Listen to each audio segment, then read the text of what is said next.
Good morning to you, ladies and gentlemen. Jury, let the record reflect all of the jurors are here and present. You'll raise your right hand and you swear to tell the truth, so help you God. Yes, I do. All right. All right. Questions on behalf of Mr. Taylor? Thank you, Your Honor.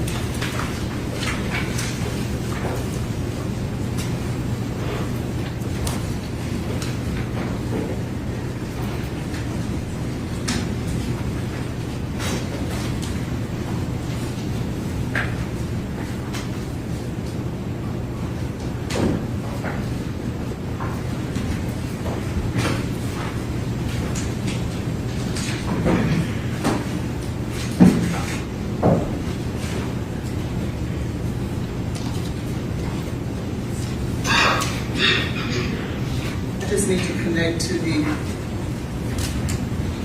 Okay.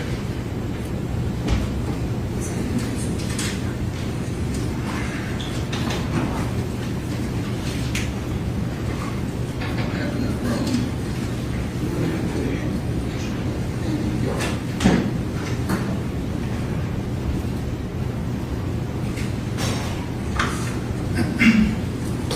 Is it on here?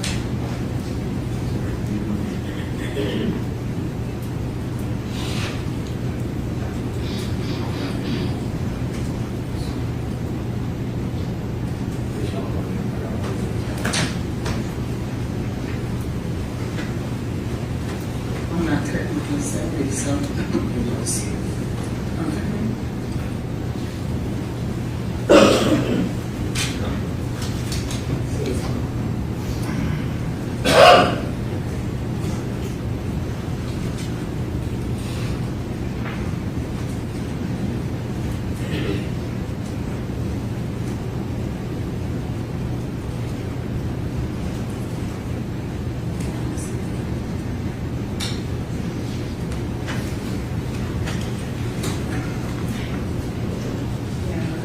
I can just use that. Don't worry about it. I don't want to hold them up, so I can just use that.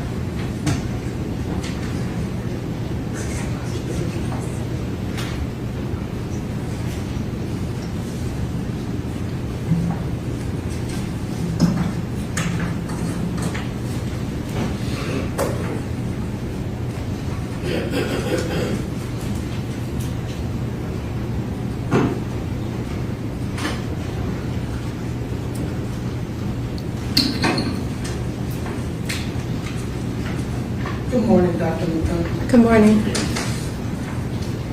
I'm just going to go back and forth, so I just rather use this one. I was speaking with her to make it show there. How do I make it show? Hit up Will.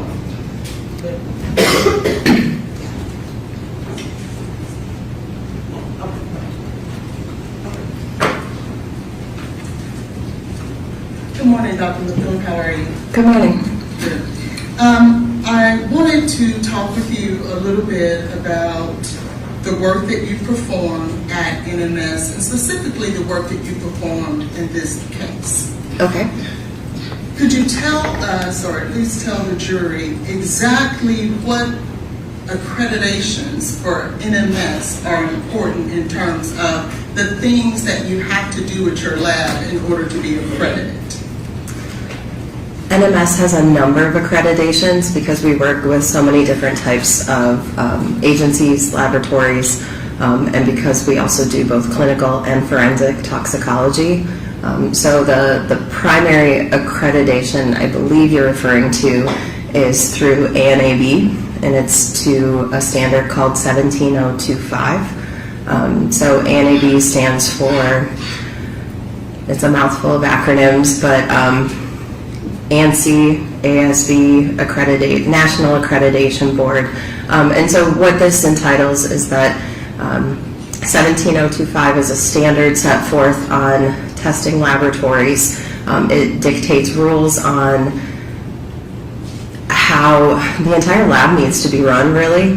Rules and regulations on qualifications of the people who work there, the types of records we need to keep, how testing needs to be performed, documentation, things of that nature. So to be accredited, The laboratory agrees to these rules and agrees that they'll adhere to those rules and agrees to undergo surveillance and on-site assessments periodically, where outside agencies and individuals will come in and assess us to those standards and ensure we are meeting all of those standards. So that's the major and primary one, but in addition to the ANAB 17025, we're also CLIA accredited, which is a accreditation through hospitals and clinical samples. We work with the College of American Pathologists, or CAP, which specifically refers to more post-mortem type samples. And some states have their own individual requirements, and so we also meet those standards and accreditations and certifications for those individual states. Thank you. Now, are there certain factors that the ANAB require from you in order to keep your accreditation? And what I mean by that is, let's say chain of custody. Is that something that is required in order to be accredited? Chain of custody is part, yes, of ANAB standards. And specifically when we're talking about forensic toxicology, correct? Yes. Okay. And that's one of the things that are extremely important. Yes. And what about storage in terms of ensuring that whatever vial or matrix, and we learned yesterday that matrix could be blood, urine, semen, whatever it is. What about the storage in terms of being refrigerated? Is that required, that it's stored properly? It's required that you have a policy and procedure for the storage of your samples. The individual storage needs will vary based on the matrix. Right. Let's say blood. How would you store blood properly to keep your accreditation? So that's going to be based on your policy, and it can vary from whether you're talking short-term storage versus long-term storage. So short-term storage for most agencies is that the sample is still in the process of testing or may be tested very soon and readily. Long-term storage may involve being frozen. Okay. When you, let's say it's a week to a month, would you store blood in a refrigerator? Typically, it is stored refrigerated, yes. Are there ever times for a month that blood should not be stored in a refrigerator? I mean, when you take it out to test it, it's going to be at room temperature. Well, I'm talking about for a month long. Let's say you're not testing it, you're not doing anything with it, and it's a month period that you're not doing anything with it. Should it be in the refrigerator? Ideally, it would be good to keep it cold, but the actual individual rules are going to vary agency to agency. A month may be a frozen capacity for some agencies. For NMS, it's typically while that sample is in testing, and for a short time after testing, it will remain cold and refrigerated. If it is deemed to go to long-term storage, it then typically gets moved to a freezer at some point. Okay, and I'm not talking about when it's being tested. I'm talking about when it's just waiting. You know, it may be, don't destroy it because we may need it later, and a month passes. The best practice is for it to be refrigerated and or frozen. Would you agree? Cold, yes, I would agree cold. Thank you. And that's very important in terms of the integrity of keeping that sample, correct? Yes. And then what about sealed? Making sure that whatever vial and or cup or tube, that it's sealed with an initial so that it cannot be tampered with and to maintain the chain of custody. Is that important? Sealing is important, but that definition varies agency to agency. So seal can be just tape over the top of a tube or over a container. It doesn't necessarily mean that it's dated and initialed. Okay. But just making sure that the container is properly closed, the cap is on tight and tightly twisted if it's a screw top cap. Just ensuring that it is tightly enclosed is really the key there.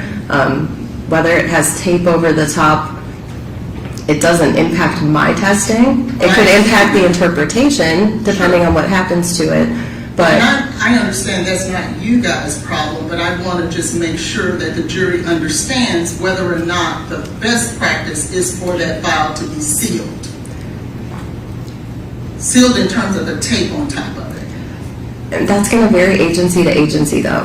Those rules are independently created at those agencies, whether it has to be sealed or not sealed. Okay. Well, as a forensic toxicologist, would you say that the best practice is for it to be sealed? I would say that it's recommended. I wouldn't say it has to be the end-all be-all best practice, but it is recommended to be sealed because it helps with chain of custody. It helps answer some of those questions, but it's not necessarily required. It's recommended. But it is recommended. It is recommended. And why is it recommended that a vial should be sealed? As I just stated, it helps assert chain of custody. It helps assert that nothing has happened with that tube. It hasn't necessarily been opened since the time that that sticker or tape has been placed over the top with the in theory, some sort of date or initial on it. Okay, I want to draw your attention. And Josh, could you tell us which exhibit this is? The state's exhibit, the vial of blood. In regards to the vial of blood that goes with litigation packet NMS work order ending in, well, it's 231268889. Do you see that there? The NMS number? This is the NMS number for the vial of blood for 231268889. Yeah, I just don't see the NMS number on You don't, do you? on this You don't. stick, not from this view. Right. Okay. And in regards to this, do you know, based on looking at this, where this came from? I mean, I know from my review of all of the casework thus far, Okay. because of being involved in the case, I know that this was that MyOte VUH Stat Feb Okay. was the name assigned to the patient when they were at Vanderbilt. And you see that there's a collection date there of, can you see it from? Yes, I can. Yes. Collection date of 2/25 of 23. Do you see that? I do see that. Okay. And prior to it getting to NMS, you don't know where that vial of blood was, do you? Correct. You don't know who drew the blood? Correct. You just rely on whatever sticker is placed on it. Isn't that true? Initially, we rely on the requisition form, and we match the information from the requisition form to any stickers or information provided on the tube to verify that they go with the same case. But in regards to the individual who drew that blood and put the sticker on there, you don't have any knowledge of that, do you? Correct. And so you have to rely on what's there. Isn't that true? Correct. I want to now draw your attention to litigation packet 231268889, that's in evidence. And it is in evidence as Exhibit 42. And I want to draw your attention to pages 25 through 27 of that litigation packet. And I have a copy here for you. She can see it. Okay. Do you see where it talks about the sample information on here? Yes. And when it comes to whether or not this vial of blood was sealed, what is the answer that NMS states here? Upon arrival, it was not sealed. Okay. And so that would not be the best practice according to your prior testimony. Isn't that true? It's going to vary agency to agency. So if that agency's policy is not to seal it, then this would be fully fitting in with that agency's policies and procedures. And then as we go further along to the other portion of the sample, when it comes to being sealed, what does it say? No sample seal. Okay. And if there's been testimony that there's no one who knows who drew that blood, did did not know where it was prior to getting to the ME's office, would you say that that is reliable and credible in regards to who this vial of blood belongs to? Objection, Your Honor. Mistaking the evidence. Did someone testify to that? Is it in the medical record? The vial of blood here? We don't know, Your Honor, because we don't know who pulled it. Is who pulled it in the medical record? Okay. I'm just asking. Yes, it's in the medical records. Okay. However, I'll sustain the objection. but if we don't know, or if that person has not testified in regards to, yes, that was the blood I pulled, yes, I put the correct name on there, would you as a forensic toxicologist who keeps accreditations and ensures that chain of custody and those types of things are important, would you think that that is reliable and credible to rely on? It's not going to impact my testing. Sure. I'm just. It may impact the interpretation, but it's not going to impact my ability to test that sample and produce accurate and reliable toxicology results. So I think your question is asking more about interpretation, and yes, it could impact the interpretation. I would have to say it's possible something may have happened to it. I don't know, that's beyond my control, but it doesn't impact my ability to test that sample. Right, and I didn't ask about the ability to test it, just whether or not as a forensic toxicologist that would have been the best practice to maintain the chain of custody as well as making sure that it's sealed. That's all I'm asking. Objection, Your Honor. The chain of custody was maintained. Yeah, no, it was not. And so I just want to ask the witness the question. You won't argue back and forth. So, Sustain the fair enough, Your Honor. In regards to the testing of litigation packet 889, you, in fact, at some point signed off on that, did you not? I did. Okay.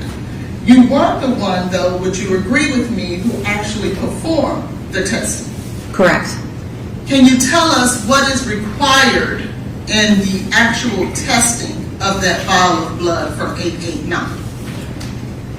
Do you have the report that I could refer to? I can. I want to give you, specifically I'll draw your attention to page 37 of that same litigation packet. Would the procedures here be an example of what has to be done when you are testing a vial of blood? So this is a summary of what you have shown. This is a summary specifically of the cocaine testing that was performed, and it's highlighting the major steps in our computer system that are signed off on. So for each attempt at testing on that sample, there's a preparation step. That's the person that prepares that sample physically, loads it onto the instrument. There's an analytical step. So that's the person who's actually reviewing that data initially as it comes off of the instrument to ensure that the run is proceeding as expected, the controls are performing as expected, the run is acceptable. And then there is a final review step. It has the abbreviation BREV there. So that is a secondary technical review by another authorized analyst who also went back and reviewed that data and ensured the accuracy of the result in the run. Okay. And then I want to take you a little further down where it says lab ID test. Now, is that more testing on that same vial of blood, or is this a different test? It's a different test. You can see in that gray band there, the test name was designer opioids. Okay. So that first block was for cocaine testing. The second block is a designer opioids test. And just so that we are aware, fentanyl is not a designer opioid that would be tested for. Is that correct? It was not included in the scope of that specific test. Okay. So you weren't testing for fentanyl here on either one of these, correct? Not the physical lone fentanyl compound. This designer opioids panel includes what we call fentanyl analogs. So they're related to fentanyl, but they're not physical fentanyl. They are separate drugs entirely. Correct. And then I'll take you down to where it says liver tissue. here. That's another test that was performed as a result of the litigation packet 889, correct? Yes, just to be clear though, this first band where it says tissue requires homogenization, this is a process step. So we can't physically test a piece of tissue. We can't put that on an instrument. It would clog up the instrument. We need to create a format for it so that it's liquid and can actually be put onto an instrument. So homogenization is just the kind of fancy term for saying that it was blended. We usually add some liquid or buffer, water buffer, and homogenize it and create it in a format that is more liquid and is more easily and readily available to go onto the instrument.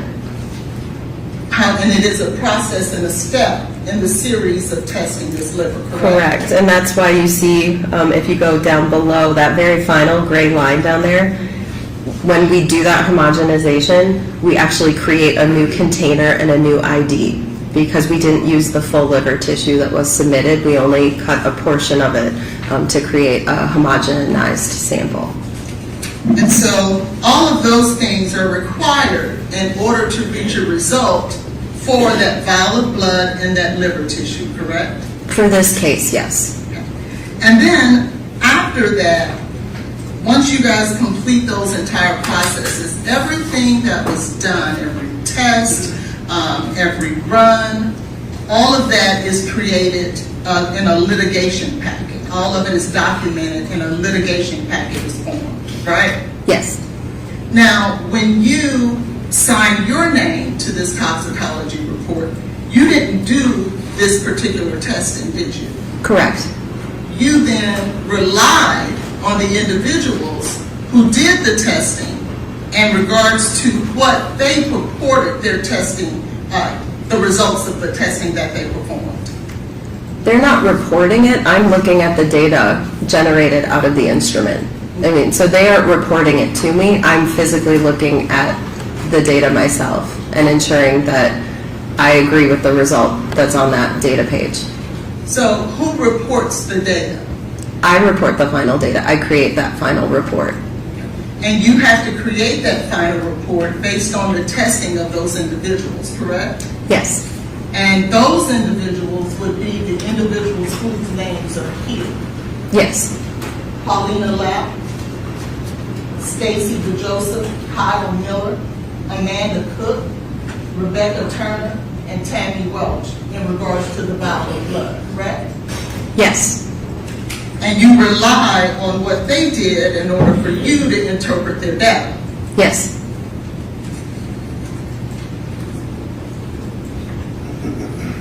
What all do you have to do in order to interpret that data to then sign your name and co-sign on whatever results they find? Are you asking specifically? What are you asking me to explain there? Before you sign your name to that report, what do you have to do? What process do you go through?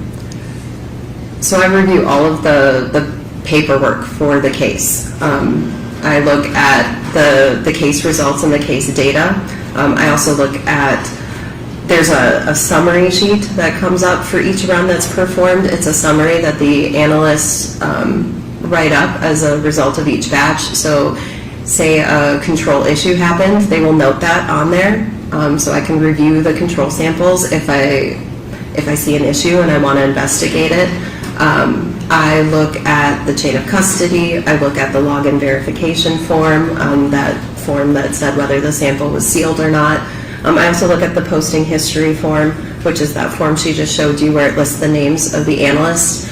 So if I saw an issue in any of the data I was looking at, I can go back and physically talk to that analyst. I can email them or message them. If I see an issue on any of the runs, I have the autonomy to investigate. I can ask that a test be reperformed. If I don't agree with a result or I'm questioning a result, I have that autonomy just from doing the review of the sample. And then I also look at the requisition forms that's received. So I look to see what the agency requested, what testing. I ensure that all of that testing was performed. and all the pieces of those tests are performed. Or if they couldn't be performed, I understand why. If something needed to be canceled, if there was an interferent, things of that nature. In addition to that, I also look at phone log notes. And our phone log communication notes are notes provided by our client services. So if the client called in, added on testing, if something needed to be verified on the requisition form, if there was a typo or a misspelling that we caught during our process, it should be indicated there if the client was contacted about it. And so I'm checking all of those pieces to make sure things are accurate so that my report is accurate to the information we were provided. And about how long would you say that process takes? It varies depending on how much testing was performed on a case. It really does. And in regards to litigation packet 231268889, about how long would you say that process took for you to review all of that data, adopt it, and then sign your name to it? We had discussed this previously in previous meetings. Based on timestamps, it looked to be an hour or just under an hour, but I do question whether the timestamp on the note requesting that I review the case is an accurate portrayal of when I was first asked to review the case. It had been discussed that I may have to review this case previously, so I had been looking at the case and the case data prior to the official request coming through. So I'm not clear exactly how long it took me. It may have been less than an hour, only because I had previous experience with the case. And so in this case, the litigation packet was 1,912 pages, correct? The full litigation packet, that's yes, what you had relayed. Okay. And I'm taking the liberty to print it out, and I have it right there on my table. That's about the litigation, that's the 1,912 pages, Okay. right? Okay. And you reviewed all of that and all the processes that you just described in under an hour? No, I said I reviewed the case data and the batch review sheets. So by the point it reaches me, the case has undergone numerous levels of review at each test step. So my piece of the puzzle is that final review, pulling all of those pieces together. Each individual test has been reviewed and signed off on at that test level, and then it reaches myself. And so I'm performing an overview review, looking at the individual case data, ensuring that each of the batches, if there were issues or if I needed to investigate, I looked into them, but that all of those pieces for that individual case are matching up. Your litigation packet is going to include a lot of extra information, including all of the data for the quality controls that were run, the full list of cases that were on each batch, along with the case in question. So that is partly why my review takes less time. I'm focusing just on a single case, not the full batches each time. Then it will require you to rely on summaries done by the individuals who actually performed the testing. Right, and as part of accreditation, if any issues come up, those analysts are authorized and competent and trained in each of their individual tests, and they have to follow those standard operating procedures. So they would physically have to note that something happened, or that something went awry, or that they saw an area of concern, and then it had to be vetted and evaluated, or the proper step followed. So say a quality control failed, they would follow the standard operating procedure, which may be to re-inject the sample, it may be to repeat the whole test. It varies depending on what the issue is, but they're following their standard operating procedures, they're following their training. I need to blow this up, and I don't want to hit a button I shouldn't hit, so.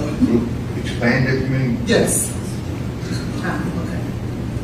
Yeah, technically, there you go. We see here in this litigation packet, here's your number, 231268889, that in preparation for trial on March 12th of 2026,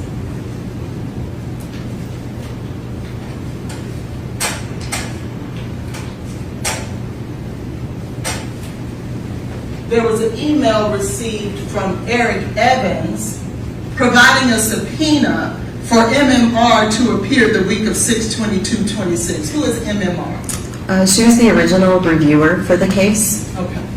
And we see then that on March 19th, which would be about 7 days later, there was an email received from ADA Jan Norman asking that the case be placed in the queue for KYM for review. Who is KYM?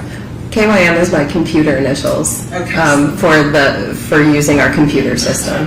Okay, so that's you. That is me, yes. And then we see on 3/20 that there was an updated report signed by KYM, which is you, and a current CV provided to ADA Norman, correct? Correct. And then if we look at, I'm sorry, can you notate the time on March 19th that the email from Ms. Norman came through, from ADA Norman came through? That's when this was recorded in this communication log. I don't know when the actual email was received from ADA Norman. Okay. It may have been earlier in the day. Okay. So what time do we have there? The time on this communication log says 2:02 p.m. So that's when it was entered onto this communication log. And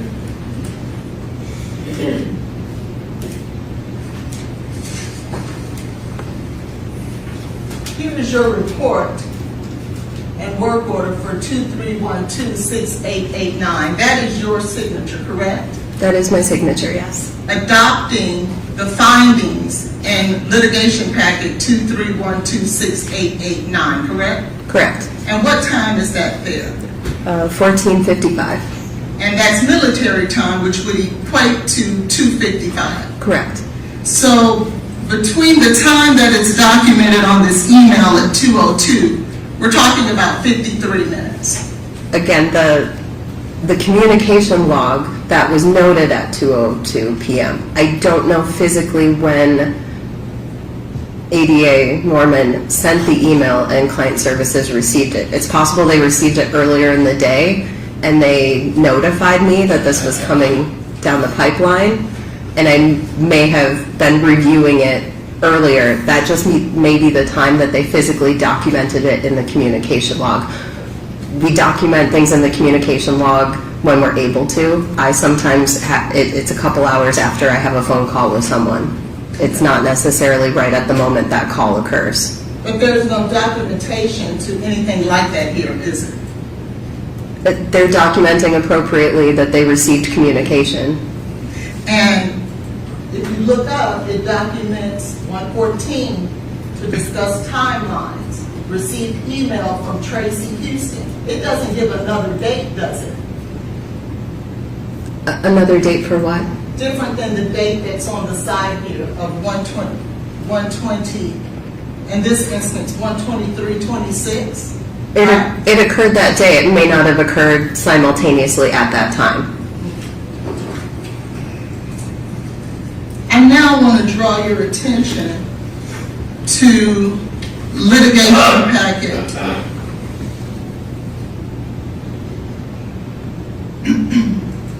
230-86183. You also were not the analyst who reviewed this test originally, are you? No, I'm not. And this, just so that we're clear,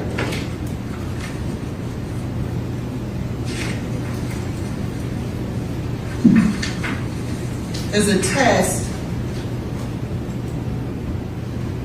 of the antemortem blood of Miss Jade Benning that was taken on 2/27/23 at 2:17. Do you see that? I do.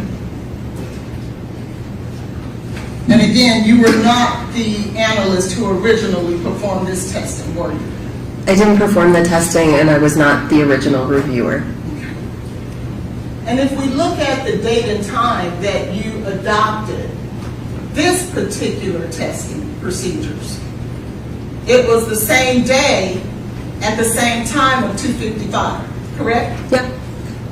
And are you familiar with how many pages of litigation packet is this particular testing? It was even more. There was more testing involved with this case. Over 2,600 pages, correct? I'm not sure the total value that was in your packet, but there was a lot more testing to review for this one, yes. And would you trust me if I tell you it was 2,616 pages? It would not surprise me. And so, from the time that you were asked to be assigned to these cases, within 52 minutes, based on the documentation, and we have to go by the documentation according to the accreditation, you reviewed all of that data, 2,600 pages in one, 1,900 pages in another, in 52 minutes. Again, I reviewed the case-specific data, which is significantly less than the 2,600 pages and the 1,900 pages. I reviewed the specific data generated to the case. And I was aware of these cases. We have been working with both of you individually since, this has been going for more than a year. So I have reviewed these cases in the past. The reason for both of them having the same stamp time for my release is because I put them on a batch together, and I released the batch at 14:55. So that's why it looks like they both have the same stamp. I was reviewing both cases, I leave them to the side, and when I finished reviewing both cases, I click a signature button in our computer system, and it releases both cases together off of that batch at the same time. So that may help explain why they have the same release time. And we basically, though, we have to rely on the data that's in the paperwork, right? It's a Yes or no, ma'am? It's a communication note, noted by someone else, not myself. And there's no communication notes whatsoever that you reviewed this document in or paperwork in or testing at any other time. There's no documentation of that anywhere, is it?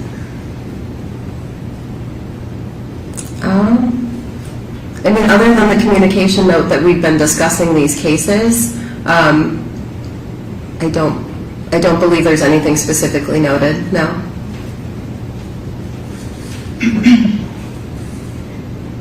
I now want to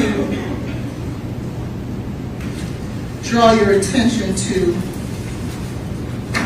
the testing of the comforter. And that work order is 23129285.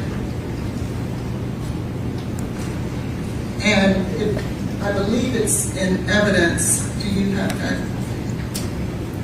Exhibit number 9285, last four digits, 9285. Just so that the record is clear what we're referring to.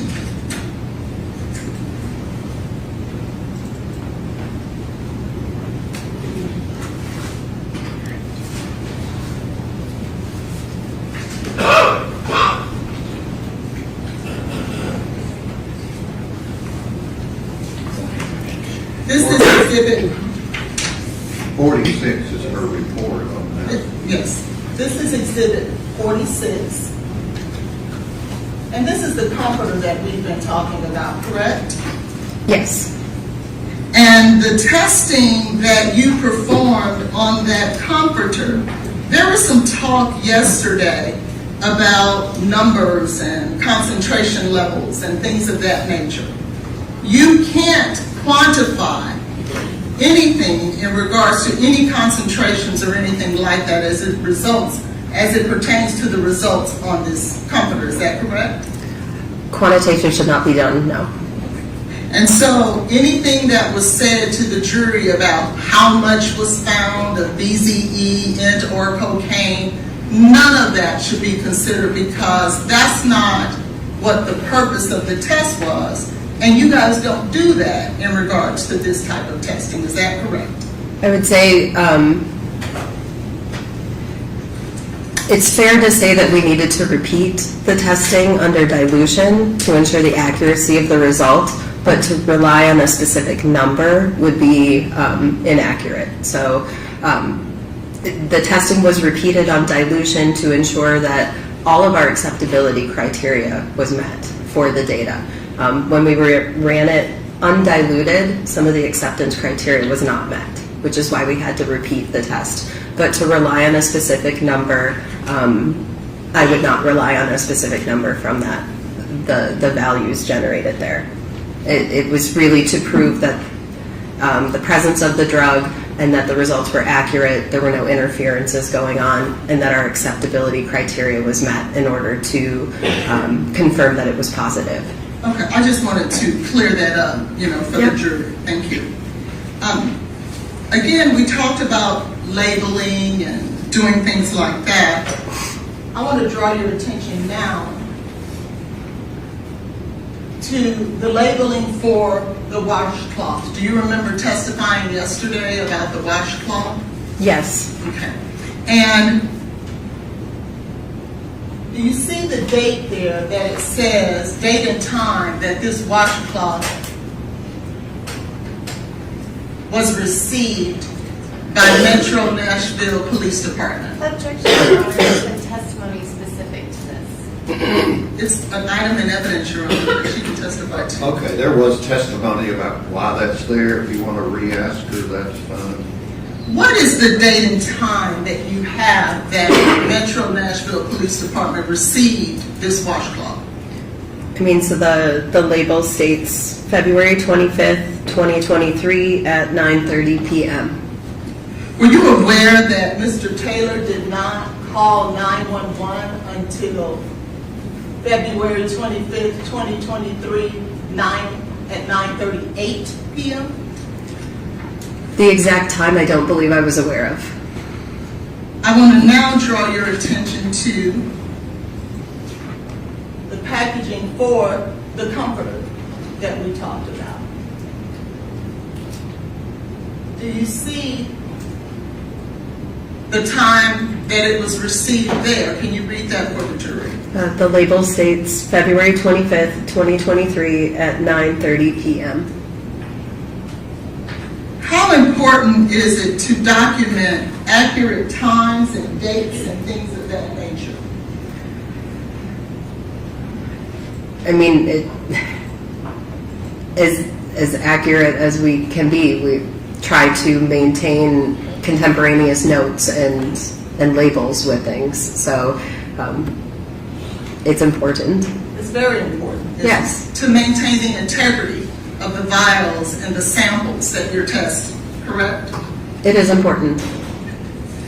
In regards to the test that you performed on the comforter, there was no standard procedures at NMS for you to follow with the preparation of the matrix to be tested. Because I understand you guys have standard procedures for the testing.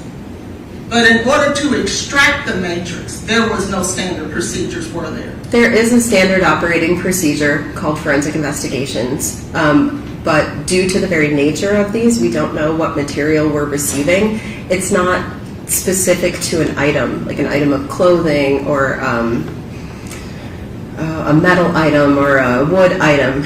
Every one of these cases is very unique and different, but there is a general standard operating procedure dictating that we need to provide controls. We need to assess the sample. We need to try and take pictures when possible to document what we're seeing, what we're doing.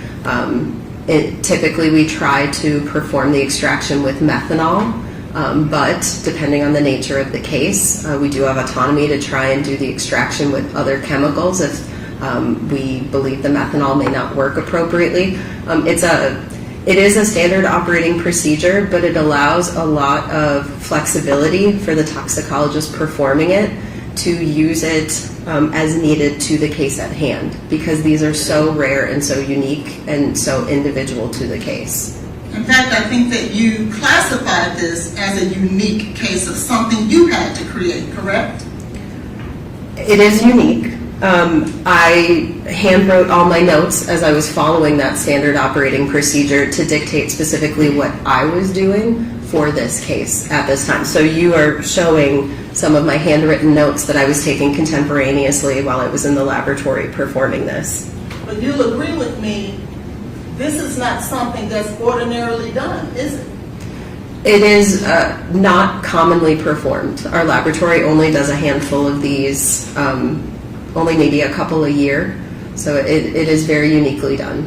And there are no peer reviews or any type of audits in regards to this particular testing that you created, is there?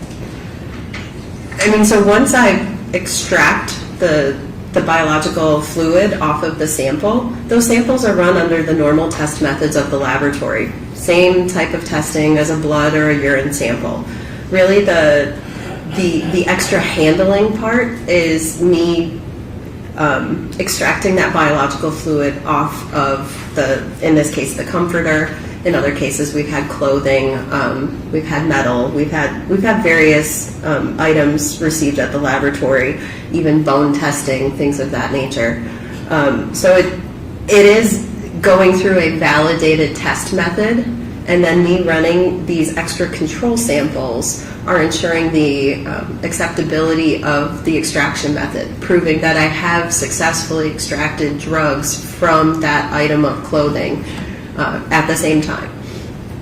However, you'll agree with me that extracting the very matrix that you're testing is one of the most important parts, right? It's very important. We need to be able to separate the drugs from the matrix. Exactly, and so that is the part that has not been peer reviewed. I disagree. Okay. This has been peer reviewed prior to you doing it by someone? I'm not understanding your definition of peer reviewed. Has anyone, well, let me back up. When you are accredited, there has to be reviews by your peers that what you are performing is up to the proper standard. Is that right? Correct, yeah. Okay, and so that's what I'm asking. That hasn't been done in regard to the extraction of the matrix from this comforter. No one peer reviewed it prior to you doing it. The acceptability of the controls run in parallel proves that this worked correctly. That is the review process there. The controls run in parallel at the same time as the case sample are proving the acceptability of this method. I understand, but that wasn't my question. It hasn't been peer reviewed by anyone prior to you doing it. But that would be true of all cases and samples then in an extraction by your definition of peer review. If a blood test is run, there's no one peer reviewing that blood test at that exact time. We run those control samples in parallel, and that helps ensure the accuracy of the run, the accuracy of the result, the accuracy of the extraction. Dr. Methune, you're not saying that every other process at NMS, when you are reviewing that vial of blood, has not been peer reviewed. You're not saying that. No, I'm not. That's why I'm saying your definition of peer reviewed is misleading. We have published on this process. There are other similar processes in toxicology that use very similar methods, something called dried blood spots. So it's blood that's dried onto a piece of thick cardstock paper, and then they will punch out those pieces of blood-soaked paper, release the blood and the drugs from that paper, and test that. That is a common toxicology test performed. It's also similar to things like sweat patches.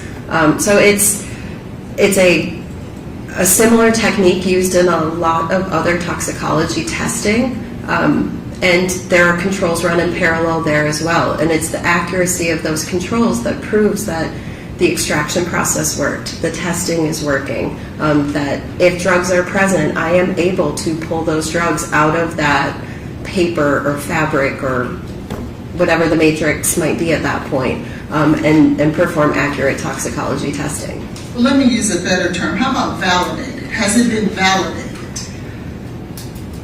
Yes or no, Dr. Methune? Has it been validated? What is it? The testing procedure that you created to test that comforter, has it been validated prior to you creating it? The test method is validated. It's the same test methods used in the laboratory. Who validated it? If you just created it for this particular comforter, then who validated it? I didn't create the test method. The test method is the instrument method and that process. I'm speaking I'm about, only, Let her I'm speaking finish her about, answer. I'm speaking about the extraction of the very matrix from that comforter. I understand that once you test it, that's a validated peer-reviewed process. That's not what I'm referring to. I'm referring to the method you created to pull the matrix from the comforter. Has that been validated prior to you doing it? I'm not sure how to answer that question. It is the controls in parallel are proving it's working. We don't validate individually an extraction method. The extraction is usually part of the test method and procedure as a whole. So running those parallel controls and then running it on the validated test method, something that was developed in the laboratory and has run thousands and thousands of samples and worked accurately, that part has been validated, but as far as I know, we don't typically validate just an extraction portion of a procedure. Okay. In regards to this particular test, and to that point, there were several things that were found on this comforter originally, wasn't there? Are you referring to the pink kind of solid particles? No. Oh. I'm specifically referring to the fentanyl that was found, correct? You're referring to the findings, yes. And the cocaine? Correct? Yes, yes, And the BZE, correct? yes. But there were other things that were originally found as well, wasn't there? You're going to have to reference that for me.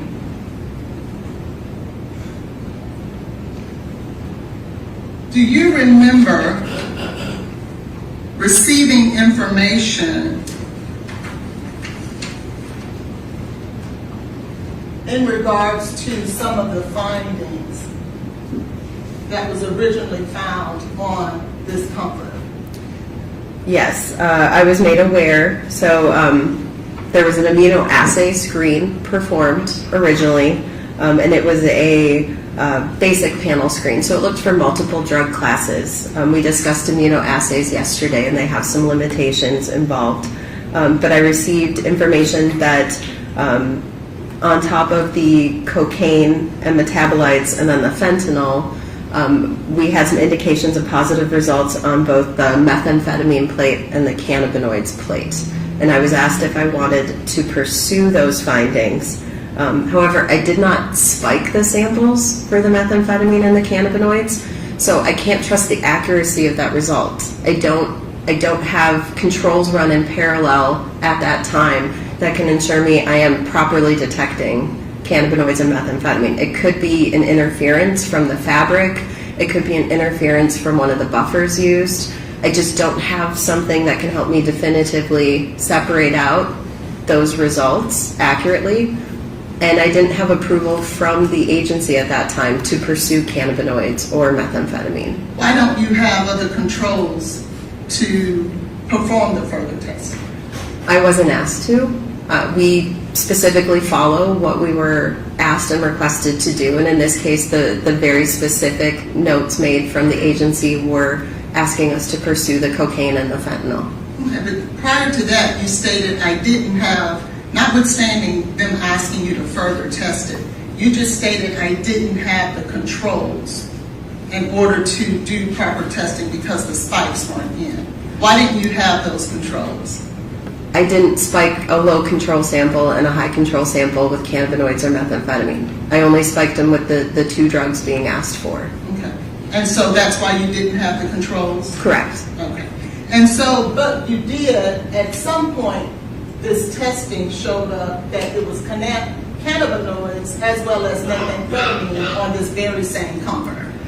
There were indications of it, but immunoassays are prone to false positives and false negatives. So without having proper controls there, you really can't make any determination on what those results mean. And you just stated that you did not have approval from the agency to further test whether or not these findings were in fact true. Is that what you just stated? Correct, because there is cost involved with all of these tests. I didn't spike with those samples, so in order for me to pursue that type of testing, I would have had to go back and create entirely new samples and basically repeat this test all over again. And so there are costs involved that the agency would have to approve. Who was the agency, or what agency was it? This was submitted through Metro Nashville, The police department? the police department. And so, given that this was in fact a case where there was an investigation into a possible drug poisoning or drug overdose, did anyone from Metro Nashville Police Department reach out and say, hey, we need to know if these substances are in fact on this comforter because we want to know the truth? Did anybody reach out and ask you to go ahead and perform that test? No, and also to be fair, I don't recall us having a conversation with them about the uncertainty of those results. When I went back and looked at the data, cannabinoids was positive in every single sample, including my external lab control, which indicates that it's likely due to something in the run, like the buffer that we once I extract, I reconstitute, it's called. I reconstituted the samples in a buffer. Something like that could be at play there, causing an interference with that screen. So I really was uncomfortable trusting anything with those results, knowing that it was likely some sort of an interferent. I did go back after our conversation and look to see if I ever had any sort of a communication with Metro Nashville, or if anyone in client services had had one about these results. We could not locate that we had ever notified them or had a conversation with them about them. So they didn't ask me to pursue it, but they also, I don't believe, were notified that that was the case. Were they ever notified that that was the case? I don't believe so. I can't find any record that we had that conversation.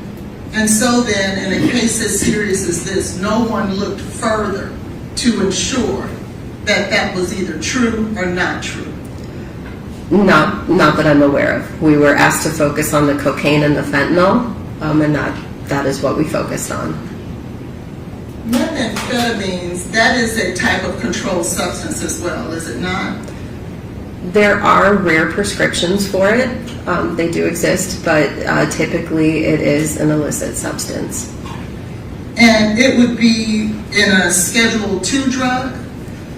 Oh, I'm not sure what it's scheduled as. Scheduling changes quite often. I try not to memorize them.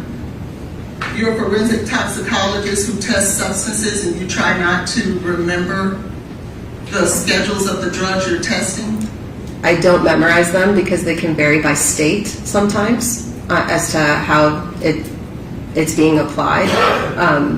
So I do not memorize the exact scheduling of the drugs because they do sometimes change as well. The FDA changes, or the Controlled Substances Act can change them from time to time. So I prefer to look them up when asked than to rely on memory for things like that.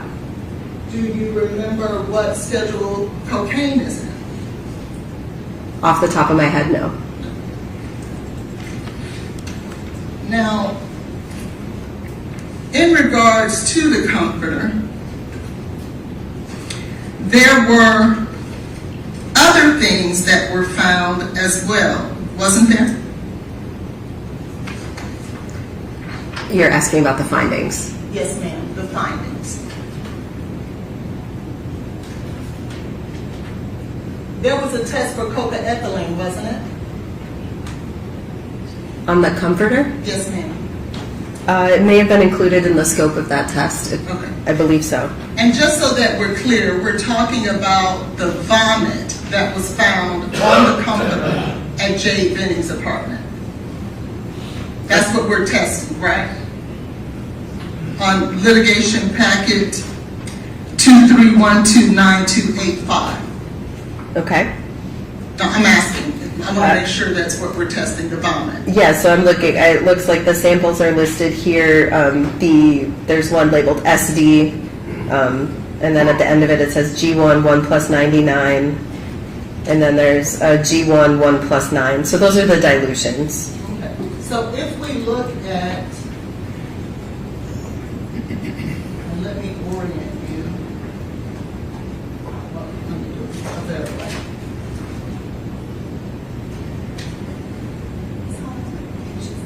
This is going to be, I'm sorry, page 789 of the litigation packet. Do you see that 007? Yes. And just so that we are clear,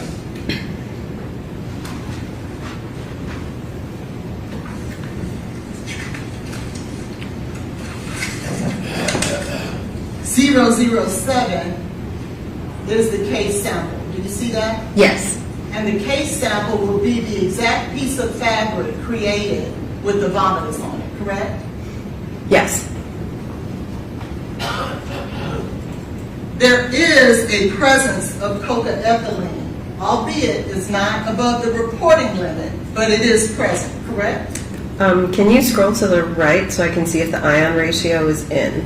It was in. It was in, okay. Okay. So that means the presence of cocaethylene was there, wasn't it? There are indications, yes. But that wasn't reported in or told, was it? On your findings. It was under the detection limit. Wouldn't it have been, though, important to state that cocaethylene was present, albeit it was under the detection limit, but just so that we have a clear picture of what's going on? Wouldn't that be important? But that would go against reporting standards. There was also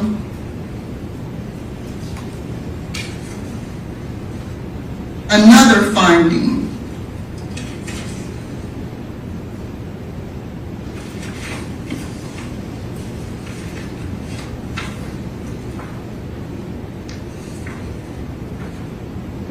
Page 450 of the litigation packet.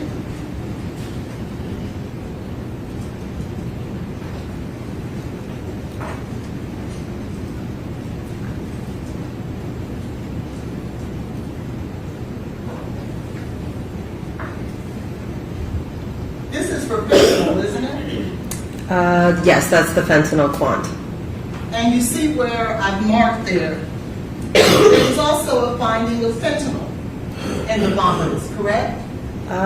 Based on how low this is, I would want to look at the chromatography there and ensure it wasn't noise. That's very low. But it was present, based on these findings here, right? There's some activity in that window, but I would want to look at the chromatography to ensure that it was an accurate peak shape and that it looked consistent with kind of an accurate fentanyl response.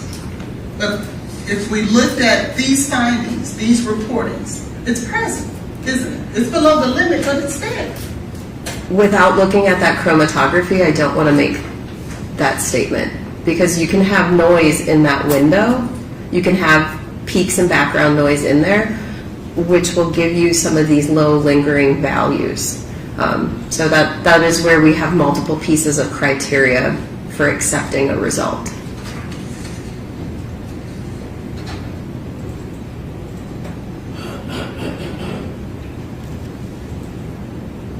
So if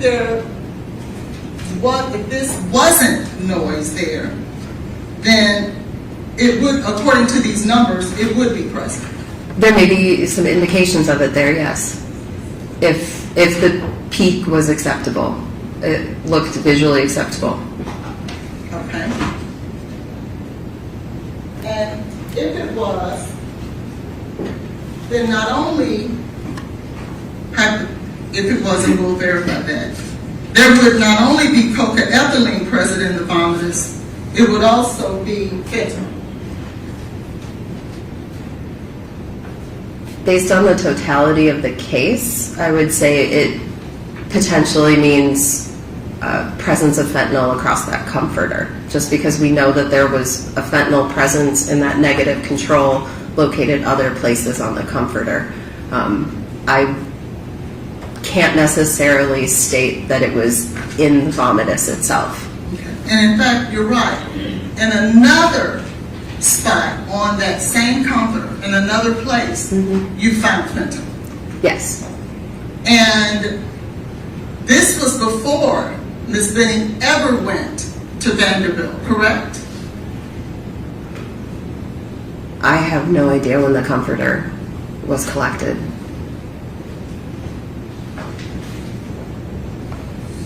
Now, I want to now draw your attention to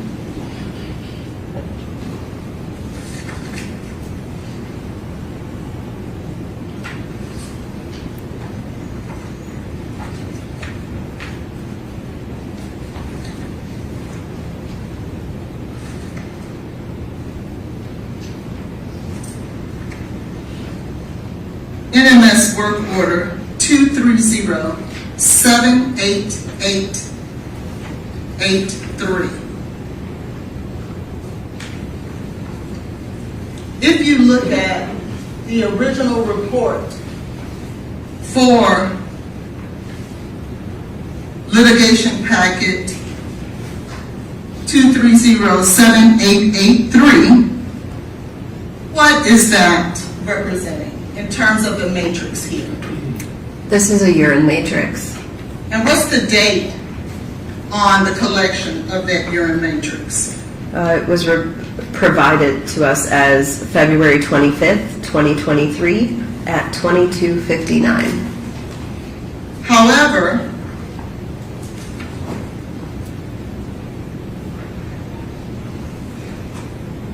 there was in fact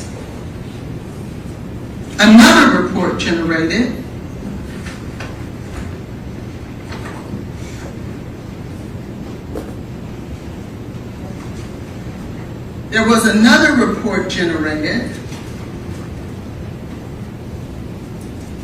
just some 10 days before trial started. Do you see that?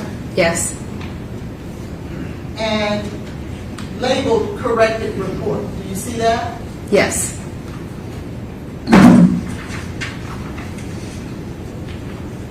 And in this report, dated 3/22/23, there was in fact a finding of fentanyl, correct? Yes. And this would have been in the in the urine of Jade Benning on 2/25/23 at 10:59 p.m., correct? According to this report. The results didn't change. The only change to the report is the collection date and time. Correct. Right. Because 10 days before we started trial, you issued another report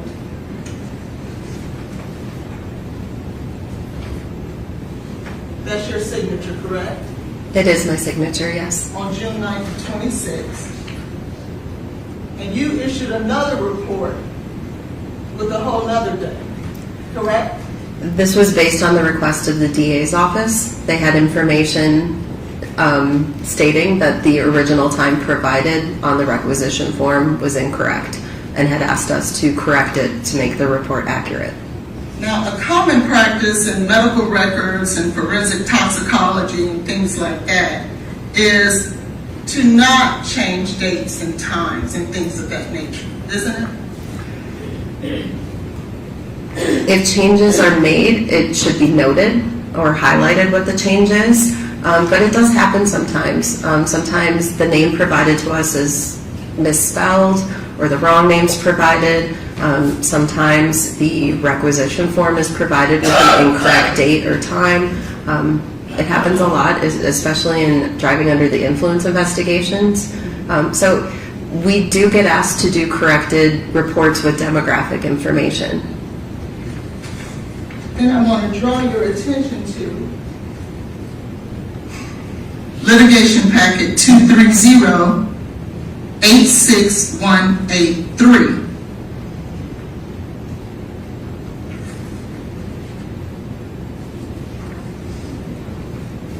And that is the report that we talked about earlier, where you issued a new report as the new analyst simultaneously with the report ending in 889. You remember us talking about that earlier? I do. Now, the original date on this report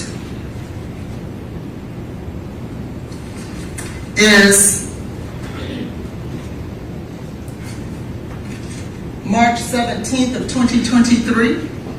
You see that? I do see it. And there was a report issued prior to that on March 13th of 2013. Yes, there was. It was a preliminary report, so testing had not completed. Okay, so the 313 was the preliminary report, and then the final report would have been 317 of 23. Is that right? Correct. And you weren't the original analyst there, as we discussed. I was not. Yes, I was not on the original reports. And then you issued the corrected report on that one. Is that right? Corrected in this case is my signature. Yes. Yes. Oh, and this, okay. So the only thing that was corrected was your signature in that report. That was the only difference noted for that one, yes. Okay.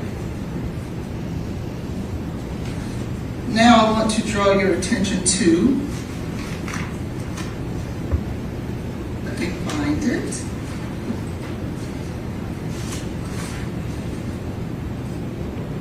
Litigation packet 231-57452. Do you see the original date on this report? So the original date would have been June 8th, 2023, and then the supplemental report was issued June 21st, 2023. Okay. And let's, so that the jury is aware,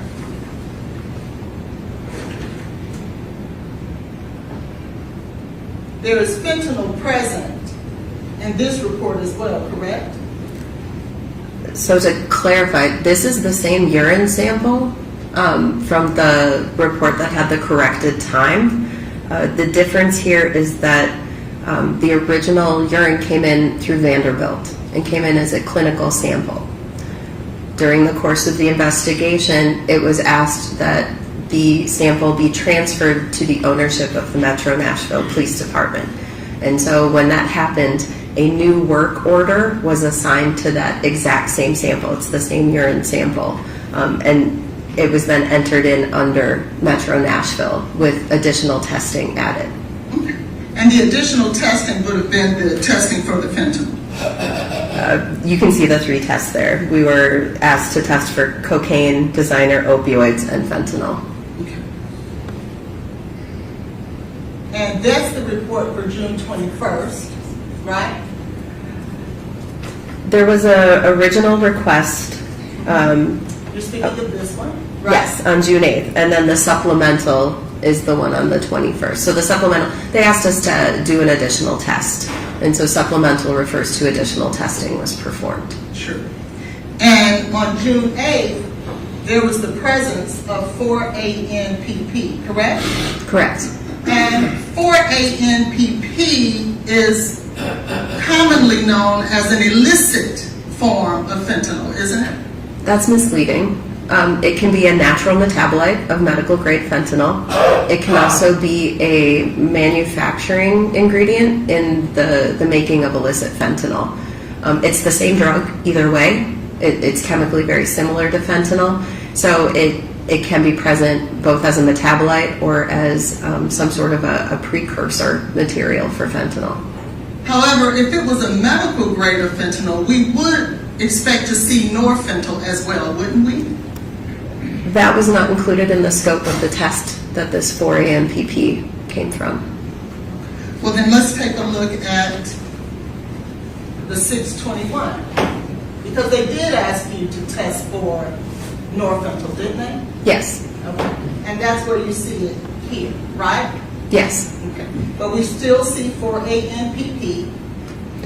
So the original results from the report on June 8th are still on there. And then you see the new results from the additional tests asked for.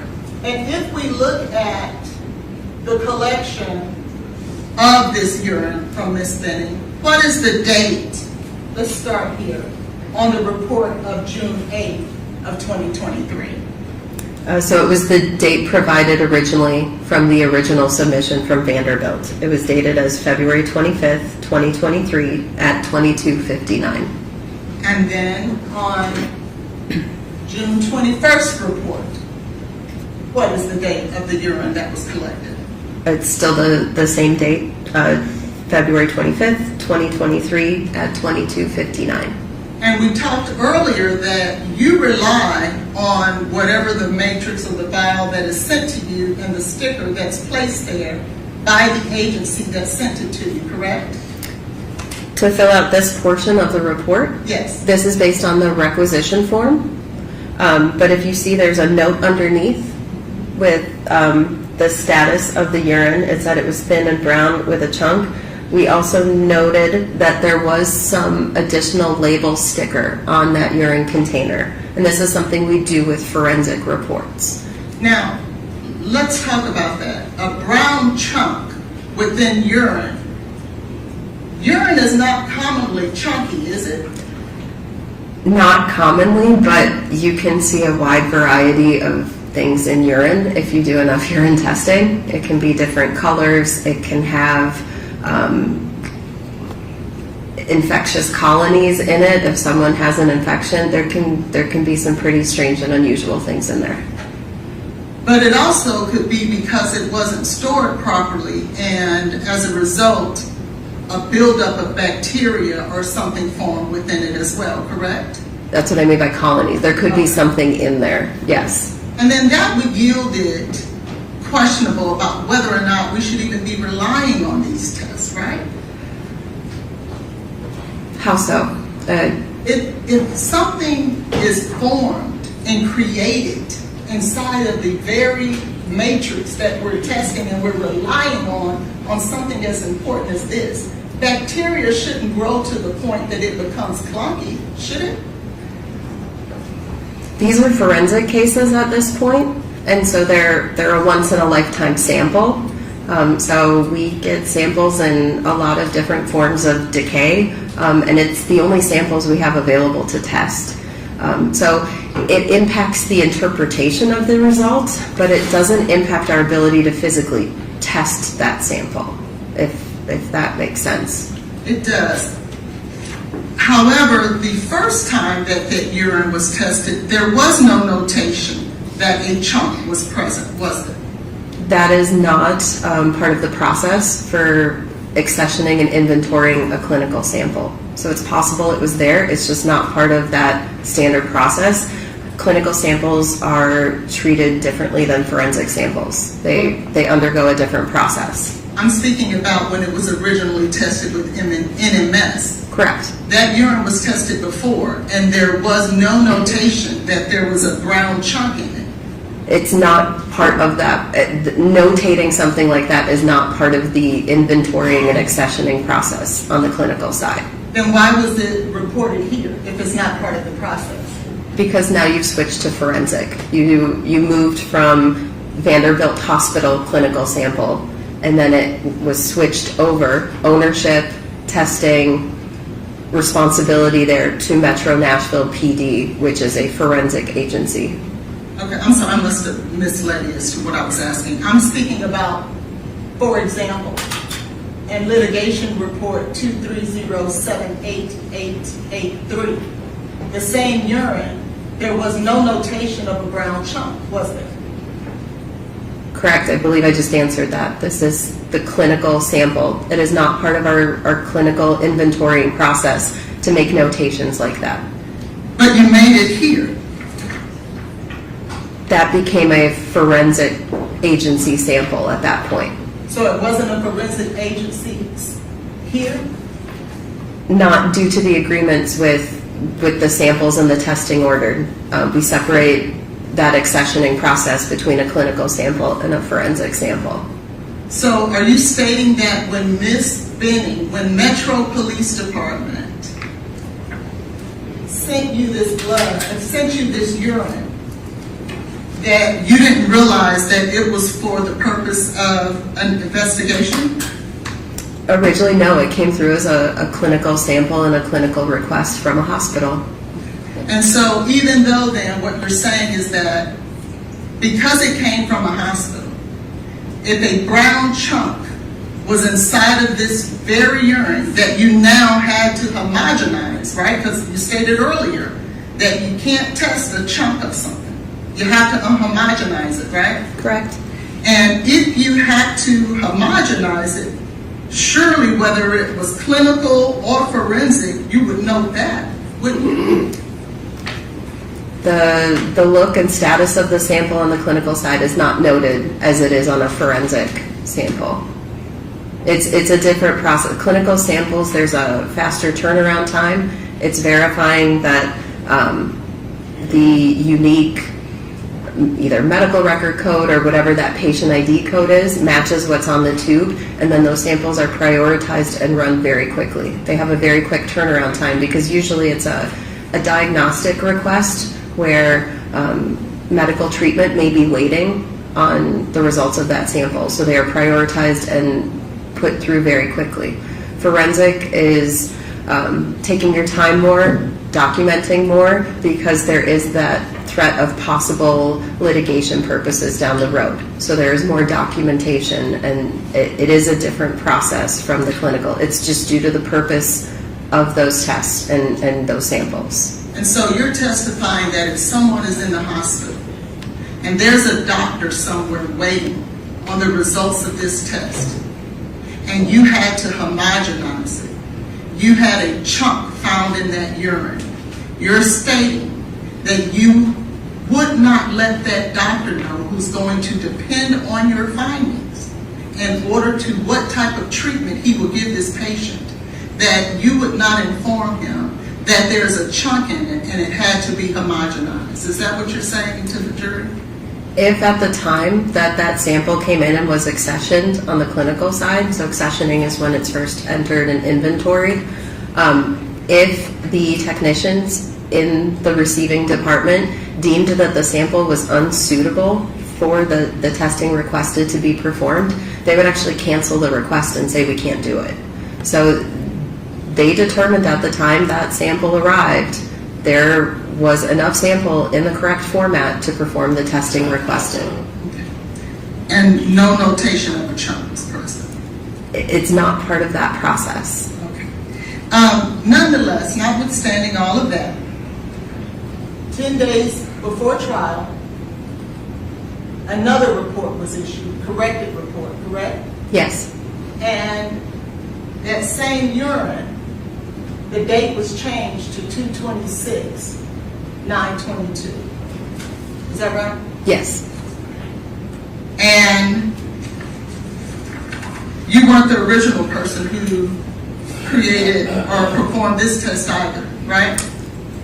Actually, I was the original person that signed both that clinical and then this subsequent one, which is why I knew that it had been transferred ownership between the hospital to Metro Nashville PD. That is why they asked me to be the reviewer for this one, so that we maintained the same person throughout that chain. Okay, so you were the one who elected not to put the brown chunk on the report. No, it's just not part of the process for the clinical side. It is not part of our standard operating procedure. It is not noted for clinical samples. Okay. I want to now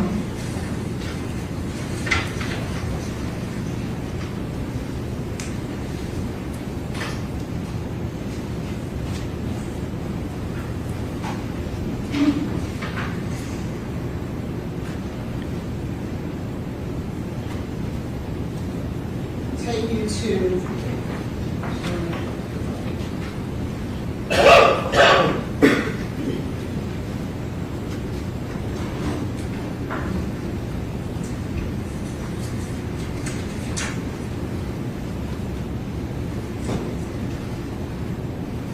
in the medical records for BUMC page 69 and 70,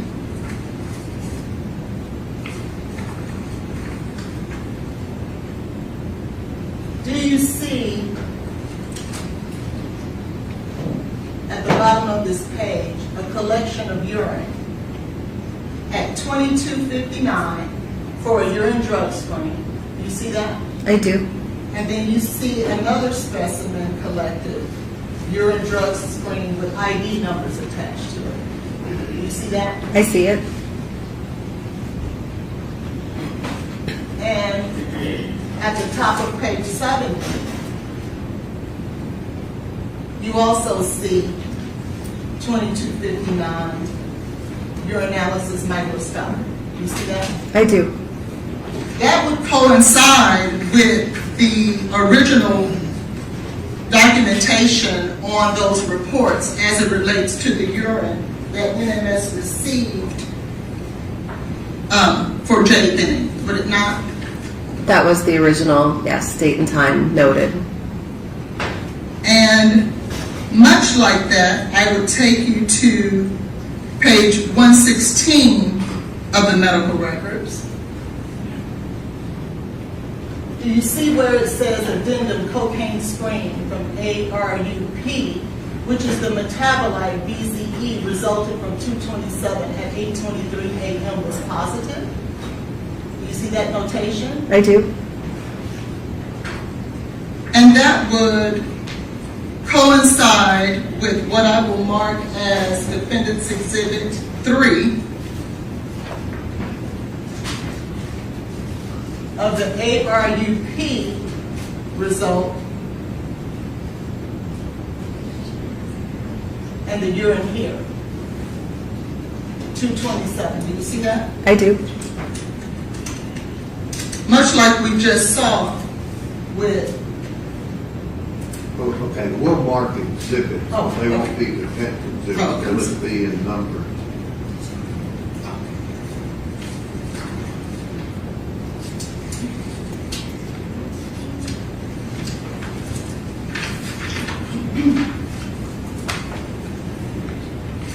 And then finally, Dr. McPhail, we were able to, let's go back to the fentanyl.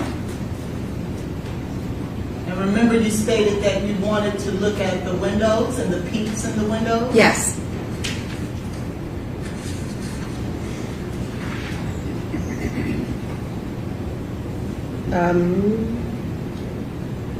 You see that? I do. You can see, so if you look across the top of the page, the D5 is our internal standard. So those are looking appropriate. If you look at the two on the right-hand side, we look at two separate ions when we're looking here. So the first is our target ion. The second one on the right is a qualifier ion. And we do see some slight indications here. This is a nice peak shape. It looks that nice bell curve shape. But you also do see that qualifier on the back side has a long tail on the right side. So it's not a great peak, but it does look to be a possible indication of fentanyl there. It is not background noise. It's a possible indication. Correct. So there is a possible indication of fentanyl in the vomitus on the comforter of Jade Benning. There's a possible indication from that sample swatch, yes. Thank you, I pass it.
to need a couple of exhibits.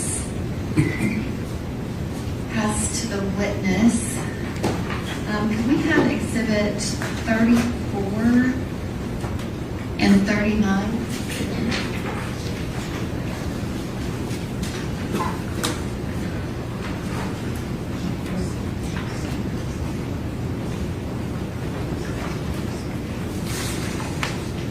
Thank you.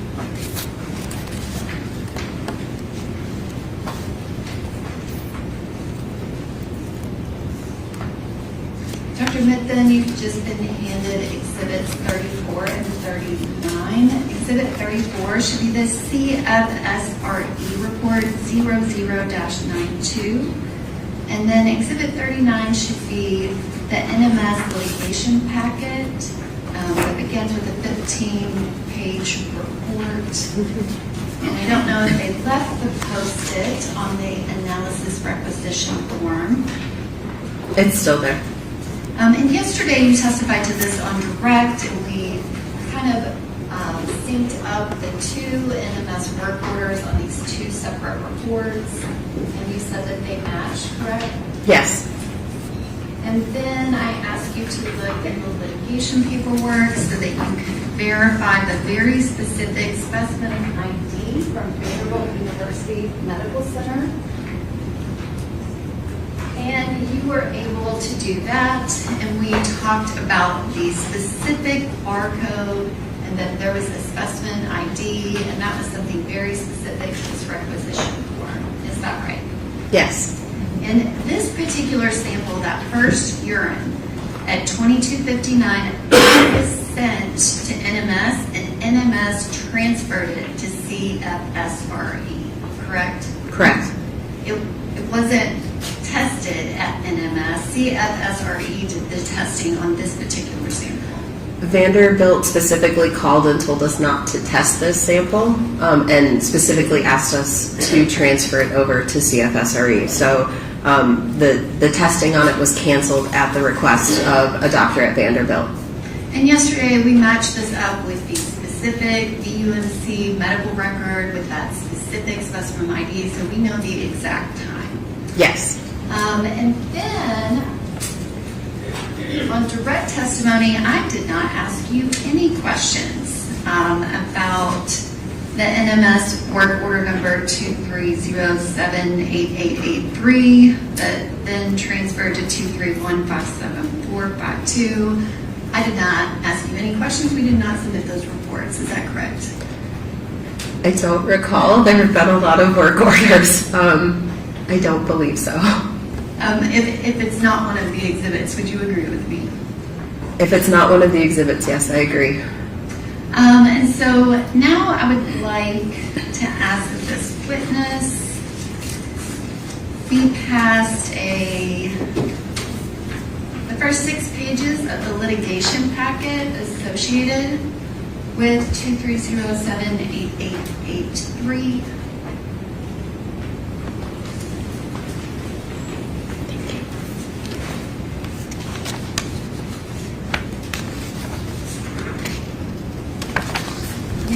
Go to the last page, which is the 6th page. Yes. And on this, we have a requisition form that has that same date on it, but we are missing a barcode and a specimen ID on the requisition form. Is that correct? Correct. Which that is the thing that allows us to tell us which specimen this is. It helps identify it, yes.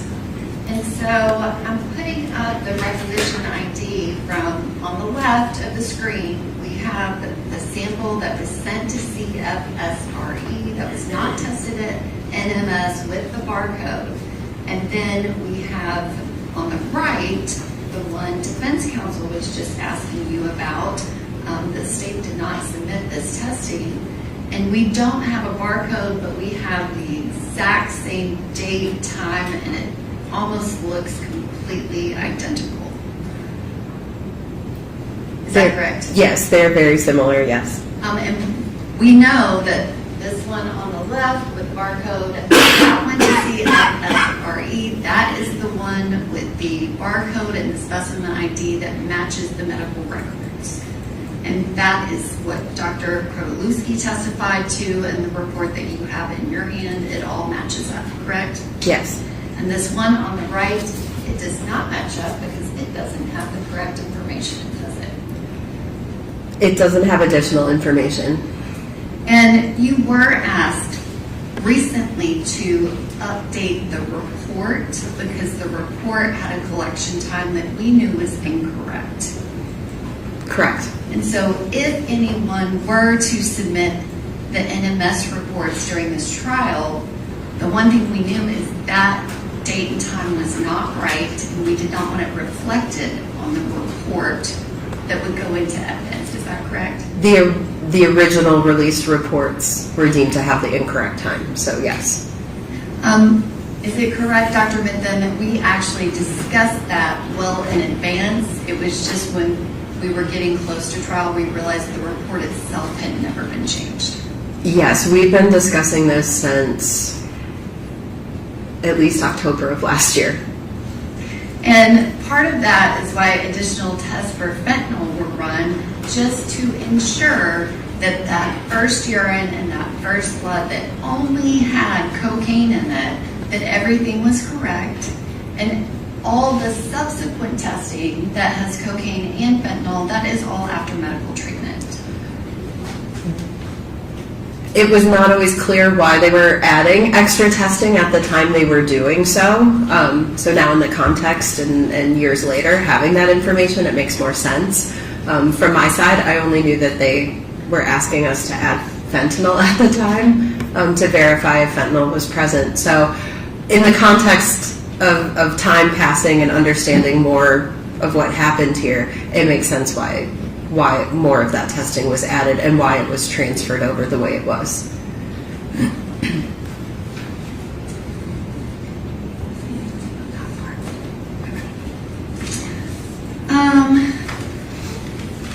Okay, so we cleared that up. Let's go back to the comforter. You were asked a lot of questions about fentanyl on the comforter, and you said that that can be noise, and that if you had kind of that noise marker in multiple places, and you would not say that it meant there was any fentanyl connected to the actual sample that tested positive for cocaine. I think to clarify, I don't feel that the fentanyl necessarily can be stated it was from the vomit. It could be on the comforter. It could have been on the fabric or the swatch. I can't draw a parallel and say that it was connected to the vomitus necessarily. It could be an artifact that was on the comforter because we have low levels in other locations in the absence of the cocaine. And you said that that was a trace amount, correct? It was a very low quantity, well below the detection limit. And that could be from some type of external contamination. Certainly. And Ms. Holland spent a lot of time asking you about peer review, and I don't think we were really talking about peer review.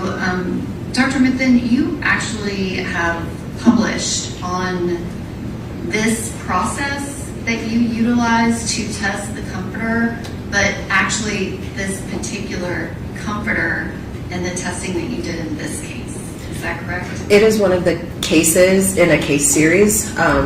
Myself and other toxicologists with NMS who performed this type of unique testing, we did publish a paper last year.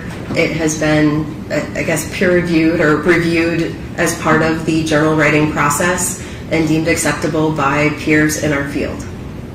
And I would ask that the witness be passed a document, which you provided a copy of your published journal article during our discussions in preparation for trial.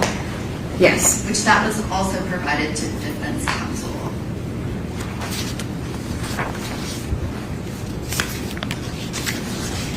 Yes. And so the questions about your handwritten notes, that is your process as something that is unique because not very many people do it. Is that correct? That's fair, yes.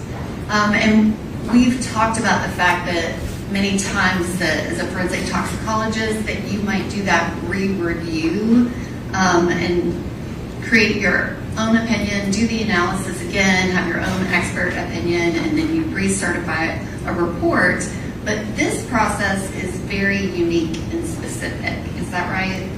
This one's very unique. I mean, it's still technically reviewed by another toxicologist who is authorized to do this type of testing.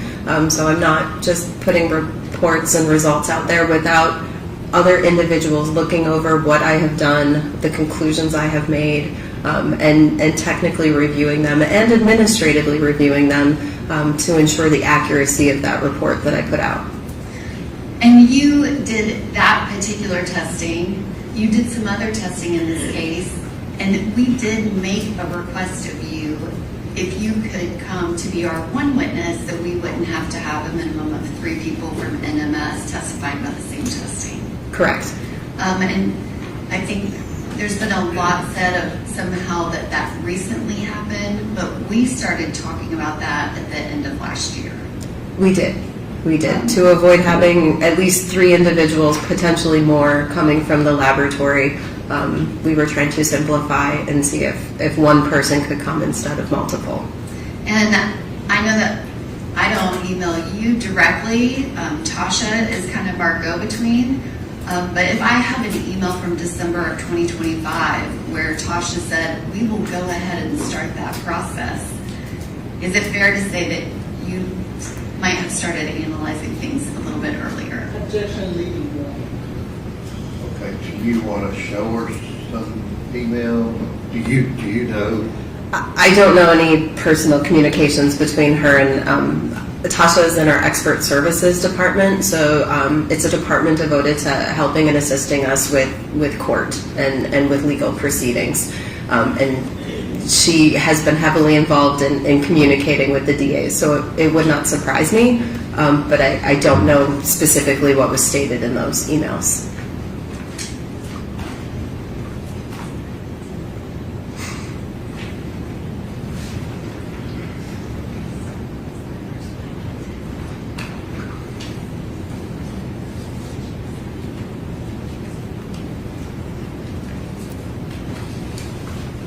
Which, Dr. Method, in all of the testing, it is consistent that there is cocaine or its metabolites only in the first blood, the first urine, as well as the testing that you did on the comforter.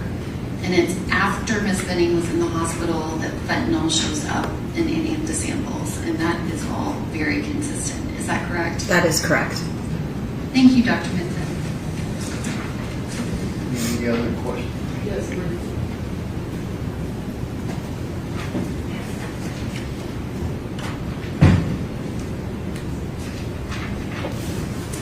Just so that we're clear, there was no medical professional from Vanderbilt Medical Hospital, University Hospital, that called you and said those dates for the collection of that urine for the drug screen is wrong.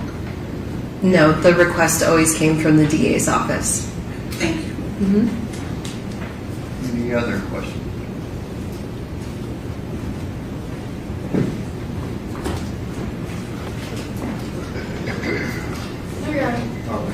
Thank you. What are you wanting her to do with this journal? I'm sorry, Your Honor, I think it can just be marked for identification. I didn't really have her go into a great detail about it. Okay. I'll give that top document to the clerk. Mark it 48 for ID. Well, I'll risk this not to. Let's give it to the state. And I apologize, Judge, I thought we were just talking about the article. I would like the 6 pages entered as an exhibit. Okay, litigation, first 6 pages, or like 49. All right, thank you, ma'am. You can step down and be excused. Am I released or will I be recalled? Any reason this young lady needs to remain? No, Your Honor. Okay, thank you. Thank you. Who was the next witness, please? Ms. Johnson, Ms. Michael Johnson. Okay.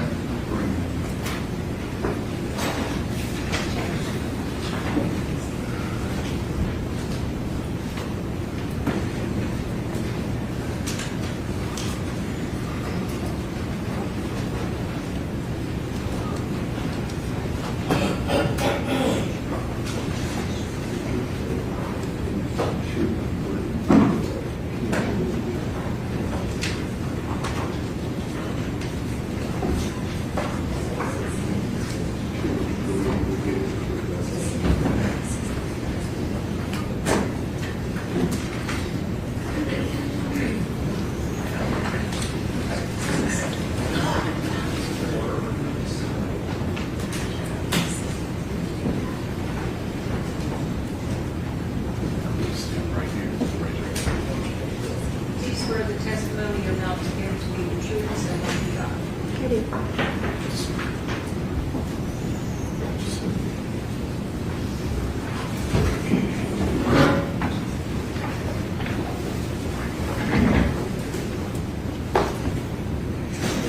Good morning, Ms. Johnson. Can you please state and spell your name for the record? Michael Johnson, Micaljohnson. And Ms. Johnson, where were you employed back in 2023? The Tennessee Titans, How long were you with the Tennessee Titans? from 2020 to 2025. And did you know Blaise Taylor? I did. Okay, how did you know Mr. Taylor? He was a coworker. Was Mr. Taylor employed with the Titans back in 2020 when you started? He was. And what was your position with the Titans? I started as an intern and then I was a scouting assistant. And what was Mr. Taylor's position with the Titans? Pro scout. And can you explain to the jury what the difference is between a scouting assistant and a pro scout? A scouting assistant handles more logistics, as helping shuttle players around, but they also have scouting responsibilities, scouting reports, covering players. A pro scout has more scouting, watch film, reports, those types of duties. And do scouting assistants and pro scouts have interaction? Do you work together? Yes, we work together on a handful of projects, and there's a lot of interaction between players. Just as things come up, we work together on a lot of things. And about how many pro scouts were employed with the Titans back in February of 23, if you recall? There was 2, Okay. And who were they? Blaise and Brandon. Okay. And can you describe for the jury what your day looked like working with the Titans and what your hours were and things like that?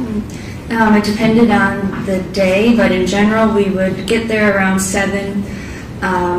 You'd have breakfast, you'd get started on some reports, you might have a meeting, then you'd go out to practice if the team is in season, out to practice, come back, have lunch, get back to your desk, work on something, you could have a meeting again.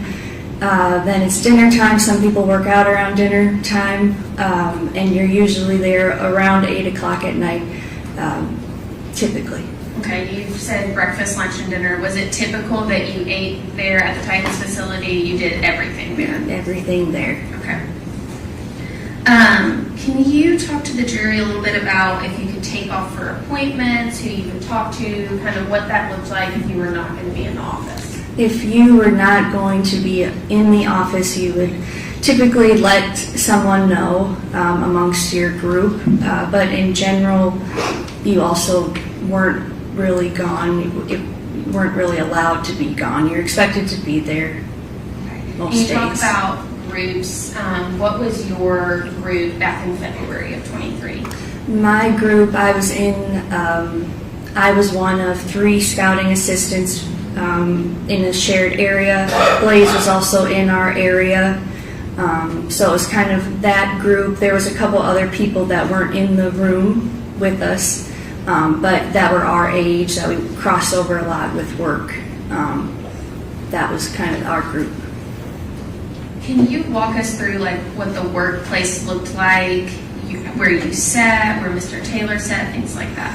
We were in a room with 4 cubicles. My desk, I was back to back with Blaise. We were on the same side, and then there was the other 2 scouting assistants were right on the other side in this space. And were you back to back with Mr. Taylor from 2020 to 2023 or no? No, that began in 21. Okay. So prior to 2021, where were you? How close in proximity were you to Mr. Taylor? Still in close proximity in a shared space, but instead of being back to back, he might be across the way from me or kitty corner from me, still in the same room, same space. And did you and Mr. Taylor talk almost daily at work? Yes. Okay. Did you and Mr. Taylor ever hang out in group settings outside of your workplace? Yes, in group settings. Okay. And prior to February of 23, were there any days that you can recall that Mr. Taylor seemed different at work?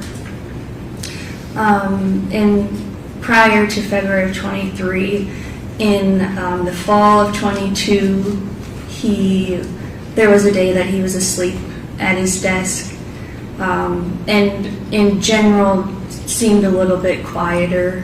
Okay, I was just about to ask you about that. What was Mr. Taylor's normal demeanor at work, and how did he normally act? Your Honor, I would object to the demeanor evidence in regards to this particular case and this witness testimony. Okay, I'll overrule the objection. Go ahead. You can answer. I would say in general, quiet, but coworker, easy to get along with.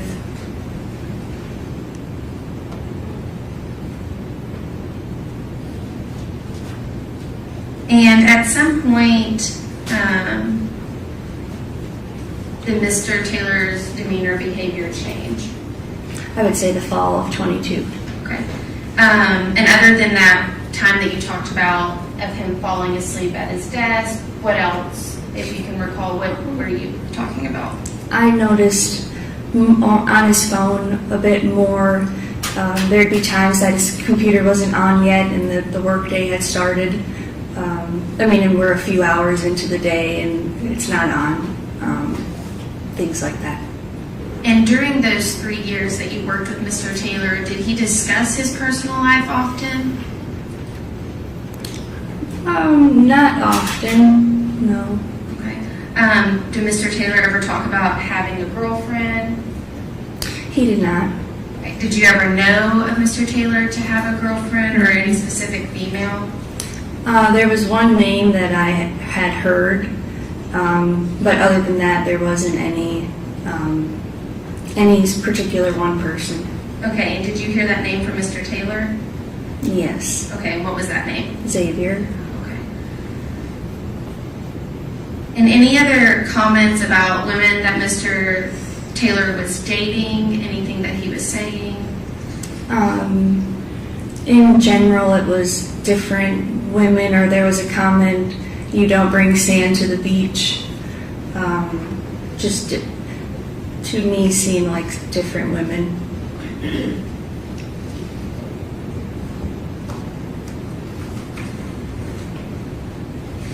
And Ms. Johnson, had you ever heard of the name Jade Benning? No. In taking your attention to specifically February of 23, did you know Mr. Taylor to have a steady girlfriend? No. And at any point, were you made aware that Mr. Taylor was expecting a baby? No. And did Mr. Taylor make any comments about being a father? In general, the comments in casual conversation would be not ready yet, not anytime soon, things of that nature. Now I want to take you to the week of February 27th, that Monday of 2023. Was that a big week for you all? Yes, that was the week of the combine, NFL combine. Okay, can you tell the jury why NFL Combine is big for the Tennessee Titans? So it's a major college scouting event. It's a major scouting event where the coaches go, GMs go, scouts, to see the upcoming draft class. Okay, and you talk about scouts. Do you recall who was away during that week of the 27th? The college scouts, coaches, the GM, everybody in the building, not everyone in the building, but a majority of the staff. Okay. Was Mr. Taylor still in Nashville? Yes. Okay. And had he made comments prior to the week of the 27th about that week of the 27th? He did. He said, don't worry about coming in next week.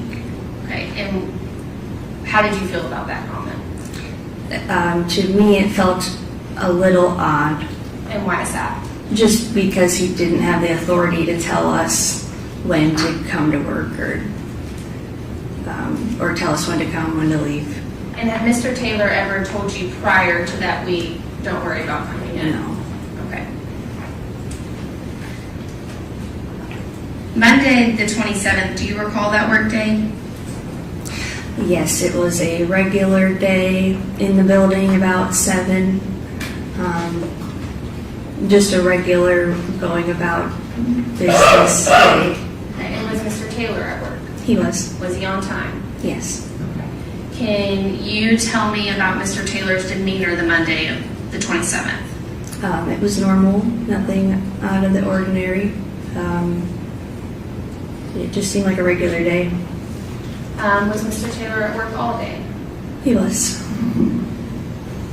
The next day, Tuesday the 28th, what can you tell me about that day? That day, he wasn't there, and the group of us that was still in the building, we were concerned where he was. Had anyone heard from him? And no one had. And it was until the afternoon that he was back. You said you were concerned. Was it typical of Mr. Taylor not to come to work? No. And did you reach out to Mr. Taylor that day? I personally did not. Do you recall about what time Mr. Taylor showed up for work? It was around 1 o'clock. Do you remember how Mr. Taylor was acting when he came to work? Yeah, he seemed normal. He said he had run an errand, or had an errand to run, and was just back. No need to worry. Other than him not showing up till the afternoon, was that day normal for Mr. Taylor? Did he stay? Regular, from what I remember. And then Wednesday, Thursday, and Friday of that week, March 1st, 2nd, and 3rd, was everything else seemingly normal with Mr. Taylor? Yes. Can you describe his demeanor? The same, easy to be around person, same guy. During that week, did Mr. Taylor ever mention Miss Benning? No, Did he ever mention his baby girl? no, Did Mr. Taylor ever seem upset that week of March 27th, or February 27th to March 3rd? he didn't. Okay. Was March 3rd the last day Mr. Taylor was at work? That Friday? Yes. He did not come back March 6th, that Monday? No. Okay. And did you have any contact with Mr. Taylor after March 3rd, that Friday? No. Did you reach out to tell Mr. Taylor happy birthday? I did. And then after March 3rd, did the Tennessee Titans release a good player? Okay, do you Yes. recall about when that was? Yes, it was the 10th. March 10th? Yes. Okay. Were you privy to a conversation involving Mr. Taylor about that specific player? Yes. Okay. Can you tell the jury about what Mr. Taylor said? He called one of the scouting assistants next to me and asked. Objection, Your Honor, policy hearsay unless she personally heard the conversation. I did. I was John, was the phone call on speaker? Yes. Okay. Can you please tell the jury what Mr. Taylor said? He asked if we had just released this player. That was big news for the team that day. And he answered, we said yes, or it was true. And then the scouting assistant asked, "Are you okay? Where are you?" We didn't know. And he said it was fine, everything's fine, just family stuff. And that was the end of the phone call. And that was, do you recall if that was the 10th when you released It was Ben yeah, Jones? yeah, it's Okay. the 10th. And at what point did you find out that Blaise Taylor had connections with Miss Jade Benning? When I met with the detective in August. And it was it around that same time that you found out Miss Benning and her baby girl had passed away? Yes. Your Honor, if you'll give me one moment.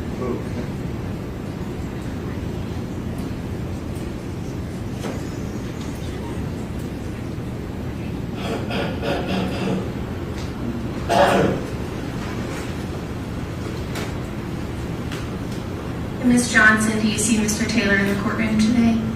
Yes. Okay. Could you point him out and describe something he's wearing for the court, please? He's got the blue jacket on with the tie, gray tie. Your Honor, if the record could reflect Ms. Johnson's identification of Mr. Taylor, please. Okay. And those are all my questions. Thank you. All right. Questions on the check?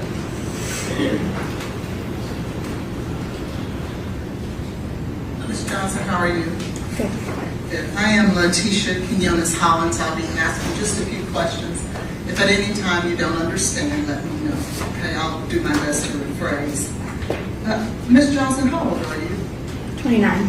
29. How old would you have been around the time that you were working with Mr. Taylor? 26, 25, 26, 27.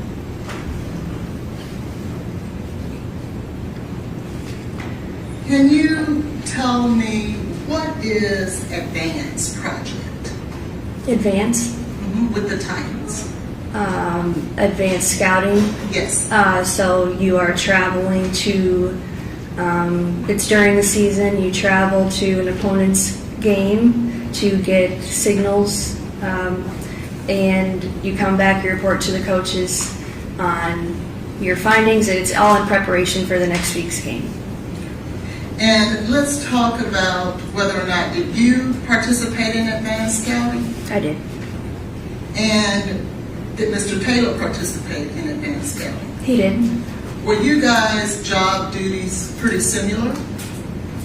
Yes.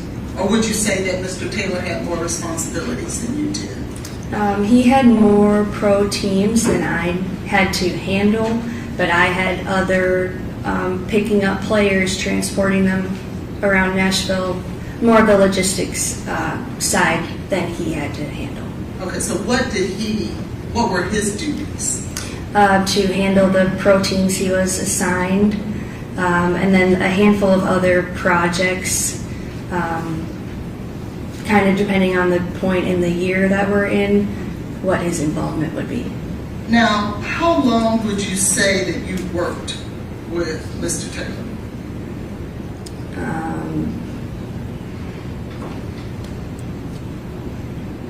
2.5 years.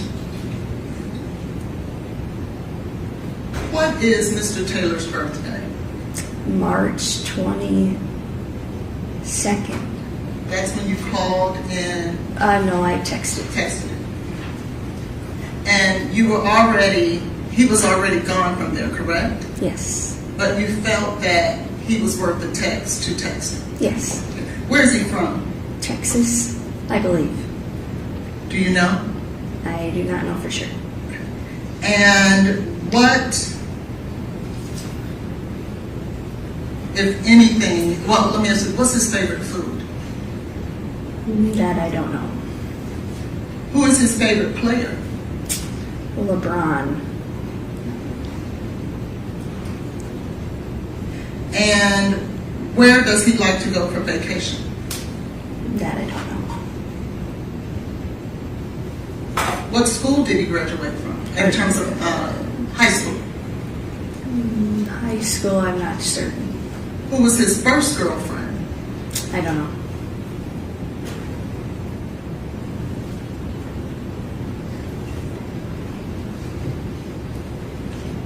Where's his father from?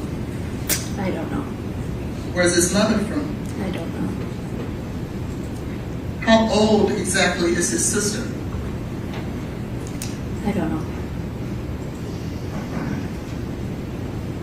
How often did you and Mr. Taylor speak on the phone about personal things? Never. How many times when you had serious issues in your life did you call Mr. Taylor? I did not. So why, Ms. Johnson, would you expect for him to call you? I don't. How does Mr. Taylor deal with trauma? I don't know. You talked about when he came back to the office after February 25th that he just appeared normal. I did not say after February 25th. Well, when were you talking about when he came back and was normal after? The 27th. 27. You stated that he was just normal. What is the name? Let me ask you. Who is Dr. Sheila Peters? She's a team psychologist. And what is her purpose? To be a source for the team if there are any issues. I think mental health types of psychologists help. And that's her primary purpose for or at least was in 2023, correct? Yes. And you could have utilized her, right? Mhm, yes. The same way Mr. Taylor could have utilized her. Yes. Were you aware that he met with Dr. Peters on at least 2 occasions as a result of this incident? No, I was not. And if he would have met with the very person that the Titans provide for emotional and mental help, that would be consistent with someone who may have been concerned. That is Ms. Johnson's. Yeah, I'll sustain the objection.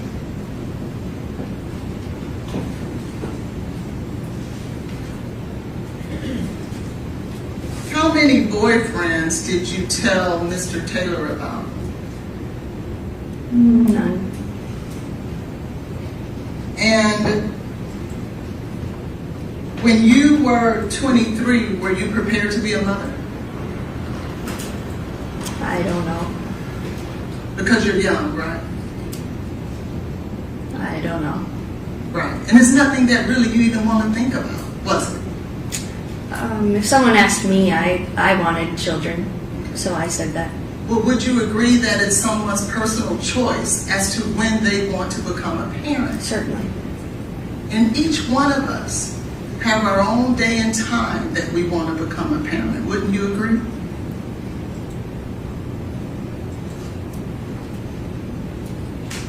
No, We don't get to choose when we want to become a parent. not necessarily. Who gets to choose that for us? God. Okay.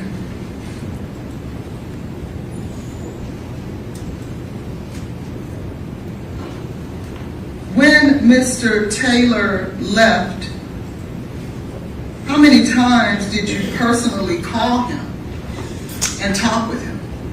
I talked to him once. You called him afterwards? Oh, no. Right. How many times after he left the Titans did you call and personally talk with him? None. The reason you didn't do that was because you guys just weren't close like that, were you? No, we were instructed not to talk to him if we didn't have to. But if he was someone that you would consider a close friend to share personal information with, you would have checked on him, wouldn't you? Yes. But you didn't consider him a close personal friend, did you? He was a coworker. And you were a coworker to him, right? Yes. And we don't necessarily share trauma, deep personal issues with our coworkers, right? No. And there's nothing wrong with that, is it? No. Now, you stated here today that he told you not to come to work the following week. He said, "Don't worry about coming in." Okay. Do you remember testifying before about this incident? Yes. And in that, did you ever say that he told you, "Don't worry about coming to work the following week"? I don't remember if I said that or not. Would it be helpful to you if you were to review your testimony to refresh your memory? Sure.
I don't see that I said that. Right. You didn't say that before, did you? She just answered that. And you never said it until today, isn't that true? I've said it before. I wasn't asked Was a it question that made me answer that in this trial for the bond hearing. And you didn't volunteer it either, did you? No. And that would have been something important when they asked you previously when you were going to testify. Wouldn't that have been something important to say if he told you don't come in the following week? The very week that's at issue?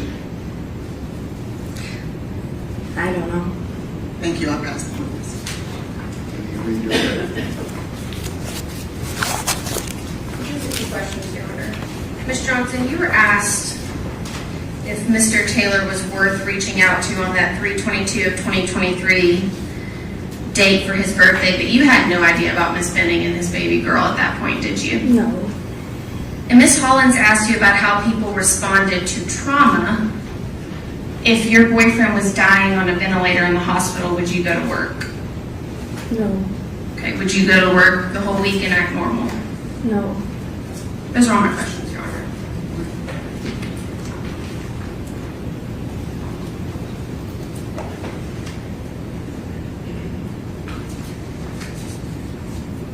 You're a woman, correct? Yes.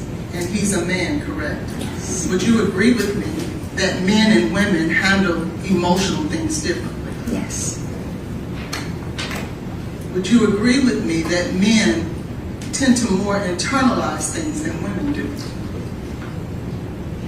Depends on the man. Correct. It really just depends on the individual, doesn't it? Everyone doesn't respond the same, do they? No. And that means nothing, does it? I don't know. Thank you.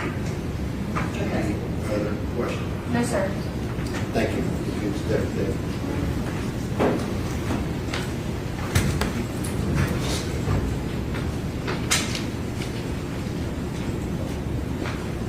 All right, ladies and gentlemen, the jury, if you'll step down the hallway, we'll take a short break.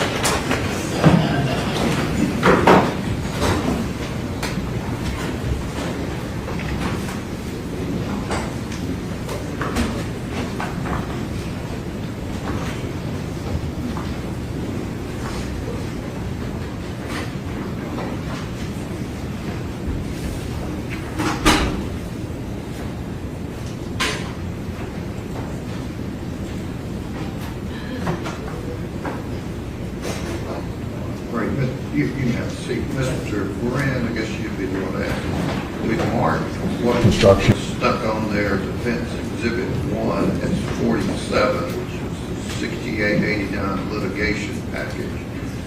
What did the defense think was number 2? It was the ARUP, our test risk laboratory toxicology report. Okay, and where is that?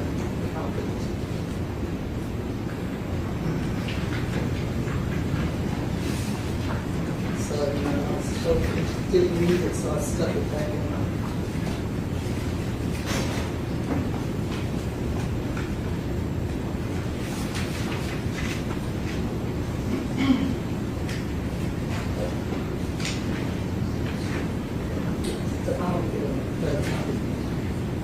That's stupid.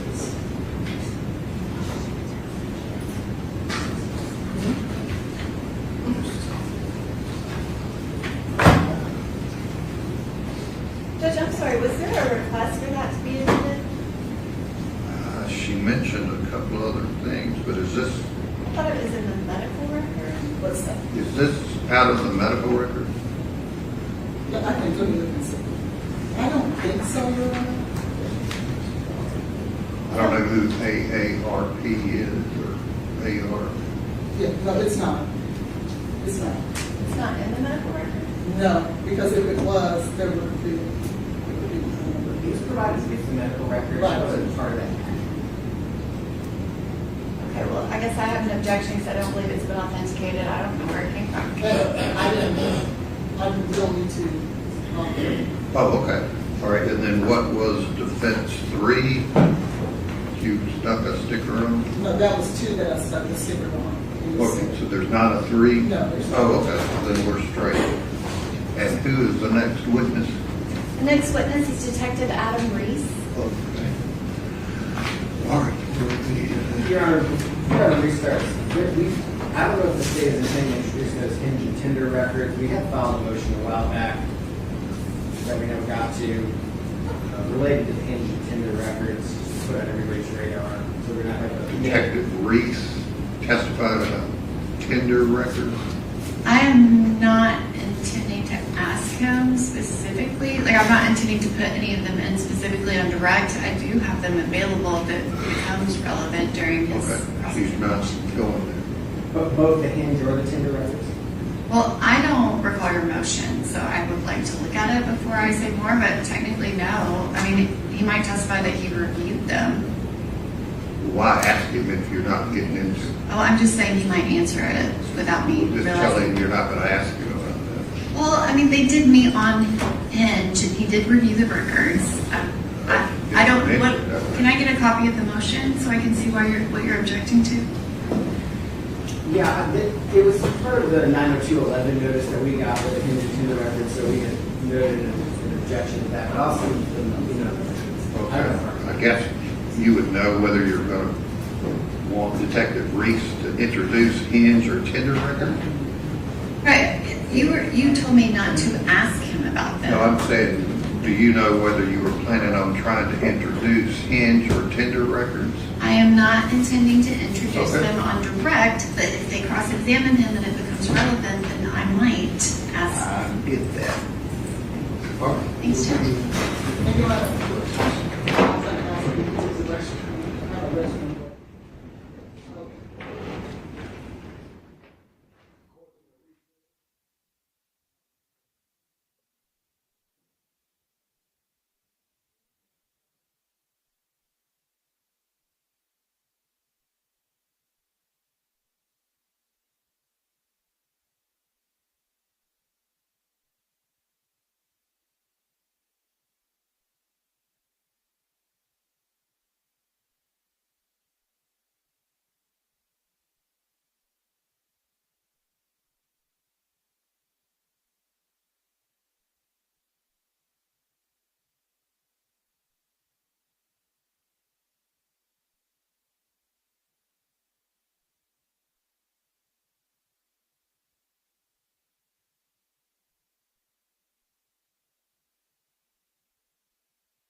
All right, and court is on a short break, and so we had the one of the witnesses I think that had been on the stand 3 times is came on first today, and they're trying to get everything done before July 4th, and they're trying to have a speedy trial as soon as possible to get everything done. And I think they're proving it. And they've also talked about other substances too. And I don't think toxicology is the question necessarily. It's the motive that they're going to be trying to be proving. I believe that they've proven without a shadow of a doubt that toxicity, obviously was there. Of toxicology. They're going to try to then prove a motive. So the state is going to try to prove that he had a motive to delete her. They're going to try to say she was already doing drugs. And you have a sort of an impasse here where he has this promising career in NFL commentary, things like that, and his family, whatever, right? And he's concerned, they're saying he's concerned if he has a child, it's going to cause a problem. I would say it would cause more of a financial problem and a reputation of his family and his future career more than being concerned about what the NFL or his peers think.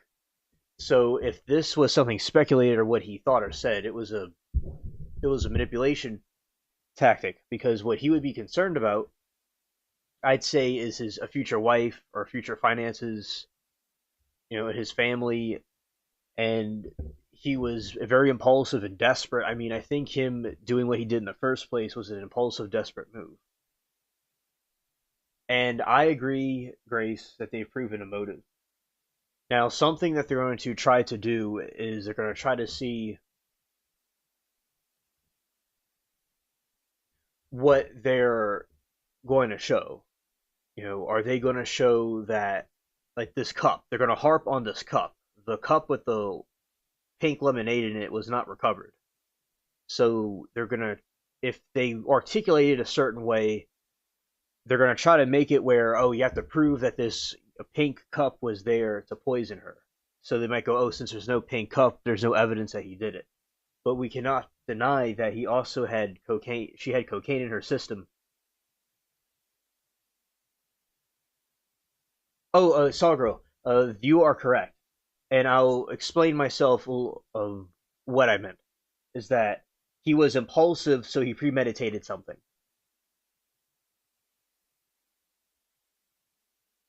Right. So, what I mean impulsive is that... Oh, hello, Lori, good to see you. When he is impulsive, he really has an impulse to delete her because he wants his life to be without this kid. So rather than thinking logically and resisting the urge to delete her and thinking of some other way and just letting her have the baby, he's going to impulsively think of a way to premeditate her deletion. So that's what I meant. I didn't mean in the sense that he just did it in the moment. I believe that he wanted to have that done rather than thinking of a logical explanation for it. So that's what I mean when someone is impulsive. Right. And, if somebody's, especially if he had to delete somebody with a cocktail of cocaine, he did it in the heat of the moment. That couldn't even be possible because he had to premeditate putting the cocaine mixture together. Now, he would have had to have known how to do that, and he would have had to have known how to get the cocaine, but I believe on the college campuses or wherever he was at, he knew somebody that was able to get the substances. Okay, so I'll understand. Yeah. And I'll even say something more clear, is that I believe his motives are for himself.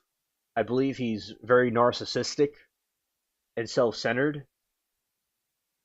And he will do things that most people would not do for his own benefit.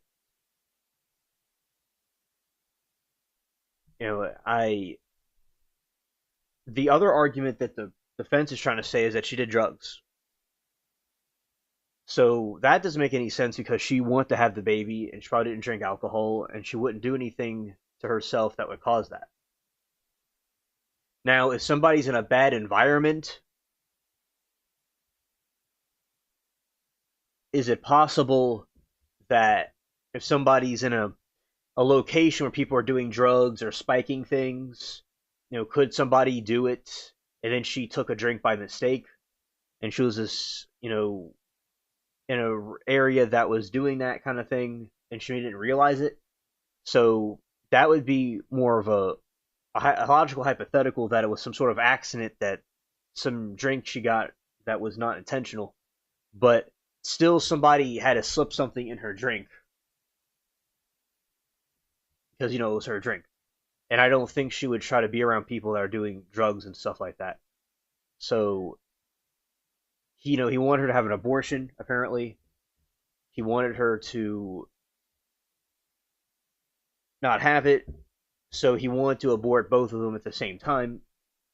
But doing the murder actually hurts his career more than him having a child. So, but I think what he is aiming for is they can't prove the lemon drink or the cup. And, a jury can be very unpredictable. So, he thinks he can get off the hook on this. So, yeah, and then they're blaming the friend too, the defense. So, it's a very good mystery case to wonder what exactly is happening here.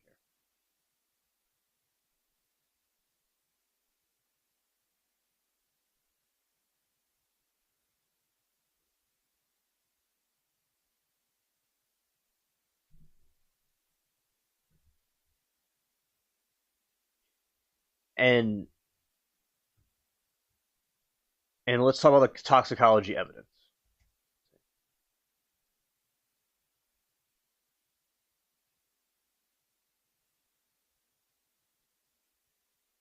The toxicology and medical evidence presented in the trial centers on the fatal drug concentration.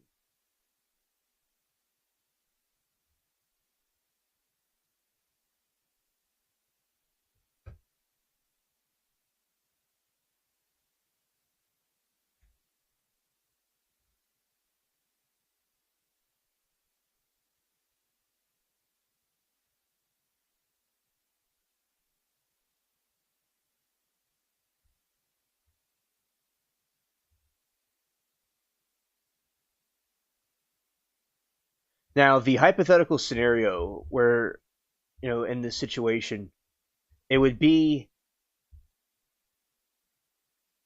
Oh no, you didn't leave. You didn't miss anything, Saw. Okay, so Grace, it would be jealousy.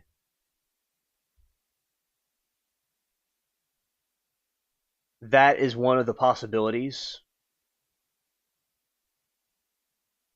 Now, for instance, where you have. She was heavily focused on her baby and her career, which completely shifted her life dynamics away from her old social circles.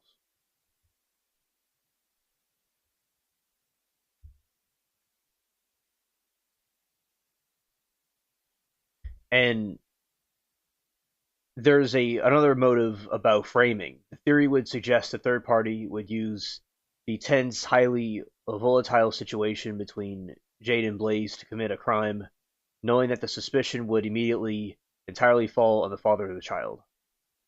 Because Blaise did not want the baby and there was documented friction regarding pregnancy, he would be the most obvious target for a setup. Somebody wants to do a murder, for some reason, that would be a perfect person to frame.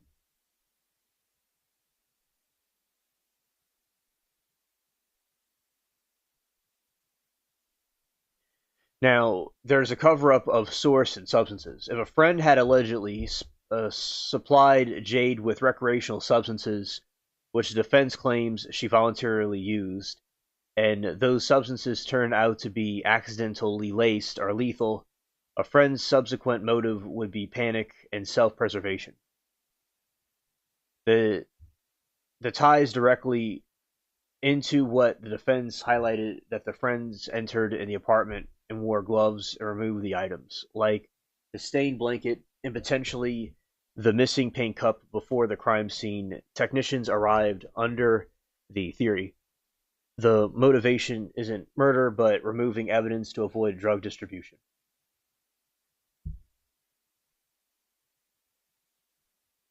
Exactly, Grace, right. The prosecution rebuttal strongly rejects any friend motivation. They point out that Jade's childhood best friend, Najaya Jackson, was actually the one who on the phone with Jade, with Jade when she was actively collapsing. During that call, Jade explicitly accused Blaise in the real time, shouting, "What did you put in my drink? Blaise, you're scaring me," which heavily undercuts the theory that the friend was behind the poisoning. No one sets up anyone in real life unless you're Paul Venerio. Yeah.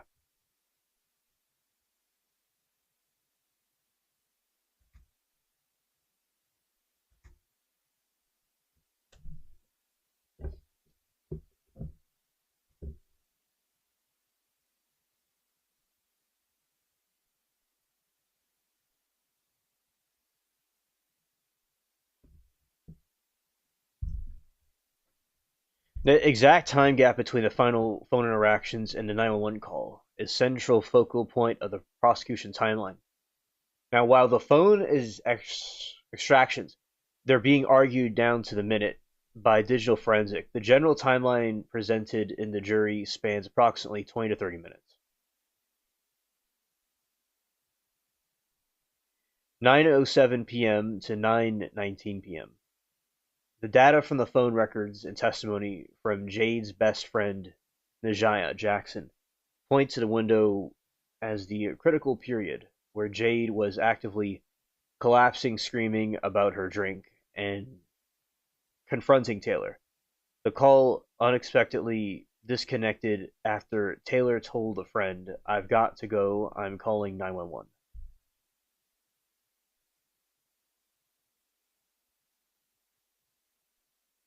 Grace said the only way I could see it if the friends were having an affair with Taylor also. Or with Jade. Yeah, that is a good point. Exactly, Saw. She loved Jade.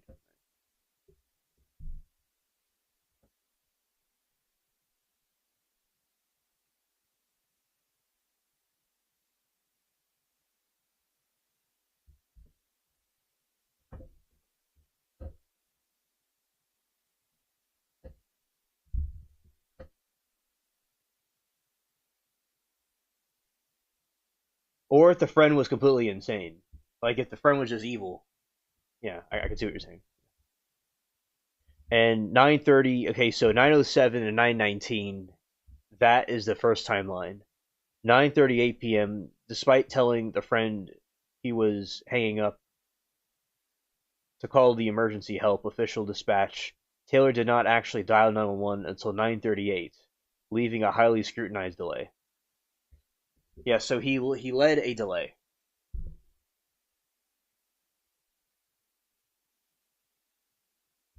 Some might argue that he didn't call, he wouldn't have called them at all, but he probably called them to make it look like he was trying to save her when he really wasn't.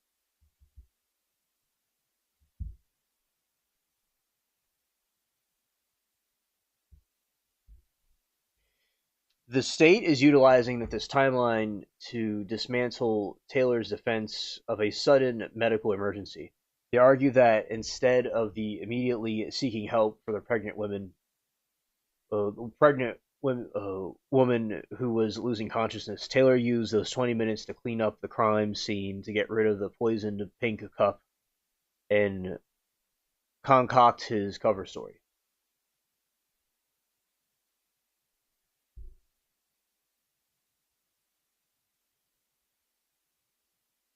Defense position. The defense counters this by focusing on the data logs from the database, arguing that database timestamp entries do not perfectly mirror the exact real-time events. They assert that Taylor spent those minutes of sheer panic trying to figure out what was wrong with Jade before making the frantic call.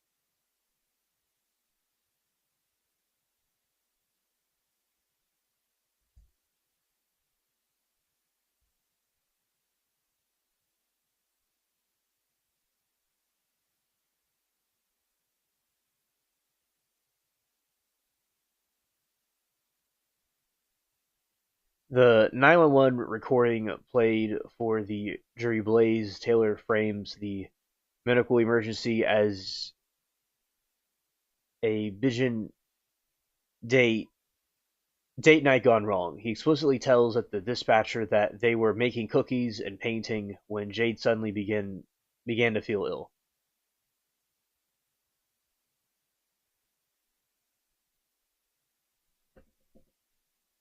So during the call, an audibly breathless Taylor tells the operator, "I don't know, I think she's having an allergic reaction. We were making cookies and painting, and she says she wasn't feeling good. Now I'm going back to the room to check on her." He later adds that they had eaten cookies and pasta.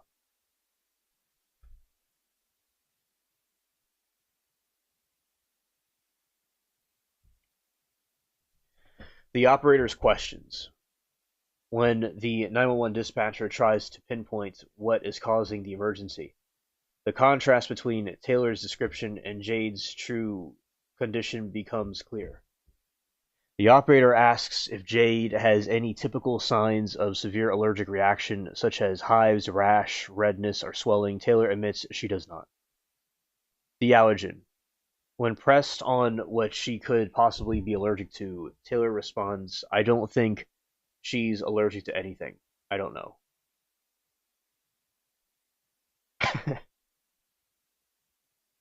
Saw says, "Yum, cookies and a glass of Coke." Yeah, right. He poisoned her.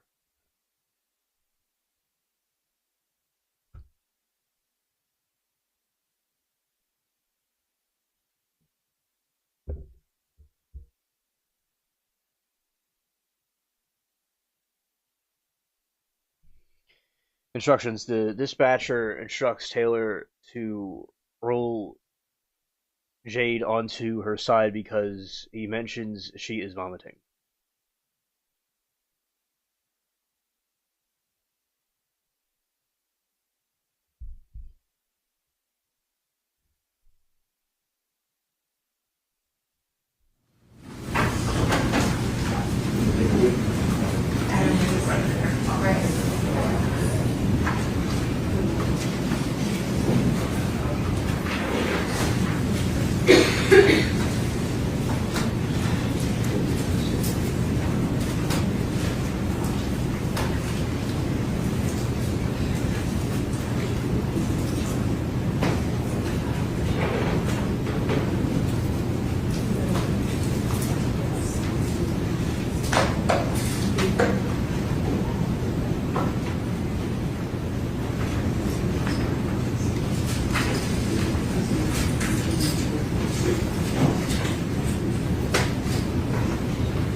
step up, raise your right hand, and be sworn.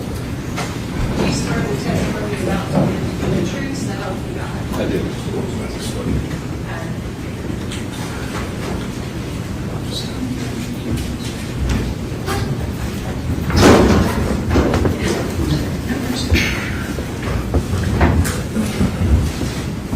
Good morning, Detective Reese. Could you please state your full name for the record? It's Detective Adam Reese, And where are you employed, Detective Reese? Metro Nashville Police Department, How long have you been employed there? about 18 and a half years. And what is your current position at the Metro Nashville Police Department? I'm a homicide detective. How long have you been assigned to the homicide unit? About 5 years. And can you describe, were you assigned as the lead detective for the homicide investigation into the homicide of Jade Benning? Yes. And can you explain what does that mean to be assigned as a lead detective to a homicide case? So in the homicide unit, we have multiple detectives, obviously, and we have multiple deaths that need to be investigated throughout the year. So we have sort of a rotation that we go on between each of the teams. So when it's your turn on your team, you're assigned the case, and at that point, you're the lead investigator. So you make most of the decisions related to that case and utilize the help of your teammates to assist in that investigation. And are you just working with other homicide detectives, or are there other units within Metro Nashville Police Department that assist you depending on the case? Oh, depending on the case, we may work with our Titans unit. We may work with any number of the investigative units, depending on some of the nuances of the case. The crime scene investigations, the crime lab, the medical legal investigator that works for the medical examiner's office. We spend a lot of time communicating with the district attorney's office about any homicide case. Other agencies sometimes even. And if you could just clarify, what is the Titans unit at Metro Nashville Police Department? There's sort of a investigative support unit that helps with like surveillance, tracking fugitives down, that sort of thing, gang intelligence.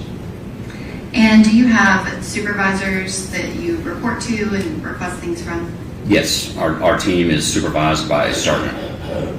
And can you describe how did you become aware that you were going to be assigned to this case?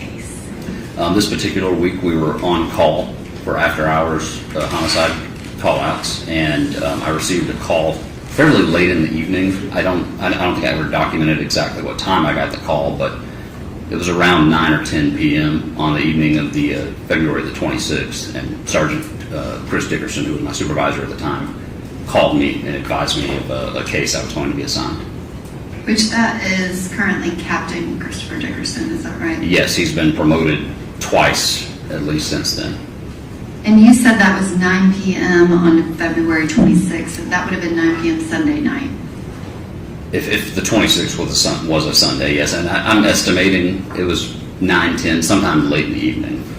So not on the 25th at all? Correct. And can you describe, kind of explain what the logistics were of you getting called and assigned to this case at that point in the investigation versus you responding to Vanderbilt University Medical Center when Ms. Benning was transported there by ambulance? So we generally do not take a case unless we've received information that the victim is not going to survive. So if like someone is shot, say for instance, and the hospital says they're likely going to pull through, there's a separate unit that investigates non-lethal shootings and aggravated assaults, that sort of thing. We take it if it's going to be an actual homicide. And when you were assigned, what did you do first? What was your first response? Well, my first thing was just to get a quick briefing from Sergeant Dickerson over the phone to kind of learn some of the basics of the case. And then at that point, myself and several of my teammates responded to the headquarters where we had arranged for Jade Benning's mother and a friend of hers to be there so that I could begin interviewing them and finding out the circumstances of the case.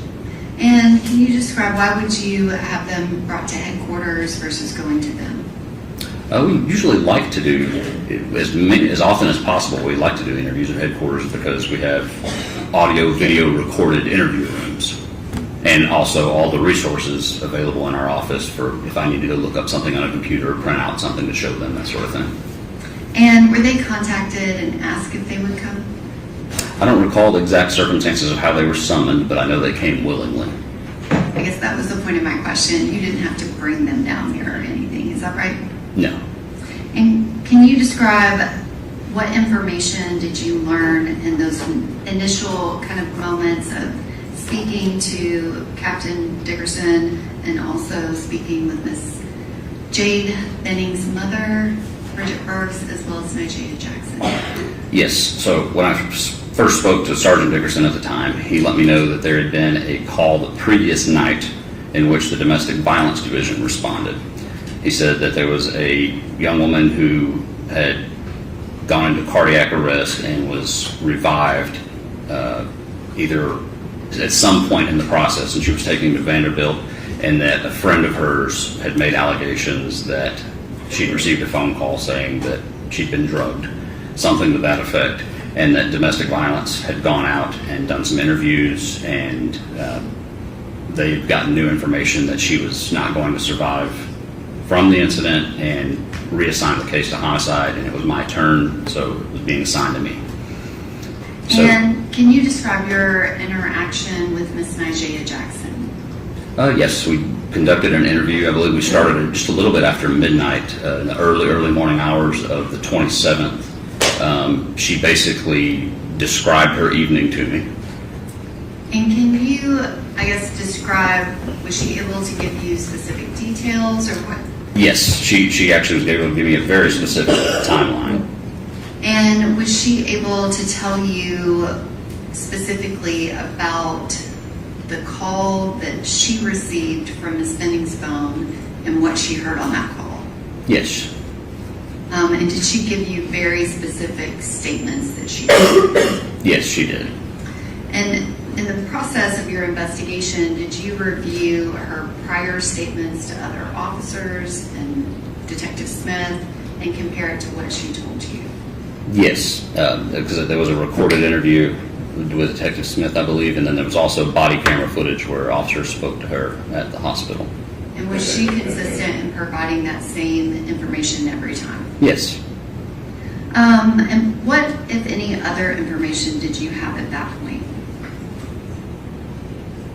I had information that she was in a relationship or something, and she was pregnant with Mr. Taylor. And there was some ambiguity about the status of their relationship, whether they were just actually dating or she was just pregnant with his child. You know, I'm going to object to the hearsay in regards to what Nigel has said, as well as the Boles from another witness through other statements she's made. Okay, I don't know what you define as boaster, but do you care to be heard? Yes, Your Honor.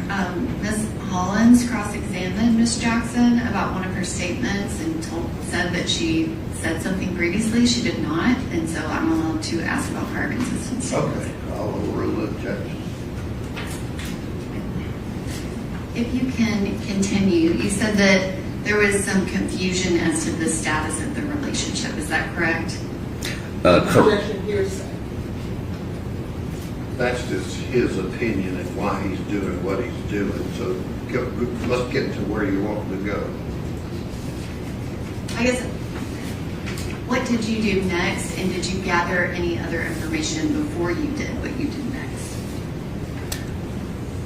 Well, after I finished interviewing Ms. Jackson, one of my teammates had created a search warrant. He had drafted a search warrant to search her apartment.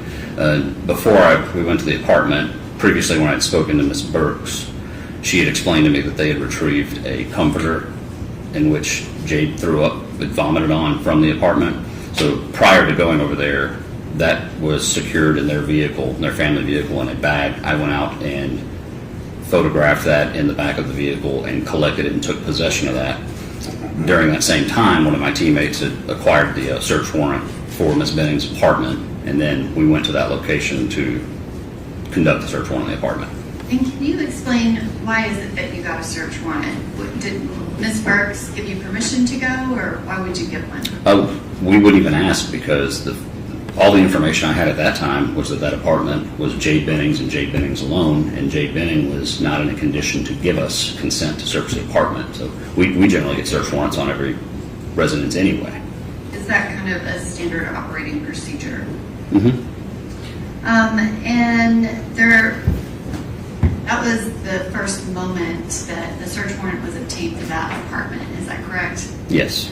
And I guess is that typical in a situation like this, or was this kind of an atypical situation? No, this situation was unusual in that it had been with another unit who was handling it as a non-death scenario, then coming to us as a death scenario. So it was not typically done that way. And Ms. Burks told you that people went to the apartment, and she said she had something from the apartment that she had to give to you. Objection, leading. He's already said that, so what's your next question? At any point did she, I guess, express that she felt like she had done something wrong by going in the apartment, or did they feel like they could go into that apartment at the time they did? I don't think I didn't get the impression she felt like she did anything wrong, but she just explained to me that she named off. I'll sit there a second. Well, I don't believe that he's giving me her actual words, and I was just asking. Okay, he answered that by his first word. She didn't feel that way, so what's your next question? Detective Reese, is it possible that an officer with Metro Nashville Police Department that was at the hospital told them they could go into the apartment? Do you know if that's possible? It's entirely possible. Okay. And I guess describe that process. Once you got the search warrant, what happened next? So we met one of there were some patrol officers that had been already sent there by I believe the supervisor. And we all met at the parking lot of the apartment complex, which is in the 1500 block of Lebanon Pike here in Nashville, Davidson County, where this evidently had happened. And I met one of our CSIs there, and I gave him the comforter that I had taken possession of from Ms. Burks. And would that be which CSI? Mr. Terry, I believe. And then after that was given to him, or maybe while I was giving that to him, I believe our patrol officers entered the apartment with a key that had been provided and cleared the apartment just to make sure there was no one inside. And then we went inside, and CSI did photographs of the apartment, and then we conducted a search. And can you describe, were you present the entire time while that search happened? Yes. Was there any point that you would have been doing something else and not been kind of in that kitchen area of the apartment? I wouldn't say I was in the kitchen nonstop. I went into other rooms. And I want to show you as part of Exhibit 16.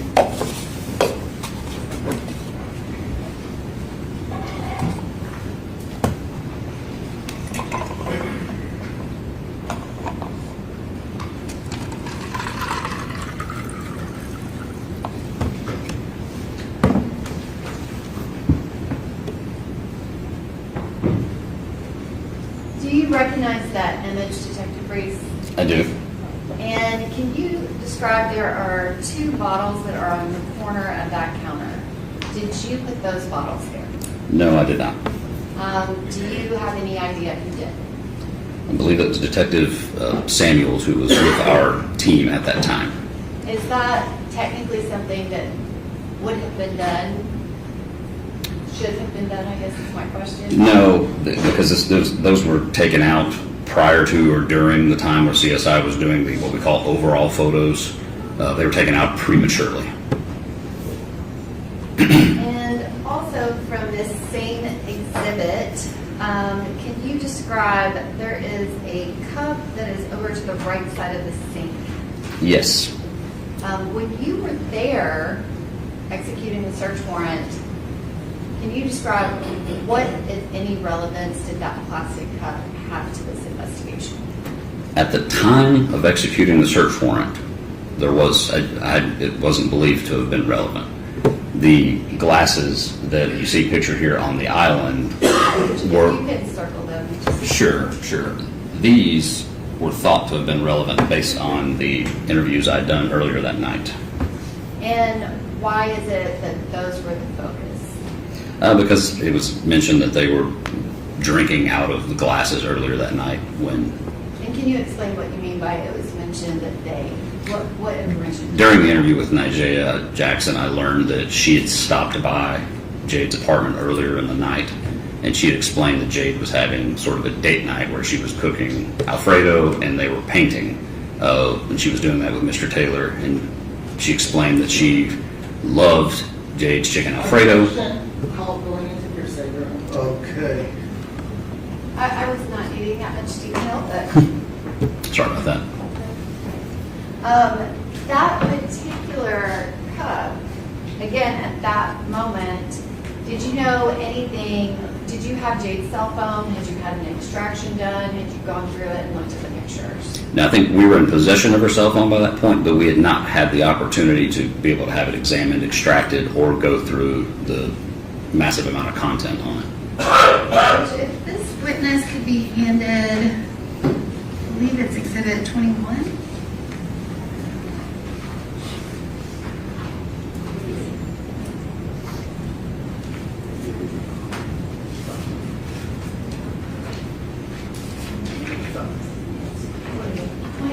I apologize. 28 is the iPhone. Okay, it could be in that small.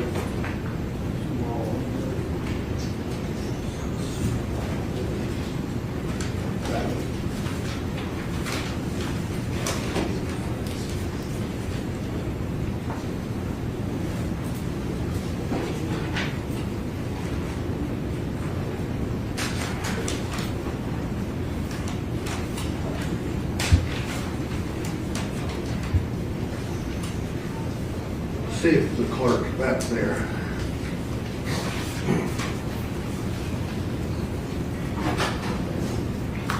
We need Exhibit 28.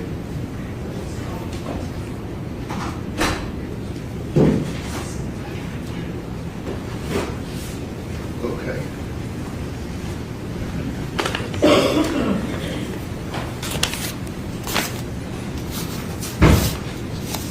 Do you recognize that item, Detective Breeze? The envelope is sealed. May I open it? Sure.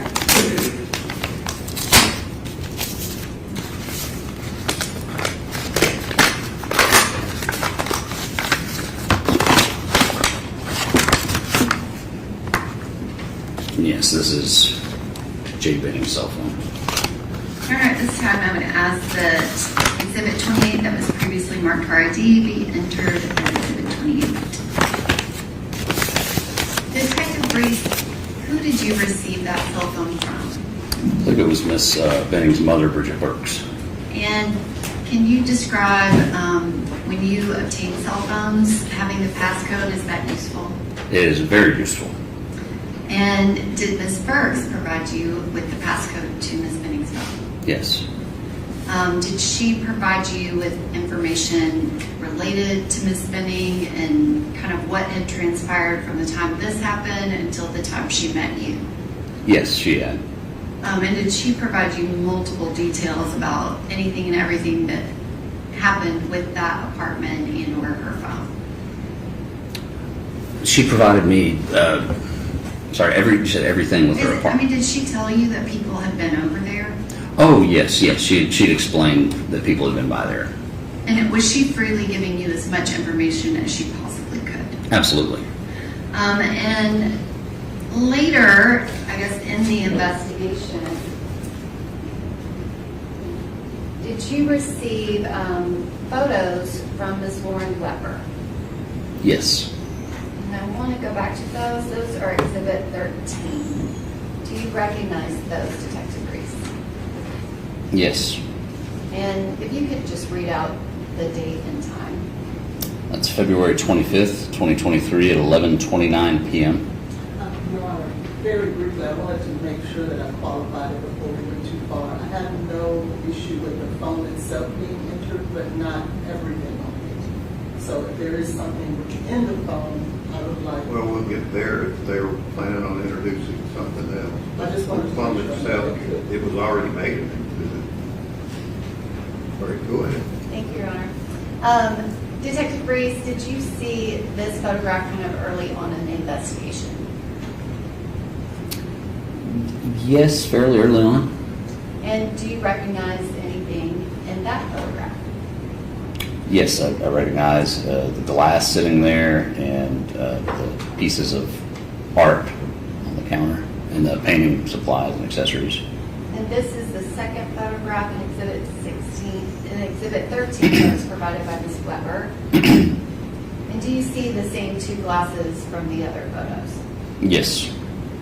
And now I want to show you an image from Exhibit 29. This is after Ms. Benning's cell phone has been analyzed.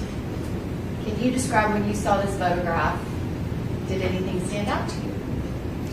That photograph was actually brought to my attention by Ms. Burks. She mentioned to me that this one was taken that night and mentioned something. If you'll answer the questions, you'll be Yes. here till 3 o'clock if you don't. Yes, sir. Yes, this photo was brought to my attention. And maybe I should clarify, did Ms. Burke show you this photograph before you received the extraction? No, I received the extraction. I just hadn't noted that particular photo. Okay. And can you describe that cup?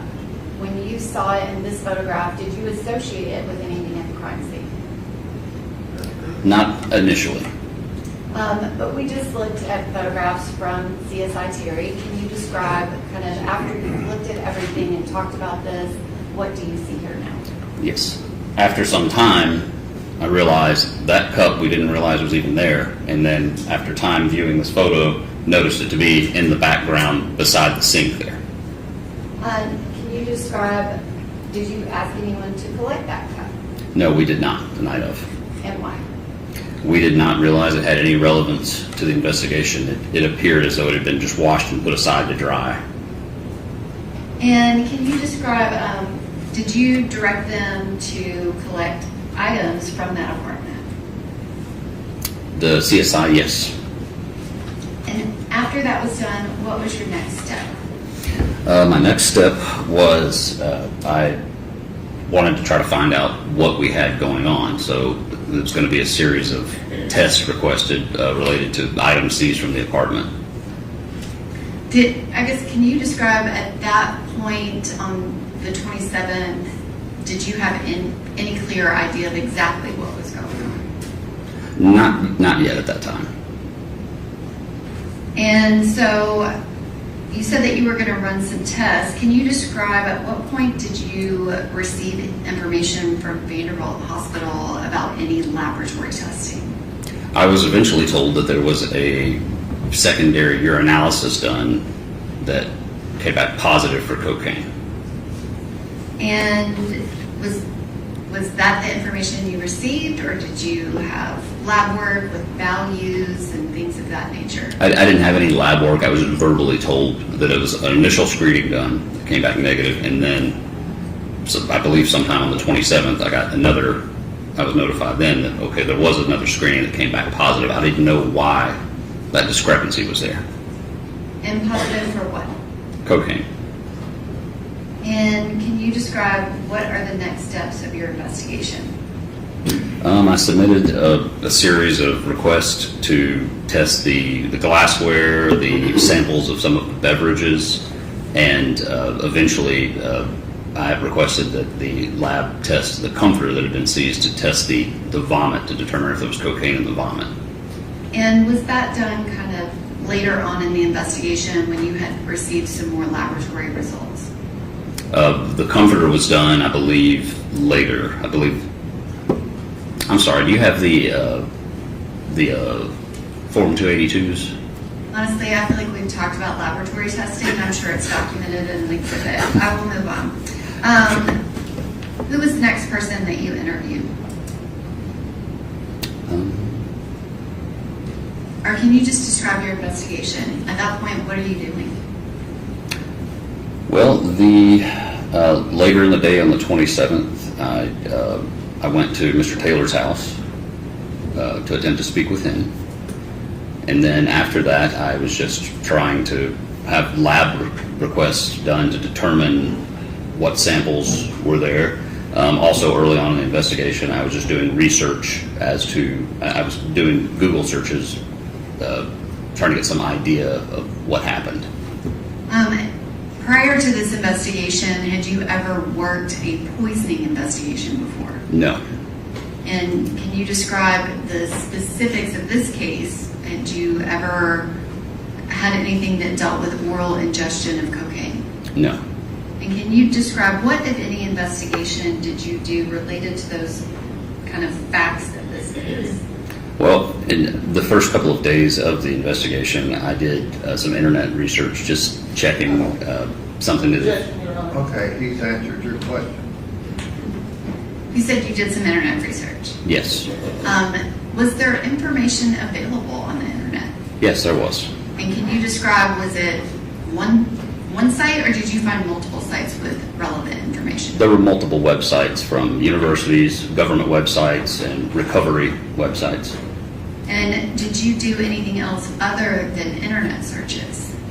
I reached out to a detective that I knew that had experience working drug investigations.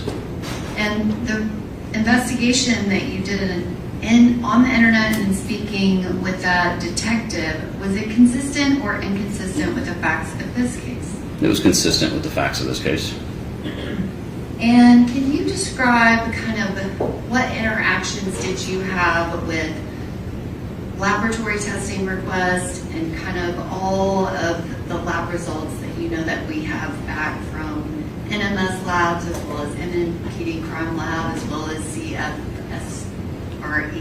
lab? So there was the testing on the beverage samples and the drinkware from the apartment had all come back negative after being tested at our crime lab. I did a lot of coordination with the crime lab director during that time, and it was explained to me that it was not within their capability to test the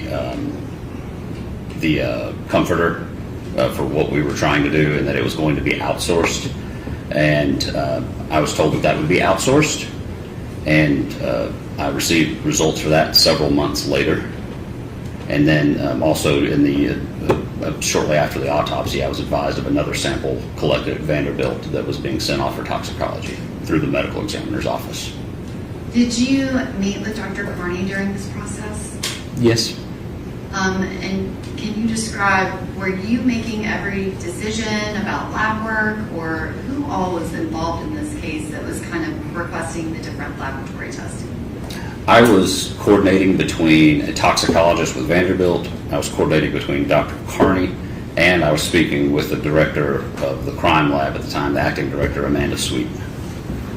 And at some point, did a group of those people, along with myself and Deputy Moore, and you all get together to meet to kind of discuss what the evidence was in this case? Yes, we did. Is it fair to say that none of us didn't know anything about it, and we needed them to kind of educate us about it? That's very accurate. And can you describe, once you received the extraction from the cell phone, is that something that you would look through by yourself, or how does that work?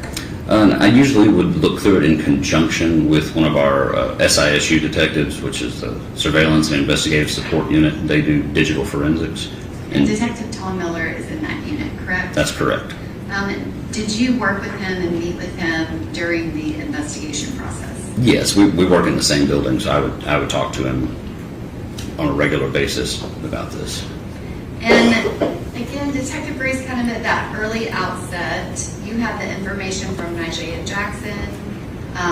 Did you ever speak with Mr. Keontae Jones? I did. And was that an in-person interview at headquarters, or what type of interview? I just spoke to him by phone. Is it possible that he might not remember that specifically? Speaking to me by phone? Yes. I suppose it's possible. Did he provide you with information? Yes. And so, kind of in those early stages of the investigation, is it fair to say that you were unsure of the exact timeline compared to today, where Dr. Carney has given us a very definitive timeline? Yes. Yeah, I was not sure of there was a lot to be discovered and found out and put in order. And so can you describe what information, like what were you looking at within Ms. Benning's phone kind of for purposes of your investigation? I was trying to look for anything that might have been, that seemed like it might have been relevant to the investigation, because you don't always know exactly what's going to be relevant sometimes until you find something. So, Were you specifically looking for cocaine? oh, yes, I was looking for anything that I could find having to do with drugs, of any that I could think of. And I guess, can you describe, did you find anything in her phone that indicated that she had ever used cocaine? No. Did you look, I guess, just, can you describe how much information was in her phone to look through? It was a very, very large amount. Thousands and thousands and thousands of text messages, photos. And can you describe, were there any references to narcotics at all in the Benning's phone? Yes. And those references, can you describe what type of narcotics were referenced? Marijuana, and on one or two, or a couple of occasions, a mushroom bar. But absolutely nothing related to cocaine, correct? Correct. And can you describe, did you look at kind of the timeline of when Miss Benning became pregnant? Yes. And can you describe, after she became pregnant, what, if any, references in her phone were to marijuana? There continued to be references with the person, with the contact that I ascertained to be her dealer, but they were always... Would that be Danny Weed? Yes. And they always appeared to be her facilitating for other friends, co-workers, and things like that to get them marijuana. And specifically, did Miss Benning have a communication with Danny Weed on February 25th of 2023? Yes, she did. And did you look back at that and locate a message that preceded her contact with him? Yes. Another person, who I believe is one of her co-workers, specifically asked her to reach out to him to get a half, which I ascertained to be a half ounce based on my knowledge of the lingo. Did you speak to multiple friends and family of Miss Benning? I did. Did you find any evidence that she was using drugs or alcohol after the time she became pregnant? No, I did not. And can you describe what, if any, investigation did you do related to Miss Nigella Jackson? I reviewed her messages with Jade. Were you, I guess, had you already decided what happened, or were you investigating to see what evidence was there? I was trying to see what evidence was there to add that into my, factor into my findings. And can you describe, I guess, the volume of communication between Miss Benning and Miss Jackson that you found? They communicated on a very regular basis. And were you looking at the content of their communications to determine what their relationship was? Between Isaiah and Jade, yes. I mean, I was factoring that in. It was clear to me that they were close friends. And can you describe what, if anything, was in Miss Benning's phone related to Miss Keontae Jones? To Keontae? I believe he was only referenced with Nigella, when she was coming over. That's the only time I remember seeing his name pop up. So it's fair to say that they did not have communications between each other? Not that I found, no. And can you describe what, if any, investigation did you do into Miss Benning's contact with Mr. Blaise Taylor? Yes, I reviewed messages between them. And can you describe, did you review all of them? I believe I reviewed close to all of them. There were a lot. And were you looking at the content of those messages to kind of develop a timeline of events of when things happened? Yes. And were there specific things that stood out to you within that timeline? Oh, yes. And you have Miss Benning's phone. We saw that cell phone sitting on the island in that picture that we just looked at from Miss Benning's phone. Did you ever obtain a cell phone from Mr. Blaise Taylor? No, I did not. Well, not during that time frame. Did you obtain any devices during that time frame of the early investigation? Not from Mr. Taylor, no. And can you explain what you mean by that? Well, I just didn't get a phone or anything from him during that time frame. There were some obtained later after his arrest in Utah. Was there a tablet that the Titans team provided? Oh, yes. Yeah, they provided that, I believe, sometime maybe in the summer of 23. And we've already heard testimony on that. Can you describe, I guess we're kind of fast forwarding a little bit, but describe when did you obtain a cell phone related to Mr. Taylor? How did that happen? There was one seized incident to his arrest in Utah that was held for me, and I flew out there to attempt to interview him and also get some items that were obtained during a search warrant by authorities in Utah, and I took possession of those and brought them back here. And Dr. Carney's autopsy report was completed in August of 2023. Can you describe what's the time frame of when charges were sought in this case? The case was presented to the grand jury on March 6th of 24, and I believe the capias was in the system as such that the U.S. Marshals could adopt it and go look for Mr. Taylor in Utah, I think by the 13th. And usually it's not uncommon for that to take about a week to get in there, and I believe he was arrested on the 14th of March of 24. March 6th, which that date is significant in this case, but this is March 6th, 2024. Correct. And that there were not charges up until that moment. Is that correct? That's correct. And Dr. Carney's autopsy report was completed in August. I would have to refer to the actual report. I believe that's correct. What the report says. Yes, that's what I would defer to, is what the report says. Can you describe the cell phone? Were there other items that were seized that belonged to Mr. Taylor? I believe there was some laptops and iPads, a GPS tracker.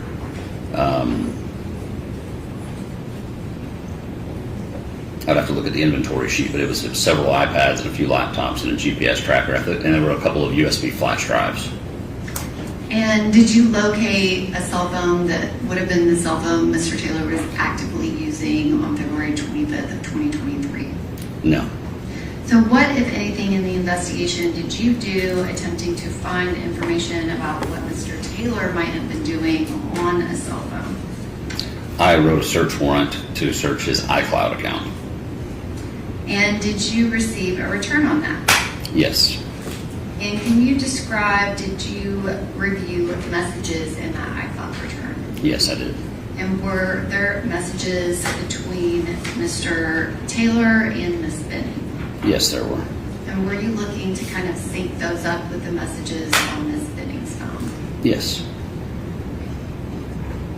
And as part of that, I guess, can you describe, as you're looking through information, are you continuing to meet with and kind of discuss things with Detective Tom Miller? Yes. And specifically, was there something that you were looking for related to that iCloud account? Yes, I was trying to find, due to the volume of information on there, I was trying to look through keywords for things that may have been relevant to the investigation. And that extraction of the iCloud, did it provide you with Google searches? Yes. And can you describe the number of Google searches? There, Movie approach. Okay.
All right, what's your next question?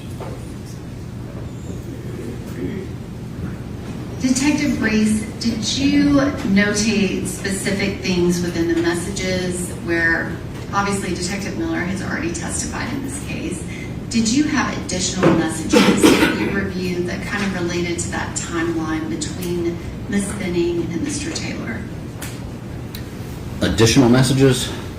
In addition to what Detective Miller already testified to? There were several, I don't know exactly what he testified to, but I reviewed several messages related to their conversations. I have a 4-page text message thread. It begins on January 8th, 2023 at 1:06:09 p.m. It goes to January 8th, 2023 at 2:10:25 p.m. I would ask that this be handed to the witness. Defense counsel's been provided a copy. All right.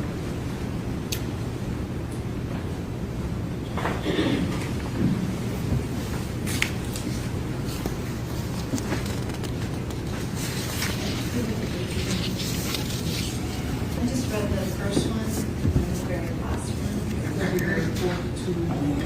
January 8th. Oh, that one.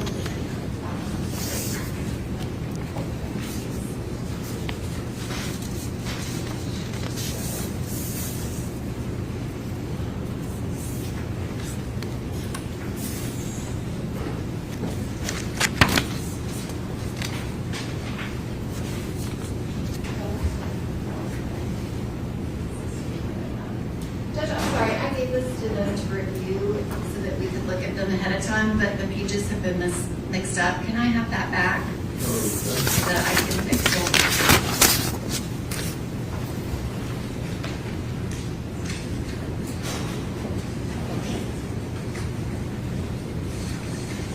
Do you have the January messages?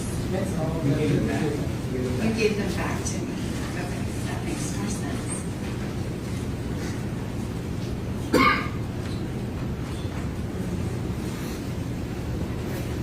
had seen those. Yeah, it just, everything got put back in the wrong folder. Do you recognize those, Detective Reese? All right, he hasn't been given anything. I'm sorry. I take it back.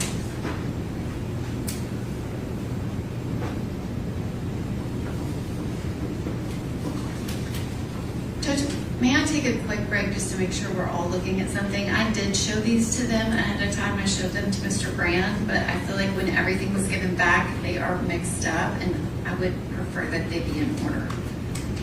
Okay. How long do you need?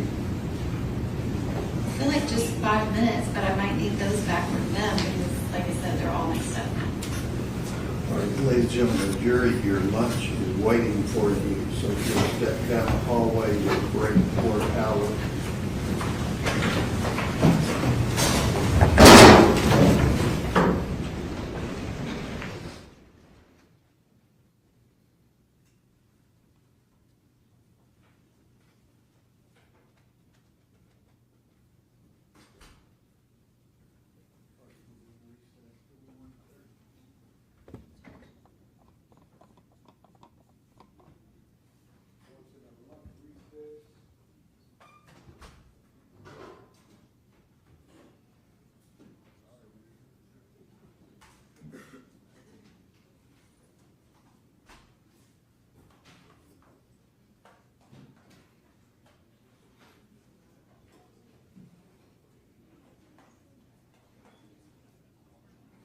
So I did I learned boating accident reconstruction in the academy, and then through an advanced level course that the agency put on internally for its own officers.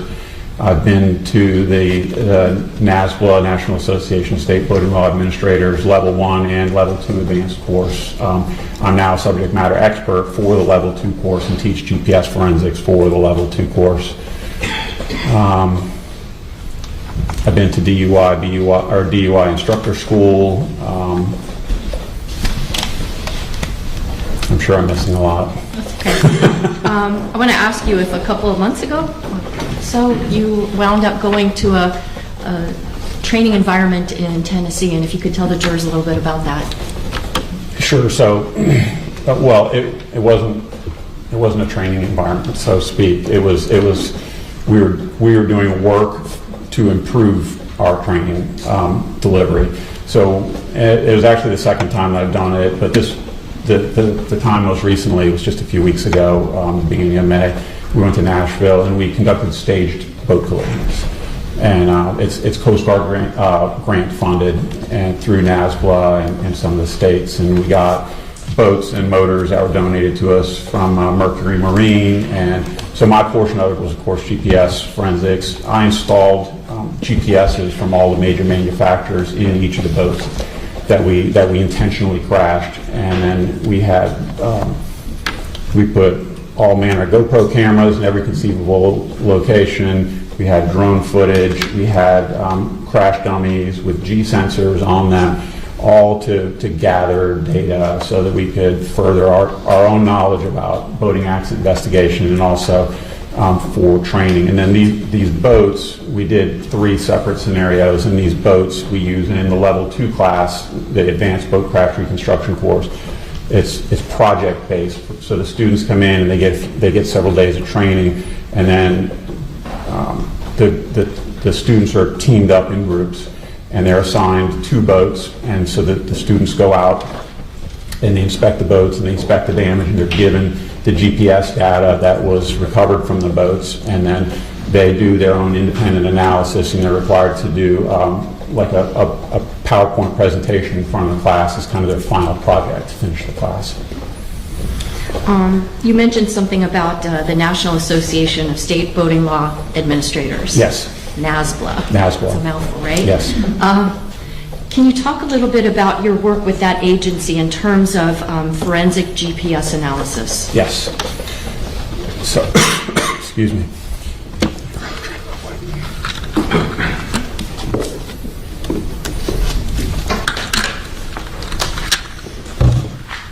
So NASBLA is an organization comprised of representatives from all 50 states and every U.S. territory, and they work specifically on boating safety initiatives all around the country. They have a program, the BOAT program, that teaches, they have a menu of courses that they deliver to local, state, and federal law enforcement. And so a couple of years after I left FWC, NASBLA came to me and asked if I could produce a GPS forensics course for their organization, which I did. And so that course has been in place since 2013, and it's kind of a one-of-a-kind course, and we teach to state, local, and federal law enforcement all around the country. We have an ongoing contract now with the Coast Guard. I'm teaching 3 classes a year to Coast Guard personnel. I've taught at the Federal Law Enforcement Training Center to the instructors at Lacy. I've delivered the course to Homeland Security and Secret Service in D.C. And I don't know what the tally is for state and locals, but hundreds and hundreds of officers around the states. How did you get so invested, I guess, in GPS data and recovery of it and analysis of it?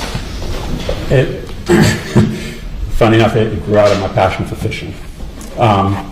When I was living in Naples, I started doing a lot of offshore fishing there, and this is in the mid-90s. And the legacy previous navigation system that boaters used was Loran. And in the mid-90s, GPS started to come on scene, and I had all my fishing spots in Loran coordinates, and I was trying to figure out how I could convert all these Loran coordinates into GPS latitude and longitude, and I started experimenting with some computer programs that were out there even in those early days. And although I was unsuccessful in being able to convert all my fishing spots, I realized that the GPS devices generated and stored a lot of really relevant data to me as a Marine conservation officer and boating accident investigator. And so I started using it in my day-to-day work, and then it kind of grew and grew and grew and grew. But it started internally and just using it on my cases, and then I was helping other officers with their cases, and then I started helping other agencies, and it just kept on building. Over the years, since you were looking for the fishing spots Yes. with using GPS, have you seen the development of GPS technology develop? It's unbelievable, the technology that we have today. I mean, when I started, the GPS devices and the LORAN devices that I was using literally would tell me there's literally an arrow that would point, you need to turn left, you need to turn right to stay on a straight course, and you're basically running a straight course. You can now integrate these newer systems have bird's eye view imagery on them. You can overlay radar. You can put all the navigational data from the markers and channels and everything on there. You can integrate it with your autopilot system and literally push a button, and the boat will drive you to a fishing spot. And when I first started, when we would go out to a fishing spot, some of the spots over on the West Coast it's critically important that you get really close so you're dropping your lines to like a small wreck or small ledge or a hole. So accuracy is critical. So back then, there was a feature in place with the GPS system called selective availability, where the government used to degrade the system for civilian users. And what we would have to do is go out and we would drop a buoy on the given location on the GPS, and we would do kind of a search pattern off of that to locate the actual spot that we knew was there somewhere in that close proximity, and drop a second buoy on that and fish that. Now, with the current system, with differential options that are incorporated into the GPSs, you're literally most of the time within a couple of meters of the spot. So essentially, when your GPS tells you you're there, it's under your boat. It's right there. Have you ever used GPS in your car? I do, yeah. Would you say that GPS that you use, like with Waze or with maps, is as good as GPS that would be used on a boat?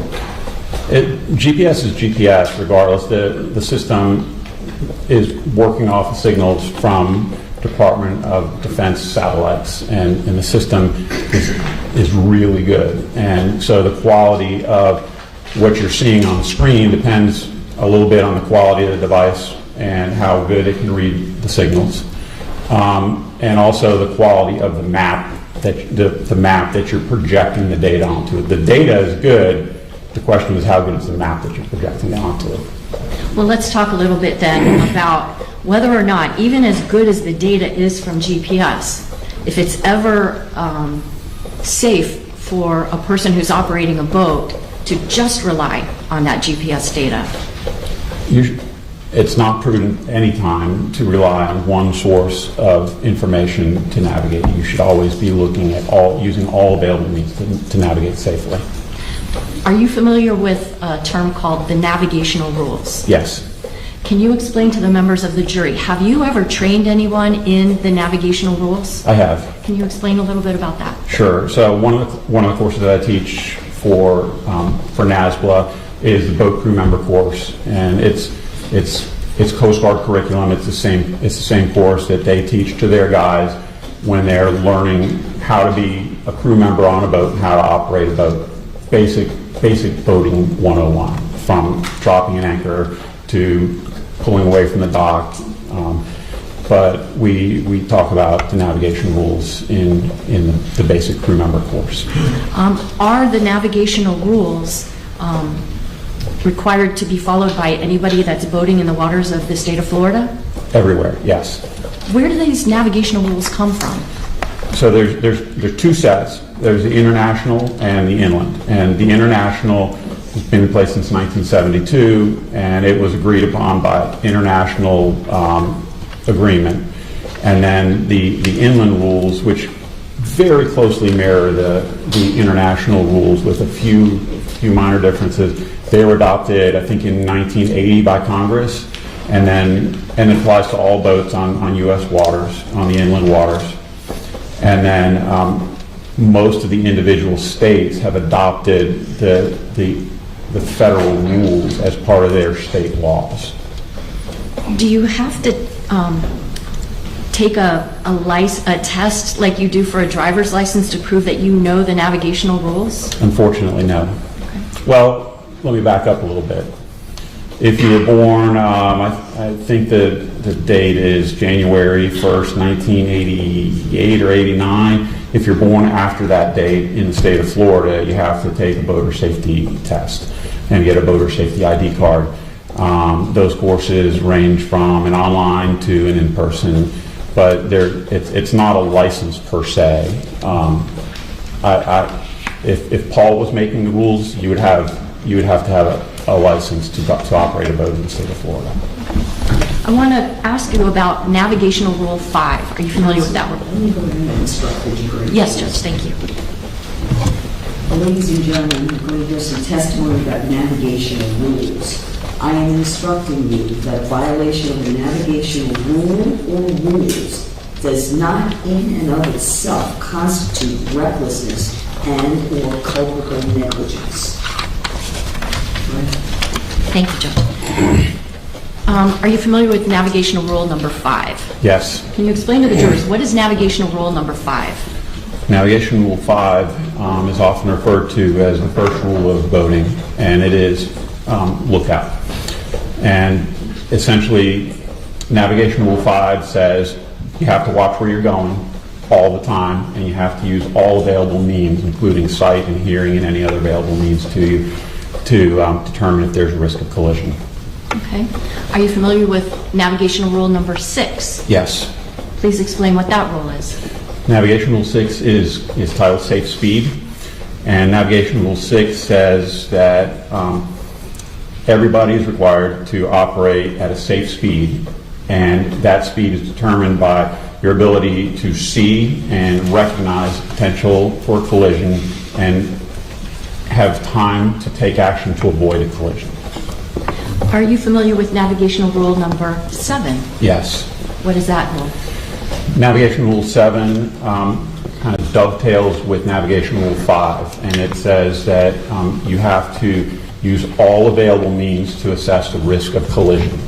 And so in many ways it's a lot like Rule 5 for the lookout. It just goes into greater detail saying that you have to use all available means at your disposal to identify a potential risk of collision. And then it goes into some further detail about the use of electronic devices, navigation systems, specifically radar and radar settings. What about Navigational Rule 8? Can you explain what that rule provides? Yes. Navigation Rule 8 says that you have to, in addition to the other rules, you have to take early and substantial action to avoid a collision. So on the waterways, it's not always easy to determine what the guy that's coming towards you is going to do or what their intentions are. It's not like the road where you have, traffic lanes and dividers and medians and whatnot. And so it's not always readily available. So what Rule 8 says is that you have to take early action and substantial action so that the other boat that's coming towards you understands what your intentions are. So you don't just make small course adjustments. You have to make big course adjustments so that the other boater can understand, hey, he's turning to the right or he's turning to the left. Are you familiar with the term allision? Yes. A-L-L-I-S-I-O-N. Yes. Is an allision a type of collision? It is. Can you explain that? Allision is really a nautical term, and it relates to a vessel that hits a fixed or stationary object. Are you familiar with a body of water called the Cutter Bank Channel? Yes. Have you ever been there yourself? I have. Do the navigational rules that you've just described for us apply to boats operating through the Cutter Bank Channel? The inland rules apply there. So anyone operating through the Cutter Bank Channel would be expected under the laws of Florida to keep a proper lookout? Yes. Also to operate for a safe speed for the conditions? Yes. To keep lookout to avoid the risk of colliding with anything? Well, they're required to always assess the risk of collision. And also to avoid a collision with anything? And take action to avoid a collision. Yes. Whether it's a boat or a fixed object? Yes. Okay. Is the Cutter Bank Channel a part of the intercoastal waterway? It is. Can you explain to the jurors, what is the ICW as it's sometimes referred to? It's basically the nautical equivalent of I-95. It's a channel that runs along most of the eastern seaboard of the United States, from, I think, New Jersey all the way south around Florida, up the coast of Florida to Texas.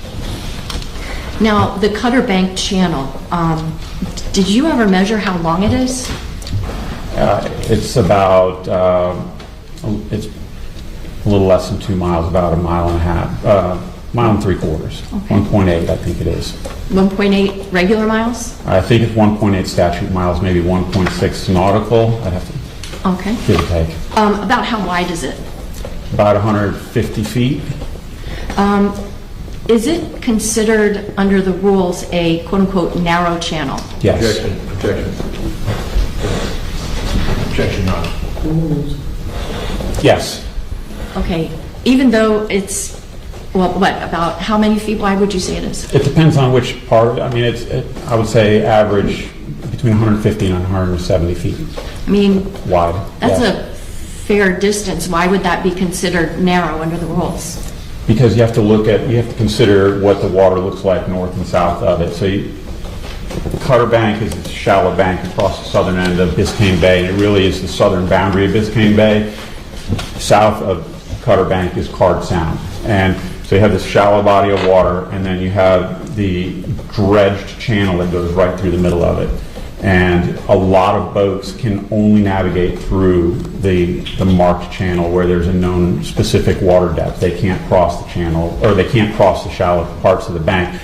So you have, once you get through the channel, either going north or south, it opens up really wide. So it kind of, all the traffic funnels down into Cutter Bank Channel and then opens up on the other side.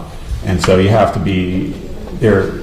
You have all that channel being confined to this one section of waterway, and you have to take into consideration the maneuverability of those boats. Some of these might be motor yachts that need a substantial amount of space to maneuver, so that's why it would be considered a narrow channel. When traversing a channel, there's not like a yellow painted line like we have on the roadways to separate who's on what side. Is that fair to say? Yes. But are there quote-unquote rules of the road that dictate which side of a channel a vessel should be operating on? Yes. What is that? You stay to the right. Now, you're here today for a crash that involved a Robalo vessel that was about 29 feet long, and it had a hull ID of RO, B like boy, S like Sam, 0144A919. Are you familiar with that vessel? If it's the green Robalo vessel that I've been out to inspect, yes, I'd have to take your word for it on the, I don't have the whole ID number memorized. You don't? Did you make a note of it in any of your reports, though? I did, yes. Okay. I won't hold you to the exact, but can you explain to the jurors, what is a hull ID? It's like the VIN number on your car. What do you mean? It's a 12-digit number that's stamped into your boat. There's one obvious one on the back of the boat, and then there's always at least one concealed somewhere on the boat. And it's just a means of tracking and identifying boats. I'm going to show you an exhibit that's in evidence. It's state number 68. You recognize this boat? I do, yes. And this is at Robalo? Yes.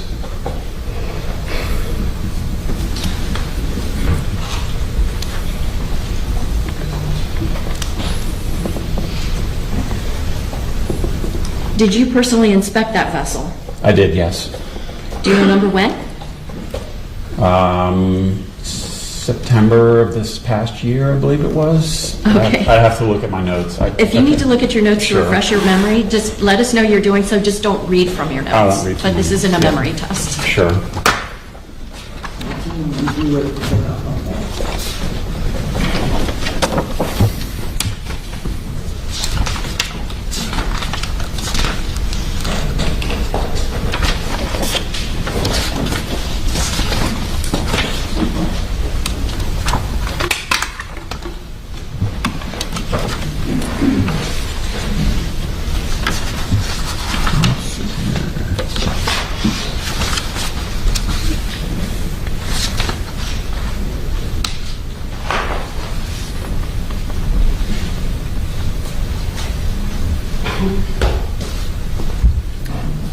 March 7th, 2025. Okay. Were you the only person present for that inspection of the vessel? No, defense counsel and some of their team were there as well. Okay. And was Lieutenant Thompson there as well? Yes.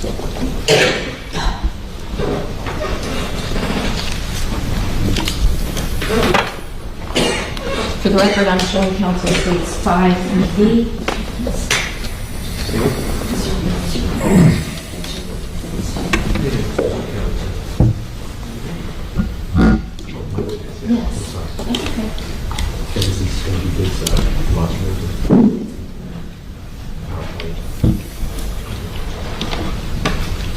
Mr. Albert, I'm showing you a flash drive, and it's got an evidence tag of it of 5V for identification. I want to ask you if you've reviewed the contents of this flash drive, if they accurately depict either photographs that you've taken or seen, as well as videos, and also the GPS analysis that you conducted in this case. Yes, And how do you know that that jump drive contains those articles? because I initialed it. Your Honor, at this time I would move 5V for identification and evidence. One more, Your Honor.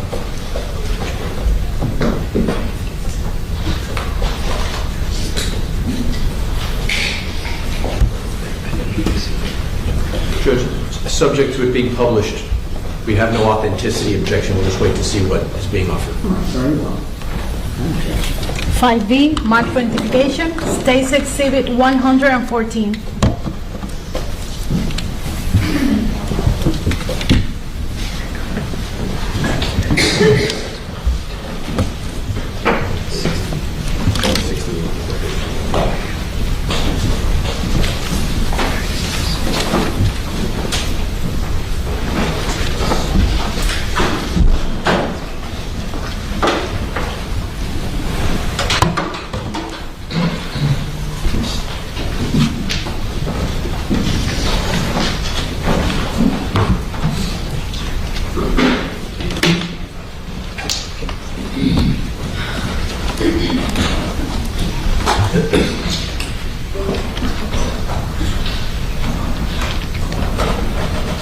For the record, I'm going to publish States 5B, Image 1, for bottle vessel.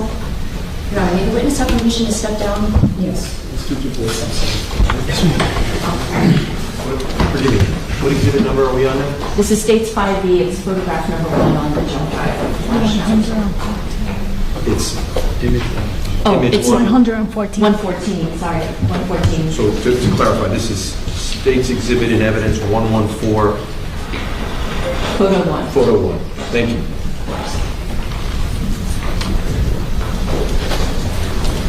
Mr. Albert, does this photograph depict the Robalo vessel that you saw in March of last year? Yes. Okay. Now, I'm going to ask you, let's go to the next photograph, photograph 2 on this exhibit. I noticed toward the bow of the boat, there's some plastic. Can you explain what that is? That's the shrink wrap cover that's over the boat for the time since the incident.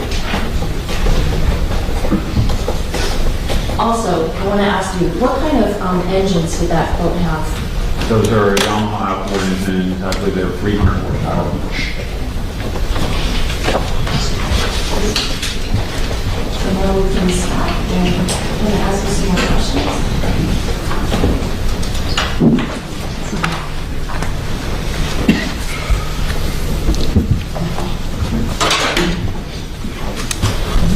Did you make note of the length of this vessel? Yes. What was it? It's 29 feet. What is the beam of the vessel? I believe it's 10 feet 6 inches. What does beam mean when it comes to vessel anatomy? The width of the boat at its widest point. Does it have what's known as draft up and draft down? Yes. Can you explain to the jurors what is draft up and draft down? The And if outboard- you need to step Sure. down, if the witness has permission, if you need to step down to explain. The motors on the back of the boat, they have a trim and tilt function. They can trim them up and trim them down. So draft up is the boat floating in water with the engines tilted up. Draft down is the boat floating in water with the engines trimmed all the way down. Now, What would be the top speed essentially for a vessel of this structure equipped with two 300 horsepower engines? What would you expect the top speed of a vessel like that to be? In the mid-50s. Okay. Their advertised, I think, speed in the document is 54 to 55 under a test load. Okay. What is a test load? Probably a couple of guys on the boat with a small amount of fuel, maybe a half a tank of fuel. I don't know what their standard is for measuring, but probably not topped off with fuel with a lot of equipment on board. A light load. Oh, so not a load of, say, 14 people? Correct. Did you bring a model boat with you so that you could explain to the jurors what additional people on a vessel can do in terms of its ability to traverse through water? Sure. So how fast you can go on this boat is dependent on the weight of the load that you're carrying, as well as how the load is placed on the boat. Okay. Can you show the jurors using that? And you can step a little closer. It's a long distance between you and the jurors. Can you explain what, let's say if there was a total of 14 people on a vessel of this type of, configuration. You had a couple of people here on the back, and then you had a couple of people by the center console. So that's going to be 4. So then you basically are going to have 10 people, 3 across the bench, and then the remaining 7 along the bow. Can you explain to the jurors how that's going to impact that vessel's ability to travel at top speeds? Sure. So the overall performance of the boat is highly dependent on the friction that it encounters when it's running across the surface of the water. So under the test load that they're talking about, the boat is riding kind of on a smooth surface of water, and really for the best performance, you're really just riding on the back half of the boat. You have the boat trimmed up, so and the engine trimmed in a manner that the propeller is running parallel to the surface of the water, minimizing the friction of the bottom contact with the water. So when you place a heavy load on the bow, it pushes the bow down, and in addition to having to move more water overall, it's also pushing more surface area down for the boat to push through the water, and it slows the boat. Okay. Now, for that particular robalo, is there a rule or a statute that governs how many people are allowed to be on that vessel when it is going through the waters?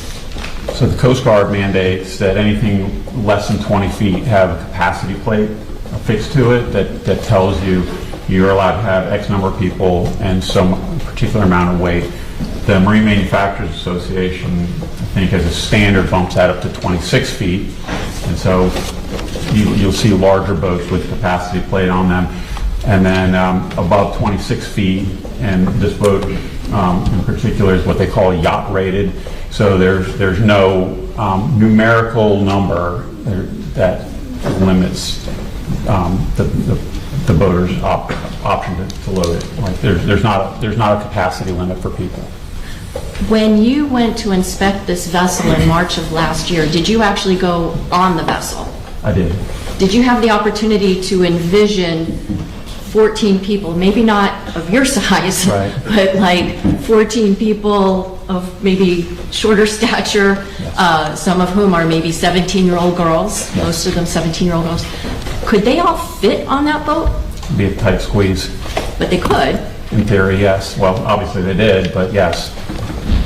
Would having, even if the 10 girls that were in the front portion of the boat, would having 10 girls affect the ability of that boat to hit that 54 or 55 mile an hour top rated speed? Absolutely. In your opinion, would that add almost 1,000 pounds to the bow of the boat? It would. From having been on that vessel, did you ever stand like at the captain's helm or, where the operator of the boat would be? Yes. Did you have the opportunity to look and see whether there were any blind spots or things that would keep someone from seeing what's ahead of them? There's a little bit, yes. Okay. What is that? May I? Yes. There's these support structures here that are holding the top up, and then, No, it's okay, Renee, thank you so much. Oh, can everybody see or no? I just don't want you to have to keep... No, it's okay. No, I got to.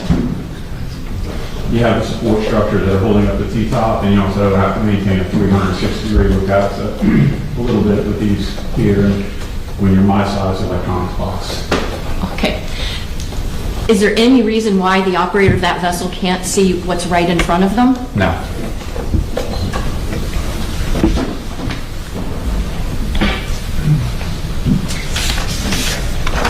Your Honor, at this time I would ask if the court would please read Court Exhibit Number 1.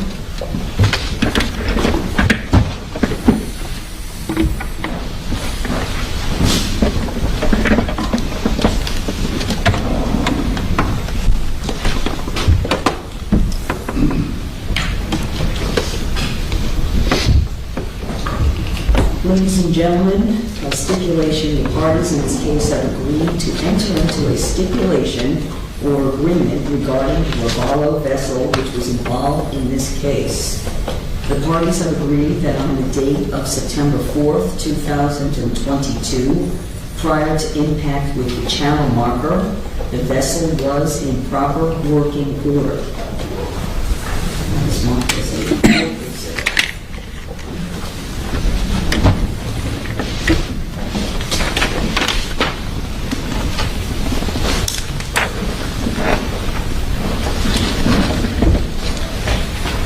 When you observed this vessel, was it at the FWC yard?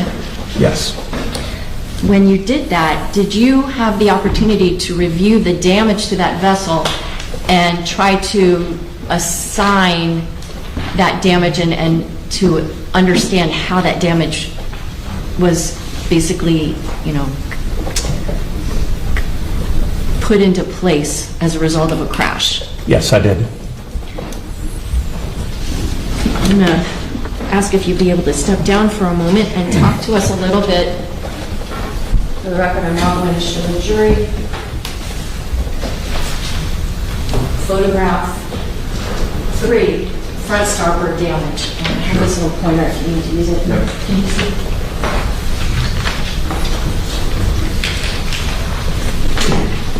Mr. Albert, can you talk to us about the initial point of impact, this vessel and the channel marker? Yes. So this is first contact right here.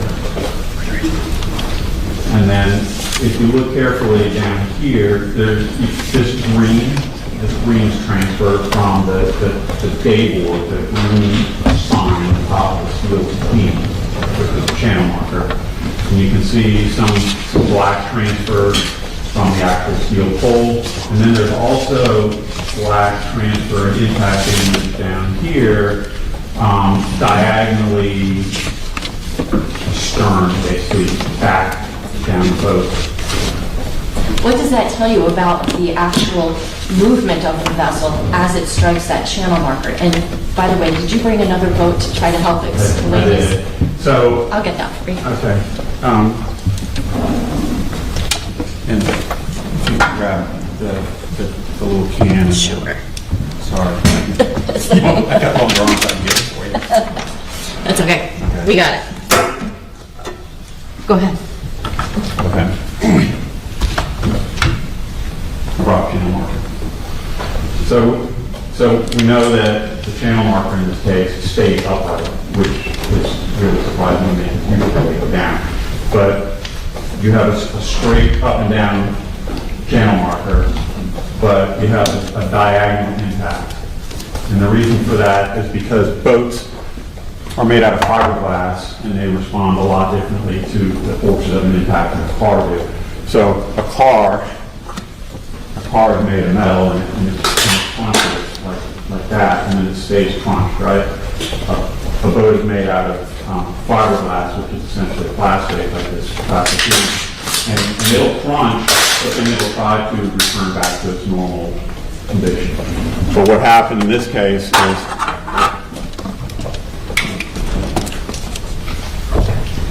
when this robalo struck the channel marker,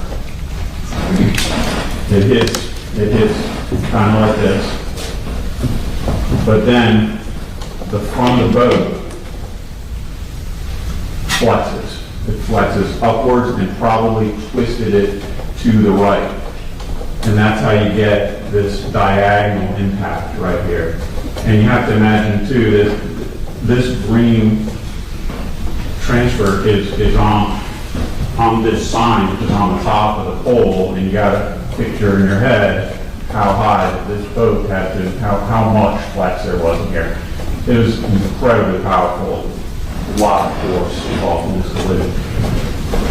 And so the bow flexing upwards and twisting to the right, along with the boat continuing to push through the channel marker, and the channel marker going down inside of the boat is what causes for the rest of this really just incredibly catastrophic damage on the side of the boat.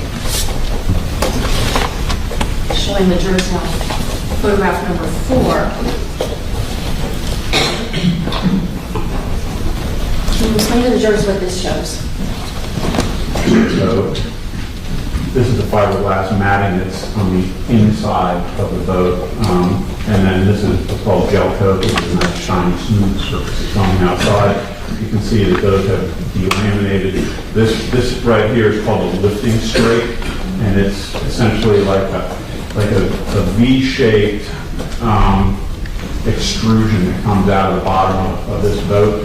And what that does is it channels the water down all when you're accelerating and gives the boat like hydrodynamic lift to get it up on plane and skimming across the surface of the water. So you can see that there's multiple cracks down this lifting straight, and that's from the flex of the bow of the boat causing the separations and the loss of this chunk of gel coat along here.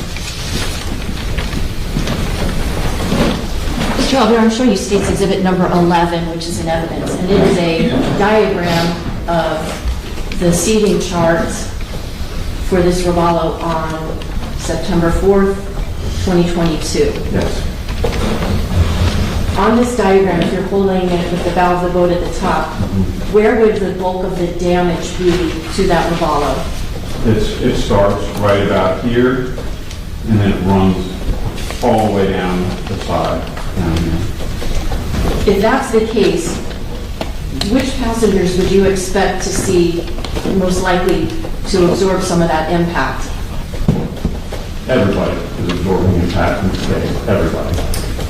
But the passengers seated along the starboard side here are closest to the force, and they're going to probably see a lot of force.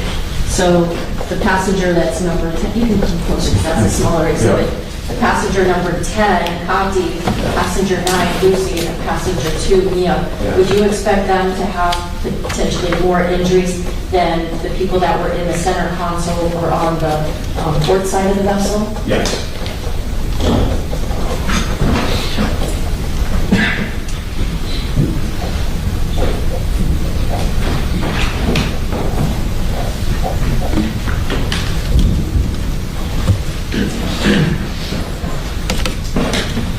And just finally, with this model day marker and this vessel, can you try to show to the jurors how the actual impact would have occurred? Or, I can't say definitively, you obviously weren't there, but based on your examination of the evidence. In order to really demonstrate it, this would have to be like flexible, right? And this is a rigid piece of plastic that I made with a 3D printed, so I can't truly show you what it did. But so you have to imagine that the impact is right here, and the bow of this boat is going to flex upwards like this, and it's going to strike the sign and knock the sign off, and then it's going to ride down the side of the boat as the momentum of the boat continues forward. Thank you.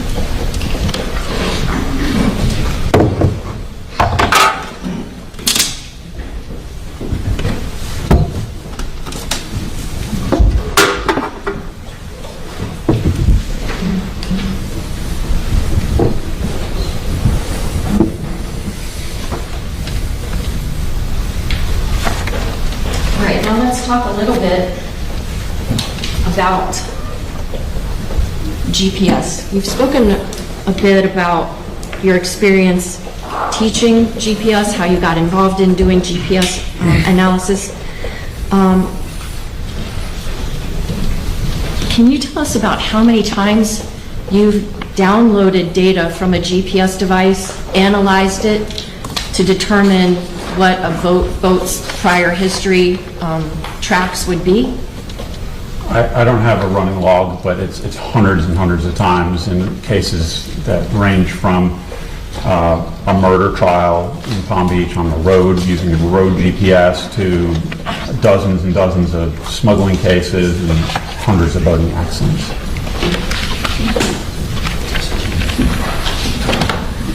In the case involving that Robalo vessel that we saw, were you contacted by FWC and asked to assist with recovering data from the navigation systems it had on board? Yes. When were you first contacted and asked to do that by FWC? The day after the crash. What was your understanding at that point of where the vessel was? It was relayed to me that it was still in the water on the bottom of Biscayne Bay, and the initial inquiry was like, hey, we've got this boat and the GPSs are underwater. Do you think you can get data out of it? Did you give them any suggestions or advice on what to do once that vessel was recovered from the waters of the bay? Yes. Water intrusion alone in the GPS doesn't necessarily mean that it's broken. So I told them to, FWC didn't do the recovery. They had a contractor come out and do the recovery. But I told them to instruct the contractor to be really careful to not further inflict any physical damage on the GPSs during the recovery process. And then I told them as soon as they got that boat on the trailer back at the dock that they needed to take those GPSs out of the boat and put them back in water and bring them up to me in water. Why in water? Okay. Like I said, water alone doesn't break the device. What breaks the device, especially with salt water, is corrosion. And corrosion can start taking effect immediately after it dries. So as soon as this device, if this device were allowed to dry, it could within hours, literally hours, start to corrode and cause problems that would be beyond my scope of being able to download it. Were the navigation devices from that vessel in fact delivered to you? Yes. What brand of device was it? They're Simrads. Okay. When did you get those? The day after they called me, so I believe it was the 6th of September. Did you note the dates in your report? I did, yes. Okay. Again, it's not a memory test. If you need to look at your notes to remember details, it's okay. Yep.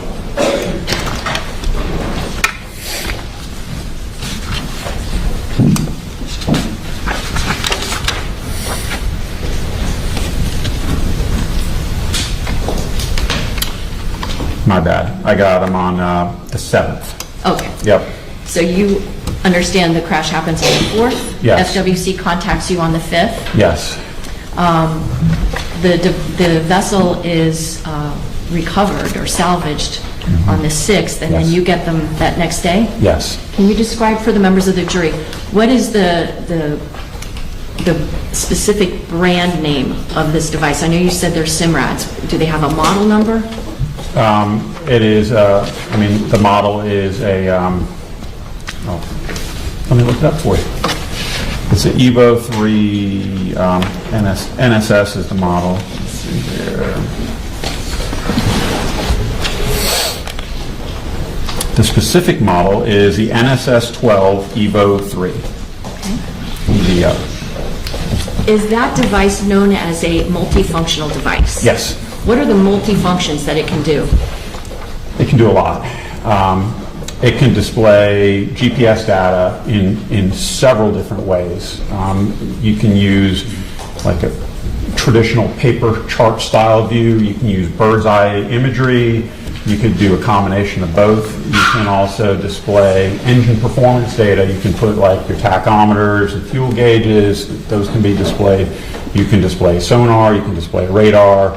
You can use, you can play video through them. You can use them as an entertainment, like for playing music, and you can control all those through the multifunction displays.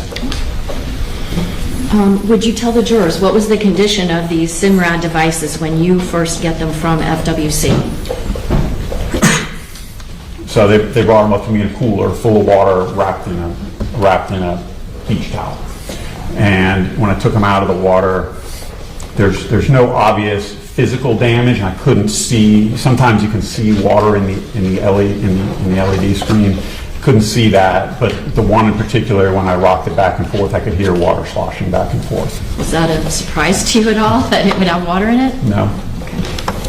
They are surprisingly resilient. I mean, I've seen some of these devices take really substantial impacts and be submerged in water. But in this case, this was obviously catastrophic, and it did get water. It was in the water for an extended period too. In order to try to extract any data that may have been recorded or stored in those devices, can you tell the jurors what is it you had to do?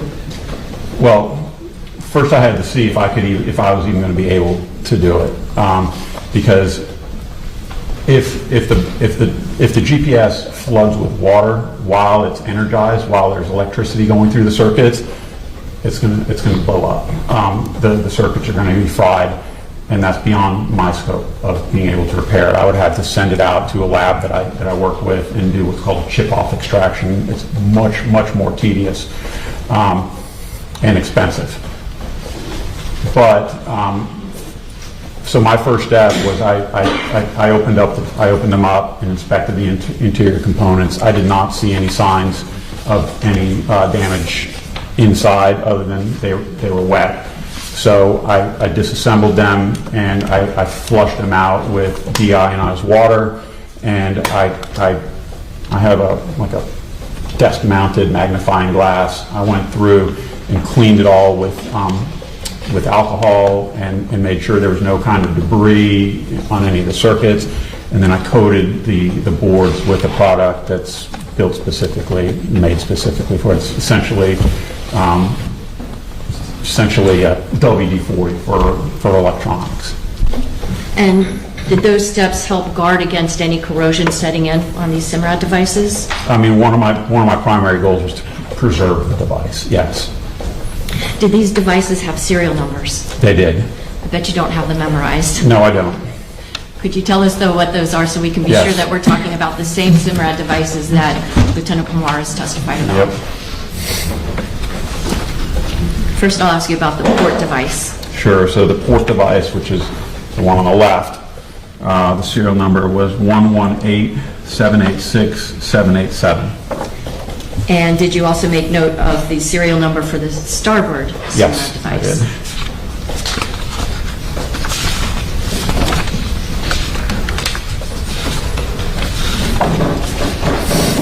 It was 118786796. Oh, sorry about that. I'm going to read all the way back. 118786796. For the record, I'm showing the jury now image 6. I'm going to read you a serial number. You tell me if this is the port or the starboard. The last two digits are 87. Yes. It's serial number 118786787. Yes. Which device is that? The port GPS. And did you in fact see photographs of that exhibit? I did. Can you take a moment and tell us if this is, based on its serial number, the SIMRAD device that you analyzed? Yes, this is the serial number here, and this is the model right there. And this is the left port or the right starboard? It's the left port. Okay, and then directing our attention now to photograph 7. Is this the same serial number as for the starboard? 796, yes, and then this is the model right there. Okay.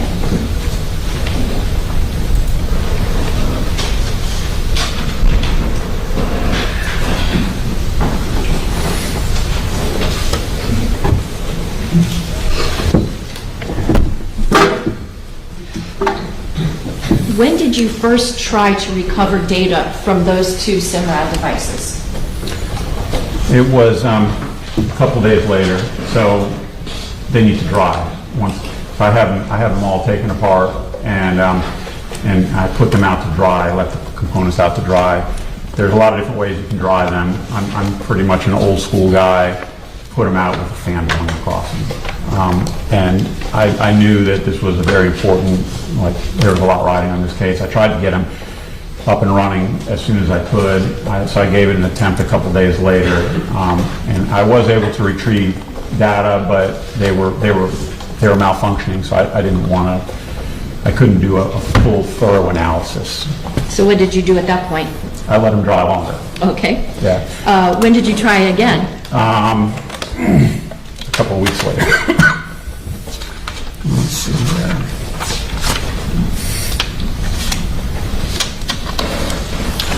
So my first attempt was on September 13th, and then my full examination was on October 8th. So on October the 8th of 2022? Yes. Were you in fact successful this time in extracting data from either of these two SIMRAD devices? Yes, they both powered up and function normally. You can see a little bit of like water damage in the screen of one of the devices, but otherwise worked as it should. And I went through and checked all the settings and then extracted the data. When a device like this is first powered up, is there any kind of a warning to the user of this type of equipment that is given?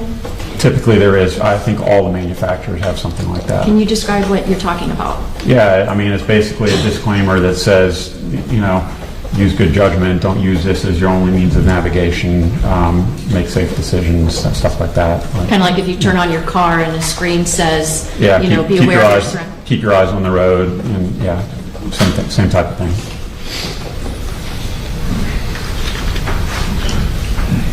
Once you saw that these devices could power up, did you in fact then begin the process of downloading that data? Yes. Can you explain how you do that? Sure, it's really not hard. All of the data is stored internally on a memory chip, and it's just a few keystrokes through the menu. You just have to know which menu items to pick, and you save it all onto an SD card. In this case, I think it's a micro SD card. Okay. Do you have what's known as an evidence copy and a working copy of SD cards? Yes. Can you explain the difference? Sure. So my normal practice and what I teach everybody is you want to preserve the data in its original form so that anybody else that's looking at it later will reach the same conclusion that you are. And so what I do is I download the data onto an SD card, and then I pull that out, and I will typically plug it into my computer just to make sure that I was successful. And I don't even open the file, I just make sure that the file is on the card, and then I provide that to the investigator in this case, and that's their evidence copy that they I believe typically create a new evidence number and enter that into their evidence system. And then I do the same process again for what I call a working copy, and that's the copy that I'm going to keep and plug into my computer and upload onto my computer and analyze the data. Now, once you get that data, do you just, open the card and it tells you what the last trails of the boat were? No. Is there some analysis of that data that has to take place? There is. Can you talk to us a little bit about what is it that you have to analyze in order to get relevant information, like what was the speed or the distance or the heading of a vessel on a given date and time? Sure. So, first of all of the GPS manufacturers use their own proprietary file format. So in a lot of cases, you plug it in, your computer's not even going to recognize what the file type is. So you have to know which programs to use and how to get it into a usable format. And then you can, it's not terribly difficult to put it into, say, Google Earth, or in my case, I use Garmin Basecamp, which is my program of choice for downloading and analyzing data. And you can visually see the track lines on a map or on a Google Earth image, but what matters is the details.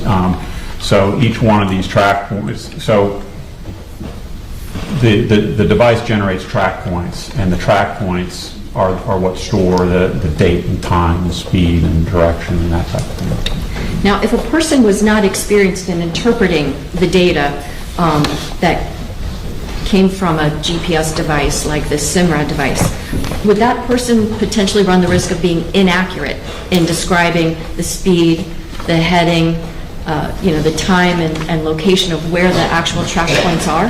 They could certainly make wrong conclusions.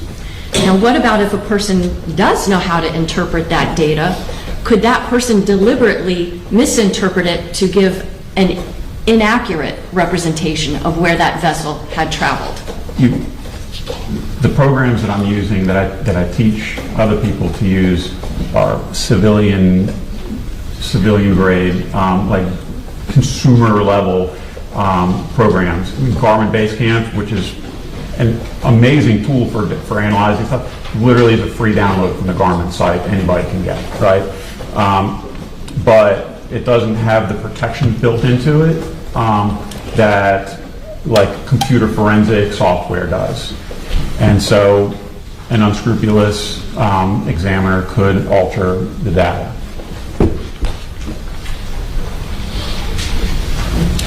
Now, just so we can kind of get a better sense of what's actually happening when a GPS device is on a boat as it's navigating its way, if that device is turned on and is working properly, can you explain the method by which we are getting these track points that we've been talking about? How is it that somehow a satellite knows where that vessel is? Well, the satellites don't know. Okay. So when you turn on a GPS, it starts listening for signals from the satellites. And once it hears enough signals from the satellites, the GPS device can calculate its position on the face of the Earth. In 3 dimensions, it can calculate altitude as well. And most GPSs, most modern GPSs, once it has established its location, will start recording where it is and where it has been. And so even though most of us use GPSs to navigate from one place to another, it's also like a data logger that's recording where you have been. And that can be important for boaters because sometimes you need help getting back to where you started from. It's not like on the road, right? And so it will drop track points along the way, kind of like a digital breadcrumb trail of where the device has been. What is it that causes a track point to be dropped into the device? It depends. There's 3 different ways. There's you can set your device to drop track points by time, and so you can go like when you buy it. Detective Breeze, it'll be Apple Denny. Okay. And what are you looking to? I can do my quick offer of proof right now. Okay. Yes.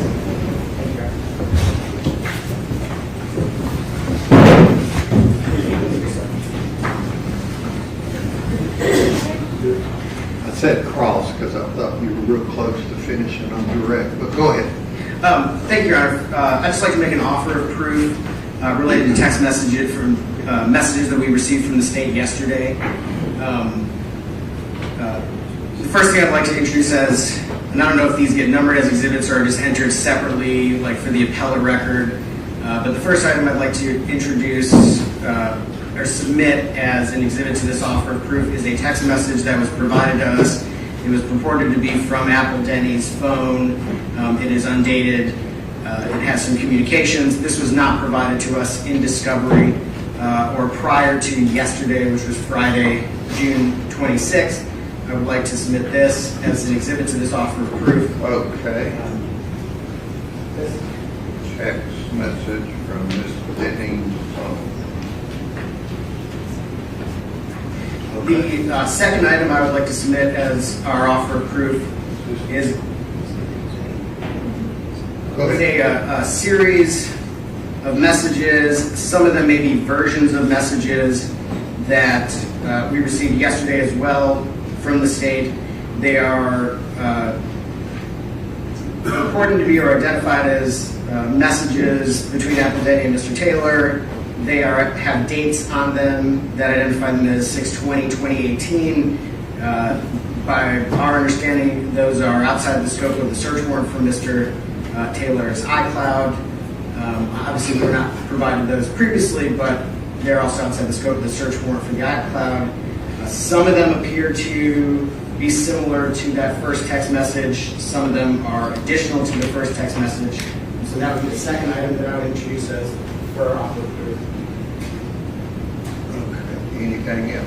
Yes, I would just like to proffer for the court, or for the record, that as it is my understanding based on the state statements that and the court's direction towards me, that if we were to cross-examine in certain ways, the door would be open and those items would be allowed to be introduced in this matter. My understanding of the restrictions on the testimony based on the 404 hearing, that they were very limited.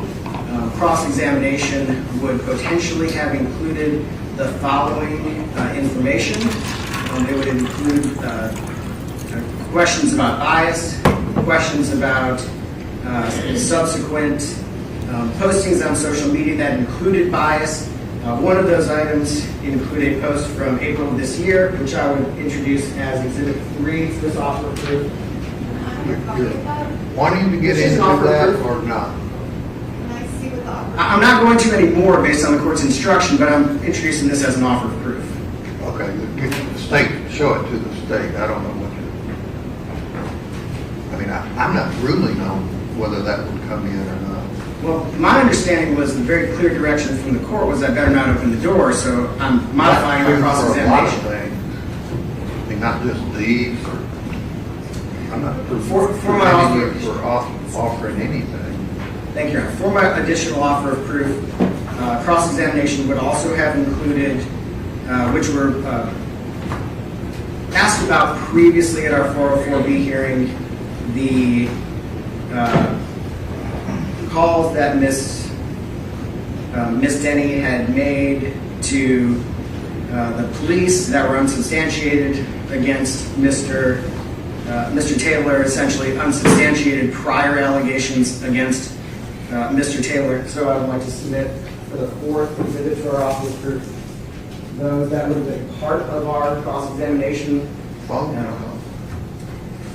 if you want to ask her, ask her. Your Honor, based on the instructions yesterday, I don't want to risk opening any doors, and so I we are just not be going to careful limit. to not open the door. I don't know that you can do what you want to do. My interpretation was... Well, you were wrong in your interpretation. I'm not preventing you from asking this. If you want to ask her, ask her. I guess I need some guidance then on what opens the door and what doesn't. How do I know? That's the problem. So I think... It's not my problem. I think what we're doing is I'm proffering that this was the I'm material. not preventing you from introducing what you're trying to proffer. So The state says they're not getting into this. So if what you want to ask Ms. Denning opens the door to this, then that's the problem. Is that cross-examination? Is cross-examination of that material going to open the door? How do I know? Well, I'm proffering... Depends on her answer. Okay, well, I'm proffering the material that I would be cross-examining her on the subject matter. Okay, and I'm telling you, I'm not preventing you from asking about that. Okay. Well, what I am proffering then for this offer of proof is that based on the information provided on day 5 of the trial and the instructions from the court, we are modifying and we are not asking those questions based on the instructions. That's a decision you can make. I'm just telling you, I've had lawyers, I describe it opening a door as large as a trailer truck. And that was just their fault. Just so what you want to ask may not. Just so I understand that the door is being opened to material. I'm not saying the door's open to anything. I just said yesterday afternoon, Lake, be careful in what you ask Ms. Denning in terms of whether it opens the door. It may not.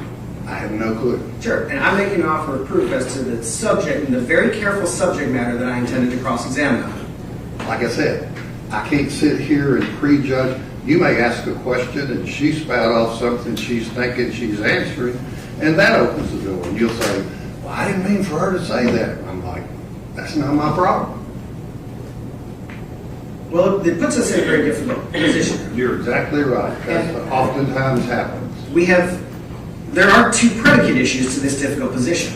One of which is the material the state has provided us that they want to introduce as an opening the door issue was not provided in discovery, one piece. The second piece is based on a search warrant information outside the scope of the search warrant, which Your Honor did not rule on. Well, the state's saying they're not getting outside of the search warrant. Well, they now provided us with material outside the scope of the search warrant. This text? No, the other set. Your Honor, I just provided that to show that the text I received from Ms. Benning yesterday, that it was validated because it was located in his iCloud. Well, this text from Miss, when did you get this? Yesterday, and that's when I gave it to him. So, I'm sorry. So Miss Denning just on her own said, hey, here's something you might find interesting? No, Your Honor. Your Honor's order said that we could not use it in our case in chief. Not However, use what? anything outside of the parameters of the time frame of the search Right, warrant. but if this had been given in discovery, it would come from her phone, not the search warrant. Correct, Your Honor. I asked her yesterday if she had her text messages from 2018. Your Honor said that we could get into it in impeachment. So in preparation for trial, I was having exhibits made. If they opened the door, I had to know what was there and had to have an exhibit ready to go. Impeachment for who?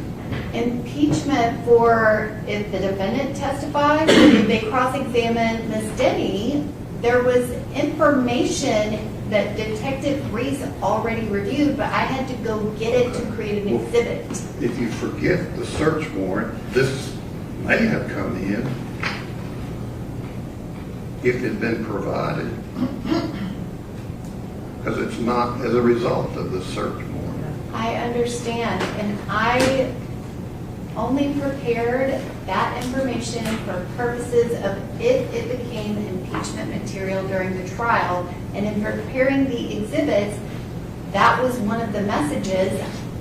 I did not know about it. I asked her if she had that message still, and I didn't ask her for that message. I said, do you have messages from 2018? Do you have one on this date at this time? I didn't tell her what I was looking for. She pulled it up and she said she completely forgot about the message. Yeah, well, that's like correcting a lab report. Do you plan on asking Ms. Denny, and I can't put out everything in this order, but in your proffer when she testified was about panic over a second pregnancy with another woman, his discussions about looking online for possible materials that might abort the child like NICL. That's what you plan on getting into, right? Correct, Your Honor. Anything further? Not for the offer of proof. Thank you. Okay. And on that subject, hopefully, so we won't have to break again. And surely to goodness finish the state's case. Does the defense want, I know we had the discussion back in the 404B, and the court probably, I'm pretty sure, got into discussions about whether it was a crime or labeled as a wrongful act. Does the defense want the court to give the instruction to the jury that's in 42.108 Tennessee Pattern Jury Instructions about how to consider? Again, I don't know that it's a crime, but talking about giving people drinks to end pregnancies. Do you want that instruction? Your Honor, I'd have to look at that instruction, but I will look at it promptly and get back to you. Okay. 42.1, Section 08. 42.10A. 10A, I'm sorry. All right, let the jury step in.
a 4-page document which begins on January 8th of 2023 at 1:0609 p.m. The messages go through January 8th, 2023 at 2:10:25 p.m.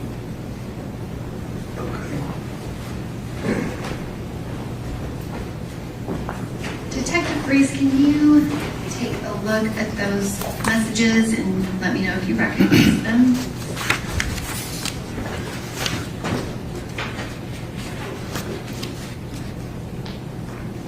Yes, I do. And are those messages, I guess, can you say who those are messages in between?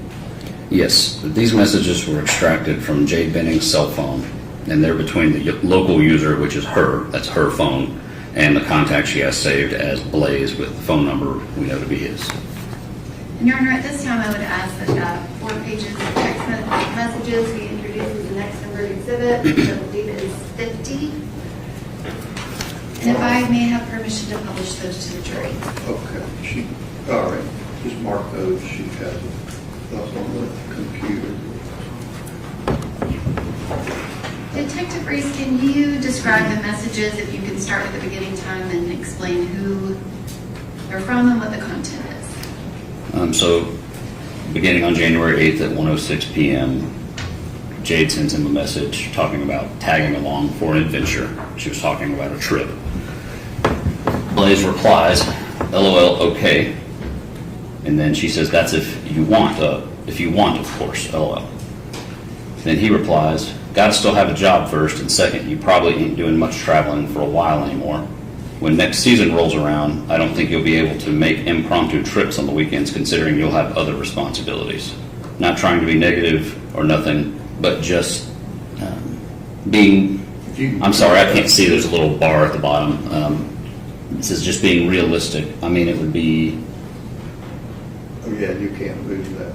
It would be great if you could, but it's unlikely. And the second page, can you read these? Continuing with Blaise, not trying to be negative. I'm sorry, that was the last one I read. Picking back up with Jay now at 1:25 p.m. LOL, okay, didn't mean to make it all serious, but yes, responsibilities will be different, but living life will still be happening as well, just living differently. And I understand the realistic thinking of it as well. It's a part of the big change. He replies, yeah, especially for you. She replies, of course, wasn't trying to go into a serious talk for us, sorry. He replies, but we don't gotta be super serious, I just didn't want to sell false dreams, because yeah, it would be great if you could come on my work trips, but I just feel like it's not realistic from a financial or just feasible ability to randomly catch a flight and get away for the weekend. And the third page. He continues with, it's no big deal. I know you wasn't meaning it that way, but I just didn't want to be like, oh yeah, I'll bring you on the next one next year, knowing that it's probably a lie. She replies, totally understandable, babes. It's not like it can never happen because I'm having a baby, but being realistic, it wouldn't be able to be on the fly. Planning out things will always be an option. Life doesn't just stop because, though. LOL, we're still going to have one, just living different. He replies, I hear you, but you can't minimize how much things are going to change for you. You got to be realistic that things are about to be hella different for you and will change drastically. Your day-to-day life is not going to be the same. Yeah, life goes on, but it's forever altered and changed in a drastic way.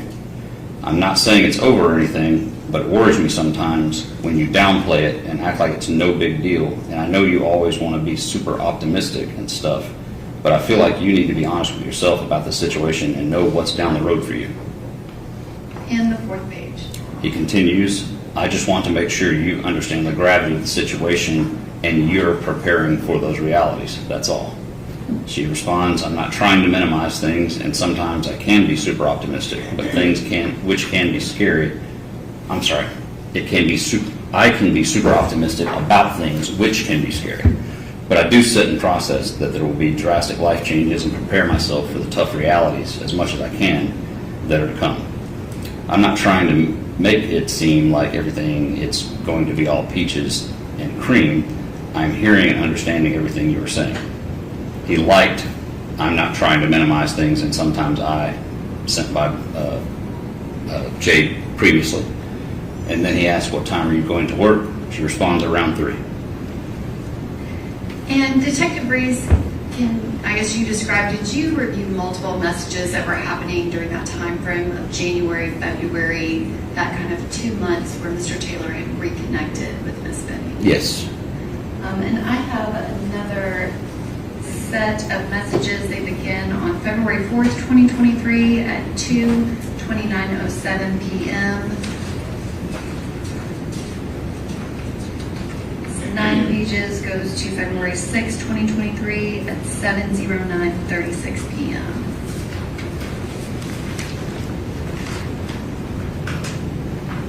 Okay. Does he need those or you have them?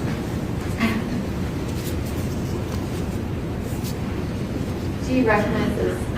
Yes, I recognize. Detective Breeze, I'm sorry? I said you recognize the messages. Yes, I do.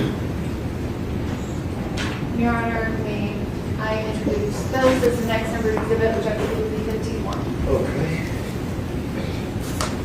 And Detective Breeze, if you can describe who the speaker is and go through these messages. These are more messages from Jade's phone with her as the local user, and with Blaise, his saved contact with his known phone number. And they begin on February 4th, 2023 at 2:29 p.m. And would you like for me to read them? Yes. Okay.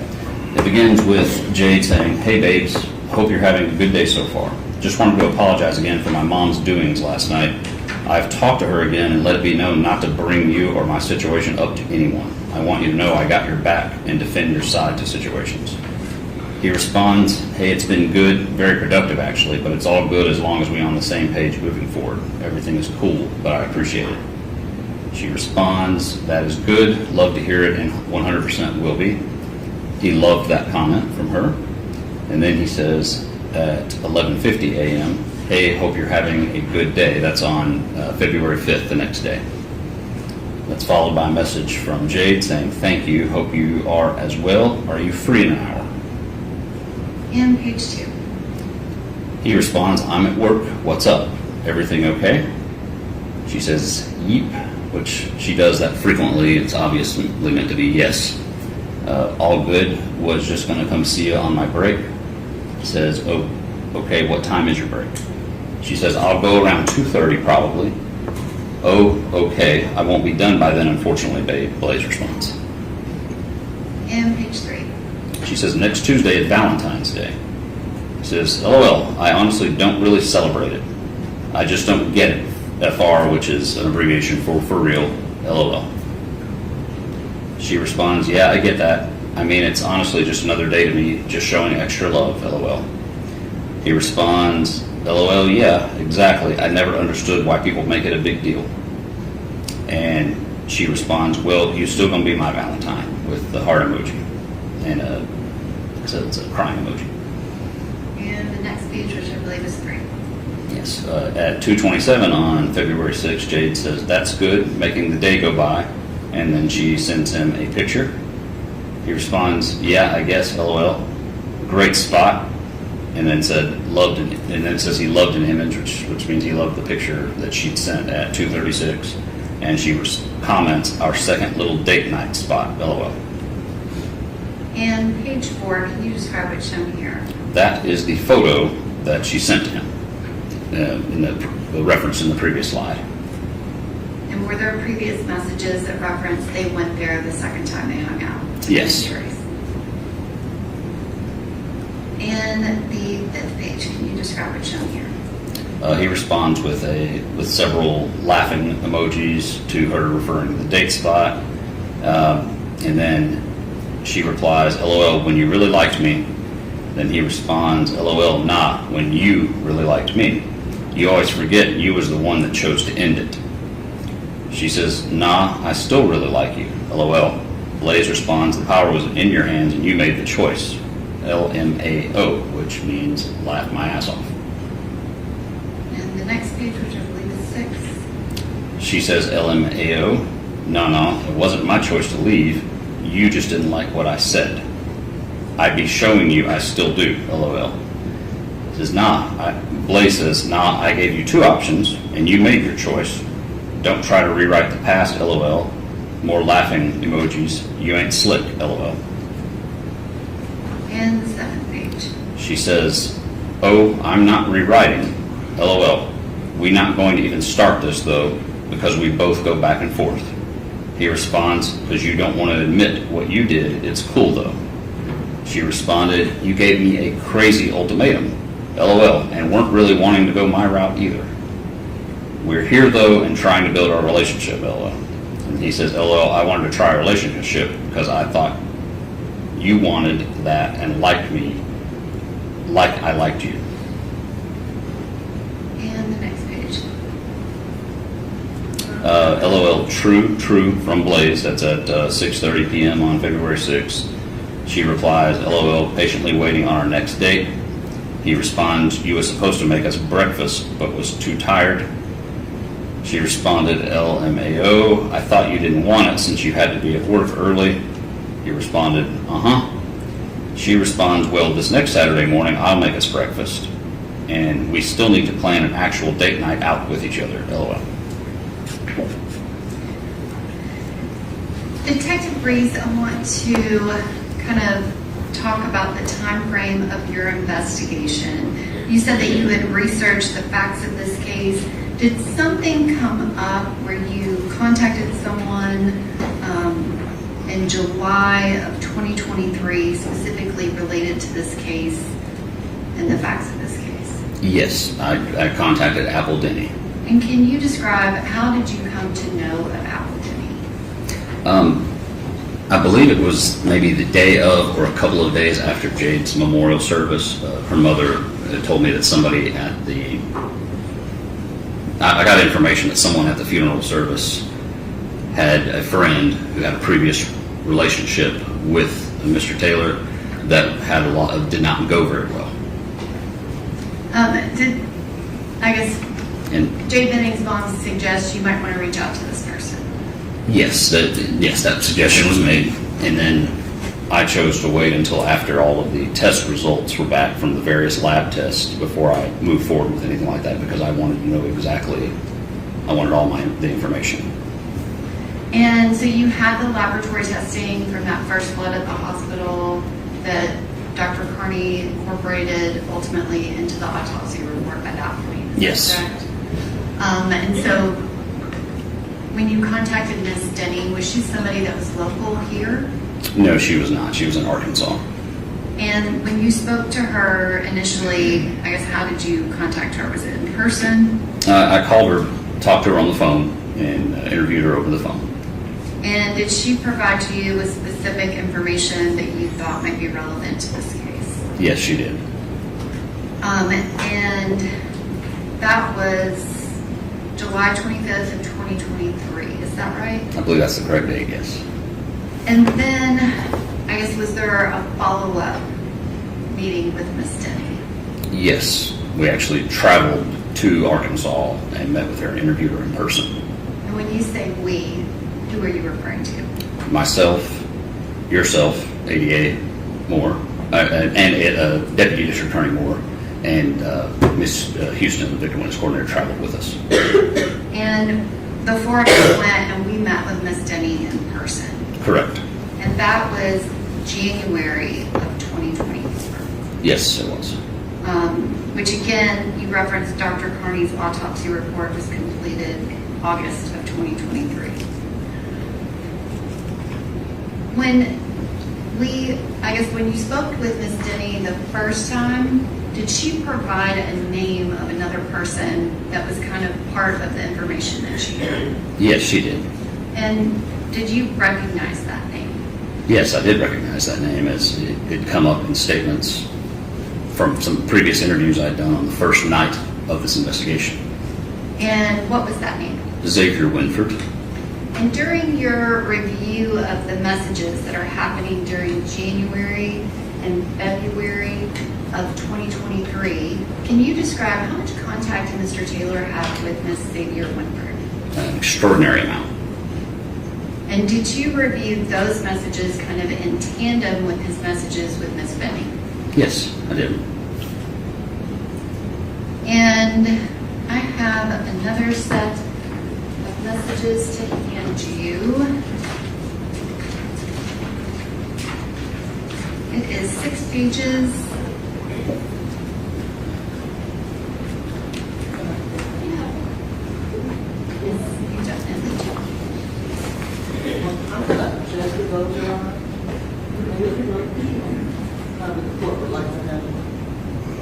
Okay.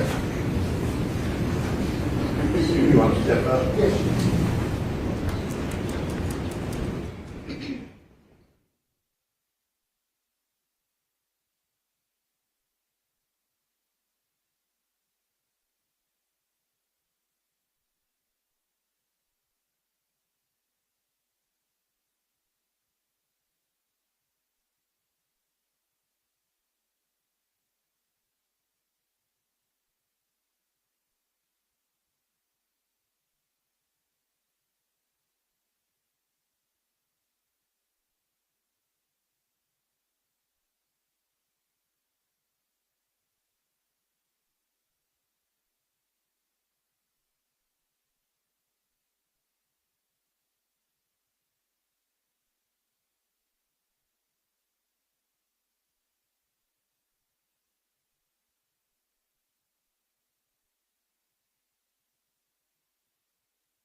Go ahead.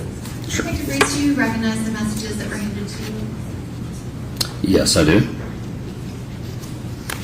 What are those messages? These messages are from Mr. Taylor's iCloud. The user account number in that second column from the right is his phone number. And the message sender column where there's a blank, we know that is from Mr. Taylor's number. The other number I identified as belonging to Xavier Winford.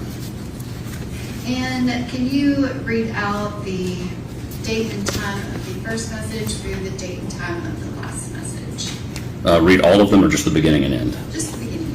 The first one on page 1 begins at 10:31 p.m. on February 24th, 2023. The last one ends at 10:50 p.m. on February 24th, 2023.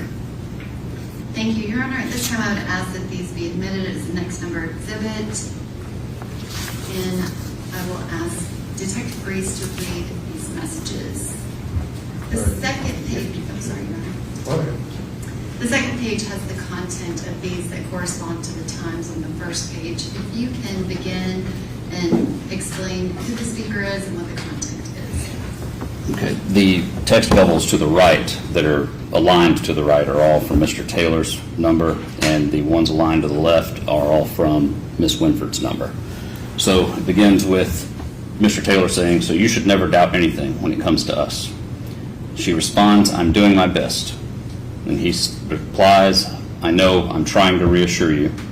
She says, "Thank you for doing that." He replies, "Of course." In the third page. And he continues, "I'll do anything to help you. That's what I'm here for." She says, "I trust that's true." Then he responds, "Good, do you trust us? Trust in us?" And the fourth page. She replies, "Yes." Then he replies, "Good, then you have nothing to worry about. Everything is going to work out." She replies, "I'm glad." He replies, "Good, me too." And the fifth page. He continues, "I love you and I need you to love me back and be in love with me." She replies, "I love you too and I will." And then he replies, "Good, I just want us to be us and be happy together." She replies, "Me too." He loved the comment, "Me too." And he continued, "We are going to be just fine. We just need to stick together." And then she replies, "We will stick together. Don't be walking off and stuff during conversation." Then he loved her reply of, "We will stick together." Detective Reese, you said there was quite a bit of contact between Mr. Taylor and Ms. Winford in that January, February. Is that correct? Correct. Did you ever have any contact with Ms. Winford? Correct. Did you ever have any contact with Ms. Winford? Correct. Can you describe, that is the night before February 25th of 2023? That is correct. When those messages are occurring. After the investigation started, did you ever see Ms. Winford with Mr. Taylor? In person? Yes. Not in person. I guess, did you ever know her to continue to have contact with him after? Yes, I did. And can you describe how you knew that?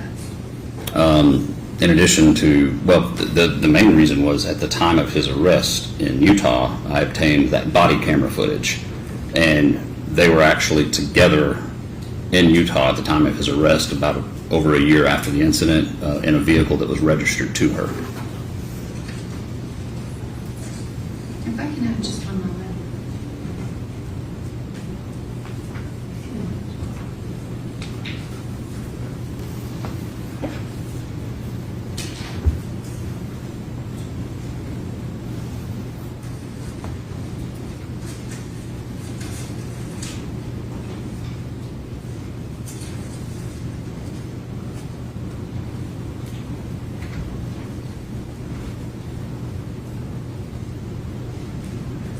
Actually, I want to go back to one thing. That second set of messages where we had that conversation between Ms. Benning and Mr. Taylor, kind of about you made your choice and you decided to end the relationship. Yes. Did that connect to you to anything else that you viewed in those text messages?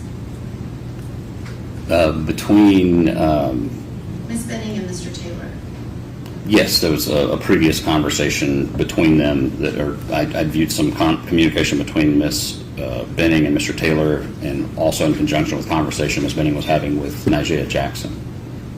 And is that November 4th message she sent him where they did not end up messaging for about 6 to 8 weeks? I believe it was November 6th. November 6th. Yes, I but think yes. you're correcting me.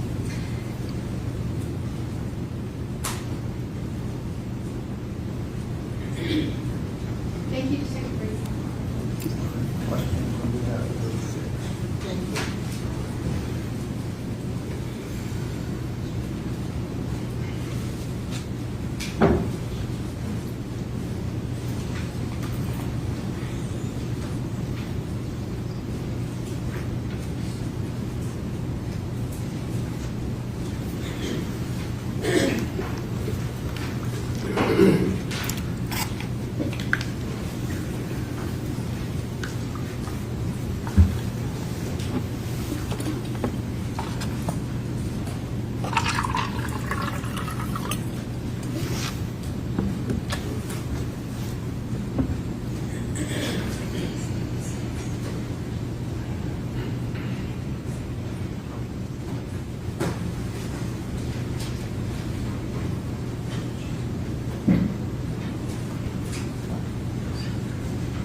Detective Briggs, how are you today? I'm fine. Good. Want to speak with you a little bit this afternoon about a few things in regards to your investigation as the lead detective of this case. Tell us again when exactly you were initially contacted that there was a homicide investigation going on. It was on the late evening of February 26th. Like I said, I don't know the exact time. I don't think I documented that, but I would estimate it was around 9 or 10 p.m.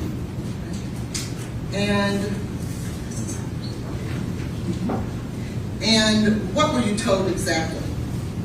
My supervisor spoke to me by phone. He told me that there was a call that domestic violence had gone out on the previous night, in which there was a woman hospitalized at Vanderbilt, and Vanderbilt was reporting that they believed she was going to be brain dead, and that we were going to take over the investigation because she was not expected to recover. And what did you do after that? I basically headed towards our headquarters, and we had determined that we were having Miss Jackson and Miss Burks have them come down to headquarters to be interviewed by myself.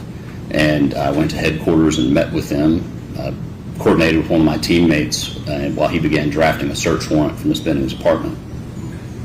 And Ms. Jackson and Ms. Burks, I think you stated before that it was very important, or to you, it was better served to meet them in person downtown in your environment, if you will, so that you can have better resources. Correct, yes. So I could access my computer and that sort of thing, and we could do a video. Like I told you before, you can answer a question yes or no. That would be wonderful. Yes, sir. You need to explain it. Yes, sir. And what did you need your computer for? I didn't need it for anything in particular at that moment. It was just availability. In case you needed to research something, look something up, things of that nature. Correct.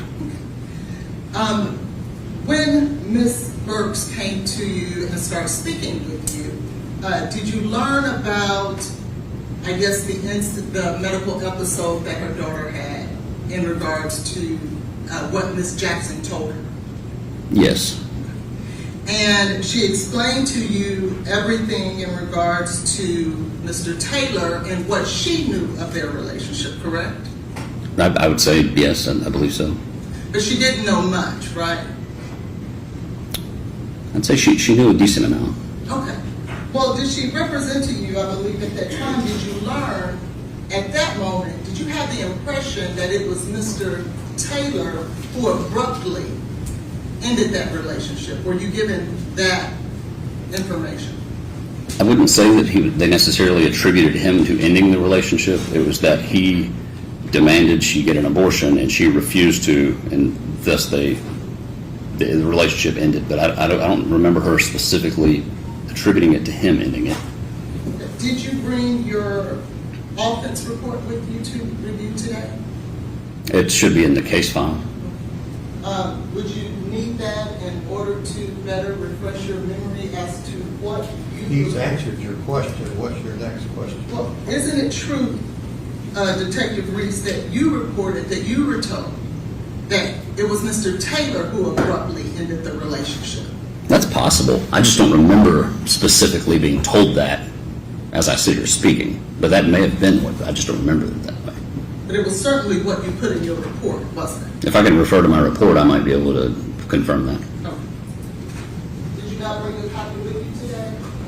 I did not bring the copy of the case file up here on the stand because it's ordinarily in court. Let me see if I have it.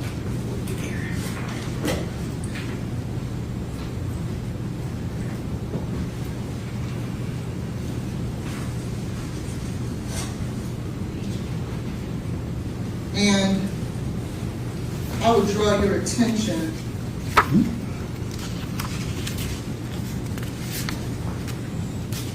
to page 4, the first paragraph. You can read it to yourself and let me know when you're done.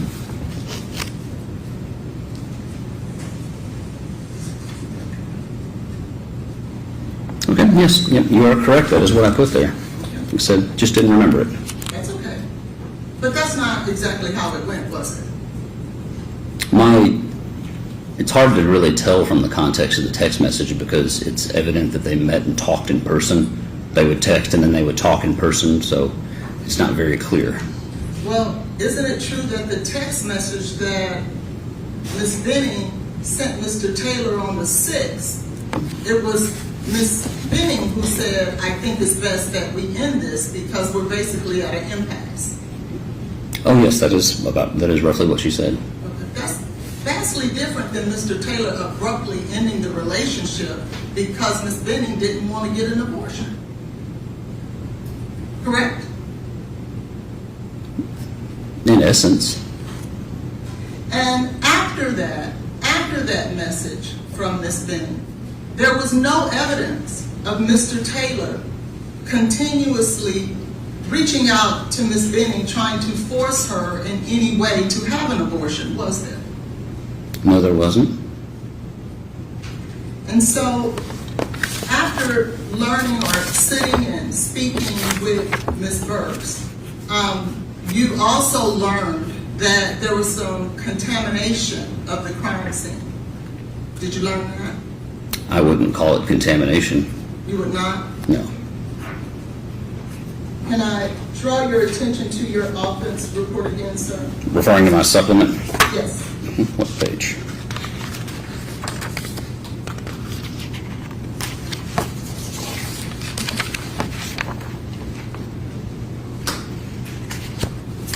If you could,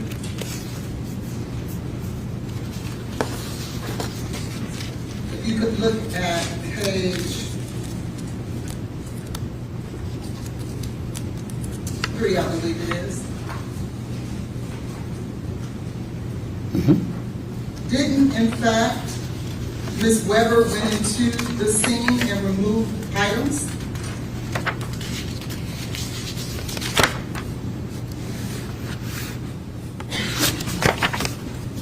I'm sorry, go to page 5, I apologize.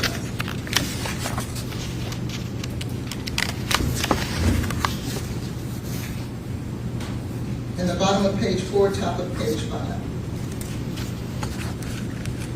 Well, I know Miss Weber went there the night that Jade was hospitalized, and I was told she retrieved Jade's keys and locked the apartment to prevent anybody from re-entering, I believe. And I believe you learned that she walked all about the apartment as well, didn't you? Yes. And you believe that she took, or I believe it's reported that she took some belongings out of there as well. As I recall, I thought she just got Jade's keys and locked the apartment. Well, that's what she told you, right? That's what I was aware of, I believe.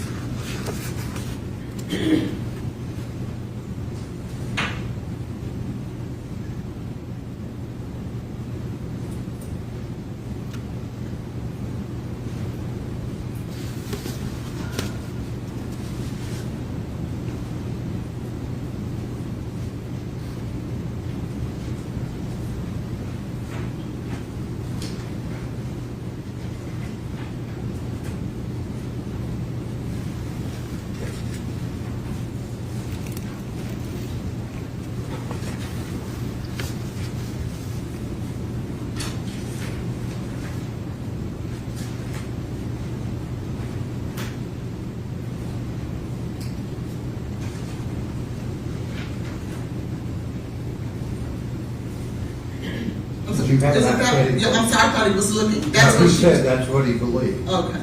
And so then you also learned that even after that, that there was another set of individuals who went into that apartment, correct? Correct. That was the following day on the 26th. Correct. In the, and by that time, everyone knew the allegations Ms. Jackson were claiming against Mr. Taylor, right? I didn't know them at that time, but I would say her friend and family group did. Exactly. And were you aware that Officer Fish had given Ms. Burks and Ms. Browning strict instructions that no one should go in and out of that apartment? Objection, Your Where Honor. is that in the proof? It's in Officer Fish body-worn camera. Okay. I'm asking if he knows that. I'm not aware of that specifically. Why again do you put in your questions information that's not in the proof? I asked him if he was aware that Officer Fish... Objection, Your Honor, to counsel testifying questions. I'll sustain the objection. Thank you. And Disregard that part of the question. when Ms. Franklin and the 3 individuals, including Ms. Jackson, went into Ms. Benning's apartment, they removed significant evidence out of the scene, did they not? That's correct. And they shared with you that they also moved a camera, a blink camera. Did they share that with you? Yes, I believe Najee mentioned that. And she informed you that she only moved that because Ms. Burks asked her to. Do you remember that? That sounds familiar, yes. And that's pretty crucial stuff to remove evidence out of a scene, isn't it? If the scene was still contained by police, I would say yes, that would be a big deal, but the scene had been released by police at that time. Well, isn't it true that the police didn't go in until after they went into the apartment? That's correct. So it wasn't released yet, was it? The domestic violence division, when they'd finished their investigation the previous night, at that point, there was no one holding the apartment. Well, if they were told by officers not to go in there, would that be considered a release? I'm not aware if they were or not. And would you consider the fact that civilians, someone who makes the statement that we were angry and we wanted answers, and they go in and remove evidence and manipulate things inside of a crime scene, you wouldn't consider that to be contamination? Well, that's not the word I would use necessarily in this situation, because they took the time to video the apartment, there were photographs made during some of the entries, and they used rubber gloves to collect something that we would have collected eventually once we got involved. Can I draw your attention to page 3 of your report in the second paragraph? Last sentence. Second to the last sentence. She said page 3. I'm on page 3, which, I'm sorry, you said, which paragraph again? Second paragraph, second to the last sentence. They are performing additional tests. Page 3, second paragraph, second to the last sentence. Ms. Weber and her friend contaminated the scene. Do you see that?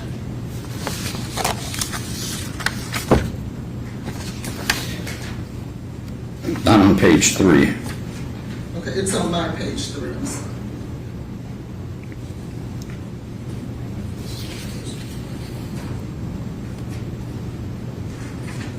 Okay. I see now the way the paragraphs are arranged. It didn't look like it was a separate paragraph. Yes, I see that. I didn't write that. That's about somebody else. It was a police officer you thought worthy to include in your report, though, correct?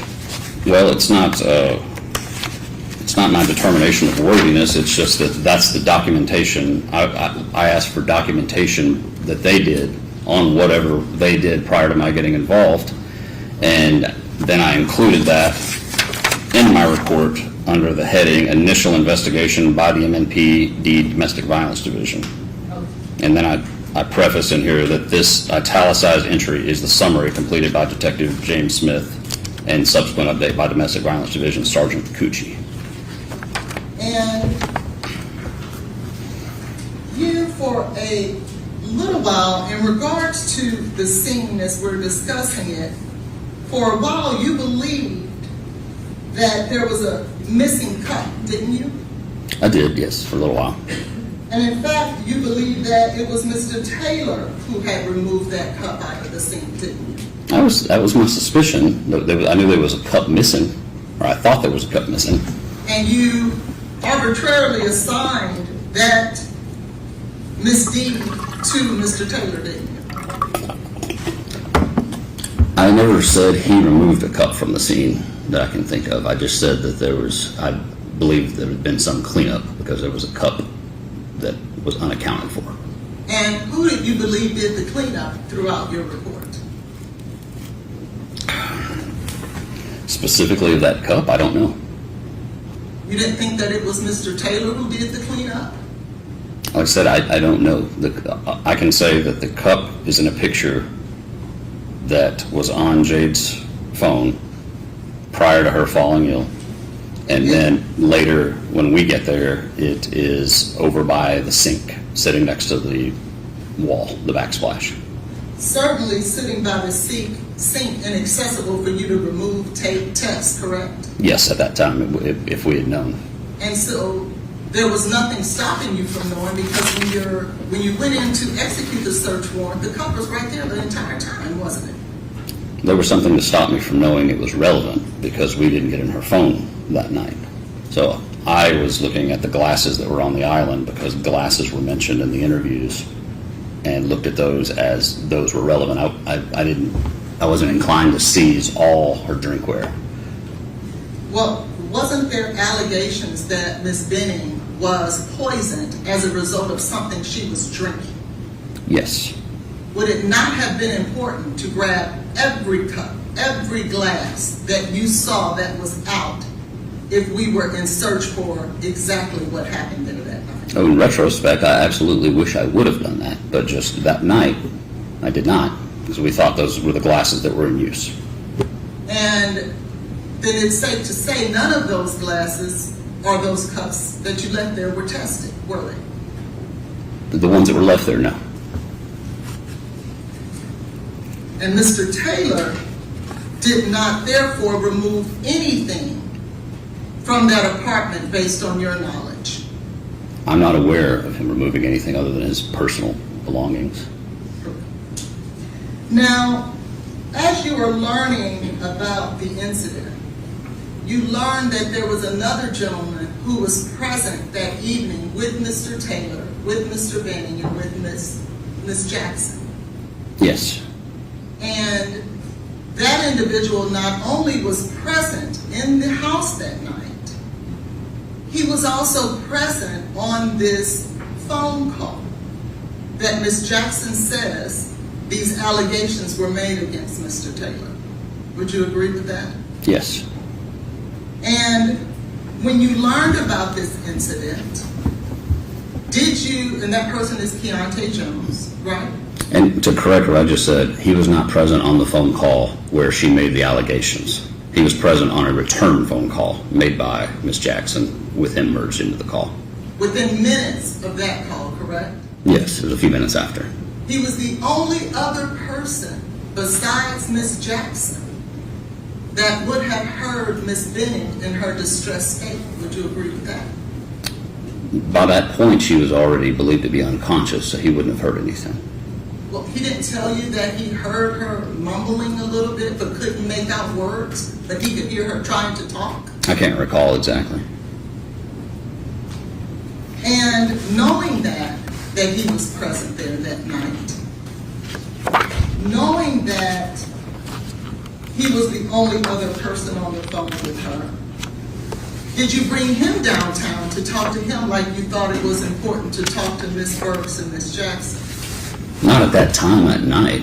They were there available, ready to go, and I was going to have to follow up with him later. I also didn't even learn about him until that interview. Which was the 26th?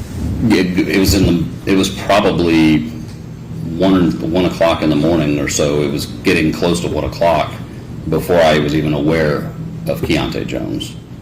1 o'clock on the 27th? Yes. So, It was during the interview with Nigeria, I believe, that I learned a little about that. not even 48 hours after the incident? Yes, that's correct. And so, after you learned about him, why didn't you bring him downtown so that you can talk to the only other witness to witness Ms. Benning's distressed state and the person who was inside of the apartment that night? Because I was going to talk to him at a later time.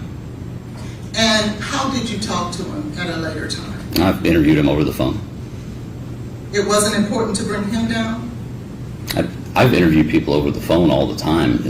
I try to bring people down sometimes, and sometimes I'll talk to them over the phone, sometimes I'll talk to them in the field. Did you do any research on Mr. Jones to see if he had any criminal history, to see anything nefarious about him? Objection, Your Honor. Let the lawyers step up.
What all did you do in regards to Keontae Jones besides talking to him on the phone?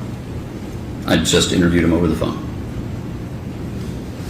Now, after you met with Ms. Burks, you met with Ms. Jackson. Is that right? Yes. And she explained to you the context and things of their relationship, Mr. Taylor and Ms. Benning, correct? Yes, she did. And there was some information that she had given you that wasn't quite consistent with what was going on between them. Would you agree? You'd have to specify what you're talking about there. I'm not sure. Well, didn't she also state to you that Mr. Taylor abruptly ended the relationship because Ms. Benning had gotten pregnant? I can't remember specifically that was the wording she used. It was definitely the impression that I got from the interview. And that wasn't completely accurate, was it? Well, it was framed in the situation that he had given her an ultimatum between getting rid of the baby or the relationship, and that was my understanding of the reason she said, well, I'm not getting rid of the baby. And he gave her the freedom to make her own choice, didn't he? At that time, yes. That is very different than abruptly leaving someone because they're pregnant, isn't it? Yeah. Now, during the search of the apartment, by the time that you and the other officers are conducting the search, you are under the impression that there is, in fact, a potential poisoning, aren't you? Yes, at the time we're searching. And therefore, drugs were at issue, were they not? Yes, they would have been. Would it have been important to look into all of the drawers and boxes and anything where drugs can potentially be hidden? Sure. That didn't happen, did it? I don't know. I didn't search the entire apartment myself. My entire team was involved in searching, so I feel like we did a fairly thorough search. But I don't know specifically what every single item, every container was opened, because there were several of us conducting the search. You'll agree with me that every box was not looked into.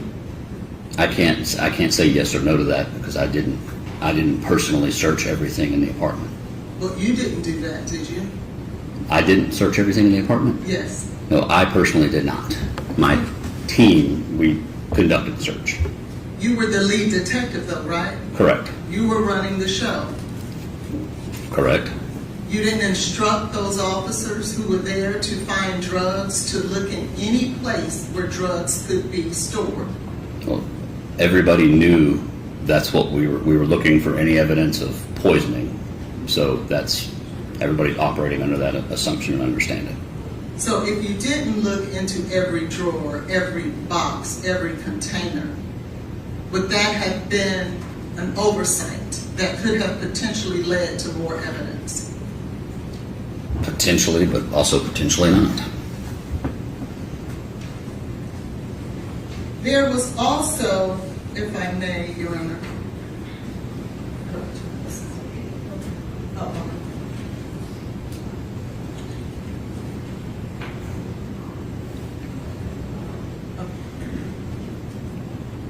There was also talk about a pink liquid that Ms. Benning was drinking, correct?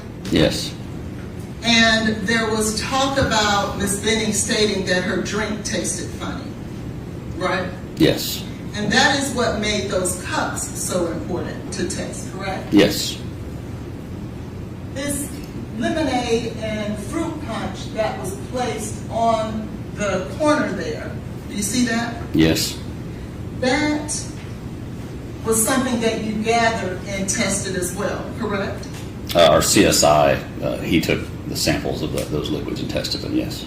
Because there were no other drinks that matched the description that Ms. Jackson had given you in that apartment. Is that correct? I'm not aware of any others. And you did, in fact, test those drinks. No, the crime lab did, yes. and it turned out that there was nothing in there that would be the equivalent of cocaine or anything else that could poison someone, correct? That's correct. And outside of that, there was no other evidence present that would, within that apartment, that would lend you to believe that Mr. Taylor poisoned Ms. Benning with anything. At the time of that search on that night, there was no evidence found in the apartment, correct?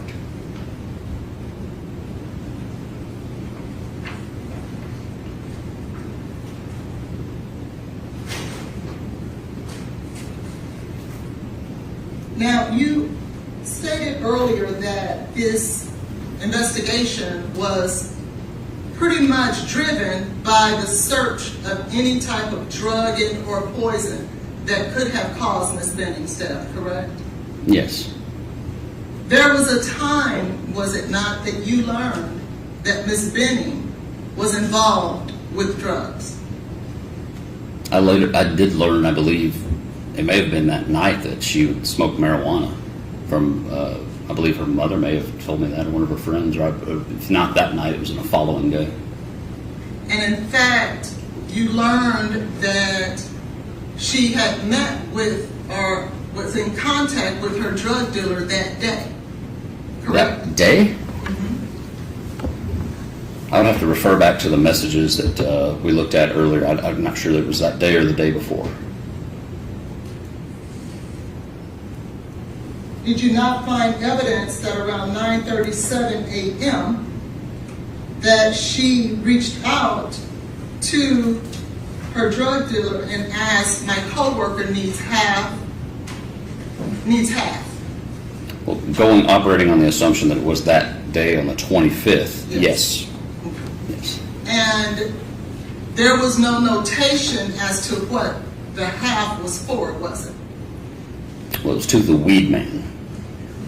Well, you also learned through other text messages that she stated, I was able to get mushrooms from the guy who sold me weed. A mushroom bar, yes. So he didn't just sell weed, did he? He sold, from what I could tell from the text messages, he would sell mushroom bars and marijuana. Now, because this is a drug investigation, surely you reached out to that individual, didn't you? To Danny? Yes. No.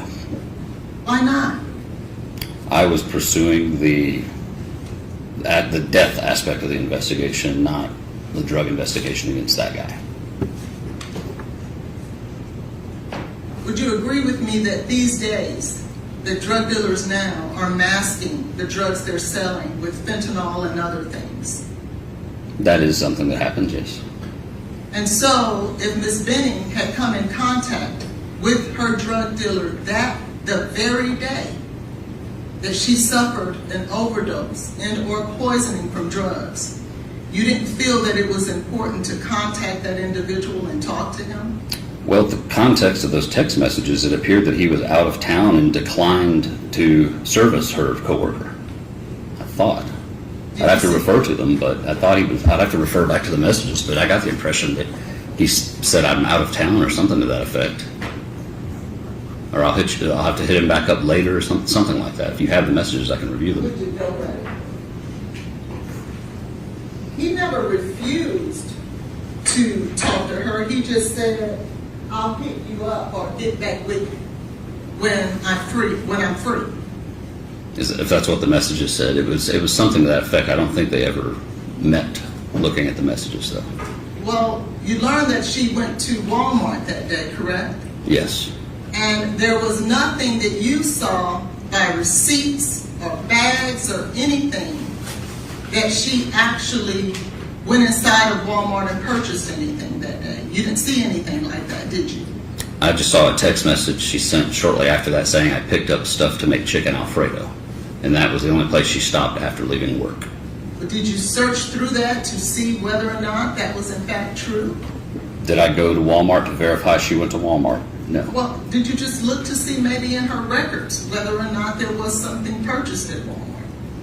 No, I went with her text message saying she went to get stuff to make chicken Alfredo.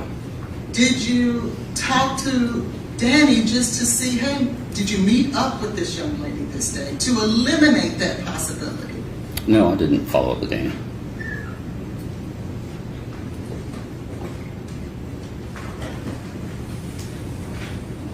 when we follow a financial crime, we follow the money, don't we? I've never worked those sort of investigations, but I'm familiar with the phrase. And so if we're investigating a drug case, we should follow the drugs, shouldn't we? I guess so. When, additionally that night, did you ascertain or look inside Ms. Benning's phone? That night, no. At some point, did you do that? Yes. Did you uncover certain evidence that would be relevant to the investigation in and of itself? Yes. And one of the things that you were looking for was Ms. Benning's interaction with drugs, correct? Correct, yes. And in fact, there was interaction with drugs, wasn't it? Yes. However, in your offense report, you state that you didn't see any significant evidence of drug dealing or anything of the sort with Ms. Benning. I believe I was trying to preface that with it being after she became pregnant. So, and also another thing to note is I was reviewing her phone ongoing for over a year. Okay, so you're saying you wrote this before you found out that information? Certain portions of this are written before that, but I did find, I did look through some of those conversations, but it was an ongoing thing for over a year. Did you go back to amend your report so that it could accurately reflect the evidence in this case as it is? I spoke with the DA's office, updating them as it went along, but I don't know that I'm not sure if I added anything in there specifically about that. I have to read through the whole thing. But the big thing was that it didn't appear to me that she was using drugs after she became pregnant. Well, after she became pregnant, she was still dealing with drugs, wasn't she? She was. Objection, Your Honor. Okay, he's about to answer, he can go ahead. She was facilitating for friends and coworkers who would contact her and ask if she could contact her weed man because they wanted to buy some, and then she would subsequently message him and say, "Hey, my coworker wants some." And that was a thing that would happen repeatedly. Is it your testimony that she never stated, "I need X amount," or "I need this," and my coworker needs that, and maybe John needs this? I don't think she necessarily, every time she contacted him, specified it was for a coworker, but it was pretty consistent that there was a coworker asking her for something, and then she would contact him. Well, you'll agree with me that when it was for a coworker, you saw "my coworker needs." When it was for an individual that she would put a name to, she would say "John needs." And in addition to that, there would be times that she would say "I want" or "I need." Isn't that true? I'd have to look at actually review the messages you're speaking about.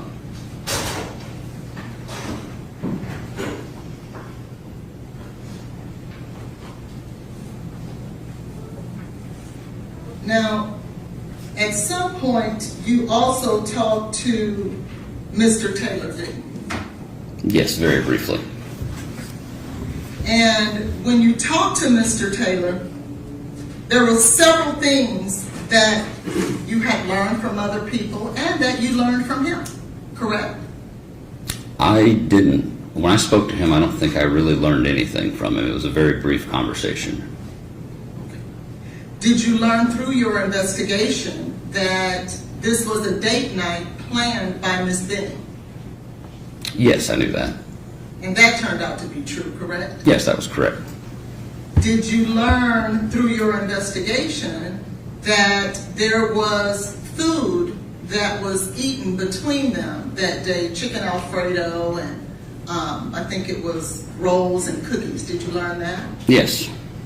Did you learn through your investigation that Ms. Benning had once infused her food with drugs or THC? Yes. then did you have that food tested to ensure that there was nothing there?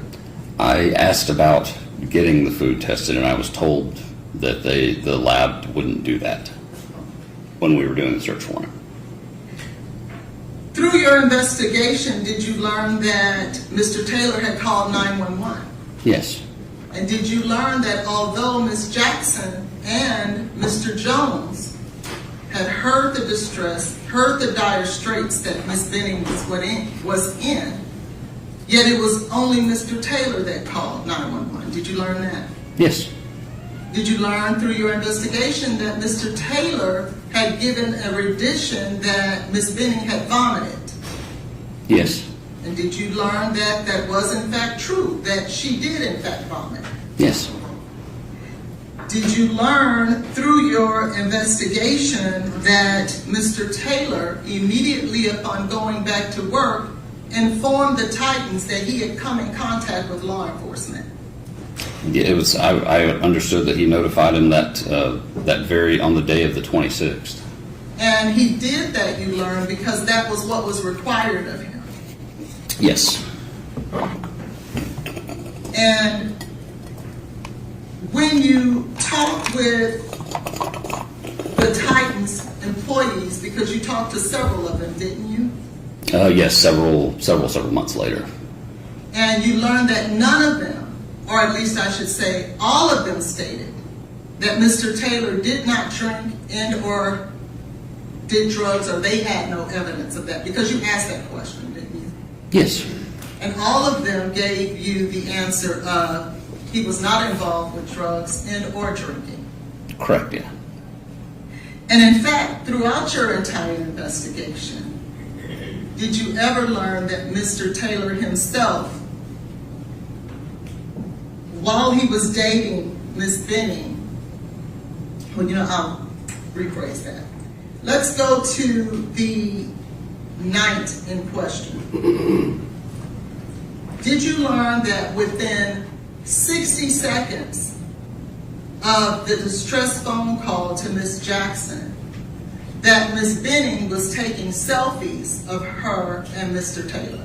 Yes, they were. I don't know about the exact time frame. I know it was very close, within minutes, just before it happened. Within 60 seconds, correct? I'd have to look at the timestamps, but like I said, I concede that it was very close in time.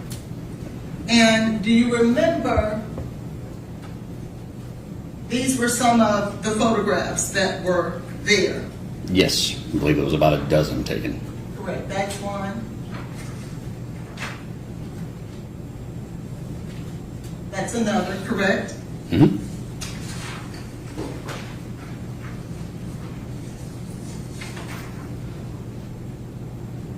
That's another.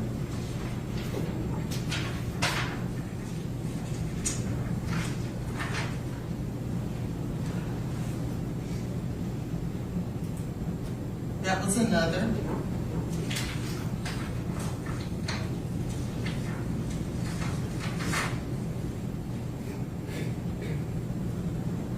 That was another. And so you learn that all of these selfies were taken by Miss Benning of she and Blaise on their date night. Correct.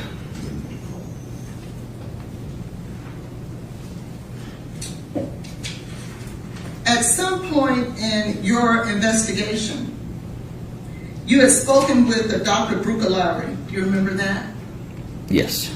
And do you remember who Dr. Brucalari is? Yes, yes, I remember. She's the doctor toxicologist from Vanderbilt, correct? Yes. And that's where Ms. Benning was being treated. Correct. And at some point, Dr. Brucalari told you that she would, or at least you wanted her to, let me find the language, follow up with you in regards to possible liquid cocaine or anything of the sort. Do you remember that? I don't remember specifying. I'd have to check. I don't remember specifying about liquid cocaine with her. I was just asking for her guidance about what testing should be done. Okay. And she told you that at some point that she would contact you once she got any evidence pertaining to that, correct? Did I document that? Yeah. Did I document that? You did. Could you tell me where that is? Page 7 at the So, bottom. sure.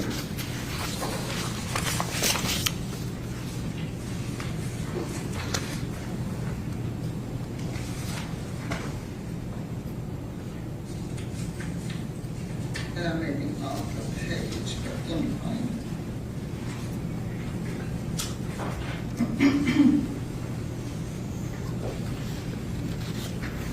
Yes, and to answer your question, on February 28th, I did put in here, I continued coordinating between the medical examiner's office and Dr. Bruccoleri with regards to special testing requests to be done in the event of death.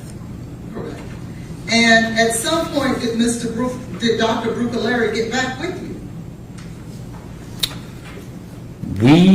We had an ongoing dialogue for several days during this time frame, and it was, like, as I said, I was consulting with Dr. Carney and Dr. Bruccoleri. Let's see. So there was continued communication with us. And at some point, did she get back with you as she promised? Because she was the toxicologist on this case that you were consulting, was she not? Yes, we definitely spoke again after that. And did she share with you that she had no explanation in regards to the cocaine that was present in Ms. Benning's blood? Objection, Your Honor. What's your objection? There's no cocoethylene in her blood. Okay, you're asking what someone told him? I'm asking, as a result of his investigation, did he learn that? Is he relying on what someone told him? Yes, and I'll sustain the objection. who did you consult with in regards to the drugs in Ms. Benning's body? After the point that she physically passed away, I primarily consulted with Dr. Carney. And so you did not consult with the toxicologist that actually was involved in the case from the ongoing at Vanderbilt any further? As I said before, I talked with her again after that, but at the point that Miss Benning did physically pass away, it was essentially Dr. Carney was my primary point of contact, because she too, from us talking, was going to be in contact with the toxicology in the various labs, because I don't know how to interpret the lab results the way a physician does, a forensic pathologist. Well, and that same forensic pathologist that you're speaking about did not rule this case a homicide, did she? No, she ruled it undetermined.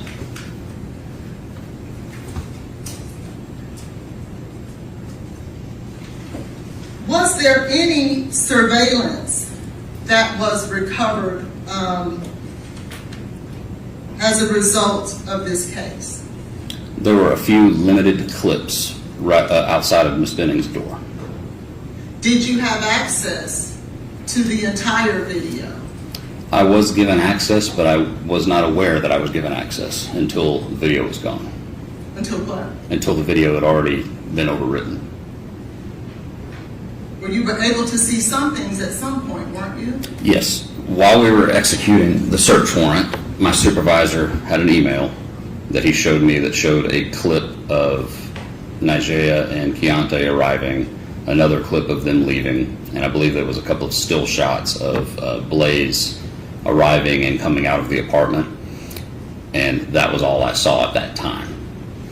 And that was on a long email chain that I didn't know about at that time, the full extent. I did not read all the way down that to the bottom of that email chain.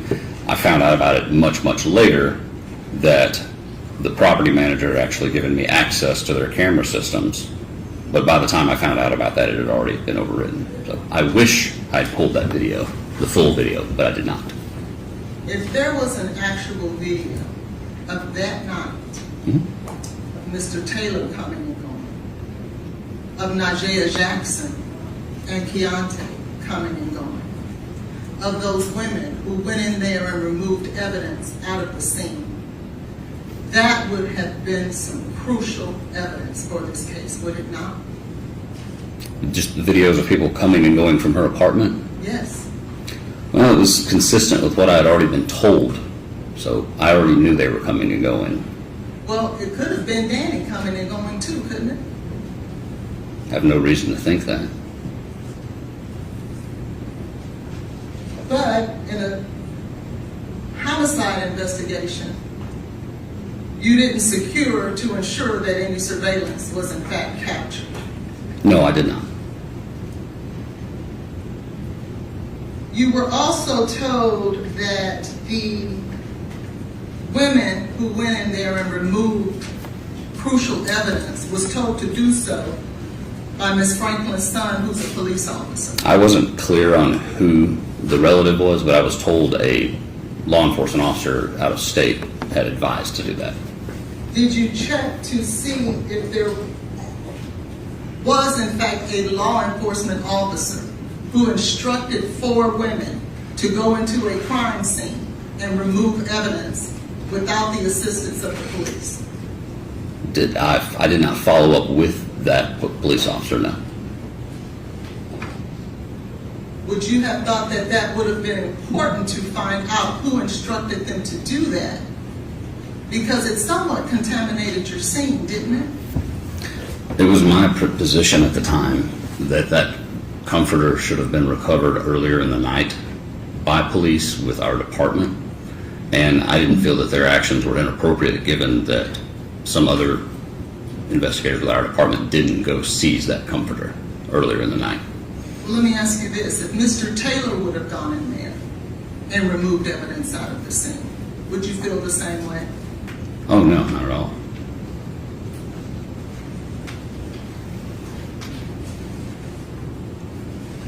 Have you learned throughout the course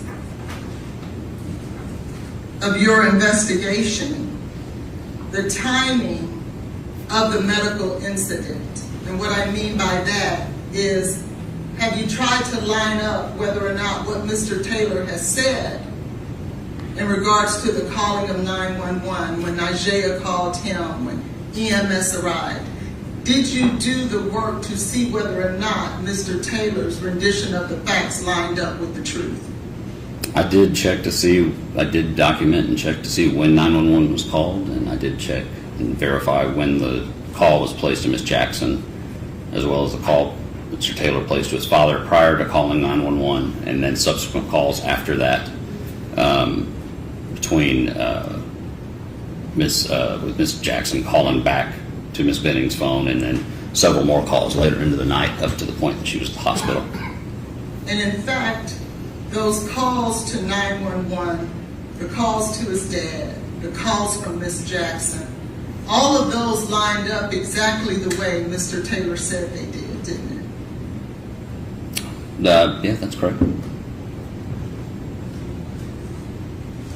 When Mr. Taylor arrived at the hospital behind the ambulance, did you learn that any police officer that wanted to speak with him, he spoke with them? I'm aware that some officers spoke with him. I'm not sure if any were turned away, but yes, I'm aware some spoke with him. It appeared that he was speaking to anybody that came to him from everybody that I'm aware of talking to him. And did you learn that there was nothing inconsistent about what he said to any of them? That's correct. Did you learn that he stayed there the entire time until he was told to leave? Yes. And that it was only because he was told to leave that he left? I don't know what his reasoning for leaving was. I just know that he was told to leave.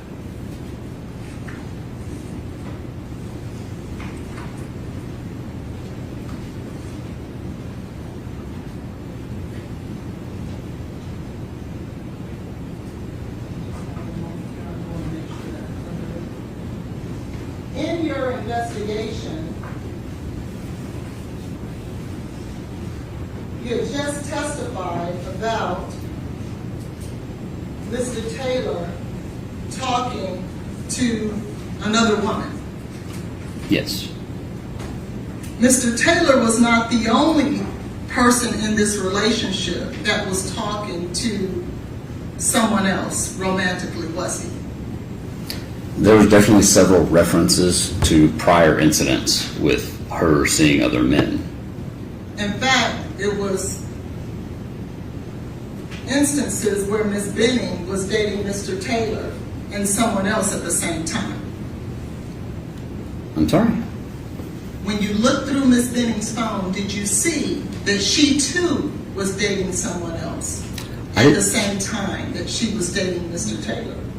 I didn't get the impression that she was necessarily dating anyone else. I know she had guy friends that she would talk to and an ex-boyfriend that she was still close to who lived out of state. And I'm aware she went and visited California with a friend and met up with a guy out there, but I don't know that they were in a dating relationship. Certainly you saw and read text messages that would suggest that she was romantically interested in other people. Objection, Your Honor. The state submits there's not a basis for this question. Your Honor, the state Without adding all of your adjectives, rephrase your question. Ms. Benning, well, let me say this. Mr. Taylor was not the only one in this relationship who was seeing other people. I don't know that Miss Benning was dating anybody else romantically, for certain. No. Did you see any romantic text messages or pictures being sent? Objection, Your Honor. This has been asked and answered. He hasn't. I haven't seen that. Do you know of any? I didn't remember seeing any that I specifically think that made me think, okay, she's dating this person also. I definitely saw some like friendly text messages with an ex and things like that, but I didn't get the impression there was a current relationship going.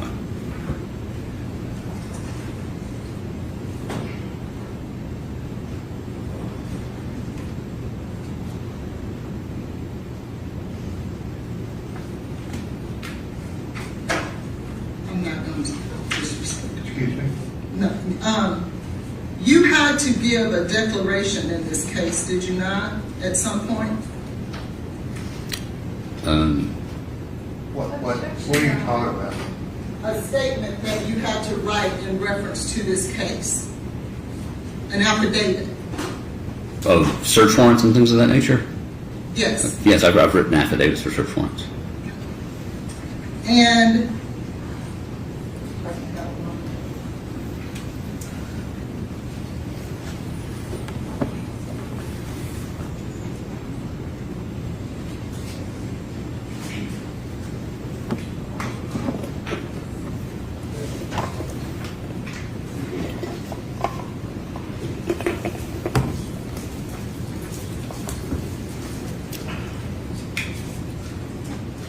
I'm objecting to the relevance if she's following up with a question about that.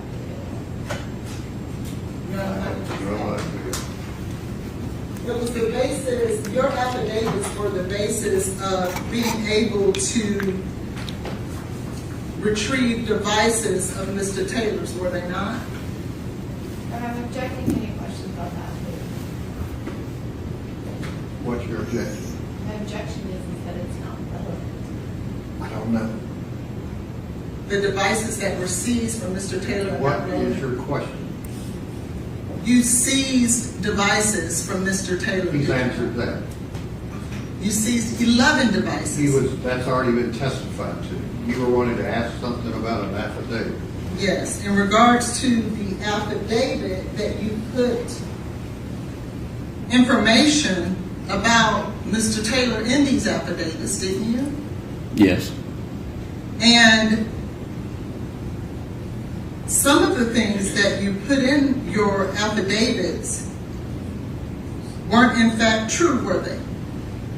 I would say everything should be true to the best of my knowledge at the time that I wrote it. Now, if there's something that I found out that differs later, but at the time that I drafted those, everything should have been true to the best of my knowledge. Well, Objection, Your Honor, to the relevance. I don't know. It'd be relevant if he's lied. Are you saying he's lied in an affidavit? yes, Your Honor. All right. Well, ask him about it. Did you ever say in any affidavit, sir? Objection, Your Honor. It needs to be specific. Any affidavit. I think she's gonna show us here in a minute and show the witness. Thank you.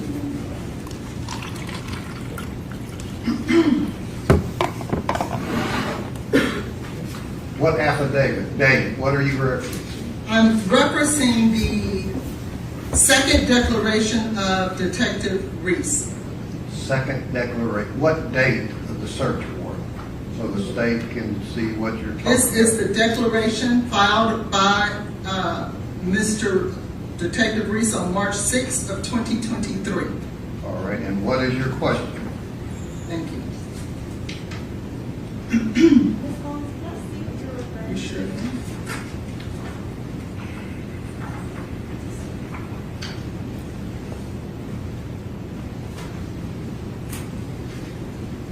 In your declaration,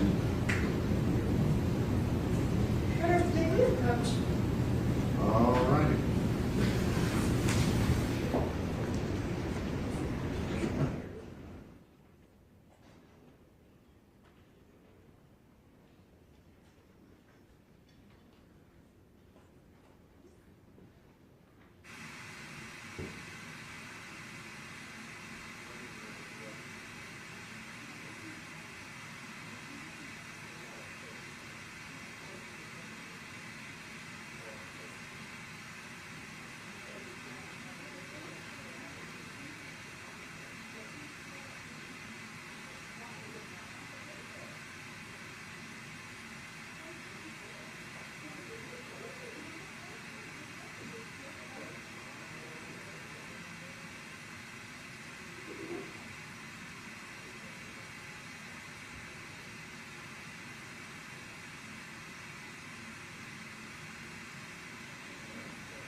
Declaration, Your Honor. It's an affidavit. An affidavit, Detective Reese. Okay, so what is your question about? You stated in this affidavit that Mr. Taylor was pressured by his parents to re-engage with Ms. Benning. That's what you put in your affidavit, in your second declaration. Can I see the document you're talking about? Give that, Mr. Evans.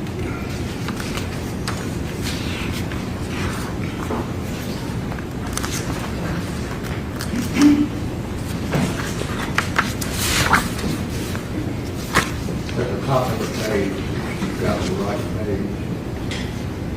And 14, let me see.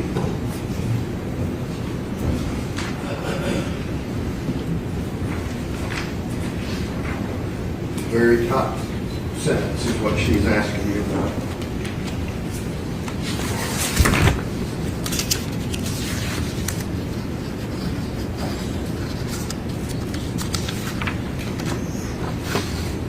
The very top sentence. I know, sir. I was reading the previous.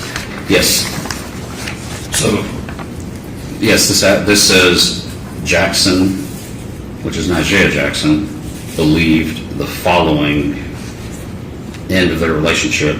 Following the end of the relationship, Taylor was pressured by his parents to resume his relationship with Benning. So you got that information from Ms. Jackson? Yes, as you can tell by the sentence. Was that a lie?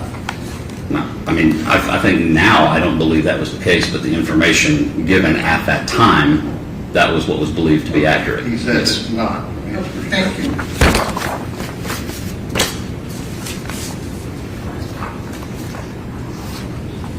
Additionally, it was stated on page 2 of that declaration.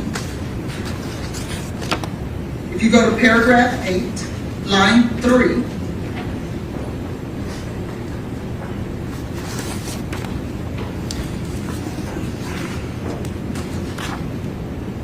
Page 2. I know, I was just trying to see what this document is. It doesn't look familiar to me. You not know what it is? is that your signature on the last page? It is. I'm just looking to see what the document was, so I'm aware. So, okay. So page 2.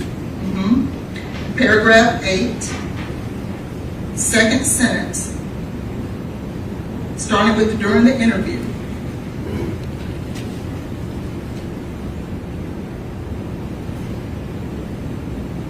Okay. Now, you represent here that Ms. Benning invited Ms. Jackson and her guy friend over to eat. That wasn't true, was it?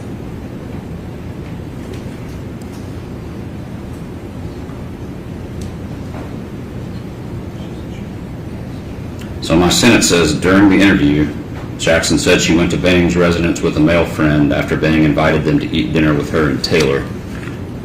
And I know from her text messages, Najee referenced wanting to get a plate, and Jade was inviting to her. I don't know if she said, I don't know the exact verbiage she used, but she was receptive to them coming to get a plate. But it was actually Ms. Jackson who asked Ms. Benning if she could come get a plate, and if Keontae could get a plate too, correct?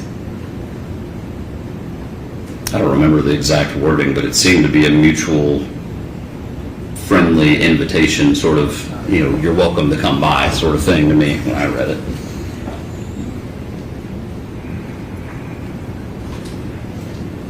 Now, going back to the relationships that you said that you don't remember in terms of Ms. Benning having romantic relationships with other people. Objection, Your Honor, to counsel trying to testify by asking a What question. is your question? Can I refresh your memory in regards to whether or not Ms. Benning was in a romantic relationship with other men around the time that she was dating Mr. Taylor? I'm sorry, repeat the question. You want to show him something? Yes. Do it. Please do.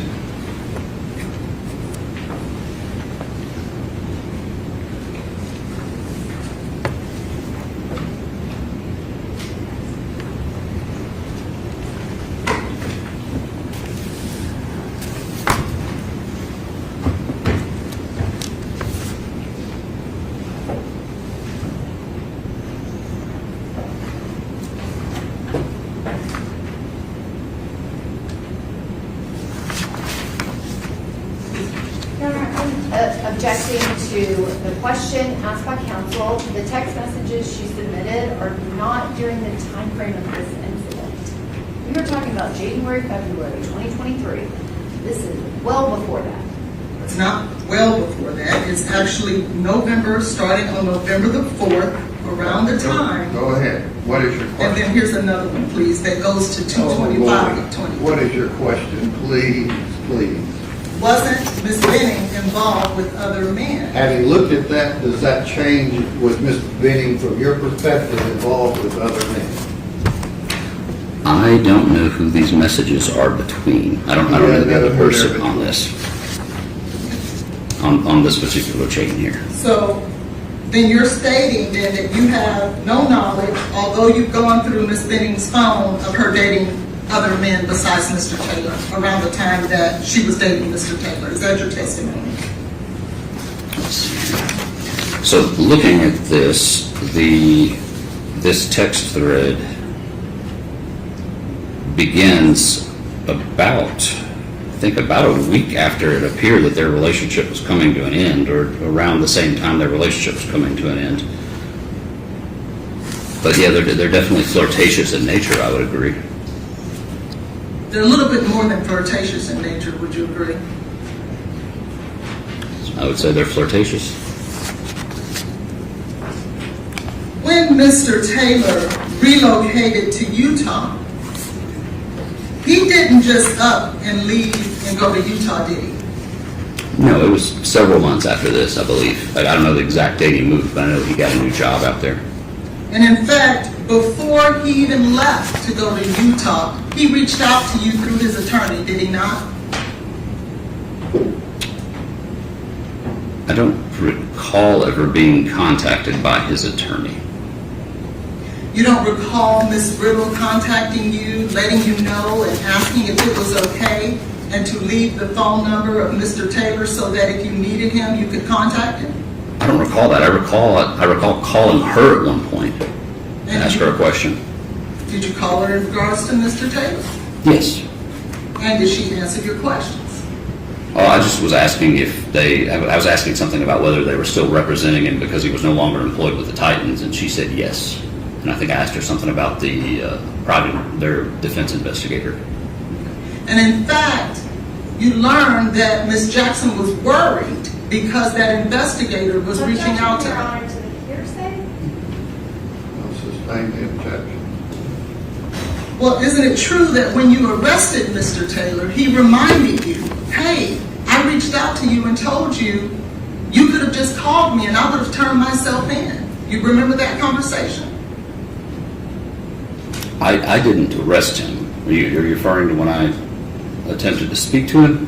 When you attempted to speak to him in Utah before he was extradited back here.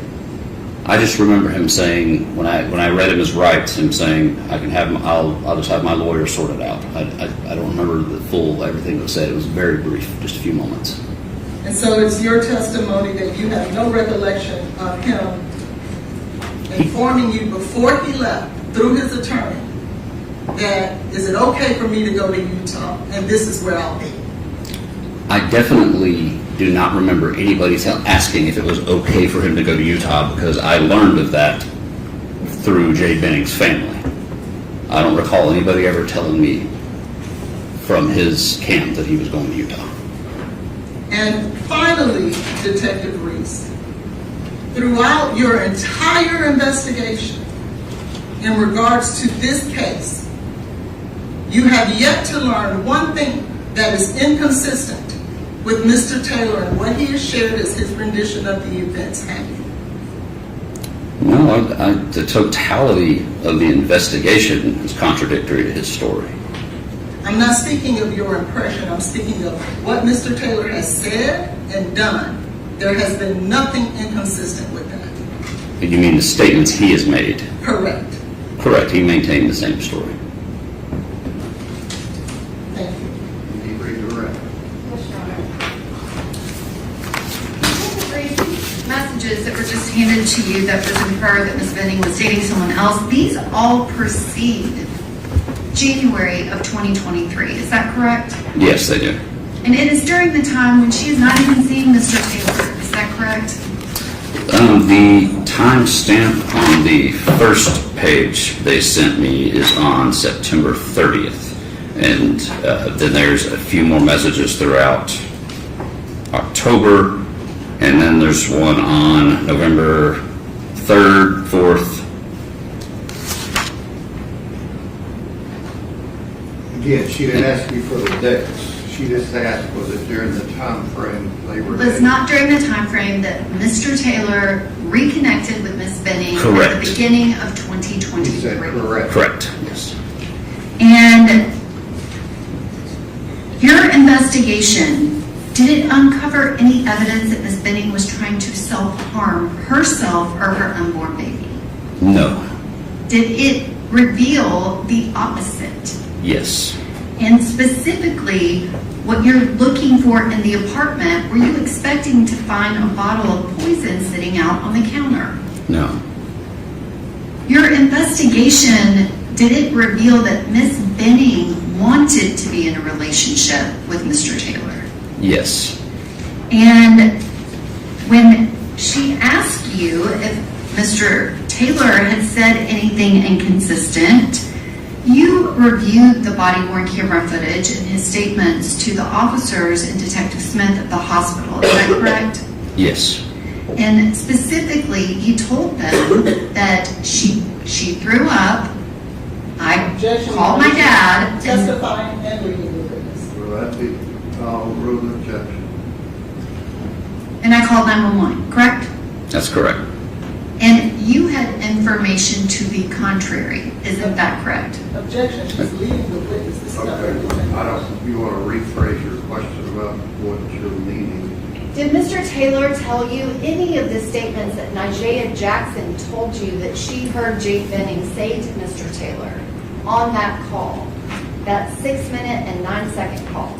No, when I spoke to him, he omitted that until I specifically asked about it. Did he omit it not only to you, but to every officer that spoke to him? Yes, every body camera footage that I reviewed, he omitted that. So that was not consistent in any way, shape, or form.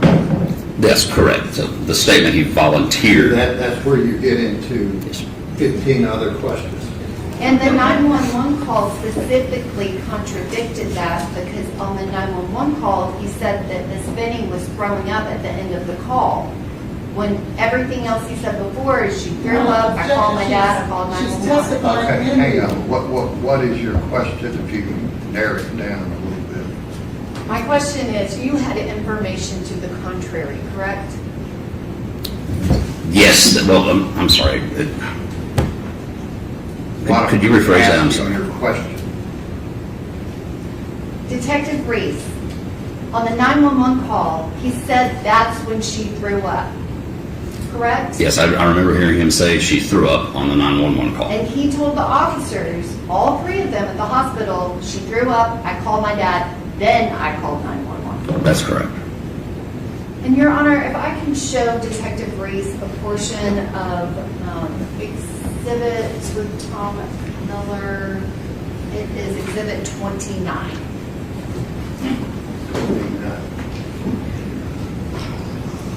This is that 6-minute Oh, and you got it up? Okay. 6-minute and 9-second call that Ms. Benning calls Nigella Jackson. It ends at 9:35:36, and the 911 call is placed at 9:38:58. Correct.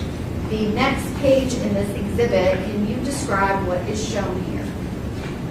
On that line number 427, that was a phone call placed from Mr. Taylor's phone to a number that I determined belonged to his father for a duration of about 30 seconds. And can you point to the line item and read out the last 4 digits of the phone number that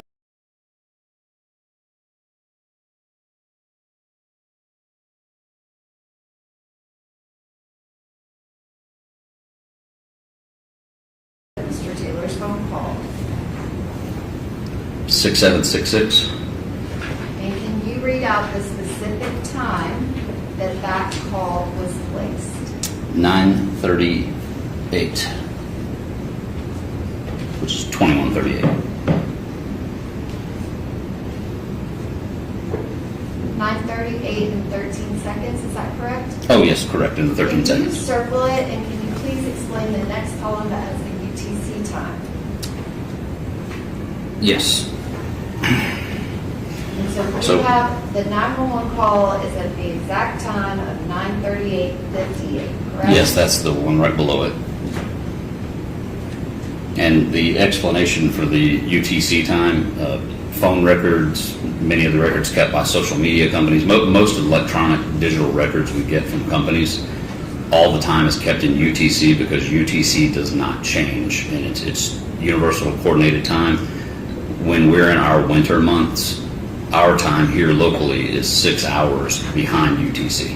Okay, but it is 9:38:58 when 911 is called, and Mr. Taylor calls his dad at 9:38:13, correct? Correct. And the call with Miss Jackson is at 9:35:36, correct? Yes. I'm sorry, can we take that for down?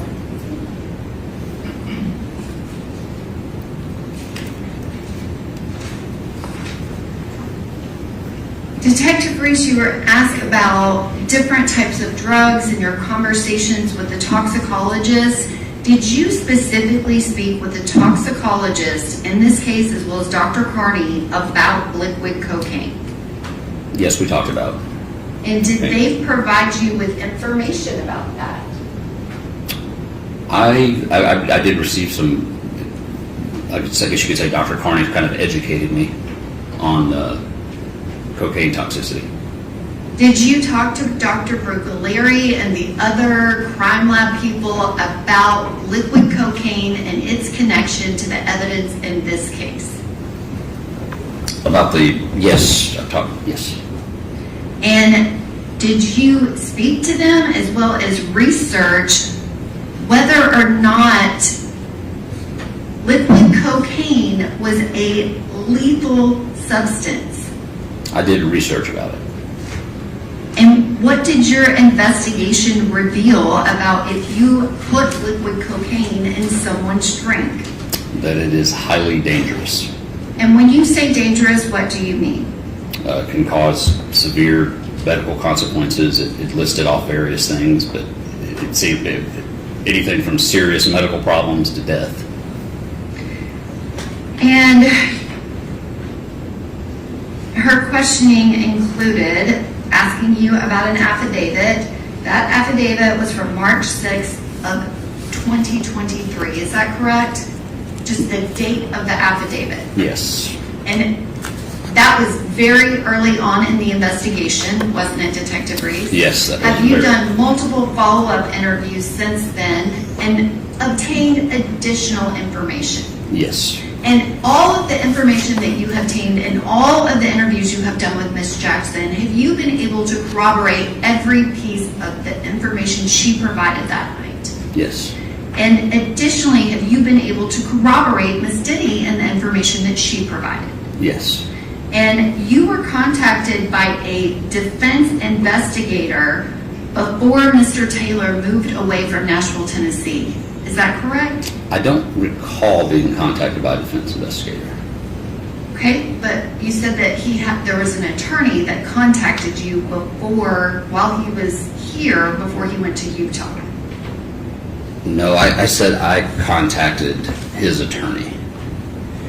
You contacted his attorney Yes. about his defense investigator. Yes, it was. I believe the reason for my calling was because of Nigeria expressing concern over a defense investigator showing up at her house or calling her or something to that effect. That had been brought to my attention. And was that close in time to this incident? I don't remember exactly when that was. So What was it in it was. somewhere between March and June of 2023, or was it a year later? I believe that was more into the summer months, or maybe around June or July.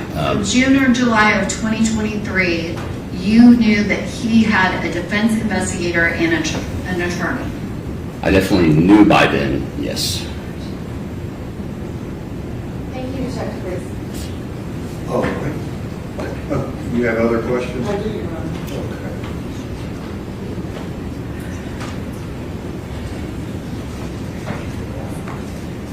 there was some talk on redirect What is about your question? the timing. What is your Ms. question? Jackson called What is your question? It starts with a question. Did Ms. Jackson receive the phone call from Ms. Benning at 9:29? Yes, that was the timestamp on there. And didn't she say that it lasted about 6 minutes and over? I believe so. And that would take us to around 9:35, 9:36, right? Correct. He said a redirect. It ended at 9:35:36. And he called 911 at he called his father at 9:38 and 13 seconds, as Ms. Norman had stated, correct? Yes, That call with his father lasted about 30 seconds. that's correct. That would take us to 9:38 and 43 seconds. Correct. And within 15 seconds, accounting for dialing the number and the phone ringing, he was on the call with 911 at 9:38 and 58 seconds. Yes, that's correct. And he was on the call with 911 for 6 minutes and 9 seconds, correct? That sounds about right. Correct. Objection, that is actually incorrect. It's 8 minutes and 55 seconds. I'm sorry, even better. 8 minutes and 55 seconds. So that takes us to when Ms. Jackson says she calls back at 9:47 and Mr. Taylor answered the phone. I would have to look back at the record to verify the time on that. And if they were on the phone for 2 minutes, and before Mr. Taylor gets off the phone with Ms. Jackson, he says he hears sirens, that would take us roughly around 9:49, wouldn't it? If it's a 2-minute phone call at 9:47, that would go to about 9:49. Are you aware that EMS arrived at the apartment at 9:48? Yes, And wouldn't that be consistent with Mr. Taylor telling Ms. Jackson, I think I hear EMS? did he? I don't believe he told Miss Jackson. I thought it was the 911 operator. He told him that as well, didn't he? Was he on the phone with her at the same time? A I don't believe so. I'm not sure, but I do know he said that while to the 911 operator. Correct. And so that would be consistent with what he heard also. Yes, that's consistent with him hearing sirens at the time of their arrival. And in regards to the quote-unquote liquid cocaine, you have not found in all the devices or anything that you looked for on February 25th of the 11 devices that you saw that Mr. Taylor had in his possession on February 25th of 2023, any connection with Mr. Taylor and liquid cocaine or any drugs on that day, do you? I didn't search any of his devices. I searched the iCloud. This is iCloud connecting to his devices? Yes. And you didn't see anything, did you? Not in the iCloud, no. Thank you. Anything else?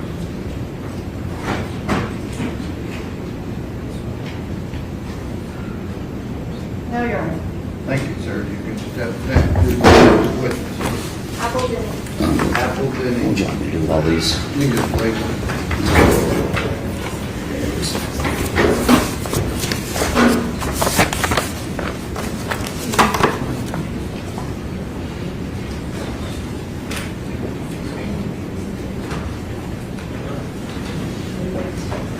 Judge, may we approach before I begin? Okay.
Good afternoon, Ms. Denny. Could you please state your full name for the record? Apple Denny, And can you spell your last name for the court reporter? Dennie. And Ms. Denny, how do you know Blaise Taylor? We dated when I was an undergrad at Arkansas State. And how old were you when you started dating him? 18. And can you describe how long did you date him? A couple years through 2018. It was breakups, get back together, breakups, get back together, so the timeline gets a little foggy. Which, for reference, you said that y'all began dating when you were 18. How old are you now? 28. And what year were you in school? I started fall of 2016, fall of 2016, and I met him in November of that year. And what year was he in school? I believe he was a senior. Do you remember how old he was? No. But he was a couple years older than you, is that fair? Yes. And did you continue to date into the beginning of that next year, early 2017? Yes. And at some point in your relationship, did you ever become pregnant? Yes. And about when did that happen? January of 2017. And when that happened, did you talk to Mr. Taylor about it? Yes. And can you describe kind of what were your feelings when you learned that you were pregnant? I was really scared and confused. I knew I wasn't ready to have a kid.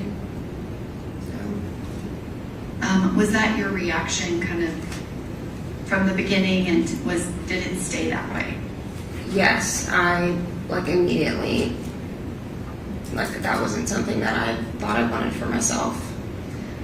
Was that something that you felt like you could talk to your parents about at the time? No. And so from the time that you found out, what did you ultimately end up doing? I had an abortion. And was there any point in which you changed your mind about that? No. And Mr. Taylor, did he accompany you to the appointments for that? Yes. And was there one appointment or was there more than one? There was two. And did he go to both of those appointments with you? Yes.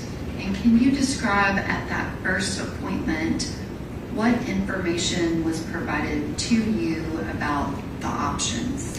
There were two different types of abortions that I could have. One was the procedure, and Your Honor has already ruled. Okay, go ahead. Your Honor.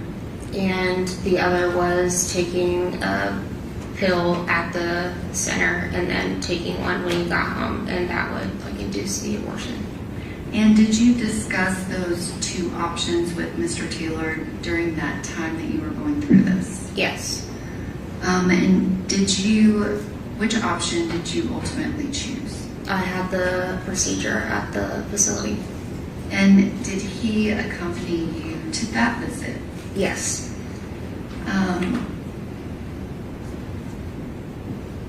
And at any point, did you meet his parents?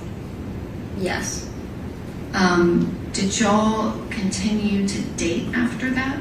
Mm-hmm. And you said that you broke up, but then you would get back together. Yes.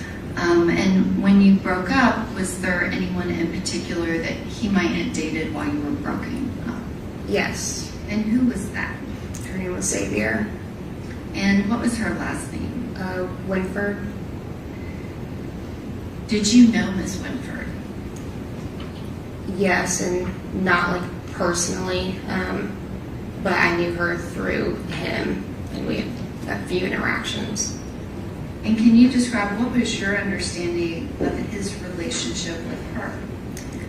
Someone that he dated before he met me, or didn't date. He said they were never together, that he would never bring her home to his parents, and that she was crazy, and that I needed to block her, and it was kind of that situation.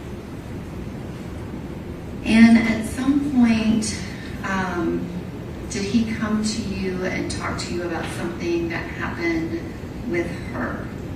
Yes. And what was it that he came to tell you about? That he got her pregnant. And what was the time frame that this occurred? This was the summer of 2017. And what was his demeanor like when he came to you to tell you about this? Very erratic. He was upset, didn't want to have a baby with her. That's what he was telling me, that this was something that he couldn't do. Was that a different reaction than he had when you told him you were pregnant, but you did not want to keep the baby? Yes, it was flipped. Like how I was panicked the first time around, and he was freaking out when it was her. And when you say he was freaking out, how did he act when he was panicked? Really erratic, and but then he would say he could control the situation. It went on for a few days of us talking about it, but that night he was trying to figure out if there was something that he could do. He was Googling things, so he was looking stuff up to figure out how she, if there was something he could do to make her have an abortion, and asked me if I could get the abortion pills and he could make her take them or put it in her drink. And so you talked to him over a period of a couple of days, is that correct? Yes. And what was he telling you? I mean, he's telling you that he's trying to figure out something that he can give her. Yeah. Was she wanting to have an abortion based on what he said? No, he said she would go back and forth, and he would tell her, well, I'm not gonna be a part of the child's life, thinking that would convince her to not have it, because that's ultimately what he said she wanted. And then they would just go back and forth about it, and then someday he would say, I think she's gonna do it, and I think she's not gonna do it, but she didn't want to. And you said that he was telling her he wouldn't be a part of the child's life. Was he also saying not part of her life? Yeah, he wouldn't have anything to do with her if she went forward with it. Kind of like an ultimatum. Yeah.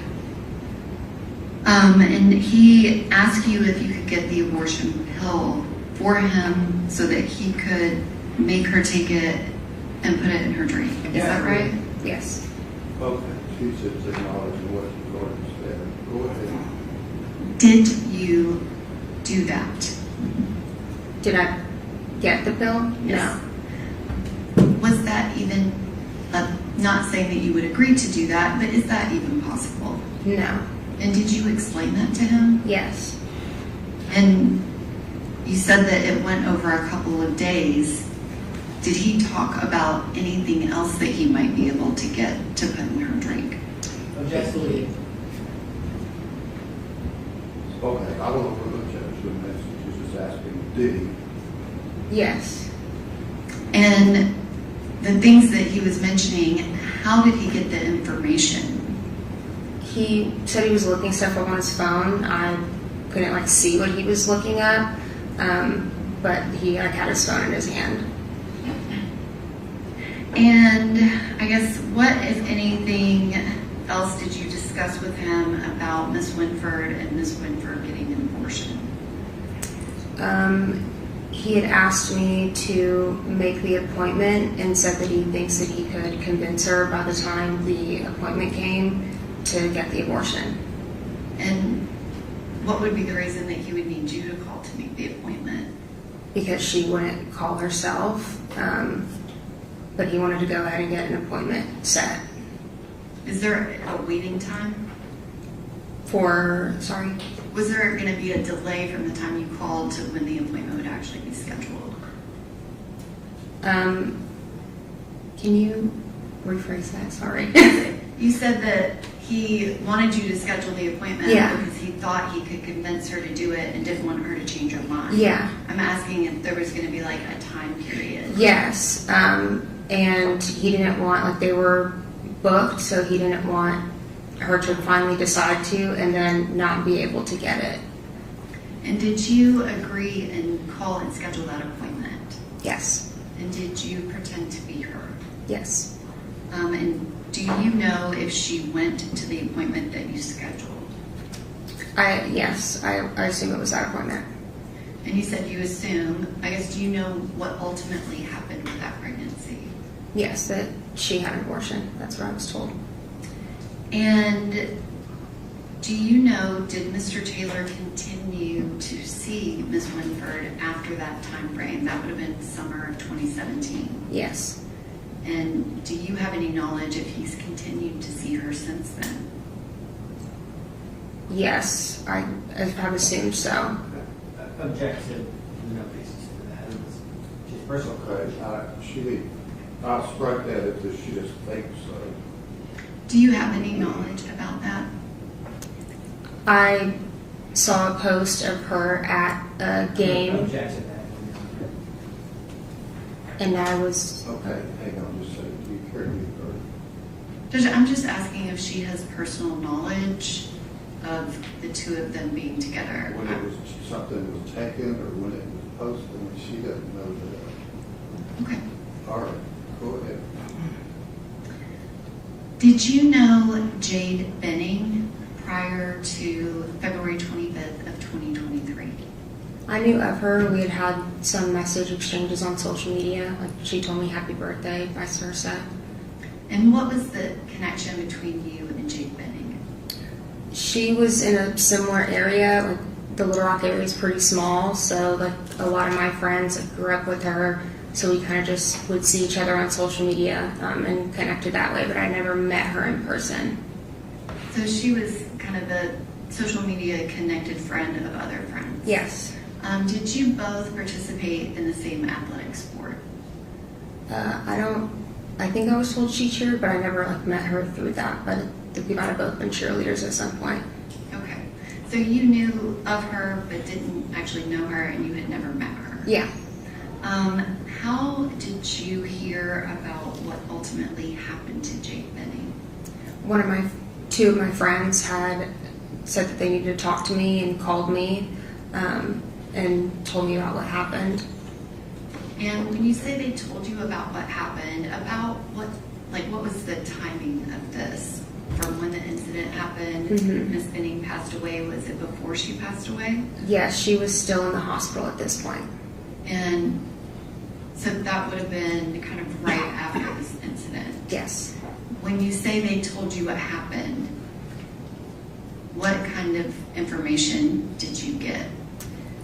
I don't remember like verbatim, but they told me that they thought that, or were told that he might have poisoned her or something of the sort, but they like didn't have details, and that she was in the hospital and they were like keeping her on life support, I think, until her birthday. Yeah. And when you heard that, what did you do? Like immediately after the phone call, or I guess kind of connected to Ms. Benning in this case and how you ended up here today? Well, like I'd talked to them, they knew about the situation with Xavier in the past, and I want to say maybe a few days later, my friend Ariane had reached back out to me and asked if like I wanted to connect with Miss Bridget, and I said yes, that's fine. I'm open to helping in any way that I can. And then Miss Bridget reached out to me, and then from there it was Detective Reese and so on and so forth. And did you talk to Detective Reese and provide him with the information that you just testified about? Yes. And then did you also meet with Detective Reese and myself and Deputy Moore and Ms. Houston? Yes. In Arkansas? And did you provide us with that information as well? Yes. If I can have just one moment.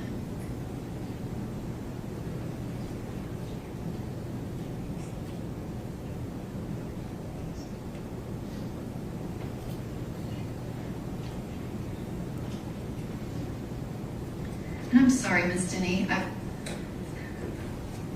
feel like you said that they told you about Jade. Mm-hmm. When they told you about Jade, what was your understanding of whether, like, what her condition was? That she was pregnant, and you mean like her physical state, that, or just the fact that she was pregnant?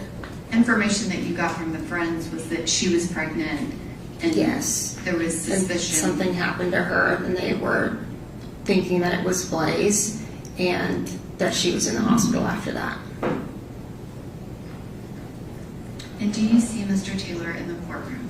Yes. And could you point him out and identify him? Thank you, Ms. Denny. All right, questions on behalf of the court?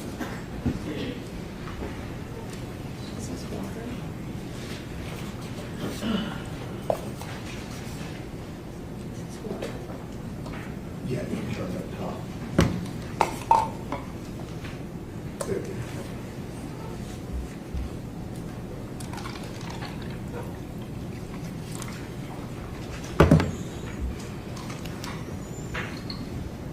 Ms. Denny, I want to make sure that I'm understanding, got this right. So you never put anything in anyone's drink, right? No.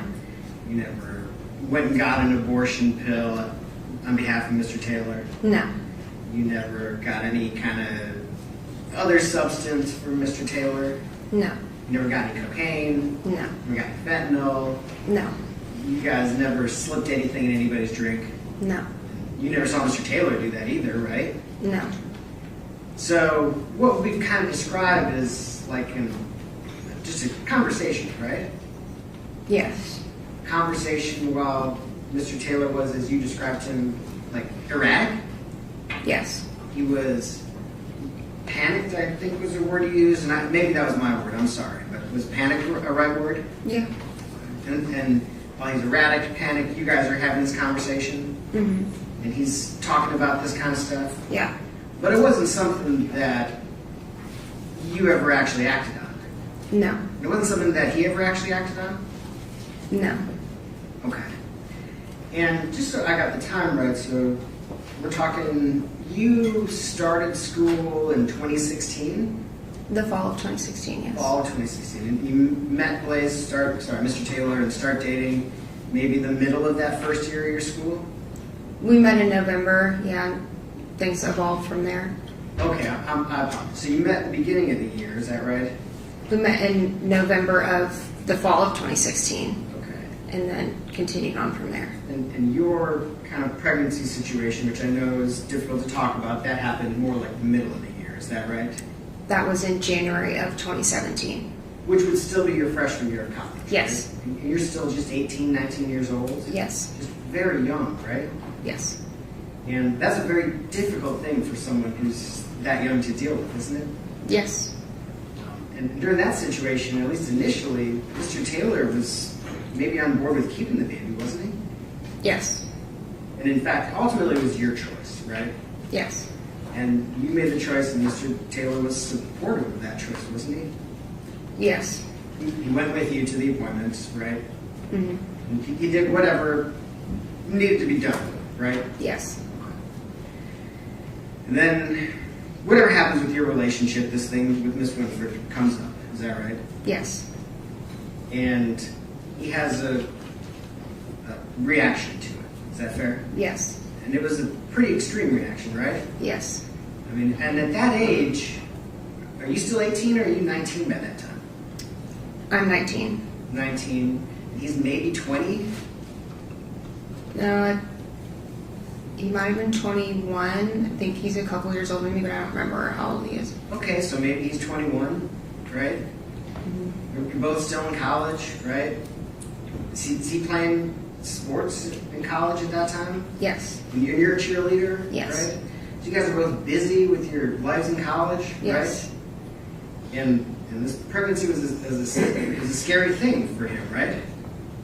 Mine or Xavier's. yes, And he confided in you in a way that he was really terrified, right? yes, So that conversation, the words that I wrote down is the conversation you had where he's asking you about getting an abortion pill, where that night, was there something we could do? So that was the first night that he finds out about it, right? it might have been the first night. I'm not 100% sure if it was that very first night or the second night, but I know it was shortly after, like, this was unfolding and he found out. Sure, really a quick, immediate reaction right after he finds out, right? Yes, And so he's talking about these kind of crazy things like, can you go get an abortion pill for her, right? yes, And this says something else crazy like, is there something we can put in her drink, right? yes, That's what you're saying. And then that was kind of the end of it. Like, you have a couple crazy conversations and there's no more, right? that I remember, yeah. Okay. And certainly this, I mean, you're here 10 years later talking about it. You might have, if you had done something, if someone had acted on it, if it had been a big deal, this would have been kind of seared into your brain, right? Yeah, I suppose so. Okay. You're doing your best here to give us your recollection, right?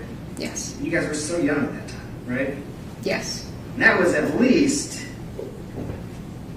6-7 years before 2023. mm-hmm. Long before that. Okay. Thank you, Mr. 83, correct.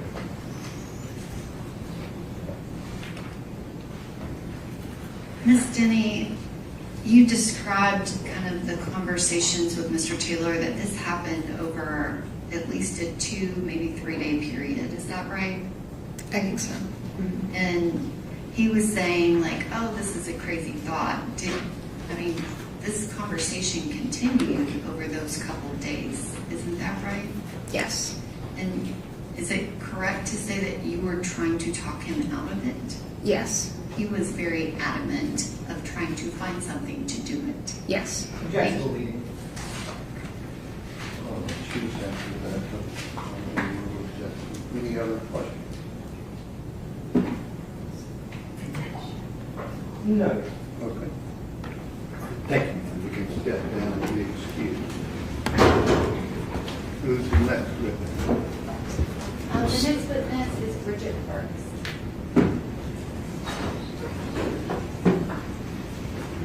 Bridget Burks.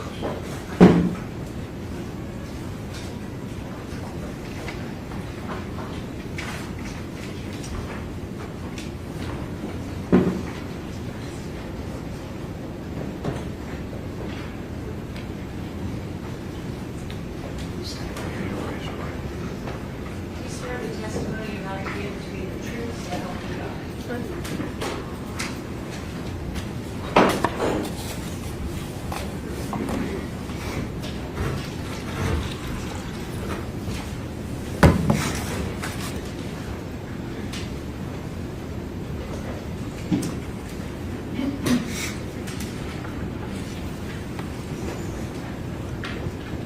Good afternoon, Ms. Burks. Good afternoon. You please state your full name for the record. Bridget Benning Burks. And Ms. Burks, are you the mother of Jade Tristan Benning? Yes. And can you describe when was Jade Benning born? Jade was born on March 6, 1998. Do me a favor, just pull that base of that mic over there where you're situated. Okay? Ms. Burks, did Ms. Benning have any siblings? She had one. And who is that? Well, actually, let me correct that. She had 2 stepbrothers, and then she had 1 half-sister. Was she your only daughter? She was my only child. And when you had Jade, where were you living? Little Rock, Arkansas. And is that where you lived when she grew up? Yes. And can you describe your relationship with your daughter, especially as she's growing up in high school and college, and kind of that time before she moved to Nashville?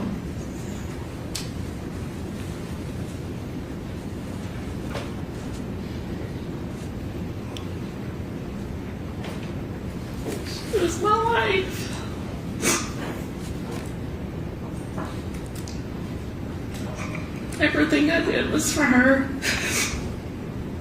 From cheer competitions, high school cheer, supporting her through her culinary, and even supporting her move to Nashville. Did you want her to move to Nashville? No. And can you describe how often would you and Jade communicate?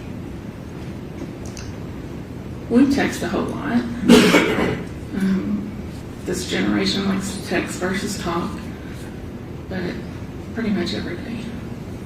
And can you describe your relationship with Jade? Obviously, every mother-daughter relationship is very different. Did she tell you things and confide in you about what was going on in her life? Most things. There's always things that a child's not gonna. Was she fairly forthcoming and kind of included you in details about friends and if she was dating someone and things like that? Yes. And can you describe when she moved to Nashville? Where did she start living initially? Like what time frame was that when she moved here? She actually left Arkansas about the last week of 2021 because she was starting January 1st, 2022 at her new job. And can you describe, was she excited to start as a chef? Very excited. Did you come and visit her here in Nashville? Yes. And what, if anything, do you know about Miss Nigel Jackson? She's my second child. She's my adopted daughter. Is it fair to say that her and Jade have been friends almost their entire lives? Yes. And were you aware of how close they were when they were both living here in Nashville? Yes. And kind of preface question, did your daughter have any allergies? None. No? Any allergies of any kind? No. That time frame, which you know now when she met Blaise Taylor, did she tell you about him in that time frame of August of 2022? Yes. And can you describe how much information did she give you? Not a lot. And can you describe when did you find out that your daughter Jade was expecting a baby?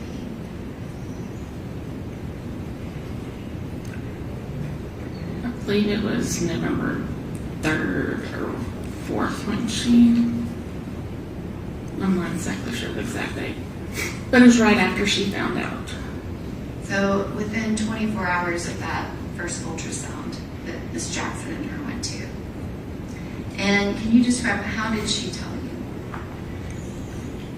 She called me. I was at work. Said, I need you to call me on your lunch. I said, okay. Then I took my lunch, went outside. I called her. She said, hold on, I got to send you a picture I need you to look at. So while I'm on the phone with her, she sends the picture of the pregnancy test. And what was your reaction? Shock. I said, wow, is this yours? And she said, yep. I said, I guess we're having a baby. And can you describe what was your daughter's reaction?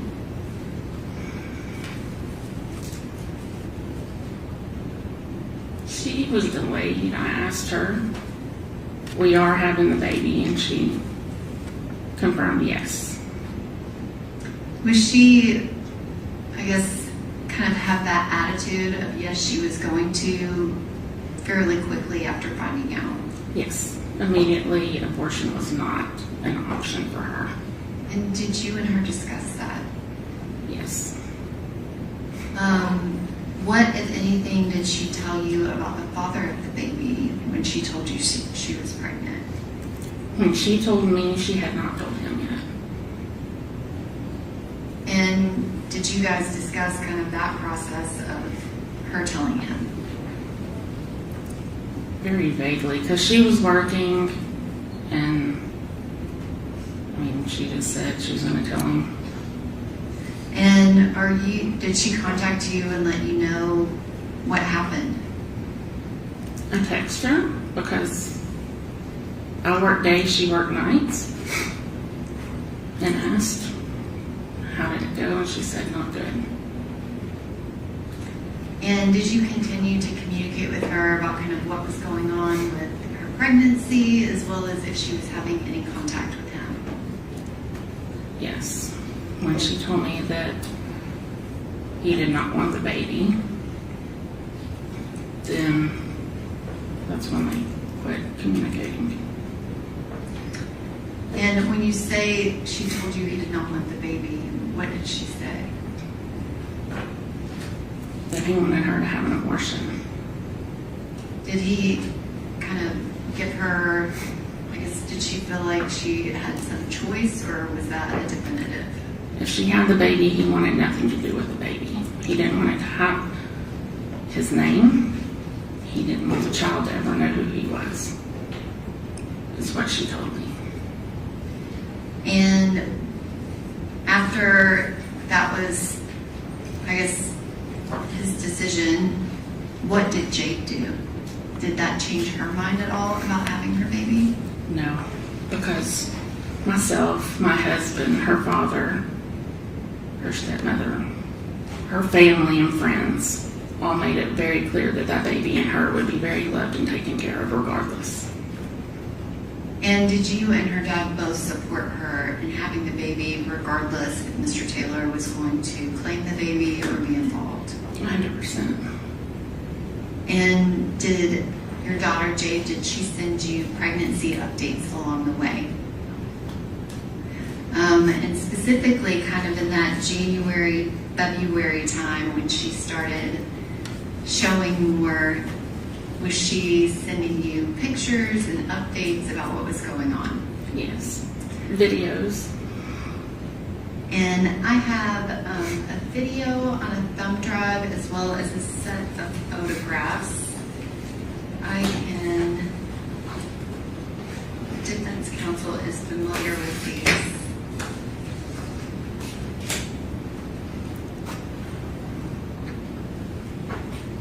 What is it you need? Oh, I'm sorry. If I can have the witness can be handed a set of 9 photographs, and I have a video that I'll put on a thumb drive, and I have it all ready to submit. Okay.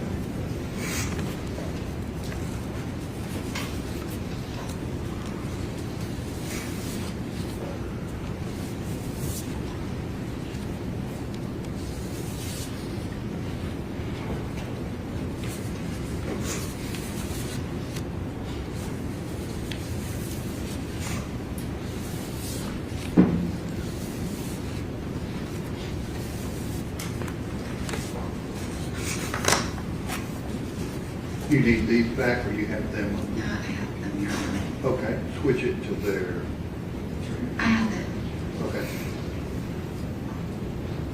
Ms. Sparks, there's a video that's one of the videos that Jade sent you. Did she send it to you by text message? Yes.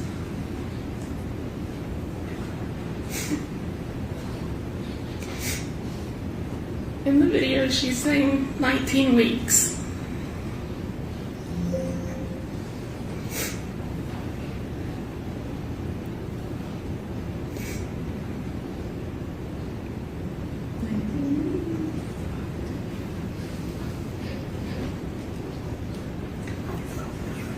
Did Jade send you videos and pictures like that often? And when I say often, I mean almost at least every week, if not multiple times a week. Yes. And can you describe what all was she doing to prepare to have the baby in that kind of January, February, those last few weeks? We spent a lot of time texting, looking at Facebook Marketplace, making purchases. She would make purchases here in Nashville, and I was doing the same in Little Rock. And were you and her together both preparing for a nursery for her baby girl? Yes. And I just handed you some photographs. I'm going to ask that the video and the thumb drive be made an exhibit. All right. I believe it's 53. 51. And then the photographs can be 54. All right, 53, 54. And Ms. Burks, you were here when Detective Miller showed that she sent you a series of 9 photographs. Are these the photographs that she sent you on February 6th of 2023? Yes, they are. And this is the first image, this second image. Did you recognize where she was in this picture? In her kitchen. And specifically, there is a camera to the left of the stove. Were you familiar with that camera? Yes, I purchased it for her. And were you aware, is that where she typically kept that camera? Yes. And this next image is 3. Is that another picture that she took that day? Correct. And the next image is number 4. And then this photograph is number 5. Can you describe what's in it? Her with the ultrasound. And had she just found out that she was having a baby girl? Yes.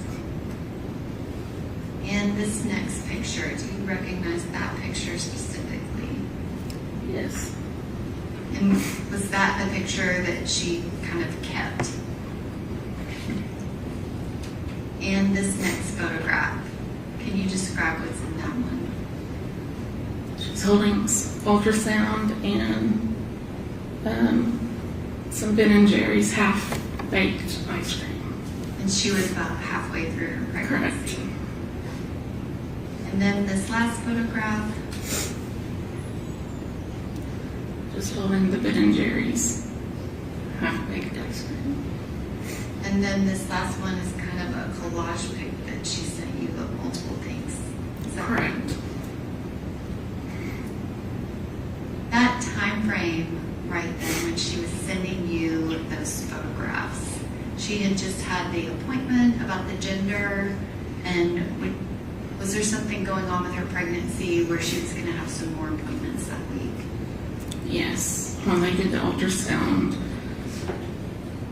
they spotted something on the heart, and so they wanted to do some testing to make sure the baby did not have any kind of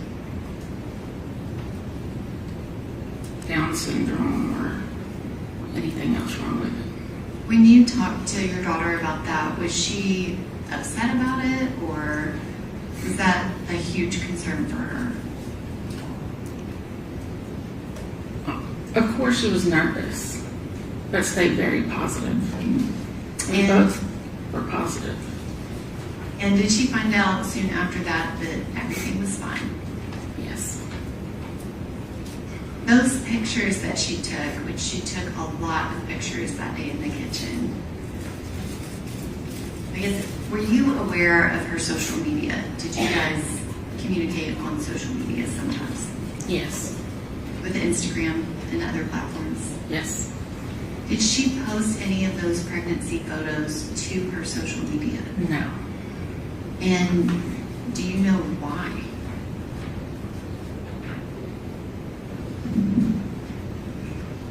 Because she told me that Blaise did not want anyone to know. So she kept everything private. And can you describe you still live in Arkansas, is that right? Were you allowed to tell all of your friends about Jade's pregnancy? No. And I guess you've described that she's very happy about the pregnancy, is that right? Is there anything about you not being allowed to tell people that means she was not happy about it? I'm sorry, repeat that. I said, can you explain, like, why would she not let you tell people? Because,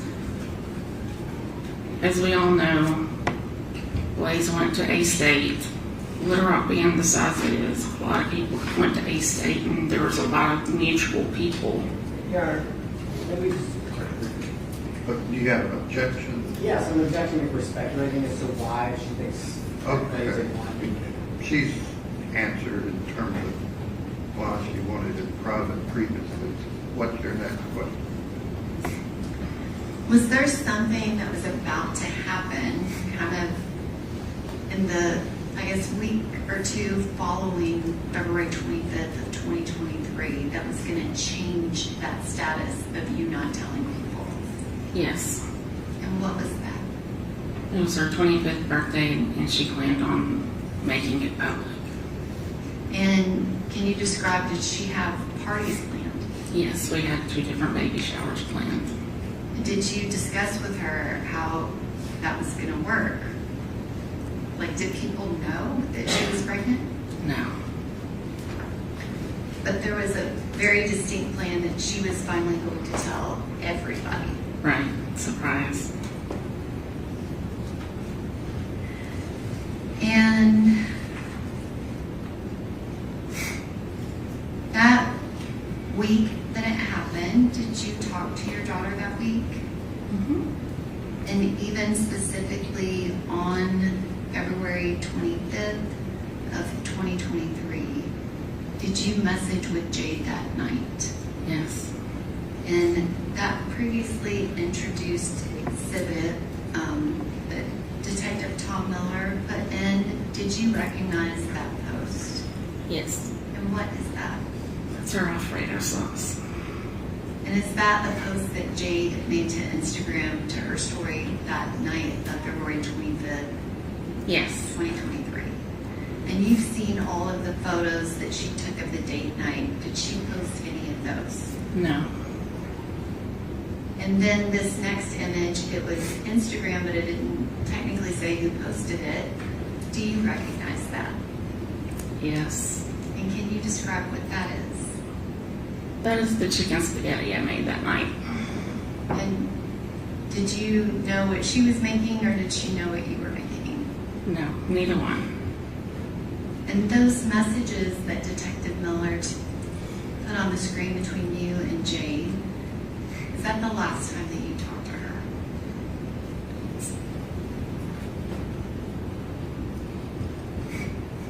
Yes. Can you describe how you found out? I received a phone call from Jade Jackson. And can you describe how Miss Jackson sounded on that phone call? She was crying. She was frantic. Just said, something's happening. I'm on my way. I can't get to her fast enough. And did Miss Jackson tell you what she heard Jade say? Yes. And what did you do when she called? My husband and I were out. We went straight home, packed a bag, and headed to Nashville. And what time did you get here? Approximately 3:30 in the morning. And when you arrived, who was at the hospital? Her stepmom stayed by her side until I could get here. And was Miss Jackson still there? No. Were any of her other friends there? No. Was this? She was in ICU and was not allowed to have visitors at the time. Did you at any point see Mr. Taylor there? Yes, when we arrived. He was in the parking garage because he'd been asked to leave once they moved her to ICU. Had you ever seen him before? Never. That was the first night I ever spoke to him. And did he speak to you? Yes. And did he tell you what happened to Jade? That he thought she had an allergic reaction. Did he tell you anything about what Jade said on that 6-minute and 9-second call? No. That was not mentioned. And after that moment, did you see him again? No. Can you describe that time frame of being at the hospital? Who was there and kind of what was going on? For the first few days, only her parents were allowed in the room. And then once we determined, Which Ms. Burks, I'm going to get to that part. But before that, when you first got there, were there still police there at the hospital? no, Was anyone there to interview you and tell you about a criminal investigation? no. How did that make you feel? At that point, I just wanted to get to my job. At some point when you're at the hospital, I guess, can you describe what's going on as far as any police activity that first day?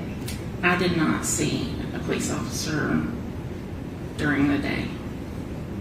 Before I arrived, her stepmother was the one in contact with, I guess it was the detective.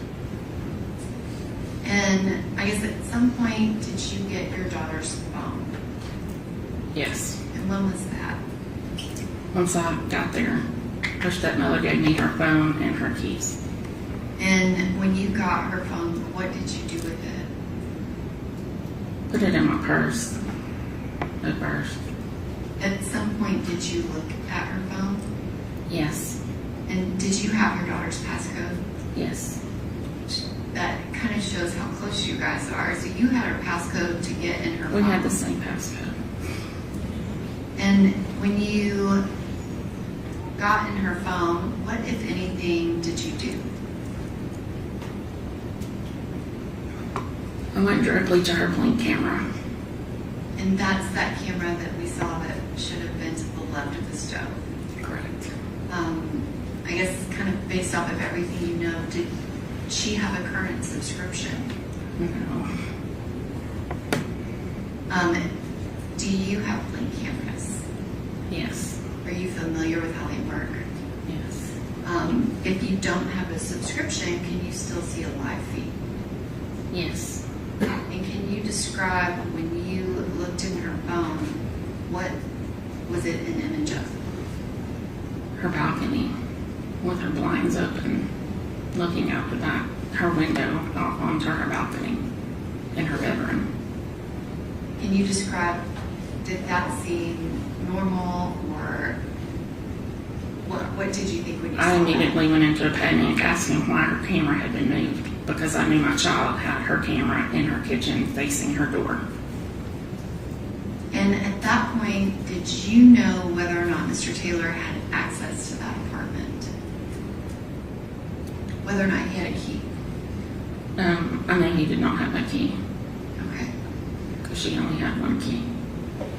And what was your involvement, if any, in people going over to the apartment?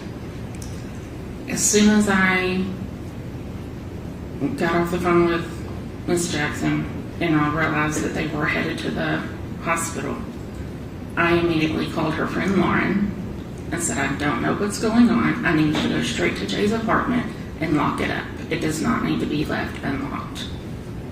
I said, I need you to get her apartment key and take it to Andrea at the hospital. And that's what she did. And you know that friends, Miss Franklin, they went back to the apartment. Was that something that you directed them to do? After discussing the whole camera situation and not knowing, the detective called her stepmother, Andrea Brown. She asked, could we go to the apartment? And we were told yes. And was that the detective that was there the first night or Detective Reese? The one that was there the first night. Okay.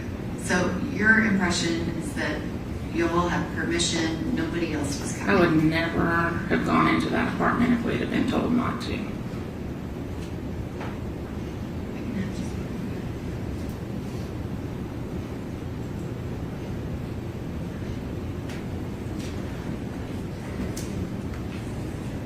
Burks, at some point Detective Reese showed up and things started moving in the investigation phase. But can you describe what was happening at the hospital?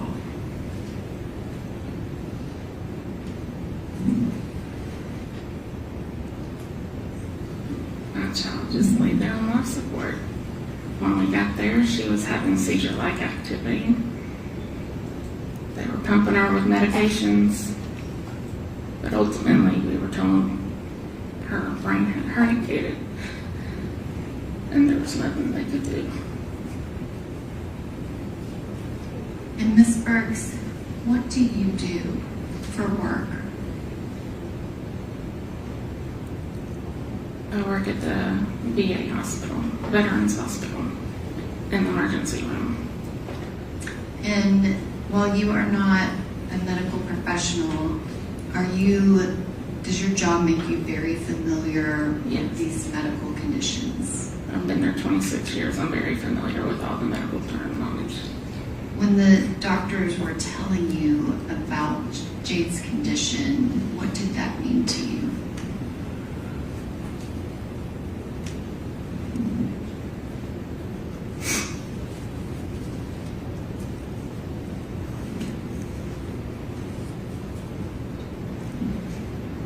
That there was nothing that could be done to bring my baby back.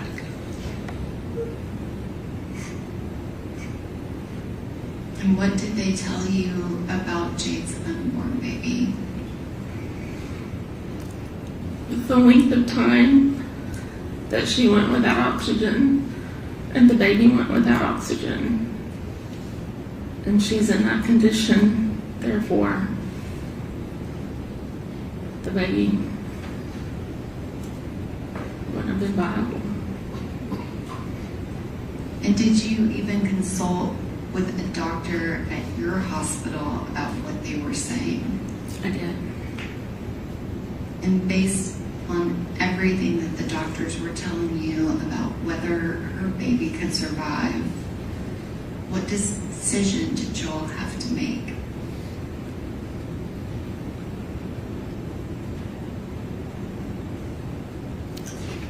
Make her DNR. And then to ultimately decide when we wanted to take her off of life support.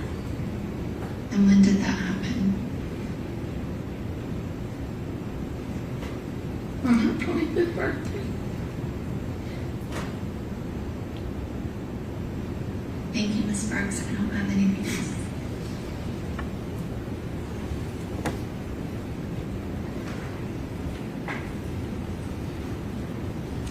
Questions on behalf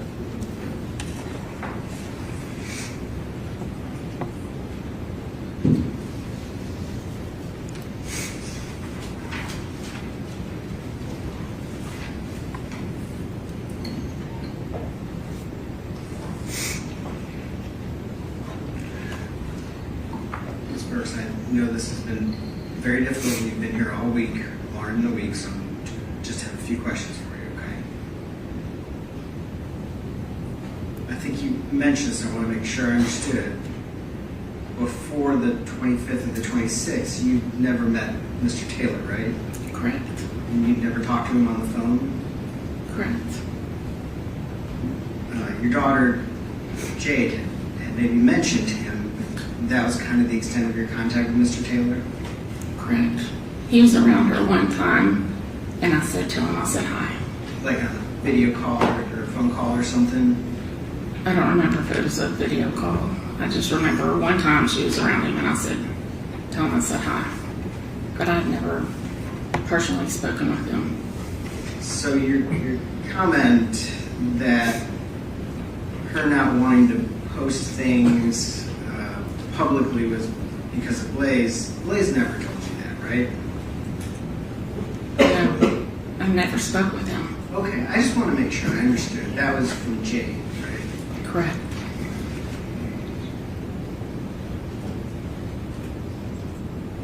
And I know you and your daughter were very close, right? Very close. And I know you've heard a lot of things during this trial. Is it possible there were any little parts of her life that you didn't know about? Most kids have parts of their life that they don't tell their parent about. Okay, that's fair. I appreciate that.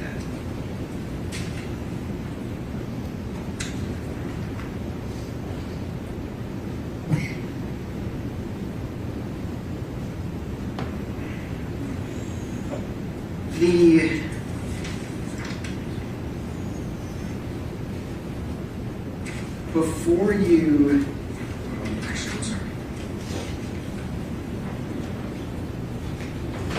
Before you got, so, let me get this right. The party that you were going to have on the 25th birthday, where she was going to have a baby shower and all that stuff. We weren't having a baby shower on her birthday. We were having a birthday dinner. Oh, was the baby shower around then? The baby shower was going to be in. I thought you were having like a joint birthday party baby shower. No. Do you know if Blaise was invited to that? No, it was here in Little Rock. Okay. So far as you know, he maybe didn't even know about that, right? I'm not sure if he knew or not. Okay. So you don't have any information that Mr. Taylor was even aware that Jade was going to go public about her pregnancy on her 25th birthday? I'm not sure. Okay. Thank you.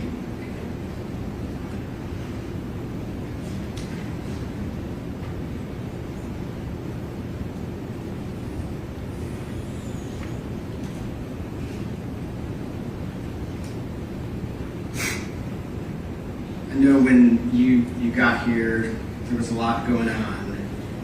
And when did you get Jade's phone? As soon as I got to the hospital. So like 3:34 in the morning? Yes. And you got that from Ajay? No, I got that from her stepmother. From her stepmother, okay. Thank you. I apologize, I didn't realize. And when you opened her phone and looked in it, when was that? I don't know the exact time.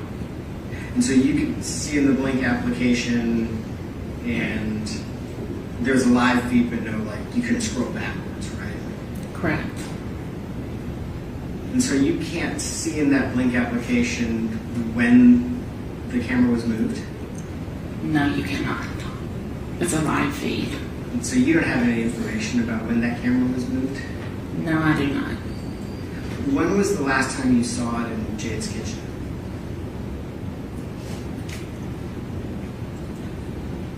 Possibly in those photos. She didn't call me a lot from her kitchen. Okay, that's fair. Okay.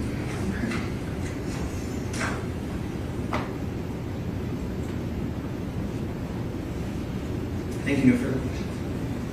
Can you redirect?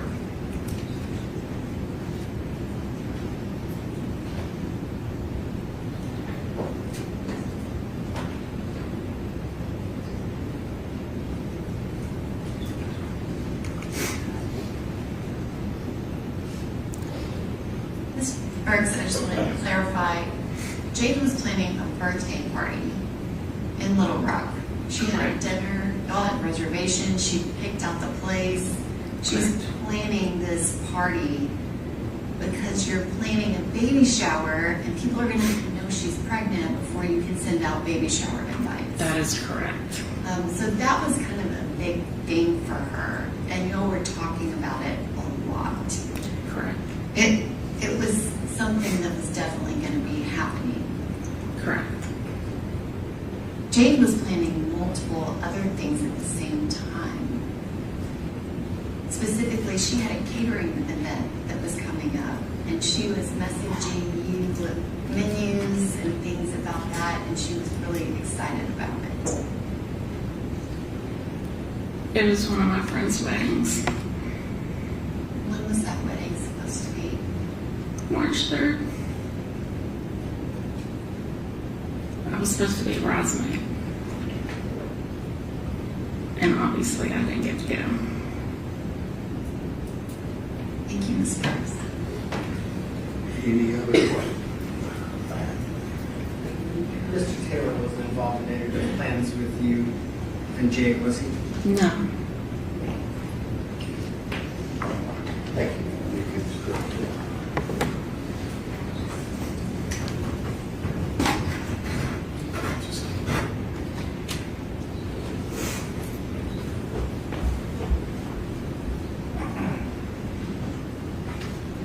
Any further proof from the state? No, Your Honor, the state rests.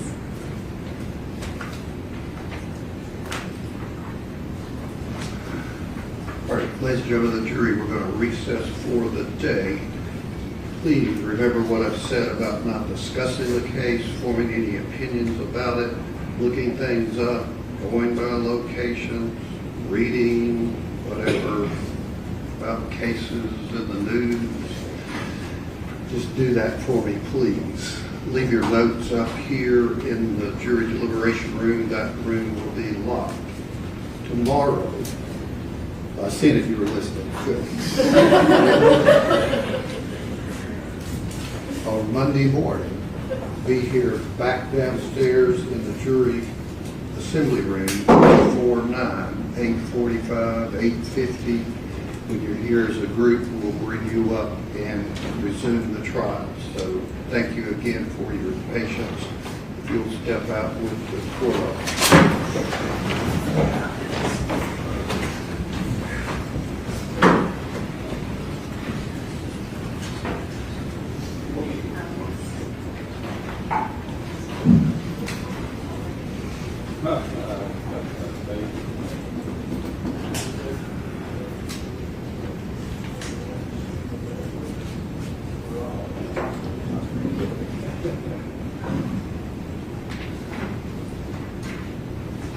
Okay, you have a seat. And as far as you know, Mr. Graham, Ms. Hollins, you plan on calling these 10 witnesses? Some of them, probably not all 10, I would expect. Okay. And do you plan on recalling Dr. Krakowski? No. Okay. Anything else before we recess till Monday? Your Honor, counsel, Dr. Bertolari has an on-call schedule, and they were asking if she is still under subpoena. The state is not intending to call her. Do you know that yet, Mr. Graham? If, I'll talk with Ms. Norman if, I don't know, I know she needs to know as soon as possible. I don't know if there's any way we can talk and get to you first thing tomorrow morning. I mean, if you can, that'd be good, or, I mean, I'm obviously not controlling what order of witnesses you call, but would you know that first thing Monday? I think we would probably know, I mean, we can maybe call them first, probably. Right, that's what I was asking. Yes. So I guess, She has a on-call schedule where she has to change the nights because she's one of 2 toxicologists that can cover the on-call. So this whole time she's been moving it around based off of when she. okay, I guess tell her what I'm gathering, that if she's needed at all, it'd be first thing Monday, but she may get an update that she's not needed. Thank you, Your Honor. All right, thank you. We'll be in recess until Monday.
Chat, I am here.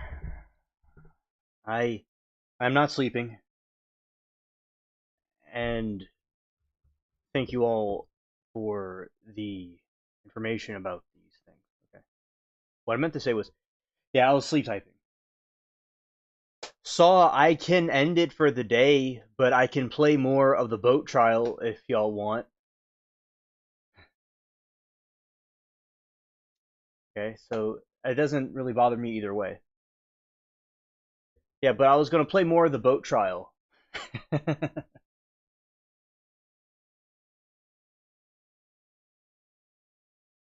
But yeah, Anna, we will find it. We'll find it.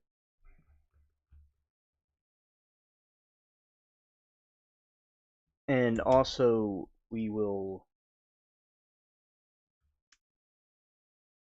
play more of that what do we call it? That other case, boat trial. So here we go. Yeah, I was gonna play boat trial.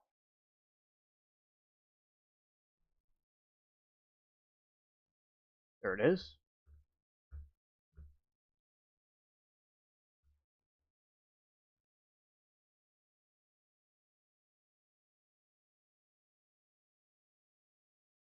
GPS, you can go into the menu when you're setting it up and getting it going the first time. You can set it up so that it drops track points on time, and you can select the intervals from like literally 1 second intervals out to hours or even days. The other option is for distance. So the device will drop a track point every time it measures that it's traveled X number of feet, X number of miles, so on and so forth. But the overwhelming majority of people use it right out of the box in the factory default mode, and the different manufacturers call it different things, but it's basically an auto, like Garmin calls it resolution. I think Simrad calls it auto, Garmin calls it resolution. And essentially what that does is it tries to maximize the space available for storing track data, and each manufacturer has their own like secret sauce, like a formula to decide when to automatically drop track points. And the one thing they all have in common is that the track points are dropped based on changes in speed and direction. When you examined the port or the left Simrad device, were there any historical track lines, meaning from prior to the date of this crash, which was September 4th of 2022? Yes, there was a substantial amount of historical data. And when you looked at that data, were you able to see overall where that vessel had been traveling with that port Simrad device operating? Yes. Where? Pretty much the same area over and over again. Northern Key Largo, Biscayne Bay, up to Elliott Key. Let me show you an exhibit that is states number 2 in evidence. May the witness step down, Your Honor.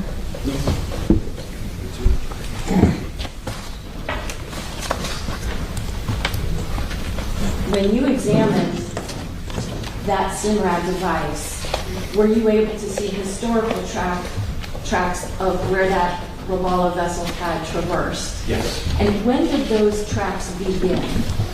I'd have to check. Go ahead.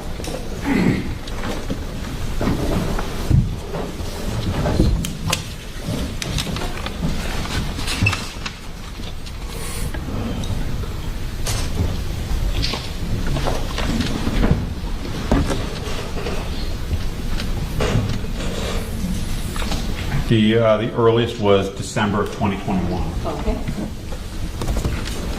And so there's historical track marks. Can you show us on this exhibit where those track marks went? Yeah, so Ocean Reef Club is down here. So there's a lot of traffic around Ocean Reef Club on both sides of Key Largo, the northern tip of Key Largo. There was, I think, one track that went further down Key Largo, but most of the tracks were in and around Ocean Reef Club, and then up to Elliott Key, right around the Elliott Key Ranger Station up here.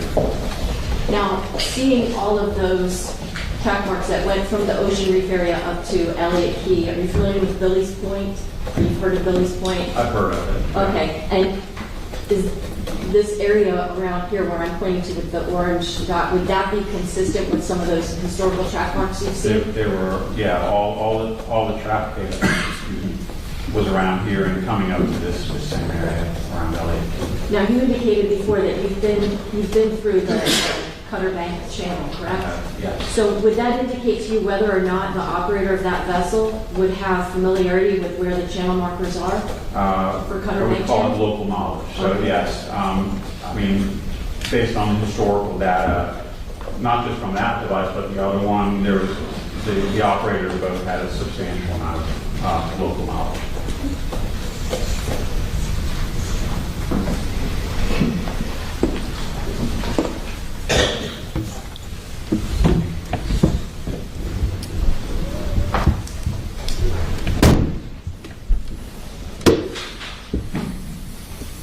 When you analyzed the port device, did you note whether on September the 4th of 2022 there were track points that were logged in?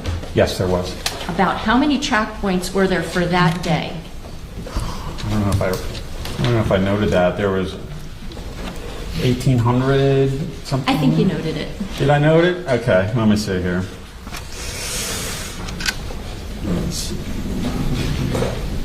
1,889 track points covering 26 miles. Can you tell the members of the jury what time did that device first log a track point?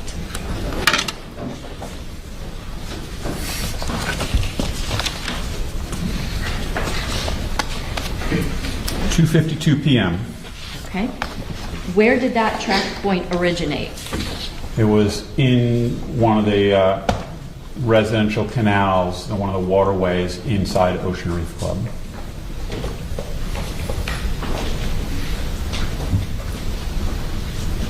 From there, what did the GPS tell you where that vessel went?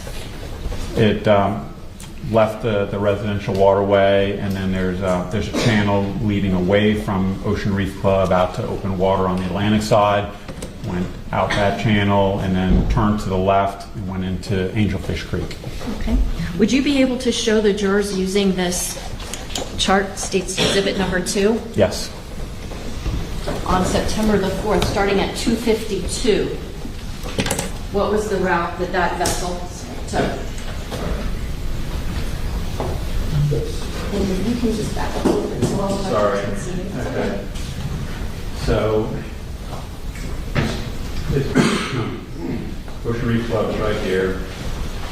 So the boat leaves from Ocean Reef and then turns left and then comes in there's a marked channel. There's a few channel markers here. It comes through Angelfish Creek and then turns in a generally north direction and goes up, goes through Cutter Bank and then up towards the other.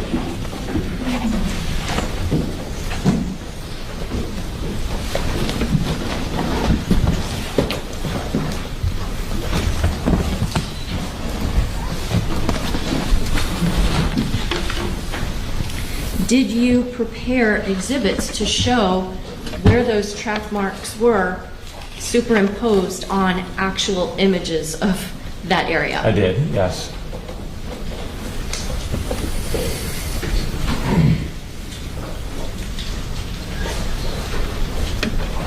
Judge, may I have permission to just allow the witness to come down without asking your name, please?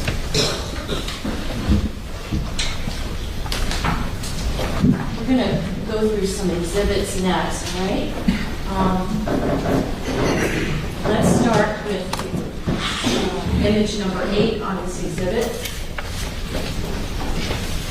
Can you explain to the members of the jury what this shows? Yes. So this is the track line data that was generated on the day of on September 4th. Before you get too far, what are these little blue, like, arrow marks that we see? So the blue arrow marks are actually the track points that were generated by the GPS, and then the line that connects the points, those are generated by the software. So you might see sections where the boat turns, where it's not like a smooth turn, it's going from point to point. That's because the yellow line, although when it's going straight, is a very accurate representation of where the boat went. Not always perfect. So each one of these track points was generated by the GPS. For each one of these track points, I was able to recover the date and the time and the speed and the direction the boat was traveling. Okay, and so we're coming out here from Ocean Reef, and then what is this that we see when it hooks down? I mean, it's just following the contour of the shoreline around the bend here. But what's typical with Simrad? So Simrad is made by a company called Navco, and they also have Lorraine GPS and DV GPSs, and they are, one of the things that you'll notice is that they generate a lot of track points when the device senses changing direction. So you can see here where there's not too many along here because the boat's going straight, and then here when he's maneuvering, he's dropping a bunch of track points, and they go straight again, and they go. And you can see some of these are really slow speed because this one is a square and this one is a triangle. So there's a threshold that determines whether, you know, the way that the software shows it. I think it's 3 miles an hour, so if it's, or it might be 5, but when it's going really slow, you might drop a square, or show it displayed as a square, and then when he's moving, you'll show it as a triangle, like an arrow pointing in the direction. Show you. Next, image number 9, and ask if you can explain to the jurors what this represents in terms of the track that the Ravala vessel took on September 4th. Sure, so this is like a higher level view. This is where we left off, right here. But now you can see they follow the shoreline down here, and then this is these red and green represent channel marker locations. These are non-intercoastal waterway markers. These are private navigation aids that Ocean Reef probably installed. So the boat went through the channel marker and then turned left and headed towards Anglerfish Creek. What would be the reason for not just cutting off this way? Would you have a shorter distance? Sure, this is all shallow water right here. Okay. Now, toward the top of the screen, we see some blue track marks. Can you mark on those? Yep. You can see when he accelerated here, and the spacing is generally far apart because it's going straight. And then here you can see, he initiates a turn, and so there's lots of track points. And then he slows down as he's entering Anglerfish Creek. It's pretty narrow, and there's shallow water on both sides. And are there actual channel markers through Anglerfish Creek? There are. That's what the red and greens are representing. Now showing exhibit number 10. Yep. Can you walk us through what this represents regarding that Ravala vessel? The red and green represent channel markers. You can pretty clearly see the water, the darker green is the deeper water, and then this is like black. This is the northern tip of Ocean Reef Club, and so you can see the red where you typically stay closer to the red channel marker. And the boat cuts across cuts the curve here, and then heads kind of west to the creek.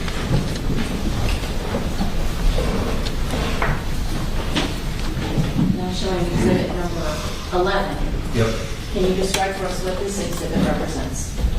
This is a zoomed-in section of Cutter Bank. Unfortunately, I didn't label the channel markers there, but this is the Ravala northbound track, and you can see the boat left the channel here a little bit. And you can see again he's turning, so there's lots of track points. He's turning back to straight his course. There's a lot of track points as they spread out. And then he passes this marker here, and then he kind of maneuvers out to the right, and most likely he's just going around slower boats. Yeah.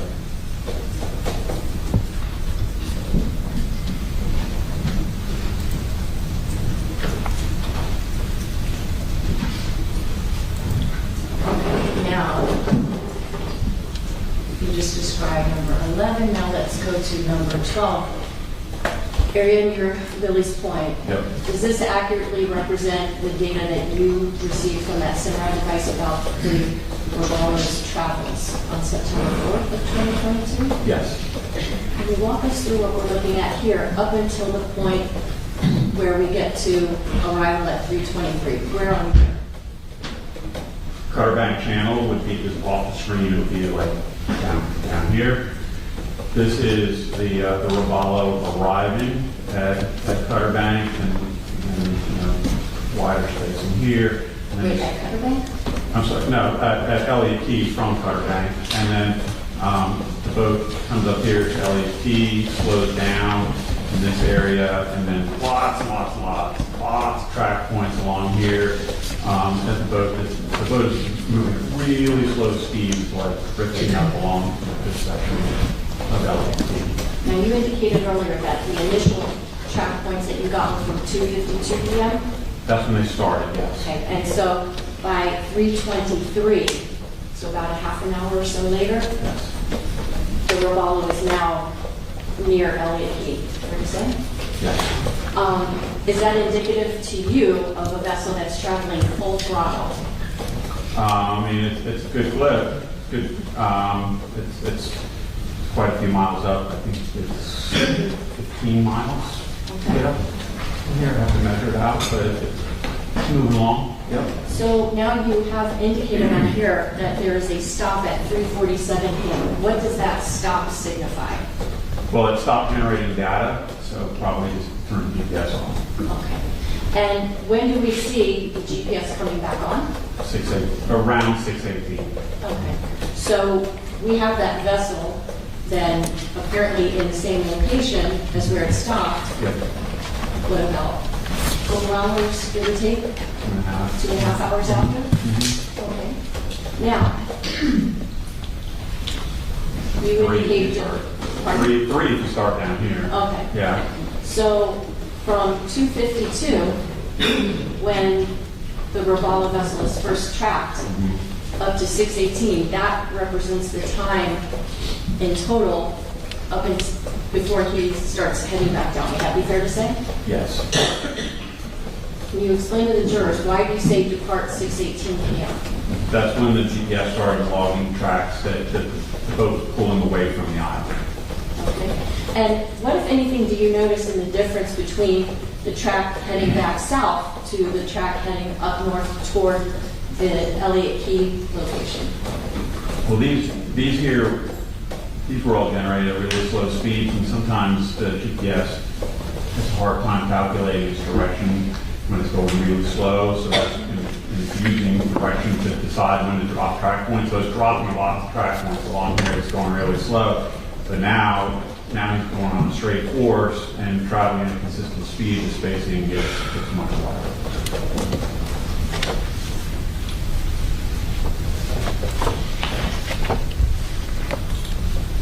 All right, now looking at image number 13, can you walk us through these notes, ICW number 13, 12, 13A?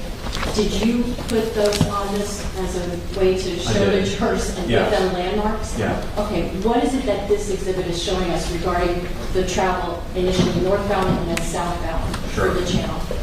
So this Google Earth image, and the Google Earth image has the track data projected onto it, and then I save the image and put it into PowerPoint to put in like these little icons for representing the channel marker locations.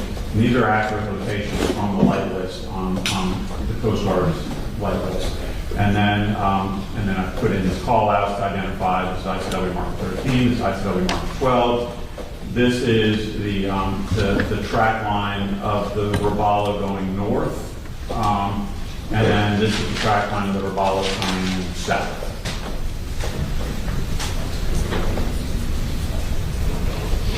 One second. So you can see, you can also clearly see that the channel in this particular image, as the darker water, it's pretty clearly delineated, and then these channel markers. This is shallower up here.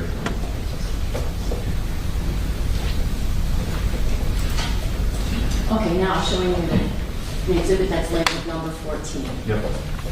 Can you walk us through what this represents? Yep. Excuse me 1 second, Judge. I have one voir question on the publication of this exhibit. Go ahead, counsel. Good afternoon. The green and red markers that are depicted on the screen, those are not to scale, correct? They're not to scale, no. Thank you, Judge. If you look really carefully, you can actually see the shadow of the channel marker. You can see it right there. You can see it right there. So, as of 6:37 and 19 seconds, what is the speed of that revolver? 43. All right. Now, as it's heading southbound, is there, and that is at that track point, that's the second to last track point before what? The second to last track point before the collision with the channel marker. Okay. The previous slide that you showed with marker 12 and 13 would be kind of. All right. So now, we have the second to last track point, 43 miles per hour. Yep. When we see heading 216, what does that mean? That is just the compass heading from this track point back to the last track point. When we get to this track point right before channel marker 15, what is the speed of the vessel? 47. That's what the GPS log is, 47.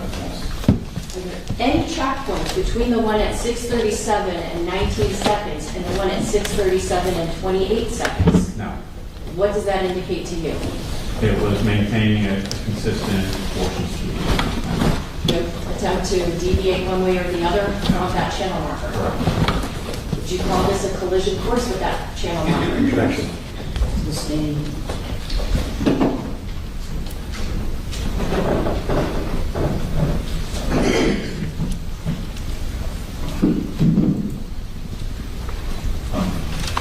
Regarding that 9-second time that went by from the second to last track mark to the last one before impact, how many feet did that vessel travel? 620 feet. What is the measurement, or how many feet is a football field? 300 feet, 100 yards. So, in terms of football fields, which maybe is a little bit easier for people to, I guess, imagine, how many football fields did that Robalo travel from the second to last the last track point before impact? A little over 2. Can we get an image number on this one? 50. I want to ask you a question. So for this amount of time, this is how that vessel was traveling. I'm starting my clock now.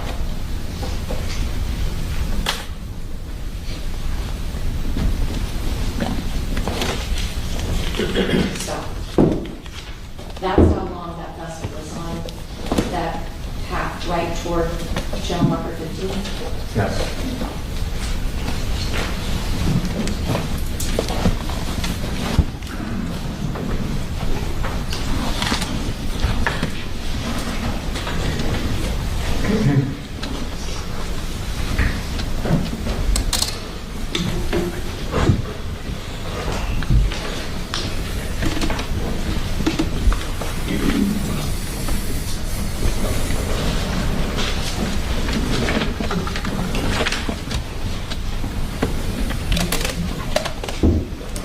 I'm so sorry. I do want to back and ask you one more question from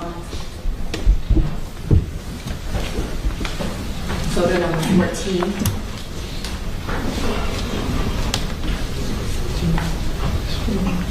Post-impact with that channel marker, I see a bunch of track points here. Yep. Can you explain to the jurors what that's representative of?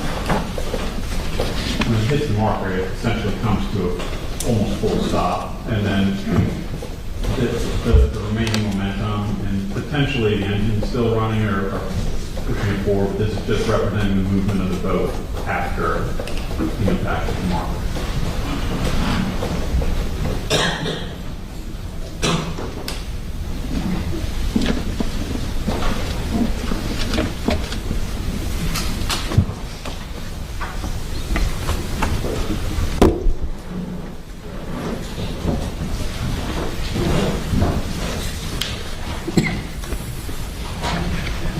Judge, is there at some point a washroom break would be possible? This would be a good time. Ladies and gentlemen, let's take a comfort break. Please put your notepads inside the envelope.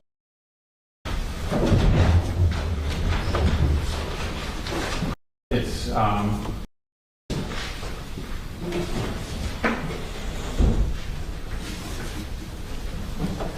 I know that you've indicated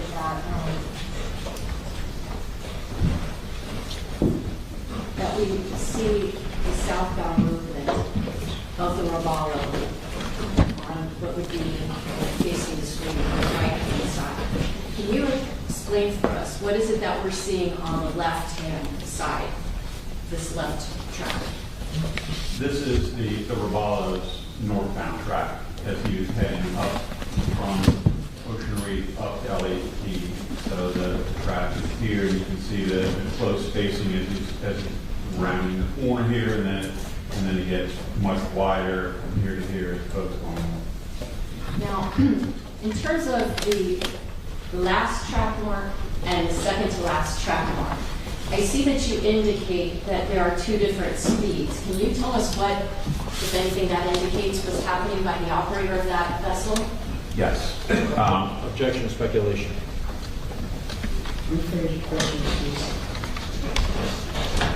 Would this speed of 43 at the second to last track mark and the last speed at the last track mark before it cracked at 47, would that be consistent with the operator of the vessel accelerating through the channel? Yes. Would that be consistent with the vessel speeding up simply because it's hitting shallower water? Depth of the water doesn't impact the speed of the boat. Now, when we look at these post-impact track marks where the engine is still running, are you familiar with an item called a kill switch? An engine cutoff switch? Yes. Yes. Sometimes referred to as a kill switch. Yes. Can you explain to the jurors what that is? Objection, relevance. It's typically a lanyard that an operator would connect to, a belt loop or something on their body, and it is connected to a switch on the console. So if the operator were to leave or to eject it or remove from behind the console, it shuts the engine off. Now, the fact that the vessel is still moving, does that indicate to you that a kill switch was on anybody that was operating that vessel? Potentially one was not used.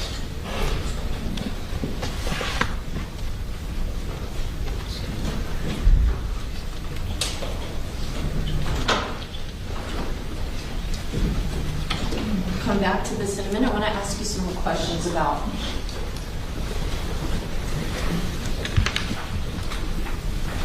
the visibility of channel marker 15.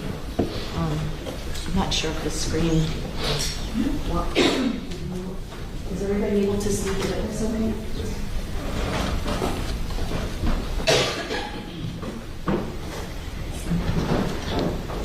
Is channel marker 15 visible from the second to last track mark that you indicated up here? Clearly, yes. Is it your understanding on the day that this crash occurred that there were any weather difficulties that would have obscured the view? There were none. What about sea conditions? The sea conditions were generally calm, like a light chalk in the water.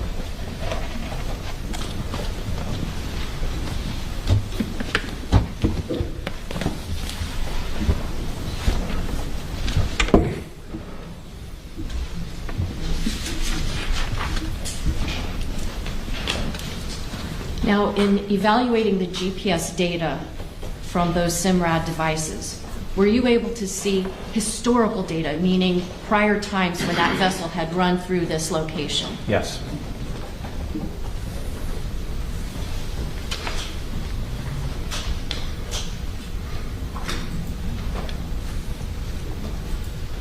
Now showing image number 16. Is that not?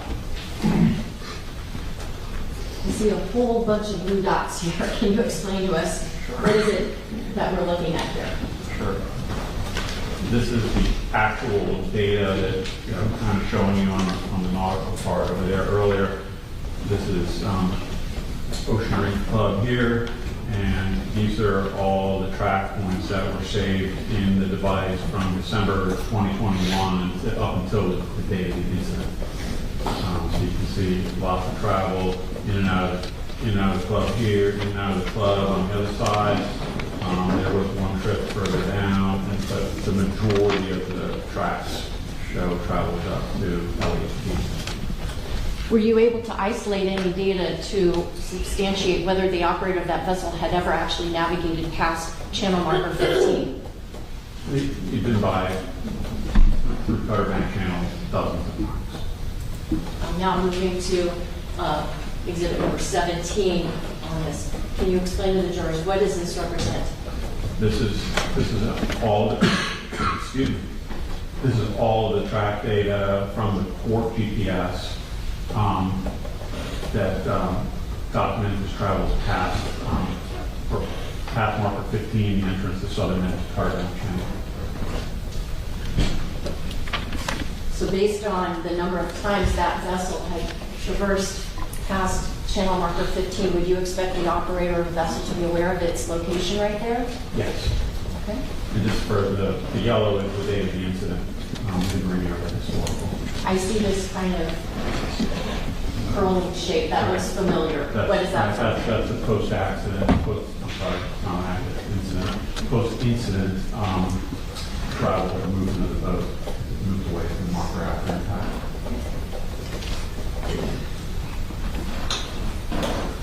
Now, we've been talking about the port SIMRAD device.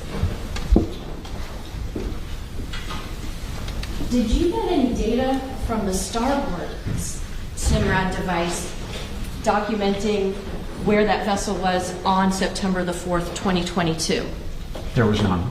Does that mean it wasn't working? No.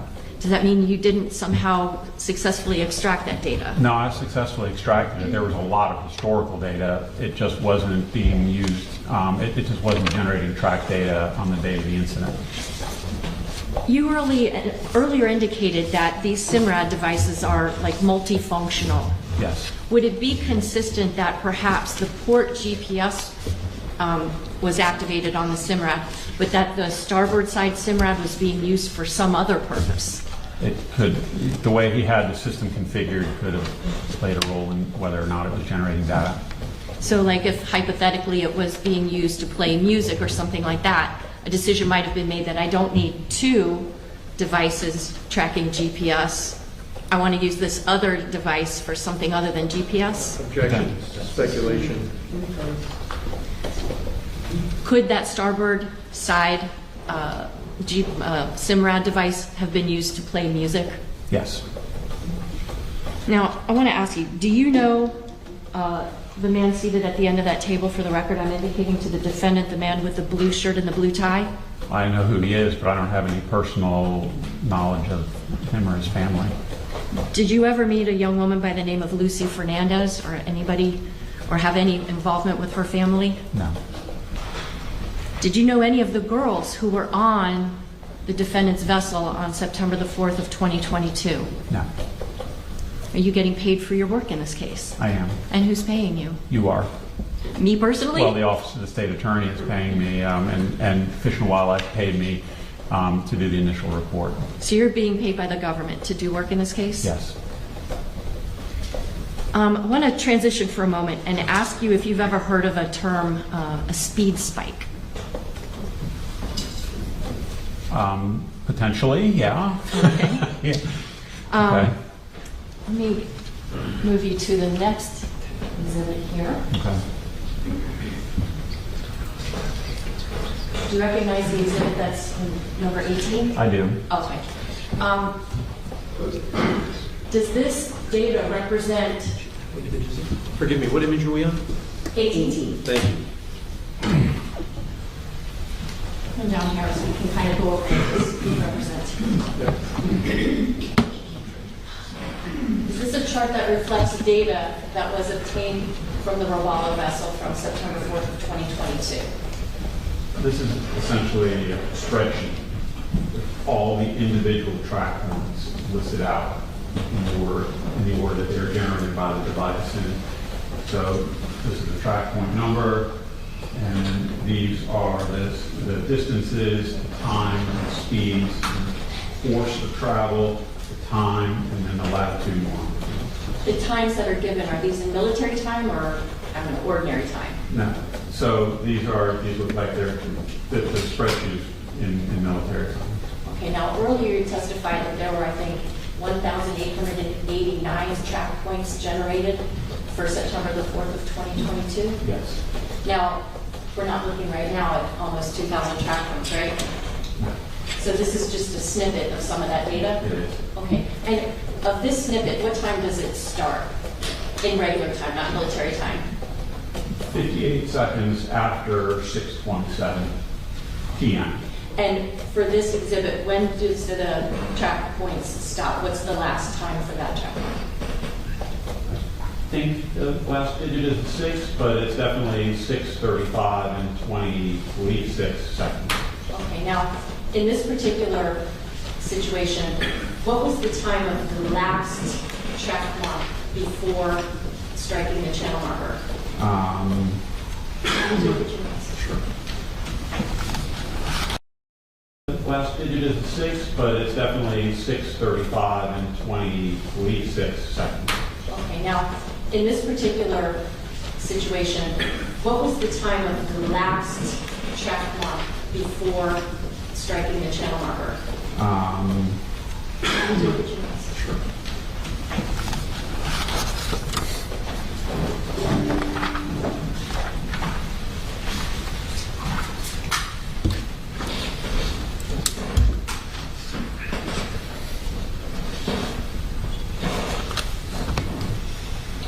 6:37:28. Okay, so this is 6:35 and 26 or 8. Yes. So this is a couple of minutes prior to the impact. Would that be fair to say? Yes. Okay.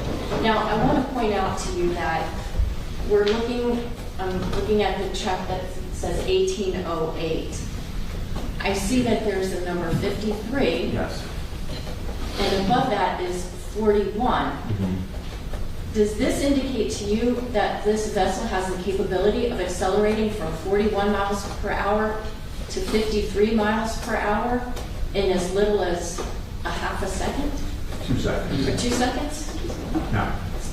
Can you explain to the jurors, how do we wind up with a speed like that? Yes. Can I With use that? using a Sure. tablet helping? Yep.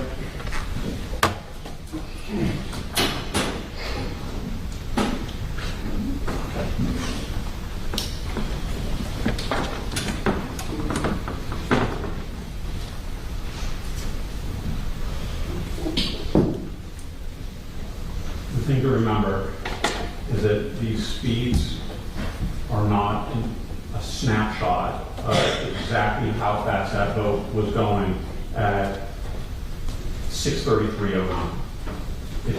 These are calculated speeds based on the distance and the time that it traveled from one point to the next point. So, something like this.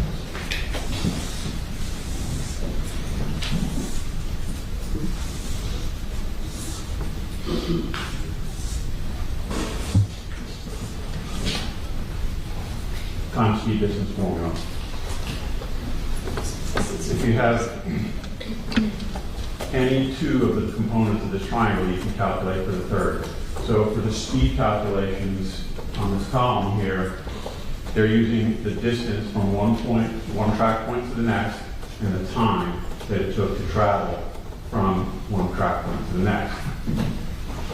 The thing with these calculations are The GPS system, when it's calculating your position, the latitude and longitude, measures time in nanoseconds or billionths of a second. When it's calculating your speed, though, it's using a very simple timepiece. This is an atomic clock that's on the GPS satellites. This is a very simple timepiece that's inside your GPS device, and it keeps time in whole seconds, right? So the device is calculating the speed based on the distance traveled divided by the time. And what you'll notice when you have longer track intervals, like here, 23 seconds, 9 seconds, 11, 45, the speeds are all pretty consistent, right? They're all in the upper 30s to 40 right here, coming down. But here, the leg speed is 2 seconds. Down here, it's only 1. So what happens sometimes, what you'll see when you're analyzing these devices, is the device might drop a track point at an uneven interval. So say it drops it at 1.4 seconds. Well, the system's not keeping track in fractions of a second, so it'll round it down to 1 second. And then the next track line, it could be 1.5 seconds. Sorry, I'm handwriting. In which case, it would round it up to 2 seconds. So you're taking the speed calculation and the distance, and you're literally doubling the time in this example that you're using to divide. So it's radically changing the final outcome. Like here, 53 seconds with a 2 second interval here at 76 with a 1 second interval. These 1 second intervals are not great for identifying the speed. You want to look at like a longer distance with a longer track interval. Now, if someone did not understand the way that the software will calculate the speeds, yes, could it then appear to somebody that does not understand the interpretation of this data that this vessel would be able to travel from about 39 miles an hour to 76 miles per hour that quickly? What you're seeing here, these track points were right at the north end of Cutter Bank as the Ravala was navigating. The operator is making some changes in direction as he's entering the channel. And you can see 2, 4, 1 second intervals right here. And that's why you see these swings. If you actually took those numbers and you averaged across all 4 or 5 of them, guess what happens? It smooths out to get more reasonable speed. Is this an error on the part of the GPS data or device? It's not an error. It's just you're pushing the limitations of the device's ability when you're dropping track points when you're going. And the faster you're going, the bigger this discrepancy is going to be. So at slow speed, a 1 second interval might not be that bad, but when you're going fast, after you're going, the bigger the change is going to be. And so it looks like the speed here is spiking, but that's not in fact what's happening, is it? It's just the calculation of what the speed is. That's correct. Is dependent on how long the vessel travels between a leg from one point to the next. Yes. And you also point out too, like it's not using 155 feet in one calculation and then 3/10 of a mile in the next. These are being displayed just because there's 4 or 5 placeholders in this column right here. It's using the actual measurement of feet from one to the next.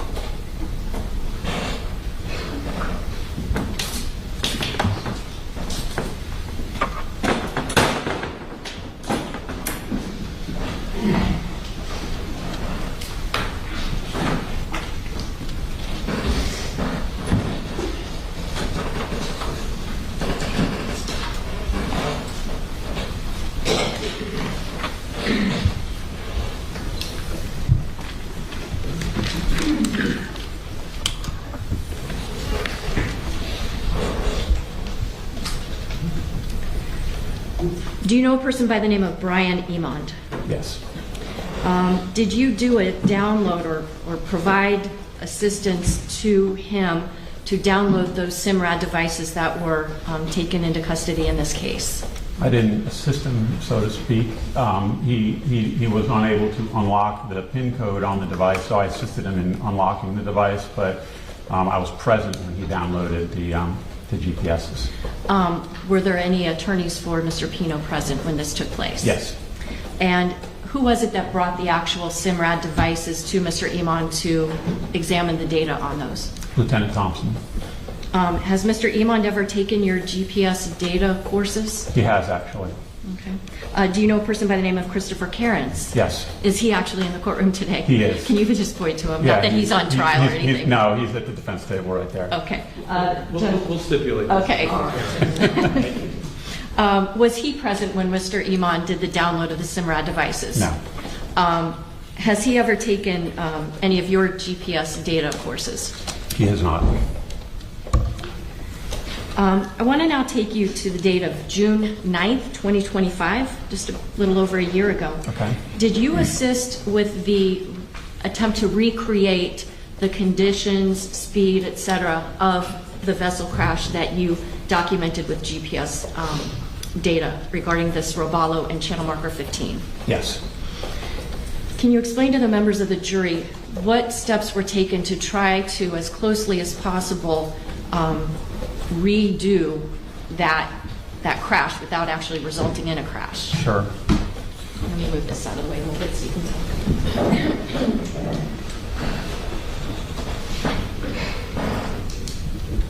Go ahead. I have a set of red buoys, and I have found over the years that it is extremely helpful to go out, to actually go to the scene and put buoys on the latitude and longitude coordinates of the individual track points. Because it's one thing to look at it on a Google Earth image from a bird's eye view. It's completely different to go out to the scene and actually see everything in 3 dimensions. So what we did, we brought the buoys out and we used GPS, one of my personal handheld GPS, and we deployed 2 buoys. The one immediately before impact, and then the second to last buoy prior to impact. Now, is going on a boat from like 43 to 47 miles per hour anything like being in a car going from 43 to 47 miles per hour? It's hard to compare cars and boats. They're vastly different. What's the difference when you're on a boat going at that speed? So cars steer from the front, boats steer from the back. So like when you turn the wheel on the boat, it doesn't turn the front, it pushes the back, right? There's no brakes. And even on the best day, it's loud. You have 600 horsepower, 12 cylinders roaring behind you. You have the wind in your face. You have at minimum, some vibration depending on the sea condition for the day. There's a lot of differences. Okay, so like what do these buoys look like that you're dropping to try to, mark where these 2 last track points are prior to impact? It's just a 12-inch styrofoam buoy, and it's got a fiberglass rod through it. It's got a reflector and a red flag on it. The bottom of it is weighted, and so when we got out to the scene, I measured the depth, and I had a weight on the end of the line, and so I wanted to, as closely as possible, approximate the depth so there wasn't a lot of swing back and forth when the buoy's floating above the anchor. And so I had Lieutenant Thompson position us as close as possible to the latitude and longitude position using my GPS. So I was sitting on, we're not using the vessel GPS, we're using my GPS for me sitting on the back of the boat, and I'm guiding him to the exact latitude and longitude coordinates that were reported by the GPS, and I dropped the buoy there. And then we dropped that was the second to last, and then we moved up and did if I'm remembering the right order, and then we moved up and dropped the buoy right near the channel marker, which was the one immediately prior to collision. And then was Lieutenant Thompson there with you? Yes. And who was piloting this vessel? Lieutenant Thompson. And just in total, how many people were on the vessel for this recreation? 3. Were these people all wearing personal flotation devices? Yes. You didn't have 14 people on the vessel? No.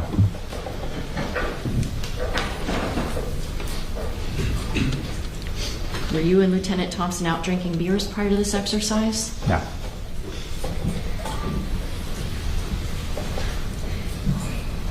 Once Lieutenant Thompson begins to pilot the vessel through the Cutter Bank channel toward those buoys that you had placed using GPS, was he able to accelerate the vessel to 43 miles per hour at the first buoy that one would pass by, and then up to almost 47 miles per hour at the second buoy right next to the channel marker? So we actually started quite a bit further north up the channel, and so we were already traveling at 43 when we passed marker 13A and when we passed the buoy. And then once we passed the buoy, Lieutenant Thompson accelerated the boat up to 47 miles an hour as we passed in close proximity to marker 15 and the other buoy. Was any kind of photography used to document these passes through the channel? Yes, several different. Can you describe for the jury? So I was using my GoPro camera, and we made multiple runs putting the camera in different locations. And we also had the Miami-Dade Marine unit out there with one of their drone pilots who was flying a drone above us. Okay. At any point, did you film one of these runs with the camera attached to the starboard stern or the rear right side of the vessel? Yes. Why did you think it was important to put a camera at that location of the vessel? I thought it was relevant to see what it looked like looking down the starboard side, the side that was impacted. Did you also place a GoPro camera from the vantage point of right in front of the center console on the windshield? Yes. I mean, I would love to have had it from the operator's perspective, but the console on the FWC boat is nothing like Mr. Pino's boat. So we put it we stuck it with a suction cup on the windshield right in front of on the front side of the console, like down towards the bottom of the windshield, so it's not obstructing the view. Would you think it would be prudent to put the camera in the line of sight of Lieutenant Thompson? Probably not. Probably not, okay. Was there another place that you placed that GoPro camera so that we could see the vessel approaching the channel marker? Attached to the actual channel marker and recorded a northbound perspective to see the boat approaching the marker.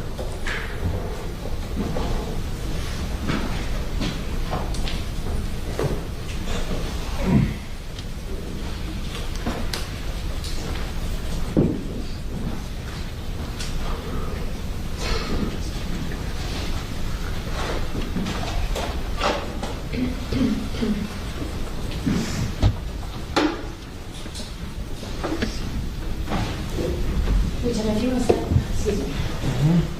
Mr. Albert, you're here in your Albert consulting capacity, not lieutenant capacity.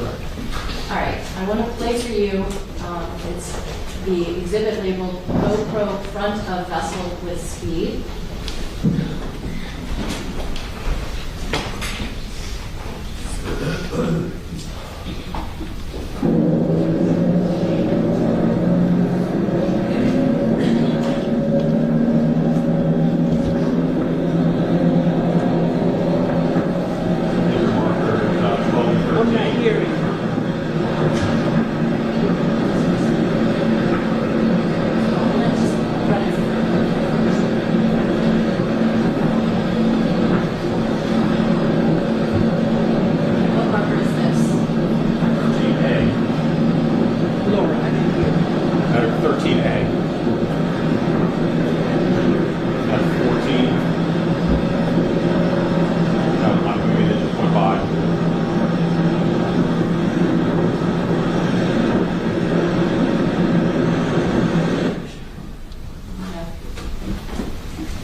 13.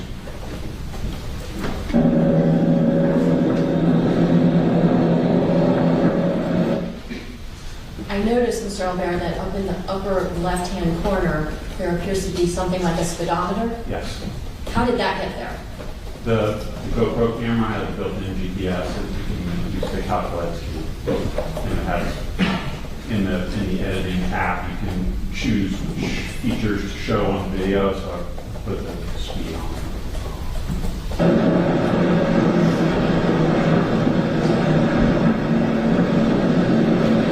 Is this location essentially the entrance to the Cutter Bank Channel as you're heading southbound? No. That would be further up to the north. Yeah, so, I mean, that was 12 and 13, and there's 2 pairs of markers north of that, 10 and 11, 8A and 9 further north.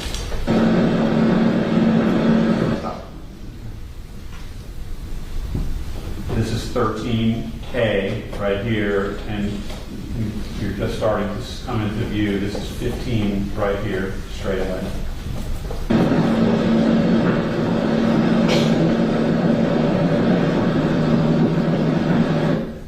So we're not quite yet at 13A. Correct. And this is 15 right here. This is 14 right here.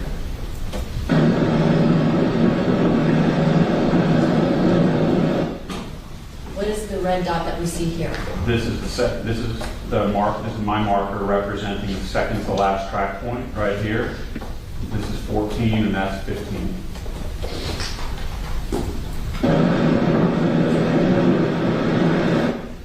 Here is the second to last track mark. Where's channel marker 15? Right here. Right now, the counter is at 37 seconds. Let's see where it's at when we get up to channel marker 10 from 37.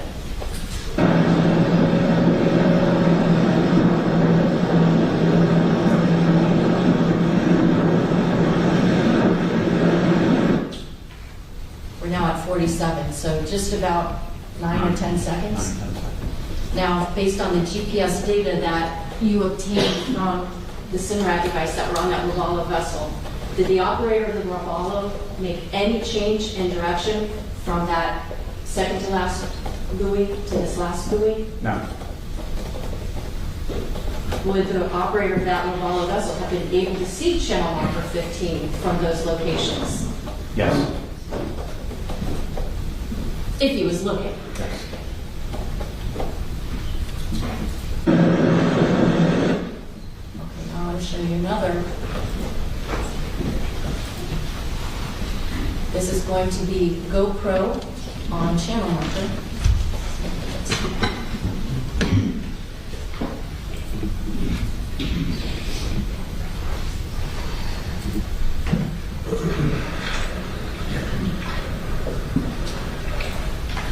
What are we looking at in this video? This is Cutter Bank channel. This is 14, 13A, 13, and 12. And you can see the boat right there.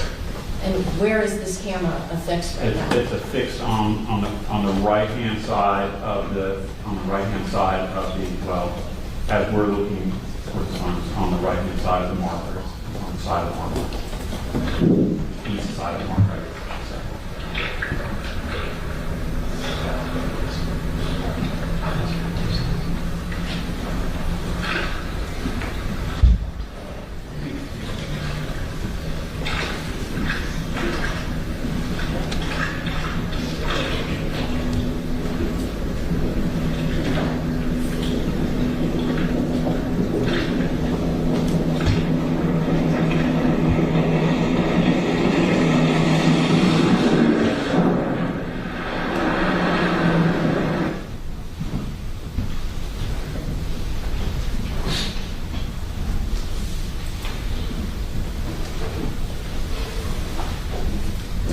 Let's look at the run with the GoPro on the starboard stern of it.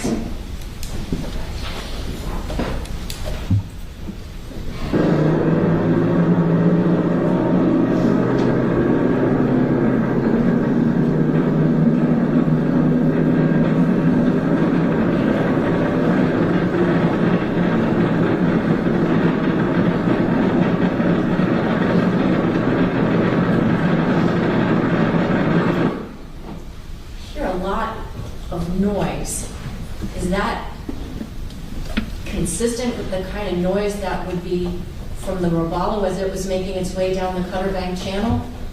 And it's a different hole, but I mean, yeah, I mean, there's a lot of different. There's wind noise, there's engine noise, and there's noise from the water, you know, it's breaking on the sides of the boat.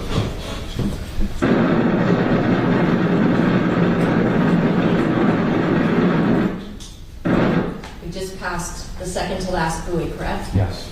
All right, we've got 26 seconds. Marker 14. So we've got 26 seconds on the counter. Let's see how long it takes us to get to channel marker 15.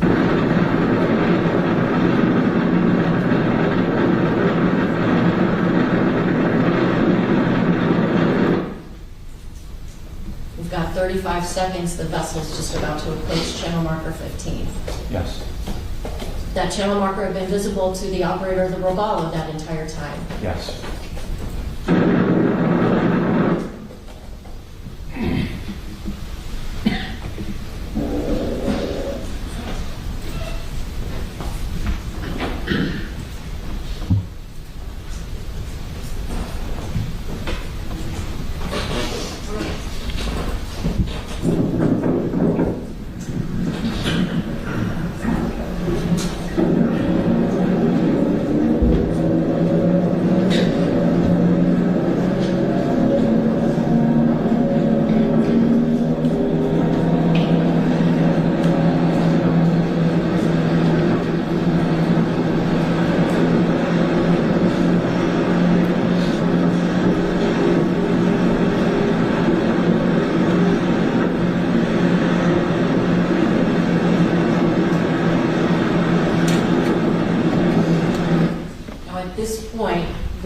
Vessel, is it still to the north of where we see channel markers 13, 13A? Yes.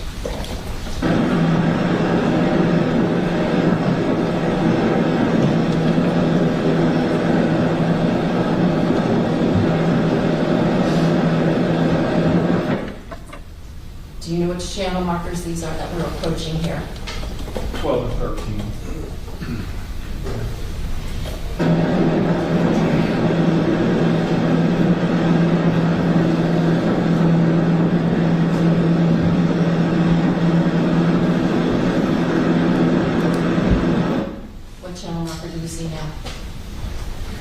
This is 13A, and over here is 14.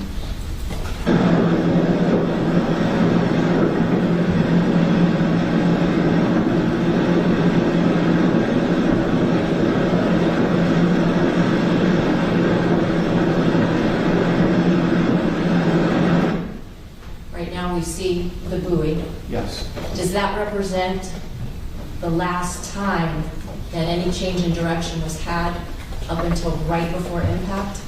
There is. It's not a big change in direction, but it was probably the combination of the change in direction and the increase in speed that triggered the device to drop that track point, moving towards the next marker.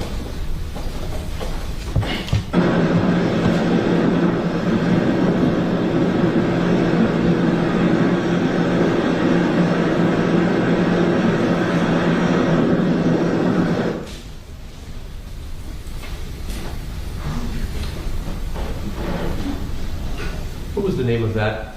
GoPro on windshield with speedometer. Thank you. You're welcome.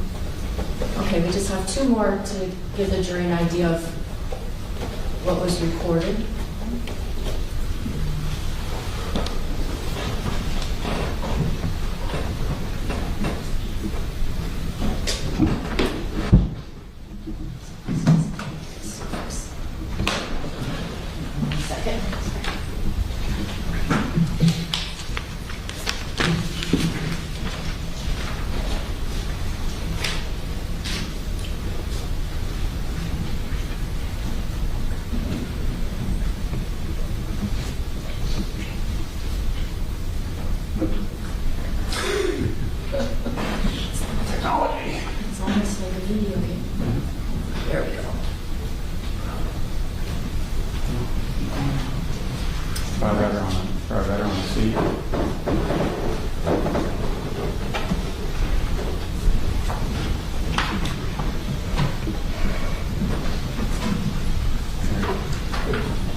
passing the buoy, the second to last track mark, your GoPro has what speed?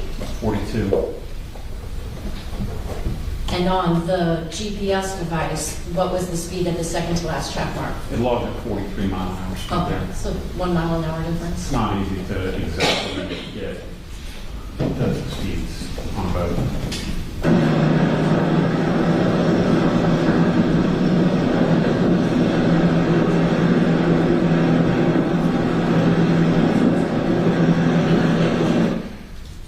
Did the vessel accelerate somewhat between that last track point and as it approached the Yes. channel marker? Okay. And then the last one, multi-view, windshield, and channel marker. Did you have the capability of actually doing like a picture-in-picture type of view so we see two different views? Yes. Can you explain to the jurors what that was? Again, the GoPro editing software, you can take one video and insert it in the other so that they both play like picture in picture. It's an option there in your camera.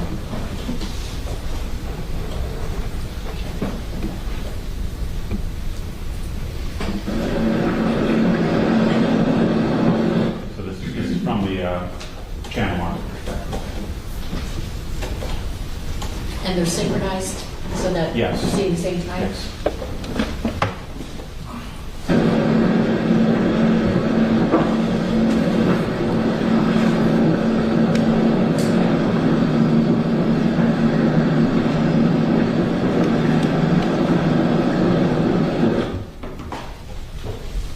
From the channel marker perspective, are we at this point able to see the boat coming? Yes, the boat is right there, and marker 15 is right here. So if these were living objects, they would be able to see one another? Yes.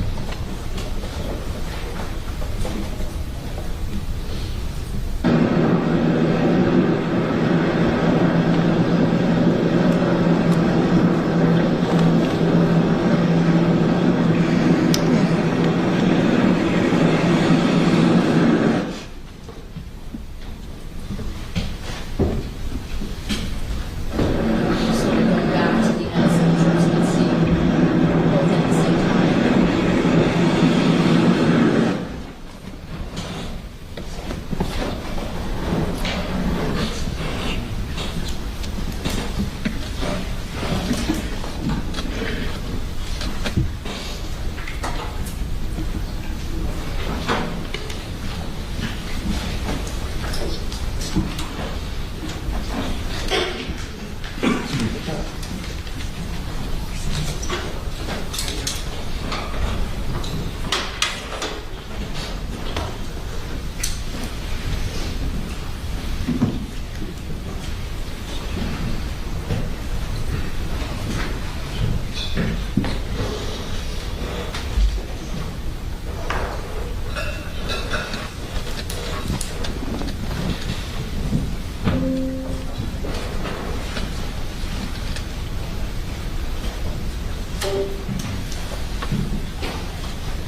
Mr. Albert, I have no other questions for you. Thank you. Thank you.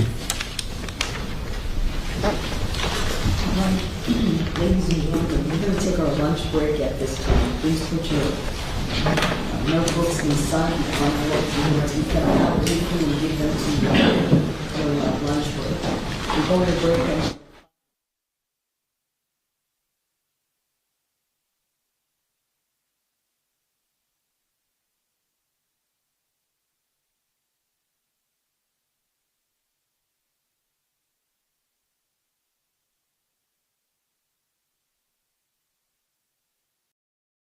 have happened on September 4, 2022, using the data you were able to retrieve from the GPS device on the Robalo? Yes. And so I just want to ask you a few preliminary questions. We got to see Lieutenant Thompson operating his motor vessel sometime much later than September 4, 2022. I think he did it a couple years later? Yes. Okay. And in doing that exercise, it would have been relevant and perhaps important to try to replicate the conditions that existed back in September of 2022 so that the visual we see looks as much as possible like the conditions that existed on the day that Thompson did it, the same day of the Robalo incident, right? Sure. Okay.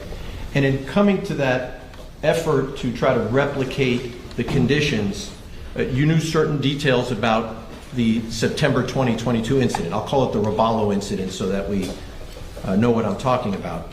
The Robalo incident occurred at approximately 6:37 p.m., correct? Yes. And it was September. Yes. September 4, 2022 at approximately 6:37 p.m. Yes. So that's in the evening. Yes. It was actually still light out. Yes. There was actually at least another hour's worth of sunlight. I believe so, yes. Okay. And the sun sets in the west or southwest at that time of year? Yes. Okay. And so at that time of day, as the Robalo is heading down Cutter Bank Channel, the sun would be off to the Robalo's starboard right side, correct? Yes. It wouldn't be exactly 90 degrees to the right, more like 60 some odd degrees, right? I'd have to calculate it. I'll take your word for it. Okay. Did you do that calculation? No. Okay. And so when Lieutenant Thompson did his exercise, he did it in the morning. Yes. Okay. So in the morning, the sun would be off to the port side of Thompson's vessel. Is it a question? Yes. Yes. Yes. Okay. And you can assume there's a question mark at the end of every Will one do. of my statements, Yes, but sir. if not, Okay. I'll clarify. Okay. And at 6:37 in the evening on September 2022, that sun would be about an hour's from the horizon. Yes. Okay. Now, did you do any analysis of how the sun would reflect off of any of these markers in doing your analysis? No. Okay. Or how the sun would reflect off the water surface itself? No. Okay. Now, in terms of the visibility of the Robalo, where the operator is standing at the helm, would you agree that height matters? Yes. Okay. Now, you're under oath. Tell us how tall you are. I'm 6'8". 6 feet 8 inches tall. Yes, sir. Okay. And so at 6 feet 8 inches tall, you'd be a foot taller than a man who's about 5 foot 8. Fair statement? Yes, sir. That math we can do without a calculator. And so your line of sight at 6 feet 8 inches tall is going to be better, would you say, than someone who's 5 feet 8 inches tall? In his boat? In the Robalo. It's going to be worse. Yours is worse? Yes. Because? Because I'm looking right into the electronics box. So you're almost too tall for that boat? Yes, sir. Okay. But if your eyesight is below the electronics, that's a better line of sight than someone who's shorter, right? Somewhat, yes. Okay.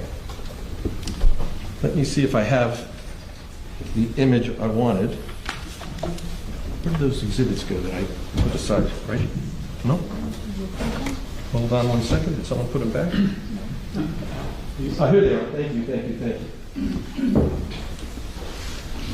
you. And so, let me show you what's already in evidence as State's Exhibit 104. You recognize that as would that be called the helm or the console? What would you call it? This is the center console. Center console. Looking at the front of the center console, yes. Okay, so if someone was at the bow, the front of the boat, this would be a photograph looking back to the stern, the rear of the boat. Yes. Okay. And the operator would be on what would be the starboard side of the center console. On that boat, yes. Right. And I think you told us it was the starboard side that took the hardest hit here and would likely cause the greatest injuries to people on that boat. Yes. And that's where the operator of the boat would have been, on the starboard side. He's closer to the center line, but yes, he's on the starboard side. Yes. Now, this boat the Robalo has a windshield. Yes. And I'd like to show you what's in State's Exhibit 105. Is that a photograph of the windshield? Yes. And do you know if the condition of that windshield as it was photographed and introduced by the state is the same condition it was on the day of the incident? No. State's Exhibit 105. Now, when Lieutenant Thompson was operating his vessel, he mounted the GoPro or the camera device in front of the windshield. Is that right? Yes. Okay.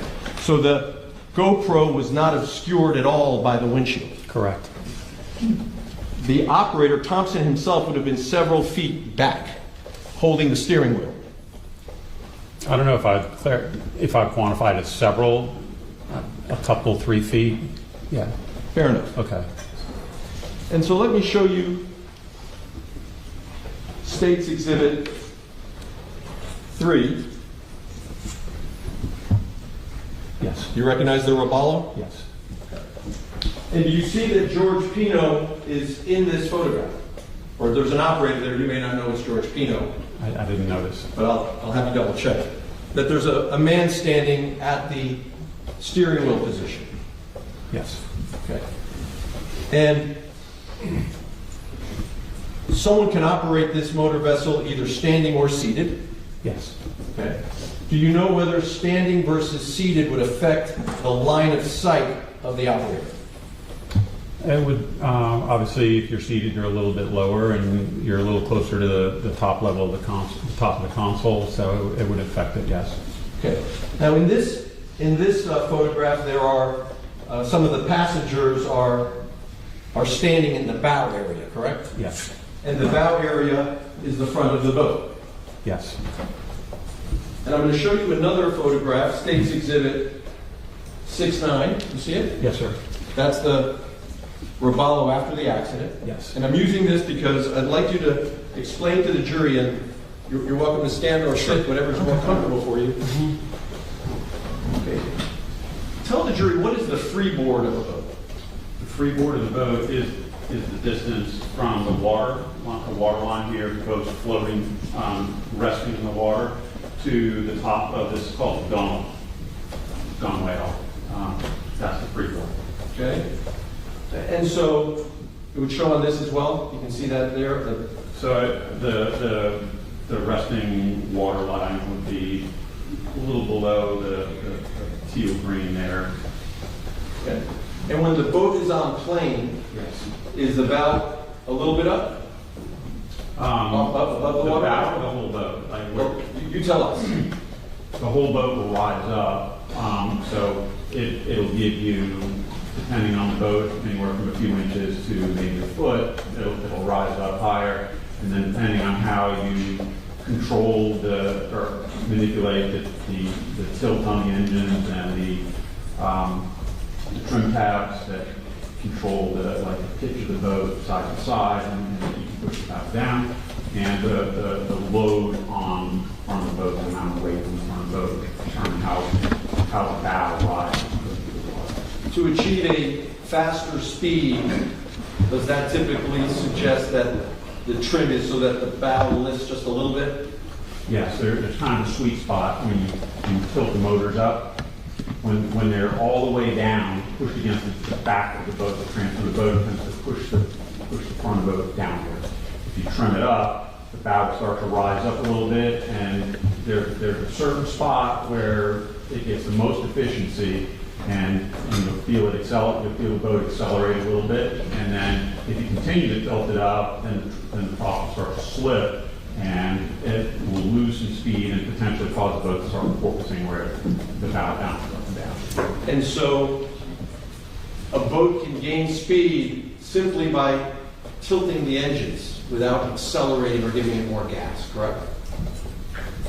Within limits, yes. It's not going to go from 0 to 60. No, you're going to, depending on the hull style and the boat, you might gain a couple of miles an hour. Fair enough. Yes. Now, and forgive me, Judge, you may not be able to see it, but I'll publish in a moment. Here, you see some of the passengers are seated on what you described as the gunwale or the gunnel of the bow of the boat. Is that what that's called? So I would categorize that as the bow or on top of the anchor locker on the very front of the bow. So on the anchor locker. Yep. Okay. And is the gunnel what I'm pointing to here, this sort of white surface here, like a like a rail? Not a rail. It's really the top of the flat part. And when someone wants to board the boat, someone can typically step on the gunnel and then step down into the boat? Yes. Fair enough. Now, this boat, Robalo designed it so that there would be seating in the bow area, correct? There is seating in there. Okay, so let me grab another exhibit and you can give me just 1 second.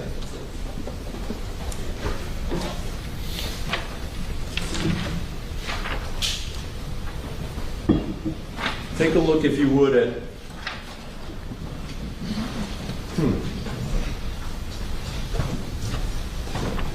never been introduced. I'll mark it then. Is it marked as a state? Forgive me, Judge. Is it marked as a state exhibit? Okay. Let me show you what's been marked as, I think it's States Exhibit 5L, and see if you recognize it. I mean, it looks like the front part of the Robalo, the bow. Okay. We would offer it at this time. No objection. 5L, March 4AD, Defense Exhibit C.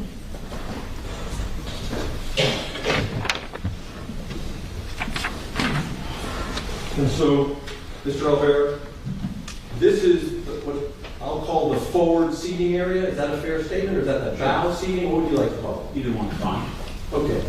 And this is where, according to your review of the file, there were passengers seated in this bow area, correct? Yes. There are cushions that go on top of this fiberglass surface so the person's, forgive my word, butt can be more comfortable than sitting on fiberglass, right? Yes. And you recall that when someone is seated in that bow area, there's about 12 inches between the top of the cushion and the gunnel. Yes. Okay. So now, you stay with me just 1 second. In Exhibit 3, the passengers are actually sitting on the gunnel, right? If that same passenger that I'm pointing to were seated on the cushion, you'd expect her torso and her body to drop about 12 inches. Yes, sir. And so that when seated while the vessel is operating, that passenger's torso and head would protrude above the bow, anchor, gunnel, whatever it's called. Yes. Okay. And the pilot looking over the bow might have his or her visibility obscured by the passengers seated in the front of that boat. Yes. Okay. And if the passengers are, for example, seated, listening to music, waving their arms and dancing in their seat, that could obscure the pilot's view or the operator's view. Both obscure and distracted, yes. Okay. Thank you.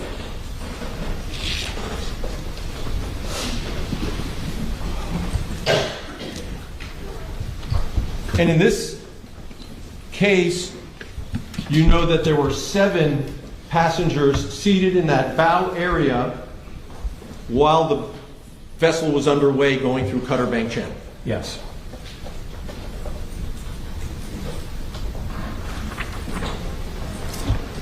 Now, we know that the Robalo alighted with marker 15. Yes. And you testified that you could see from the transfer marks on the edge of the robalo, there was some green color there. Yes. And you've explained to the jury that that green color would have come from the day marker itself, that green marker, right? Yes. Okay. Let's take a look at 22. That's the green marker? Yes.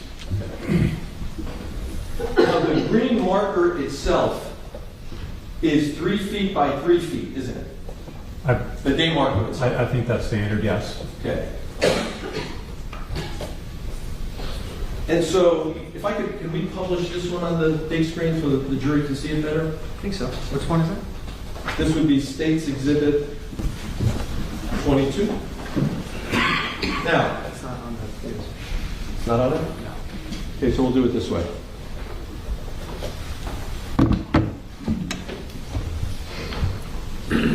Now, let's take a few steps here. If the marker is, I'm going to use this as south, but I keep changing north and south, so apologize. This marker 15 down south has the marker protruding above the water line, right? Yes. And depending on how high the tide is, that marker to the eye will appear closer to the water line at high tide. Marginally. Okay? Yeah. Maybe slightly. A few feet, actually, right? The tide could drop from high tide to low tide, could be a several feet difference, right? Not in this area. What's the difference? I think the tide on that given day was 1.75 feet that it rose, so a little shy of 2 feet. Okay. Yeah. The marker's 3 feet. When I say the marker, let me be clear. The day board, the green board is 3 feet. I understand what you mean. Yes, sir. So roughly half or more than half the size of the day board is the difference between it being at high tide versus not being at high tide. The water level on the marker is a foot higher or lower. The marker itself never moves. Of course, but yeah. The boat is going to be higher in the water at high tide than at low tide. Yes. So that marker to the operator's view is going to look lower when it's high tide. A little bit. Okay. Yes. Now, on September 4, 2022 at 6:37 p.m., it was high tide, wasn't it? It was close to high tide, I believe, yes. Now, when you first did your analysis in this case, you had reported that high tide was at 10:29 p.m., correct? Yep, I just reviewed that, and that was low tide. And you reviewed that because today I brought that to your attention. You did, yes. Okay. So you were operating under the assumption that this entire event, until today, until we're here in this courtroom today, you assumed that the accident happened at low tide. I'm sorry, you assumed that low tide was... Well, tell us, what did you assume? I didn't make any assumptions because I didn't consider the minor difference in a foot or two of water level to play a factor in the collision. However, we have a 6-hour tide cycle here in South Florida, and so if the accident happened at 6:30 and the high tide was at 10:30, we were midway through the tide, and that would have meant that it was about a foot different. Actually, a third of the way, right? Low tide would have been about 4:30 that day.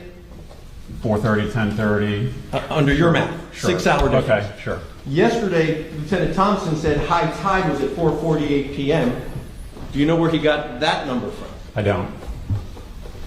But as of today, we now know for certain from your own investigation 15 minutes ago when I asked you to check, high tide was right about when this elision occurred. No, it was not. It was 4:30. It was 2 hours potentially before the collision occurred. Double check. What time was high tide? We're talking now about high tide at the Totten Key Station in Biscayne Bay, right?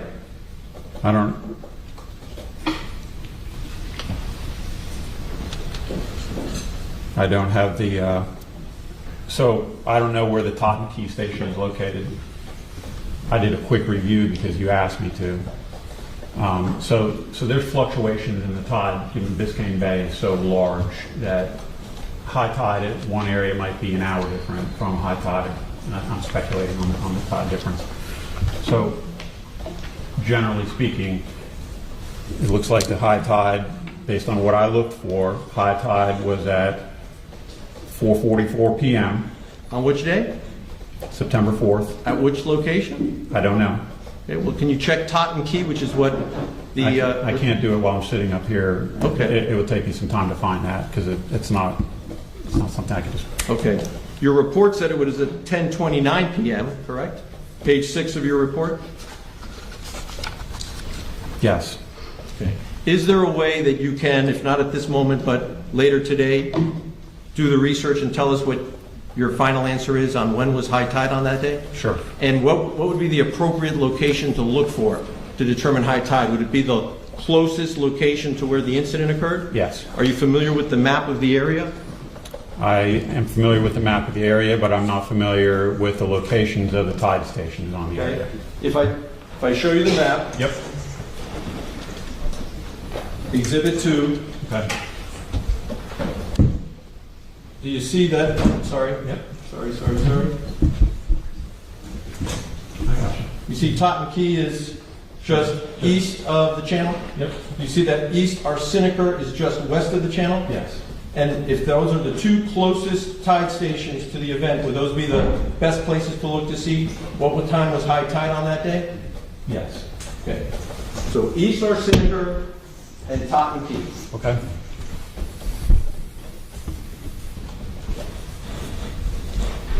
So let's go back to the channel marker.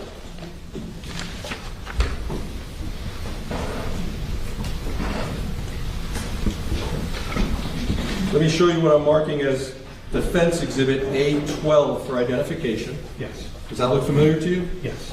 Okay. Is this a photograph that is included in one of your reports? Yes. Okay. Offer A12 by the defense. No objection, Your Honor, to that objection. A12 marked for ID, Defense Exhibit D.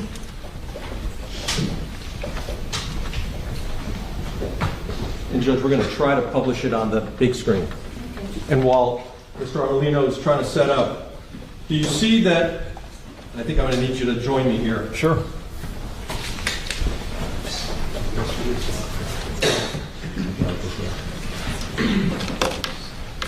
I'm going over here so that they're not distracting us as much.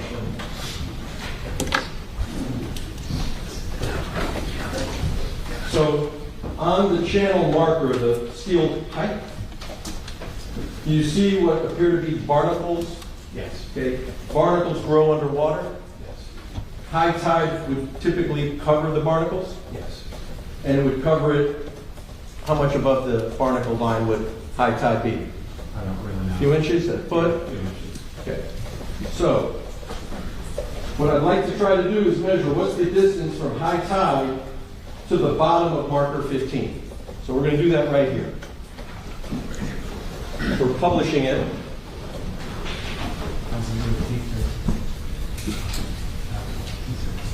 Judge, this is being published through the insertion of the thumb drive we are marking as A13 for demonstrative.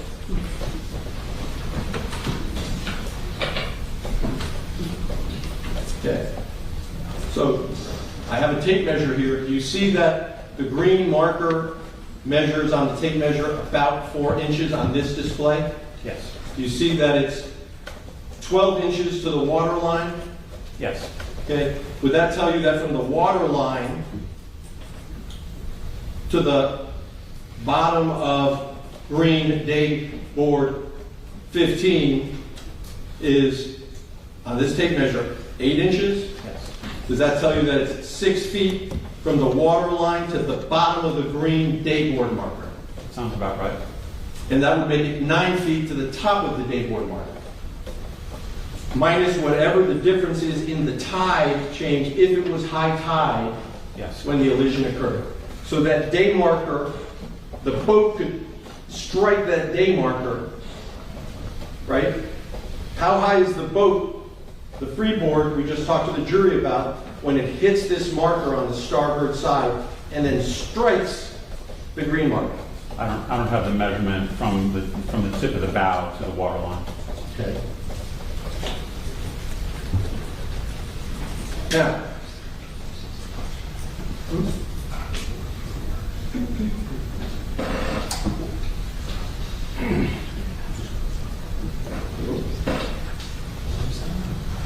that's all right, thanks. Okay. Now,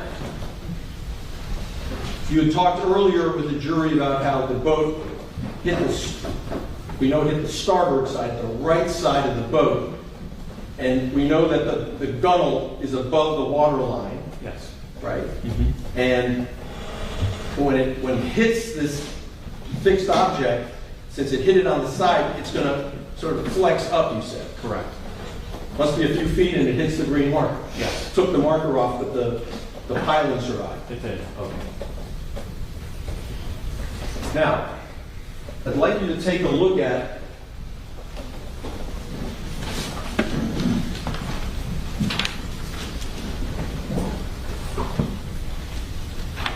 A11 for the defense for identification.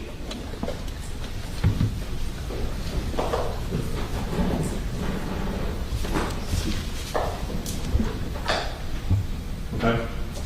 You recognize that? Yes. You recognize Lieutenant Thompson's vessel? Yes. Okay. Offer A11 in evidence. No objection, Judge. Okay. A11 marked for AD, defense exhibit E in evidence. And I'd like to... Oh, thank you.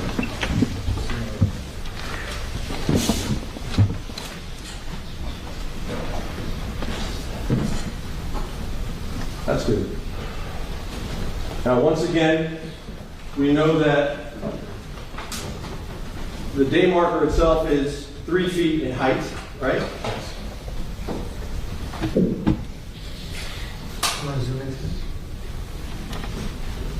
By coincidence, yeah, we zoom it just a little bit, guys, so we can make it exactly 2 inches so that it's easier to do the math with it.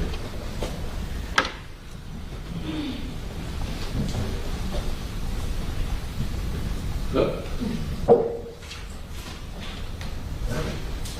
That's pretty close, maybe a little bit bigger. You move the image to the right. Great. That's good. Look at it. Not too little, but that's fine. A little bit bigger, maybe? 2, 3. That's good. All right. Good. Yeah. So you see that the marker is 3 inches on this scale, right? Yes. And that's 3 inches. And how many inches from the top of the tape measure to the water line, roughly? From the top of from here? Yes, sir. 14. 14. Okay. So if we know that each day marker is 3 inches or 3 feet, from the water line to the top is how much? You subtract 3 from 14, you have 11, so that would be in theory 11 feet. Okay.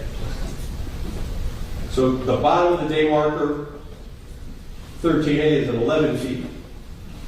The bottom of the day marker of 15 is 6 feet.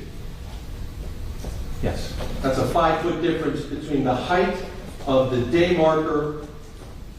13A is 5 feet taller than 15. Yes. Now, I'd like to ask you some questions about the trajectory of the... Oh, I meant to ask you. When Thompson did his recreation, did you all track on a GPS the path he actually took? Yes. Did you compare it to the Roballo's path? No. So what we've seen is, well, then how is it that we know what part of the voyage actually tracks the Roballo's voyage? Let me say it again. What portion of Thompson's voyage tracks the Roballo's voyage? the final leg, from the second to last marker to the final marker. 13A to 15? Yes. The second to last, the green marker, 13A? Well, technically, the second to last marker buoy, the marker that I deployed, that one's accurate. And I mean, we were reasonably close to his trajectory at that time to line up for the final course. So to be fair, what you were trying to replicate were essentially what we've heard about the last 9 seconds? Yes. Okay. Up until the last 9 seconds, were you all focusing on replicating the Roballo's path? No. Well, I mean, we were trying to follow closely, but we didn't deploy multiple buoys along the way to directly copy his path. Okay. So the initial acceleration by Thompson that we see might have been from a different position from where the Roballo was on September 4th? Yes.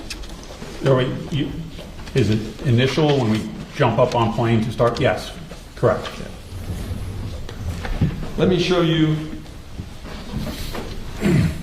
what's been marked as defendant's A6 for identification.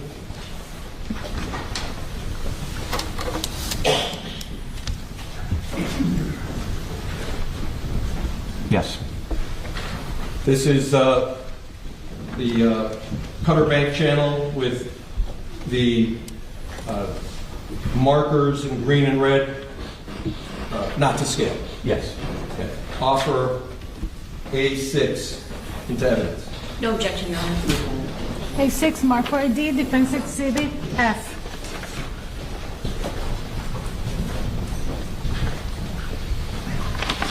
Thank you. And I'm sorry to make you stand and Not a problem. get our steps in here. Sure.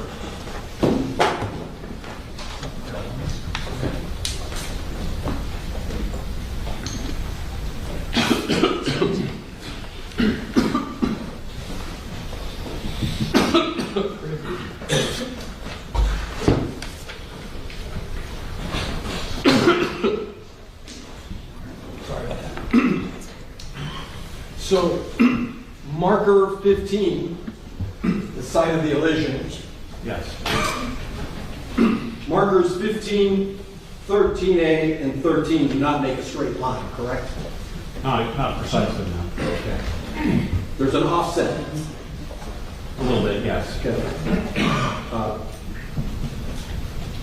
As the Roballo is coming down Cutter Bank channel like my finger is now, maybe I should borrow the pointer if that's available. So I'm not touching the screen, but if it's not available, that's all right too. There comes a point where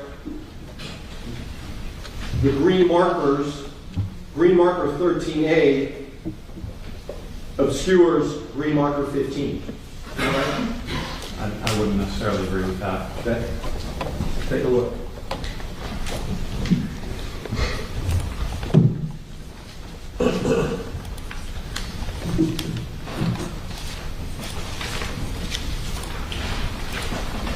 Let me show you defense exhibits A7, A8, and A9.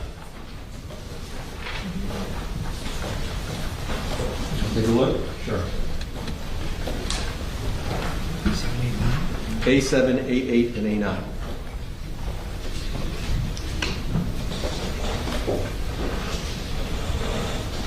Okay. Am I right? From the perspective that you took this picture, you can still see it, but 15 is somewhat obscured by 13A. This would be probably a quarter mile or more out. Okay, so let's offer that as evidence at this time. Your Honor, I'd like to watch eye on that. Mr. Albert, as you were looking at defense A7, A8, and A9, are you able to describe for us, given this perspective, where the photographer would have been in relation to the channel? precisely, but it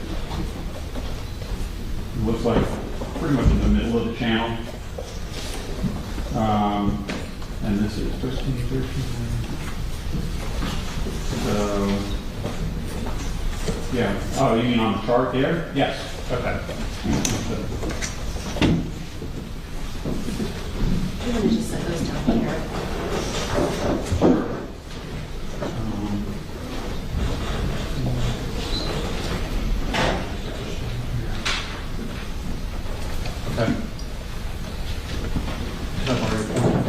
Okay. And if you could just kind of scooch back a little bit so everyone Sure, can see. okay.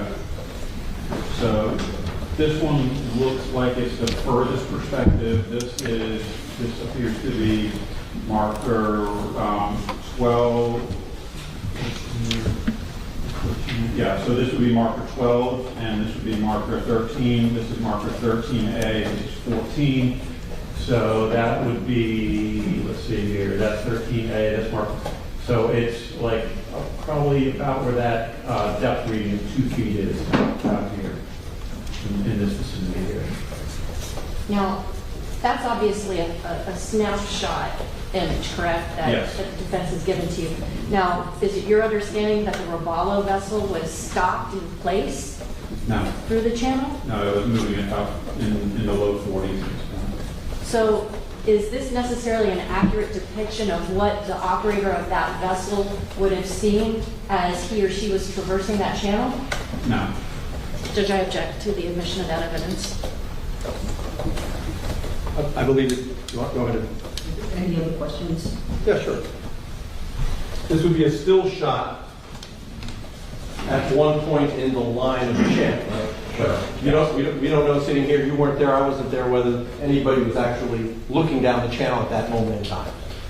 Correct. So this would have been an instantaneous view, but what we also don't know is exactly where the Robalo was from either side to either side. So it's not really, it's tough to say if at any point that 15 was obscured by the channel marker. But you can plot that because we have the track of the Robalo. So you could draw a straight line between 15, 13A, and see where does it intersect with the path of the Robalo, because you have the track showing the path. You could actually do that for us. Yes. Okay.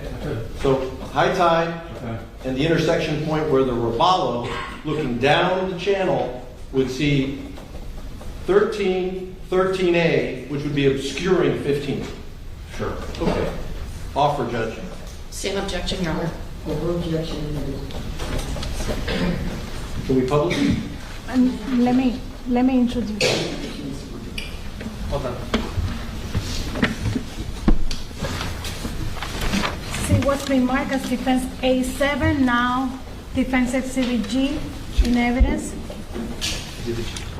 A8, defense exhibit H. A9, defense exhibit I. So which one is it? Thank you. Sorry. So that one is exhibit I. What number? Oh, we go with that. Defense exhibit I. So from this point of view, if you count the markers, the naked eye, it appears there are 2 green on the left and 2 red on the right.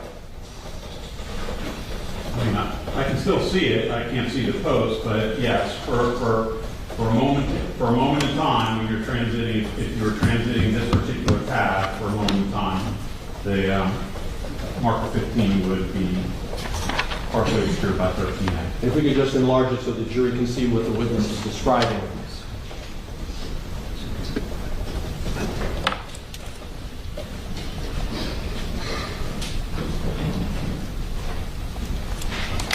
You can continue to enlarge until you can see marker 15 behind but obscured by marker 13A. Now, the other 2 pictures that,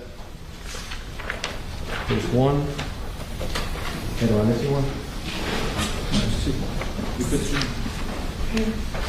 Oh, they're right here. Ah, thank you. It's the this not in evidence today?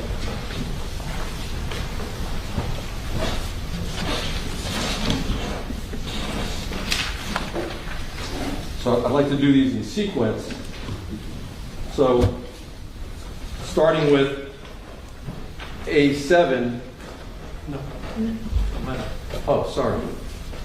Sorry. Q? Or G, what is that?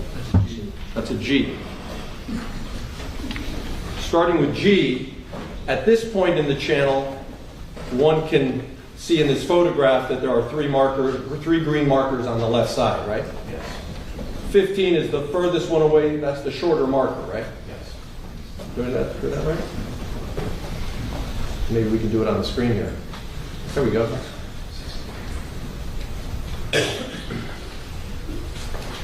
Okay. Visually, what is seen, that's it, just so we're clear, going from left to right, 15, 13, 13A. Yes. On the screen here. Yes. But we know 15 is the one in the furthest distance.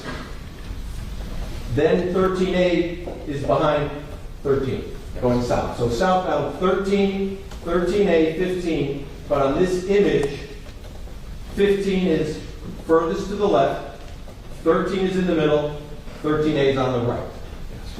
Now let's go to Defense Exhibit H. Need the number? 62. 62. Remember, 13 is in the middle of the picture we just saw.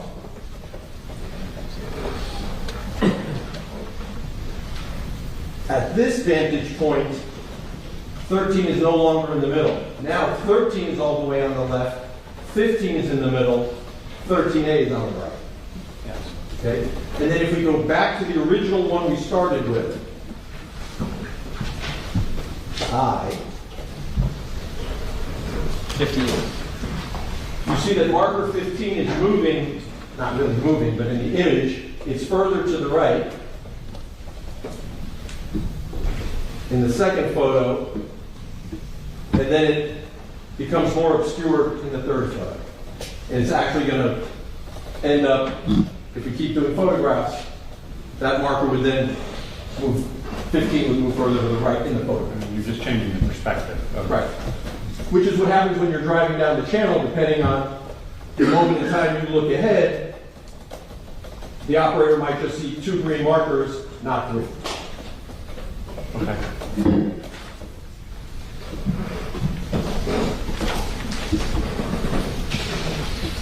And when, I'm done with that for now. When an operator is traversing through a channel, is it typical or prudent for the operator to count the number of markers left to go in the channel? No. It's not an issue for you? That's not something you do? You don't count the markers? Okay.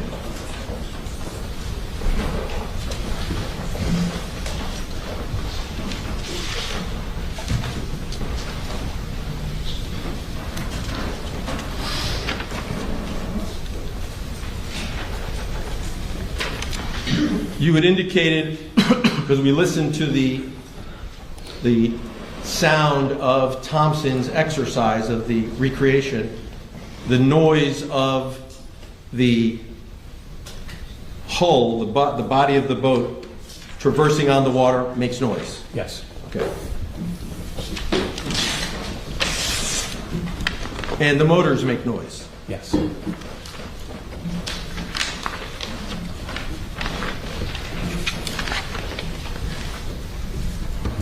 And were you bringing that to our attention because that can be a distraction? Noise? That's why I was wondering why that came up. It came up because I was asked a question, that's all. Okay. Yeah.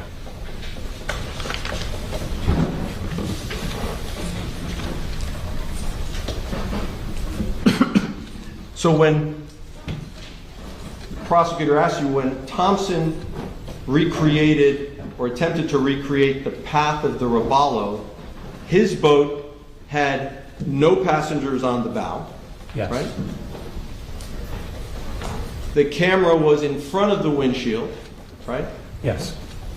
He, of course, was laser focused on replicating the path but avoiding the marker. Yes. And he was successful in doing that. Yes.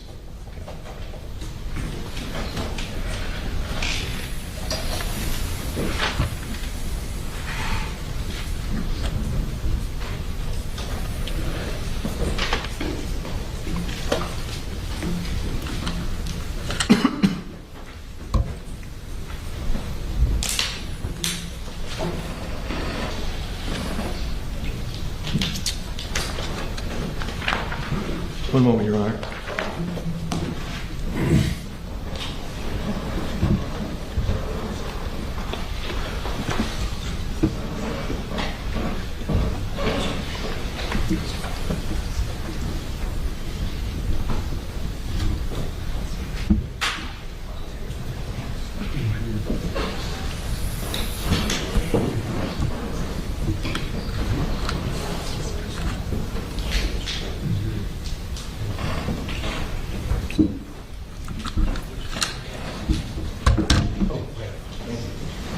I'd like to ask you some questions now about the GPS track that the SIMRAD on the Ravallo recorded.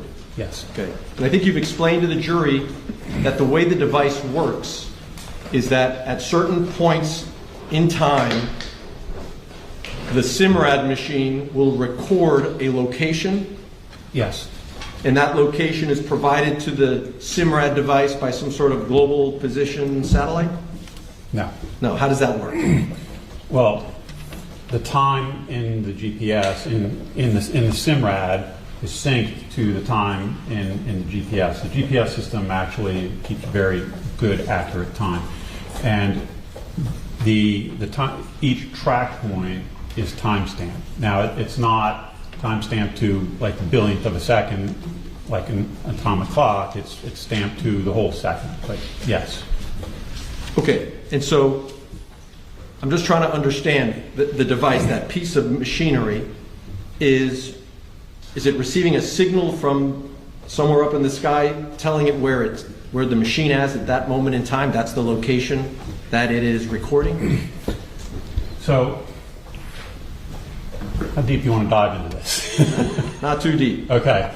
All I want to understand is it's receiving some piece of information, the device, about a location. It's not. It's calculating its position. Even the location it's being calculated? Yes, it is calculating its position.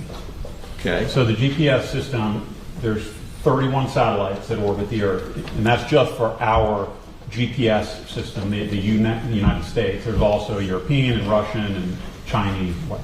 So all those satellites are sending out a signal, and your GPS device is listening for those signals, and it needs to hear 4 signals at least in order to calculate its position. It does that by measuring the distance from the GPS to that satellite.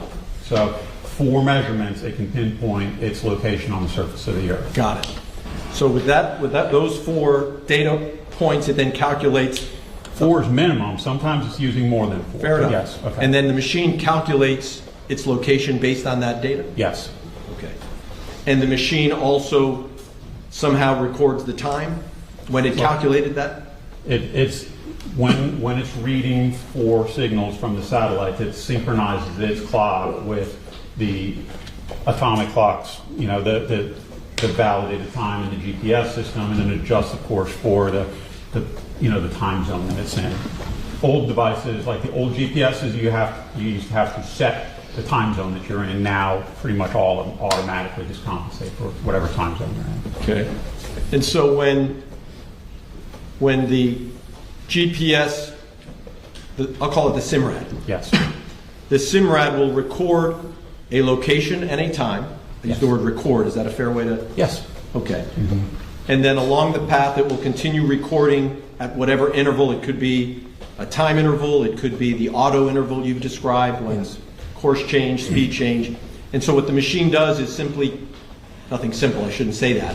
The machine is recording all of these points, all of these locations, all of these times, and then it's calculating on top of that speed, for example, based on the... So the speed is calculated by the software when I download that data and I put it into Garmin Basecamp or Google Earth or one of the other programs. The program calculates the speed based on the distance and the time in between the track points. So these SIMRADs, if I'm operating a motorboat and I see a speed on that motorboat SIMRAD, is that the same speed we're going to see in the data you put in there? It's very close, yes, very close. How is that speed being calculated? The one that's on the machine in real time? In the same fashion, but just at a quicker rate, because the GPS updates like 10 times per second.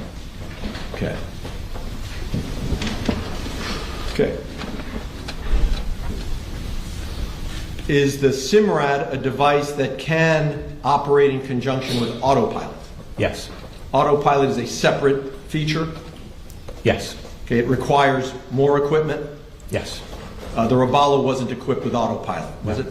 Correct? Not that I'm aware of, no. Okay. Does autopilot work by steering the vessel based on the SIMRAD's information? Yes. Okay. And autopilot, presumably, well, you tell us, is it sort of like Waymo that we're seeing in cars these days? It's not quite the same. Okay. But a computer is effectively driving the boat when it's on autopilot, right? Yeah, but it's much more point to point. It's not. It is capable of. It's not the same. Like it's not a Tesla, where it's driving, making turns on the street. So, when you're using autopilot, you're typically, as the crow flies, from point A to point B, and then you can put in multiple points, and then some of these newer, like the state-of-the-art marine GPSs, you can ask it to auto-generate the best route based on the input that you put into the device, and it will generate a route, and you can use your autopilot to navigate. Yes. Okay. The markers, the channel, cutter bank, those markers, you're able to tell using your handheld device where that marker is in terms of longitude and latitude, right? Yes. Is it correct that the SIMRAD device on the Robalo, at least as to marker 15, does not chart marker 15 exactly where your device says marker 15 actually stands in the water? I don't necessarily agree with that. I'm asking you. I don't agree with that statement. Okay. I'll ask the question, is marker 15 where it stands in the water, is that where it appeared on the chart generated by the SIMRAD device on the Robalo? On the day that the incident happened? Let's start there. I don't know. Okay. What about when you downloaded the information and generated some visuals of the track line of the Robalo? Yes. There's no way for me to know what chart Mr. Pino was looking at that day because he's got multiple options with this device. There's a base map, which is what I took pictures of and what the defense expert took pictures of. But that's just one way of displaying the data on there. There's also bird's eye imagery. His device was equipped with Navionics software. So he can do bird's eye imagery. He can do complete bird's eye imagery, like you're looking at a Google Earth image with the chart data overlaid on top of it. Or you can do part like chart and part bird's eye imagery, or you can do overlays of both together. So the pictures that I have and that defense took were of the base map. Okay. Let me show you mark for identification A5. Is that what you're referring to? This is the base map, yes. Okay. Offer A5 into evidence. May I just look at that for one minute?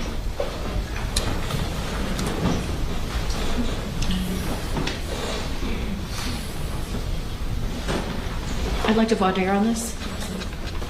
Mr. Albert, I'm showing you Defense Exhibit A5. Have you seen this image before? Yes. Can you explain to the members of the jury if this is a view that would be safe to use for navigating a vessel? So the one on the left. If you want to step down, Sure. because it's a small photograph.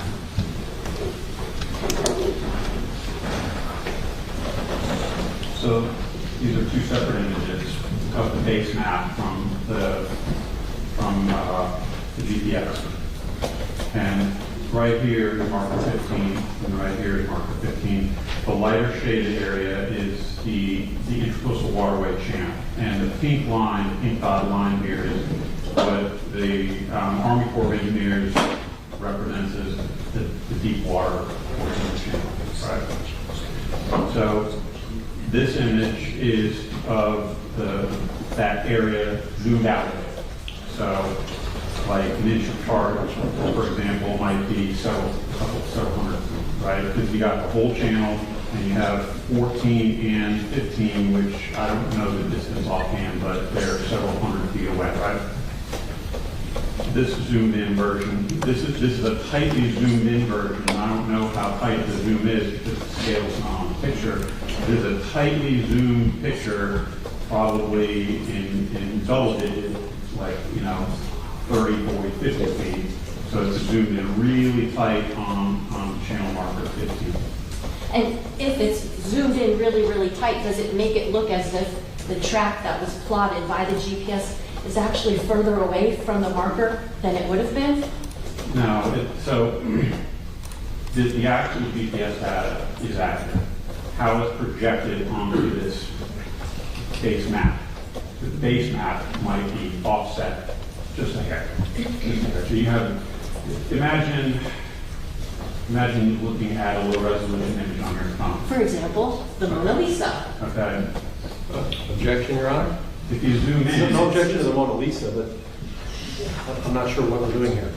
Is this a demonstrative that you're using? Yes, Your Honor, so that the witness can explain the base map and the track lines. The closer you zoom in, the less detailed it gets. It becomes pixelated, right?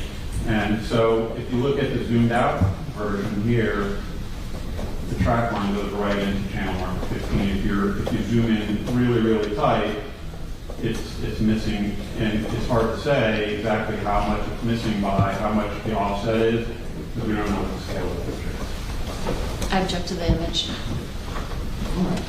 No objection for I'm sorry, I couldn't hear. over objection is allowed. A5, You got to give her a quick. Here you go. Sorry about that. A5, marked for ID, Defense Exhibit J.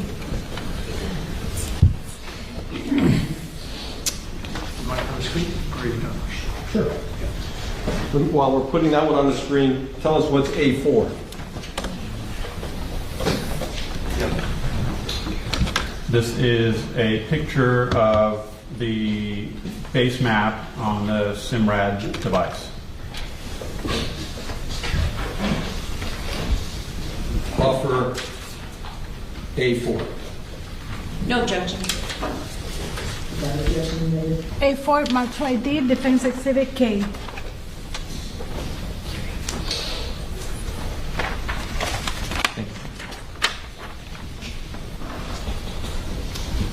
So,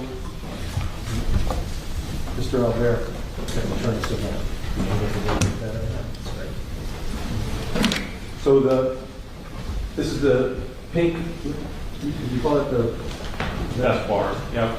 pink, but the center line of the channel? It's not always the center line, but it's in between the markers. So this would be Exhibit J, Defense Exhibit J. At least according to this image that was on SIMRAD? Yes. Okay. At least this image shows that the track line of the Ravallo was west of the marker. That's what it shows, right? Right? Yes. In this image, yes. we know that it actually struck the marker. Yes. And we also know that it struck the marker on its starboard side, its right side. Yes. And that would suggest that the robalo was headed towards that marker with its starboard bow alighting the marker. The marker would be just right of center of the bow. Yes. Okay? It would be what we would say is off the starboard bow. The marker would have been off the starboard bow. In my world, it's on the bow. On the bow. It's dead ahead. Okay. It's dead ahead. We're talking about, a couple of feet off to the right. Okay. Which means that the marker would be, in your world, the marker would be slightly west of the robalo. I don't understand. This is south, right? Yes. It hit the starboard side, so the marker would be slightly west of the robalo. West is the main. Okay. Okay. At least according to the track line that Simrad produced, the marker was actually east of the robalo. You're misrepresenting it because what's can I borrow that? You can take it away. Okay, sure. Okay. This GPS data. Okay. This is repeatable data that I can go out and see and put a marker on and measure every day in the real world in a couple of feet of my GPS, right?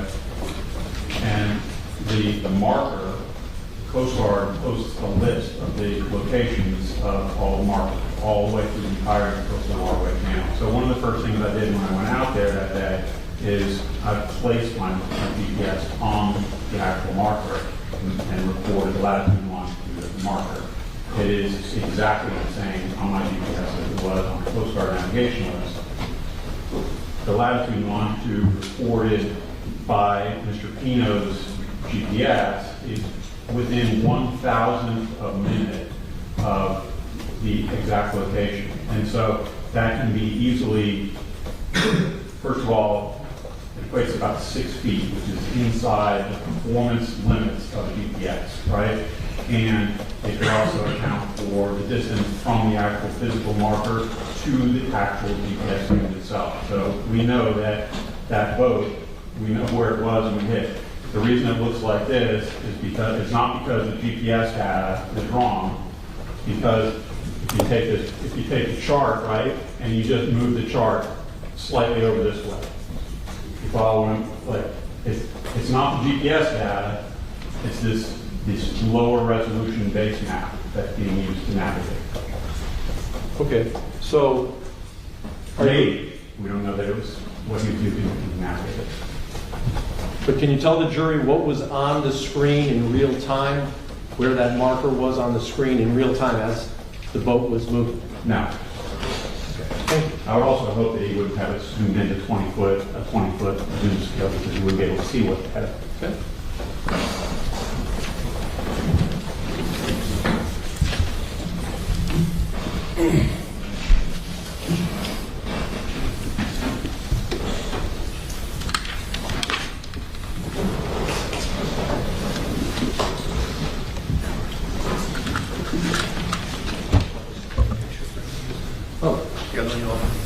Yes, Carlos, while I'm checking my notes, could you publish Defense Exhibit K, Kilo, for the jury? Thank you.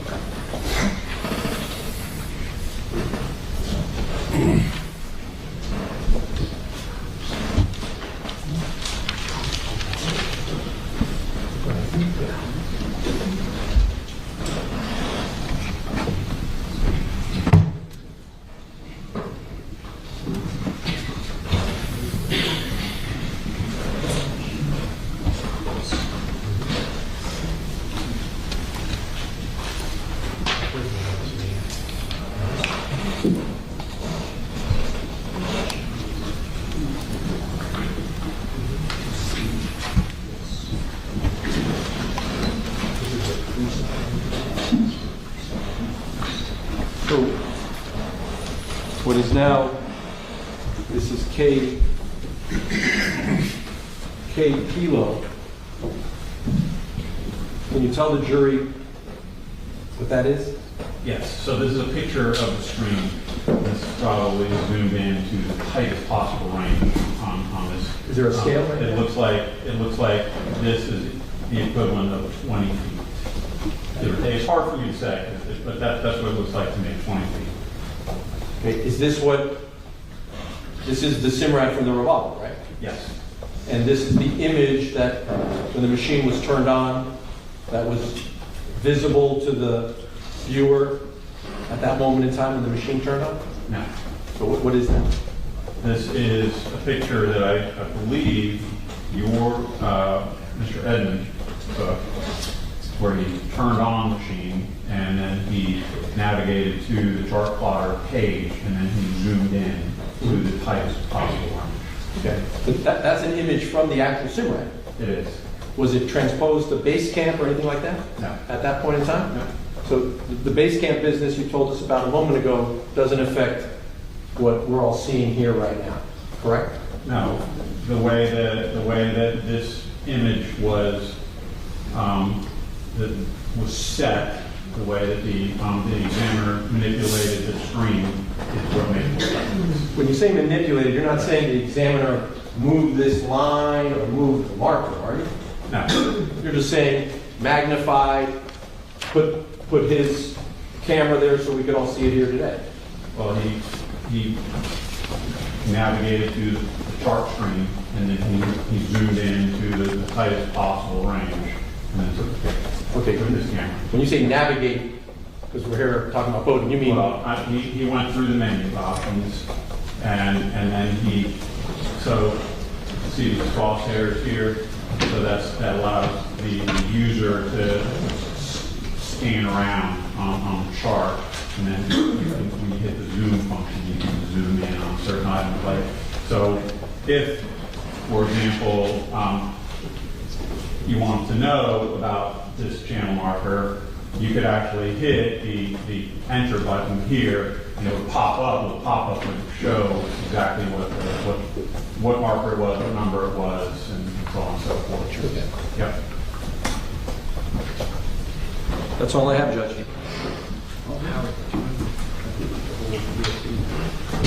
Nothing. You want to tell your exhibits? Sure. Judge, May I assist? I'm going to offer the thumb drive in case it's going to be easier for later viewing. It's the same content. It just makes it easier to see, perhaps. That. Well, the exhibits right now are have marked there, right? Yes, Judge. Yes, Judge. Understood. The other exhibits in here? Yes, Judge, I'm counting. Yeah, I got it here. That's it. One moment, Your Honor.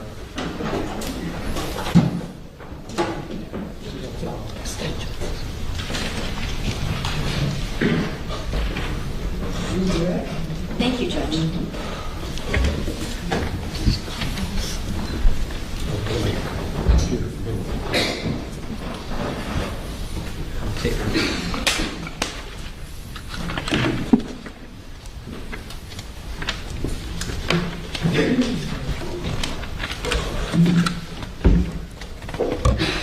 Mr. Albert, where is your GPS handheld device?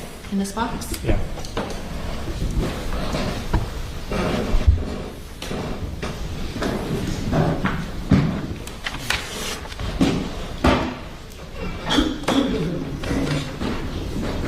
I hope it's there. I'm going to drop it. It's pretty rugged. Do you consider this a machine? Yes. Is this a machine that is very precise in its ability to take measurements? Yes.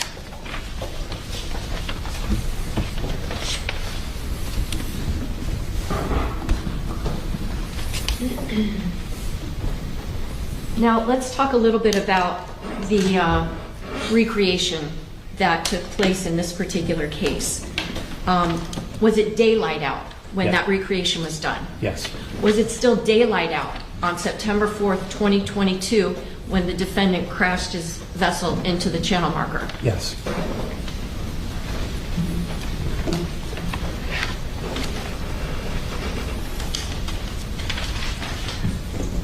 I'm showing you then State's Exhibit number 2, which is in evidence. I want to ask you something. This is kind of silly, but I have a little picture here. Let's say a representation of the sun. Now, the sun would be setting in the west, right? Yeah. I think the defense attorney asked you if it was setting in the west at that time of the year. Does the sun set in the west all the times of the year? Well, I mean, it depends on the season. It's either a little further north or a little further south. But not in the east. No, it rises in the east and sets in the west. Okay, so I didn't catch that. Sorry. that's okay. You have one Okay, day. yeah. So now, when the defendant is coming down the Cutter Bank channel, is he going west where the sun is? Is there any reason to think that the sun blinded the defendant so that he could not see channel marker 15?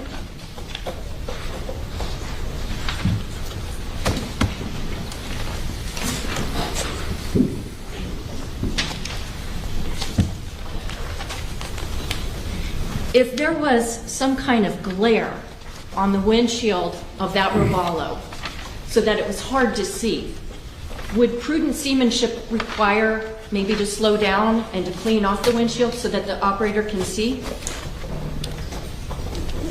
I would argue that you should stop and clean the windshield to see. And go ahead. Sorry. No, that's okay. Because I think you remember telling us about some of those navigational rules. Yes. And I think number 5 was the one about being able to look out. 5 says you have to maintain a lookout at all times using all available means. Your Honor, may I ask the court to have the defendant rise for a moment, please? Objection. Please stand up. Mr. Albert, are you able, if you need to move, but about how tall is the defendant? 6 foot, 6'2". You want to stand next to him because we know how tall you are. 6 foot. Maybe a little bit. Okay. 7'6". Yeah. So, knowing what you know of the dimensions of this vessel, because you've been on it yourself, is there any reason to think that a man of this defendant's height would be unable to see ahead of him, whether he's seated in the vessel or standing up? No, and also based on the amount of experience that he had documented in the GPS, he would also have been aware of any limitations that he had visibility-wise on the boat.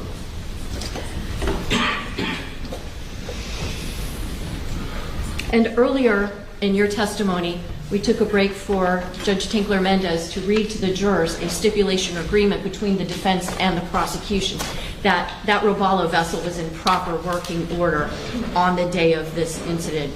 Do you have any reason to think that, in fact, there was something wrong with that vessel that caused the vessel to crash into that channel marker? I don't have any evidence. I do not have any evidence of that. No.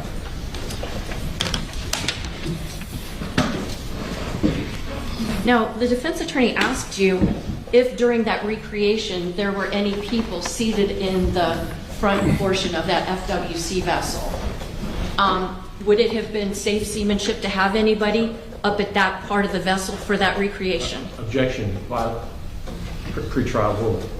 Sustained. Go ahead, please. You want? I would ask for a sidebar.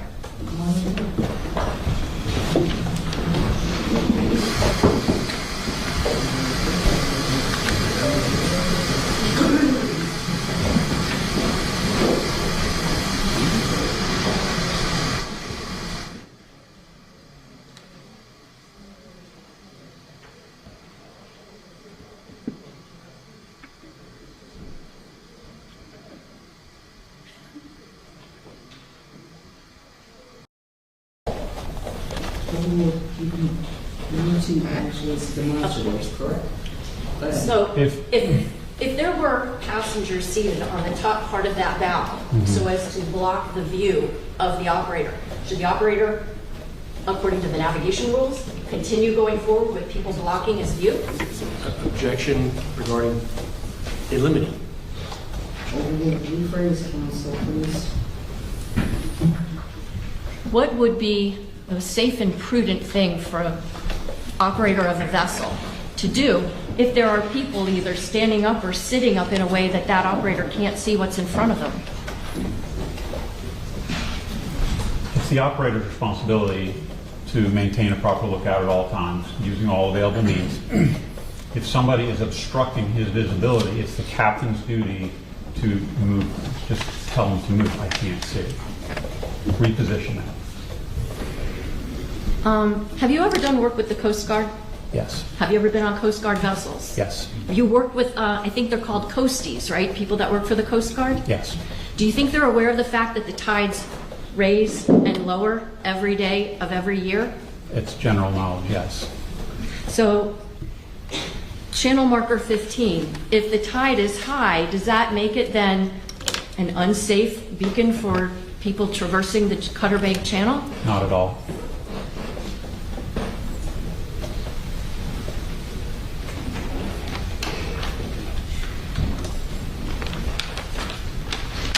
Now, the defense attorney showed you a photograph where, if you look at it in one snapshot way, it can appear as though maybe channel markers 13 and 15 are in line with one another. Yes. I think I brought this up in my voir dire, but do you have any indication that that vessel stayed stationary in such a way that those two markers were aligned so that 13A obscured the view of 15? I'm not aware of that. No, the evidence doesn't suggest that.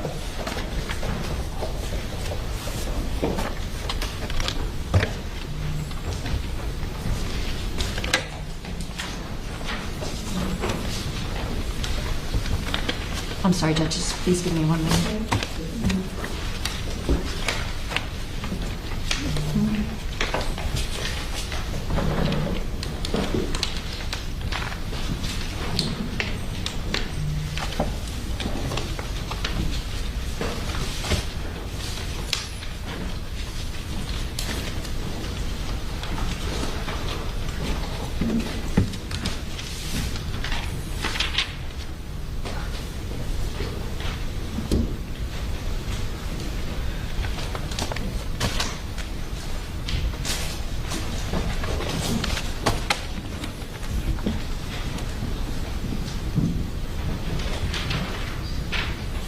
Mr. Alvear, I'm going to show you a demonstrative aid. It's not in evidence. It states 2I. It's not particularly artistic, Okay. but it has a red 14 Yes. and a green 15. Yes. Is this roughly a cartoon image of Yes. the Cutter Bank Channel? And if I were to put a green square here, would that be approximately where 13A would be? Yes.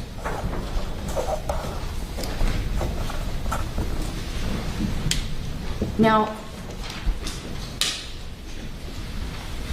if a person is traversing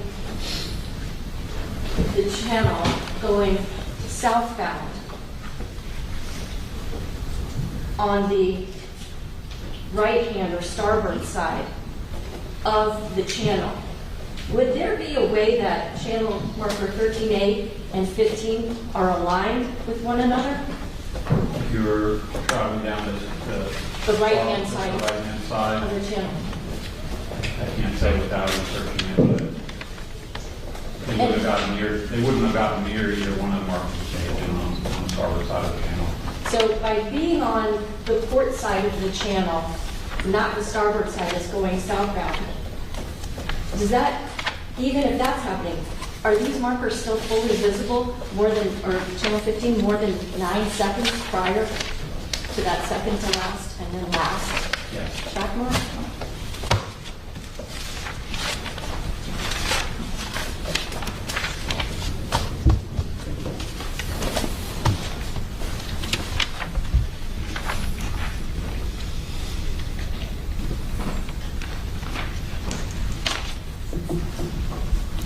If somebody doesn't see an object, does that mean that it's not completely visible? in this particular case, if the operator of that Robalo vessel did not see channel marker 15, does that mean that it was not fully visible for safe operators of vessels? No. If the operator of the Robalo, in this case, told the police during an interview that he was approaching the quote-unquote last channel marker when this crash happened, would that be consistent with that operator knowing where channel marker 15 was? Yes.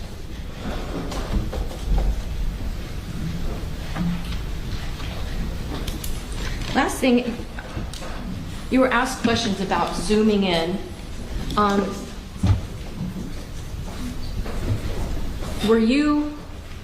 Would it have been possible to take a photograph of the chart plotter device without zooming it in? Yes. And have you seen that type of an image from this very SIMRAD device? I think I showed one. They were side by side with one of the images, yes. When the image is not super zoomed in, does the chart plotter show the path of the Robalo straight into channel marker 15? It does. No other questions? All right. I'm considering you're subject to parole, standard sitting. I have a quick question. Okay. Sure. We're going to take a little coffee break now with the jury. Ladies and gentlemen, please put your notepads and sign on. Leave them on your seats if you would. We're going to take about 15 minutes for a coffee break. Please do not discuss the case, and we'll take you.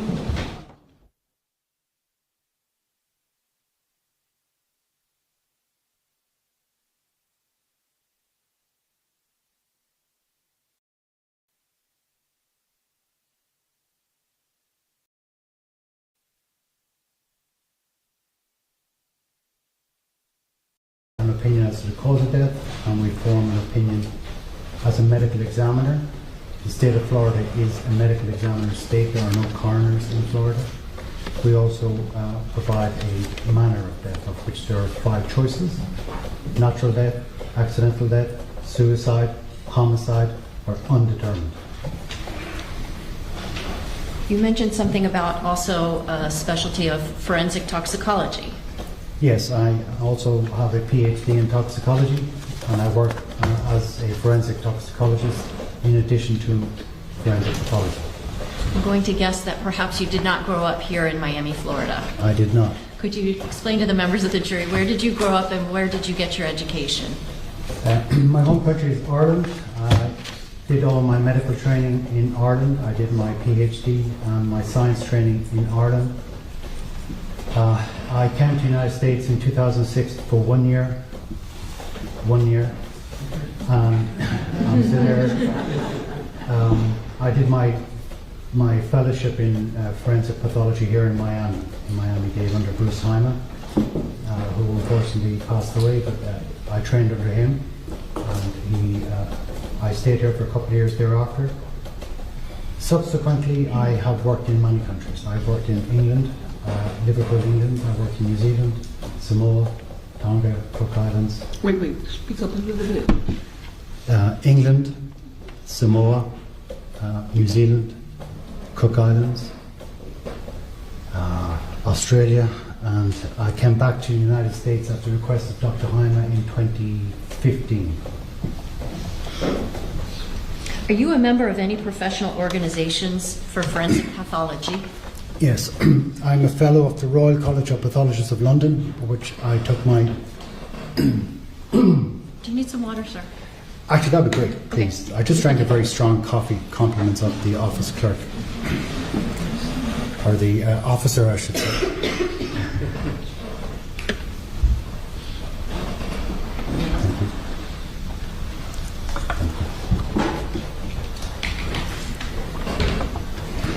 Yes, so I'm a fellow of the Royal College of Pathologists, which is in London. I took my examinations there.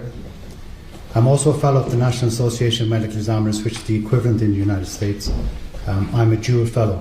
I think that's a pretty unique. I don't think I'm not aware of any other person that has dual fellowships. I'm also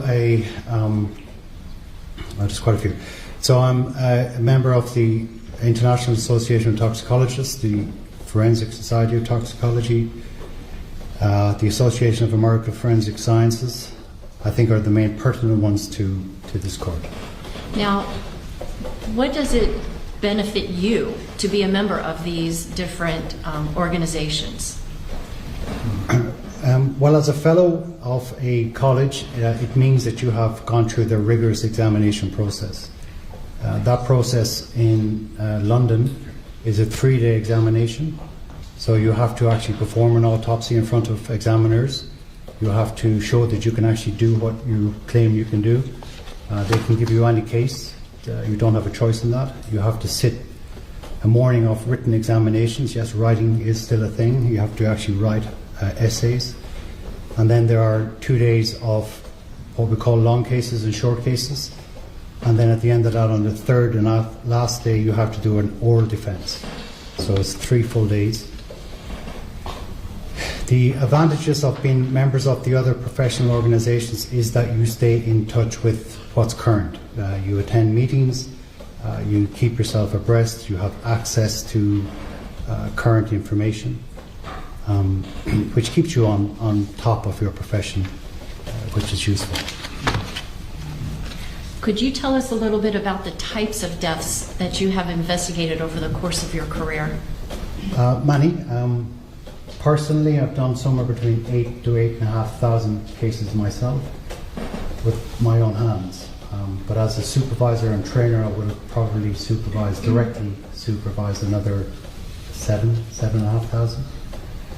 As an expert, been asked to review cases for whatever reason, you can probably add another 800 to 1,000 cases. I work all over the world. I work in New Zealand, I work in Puerto Rico, I work for the federal government, and I work for various states. I do defense as well as for the prosecution.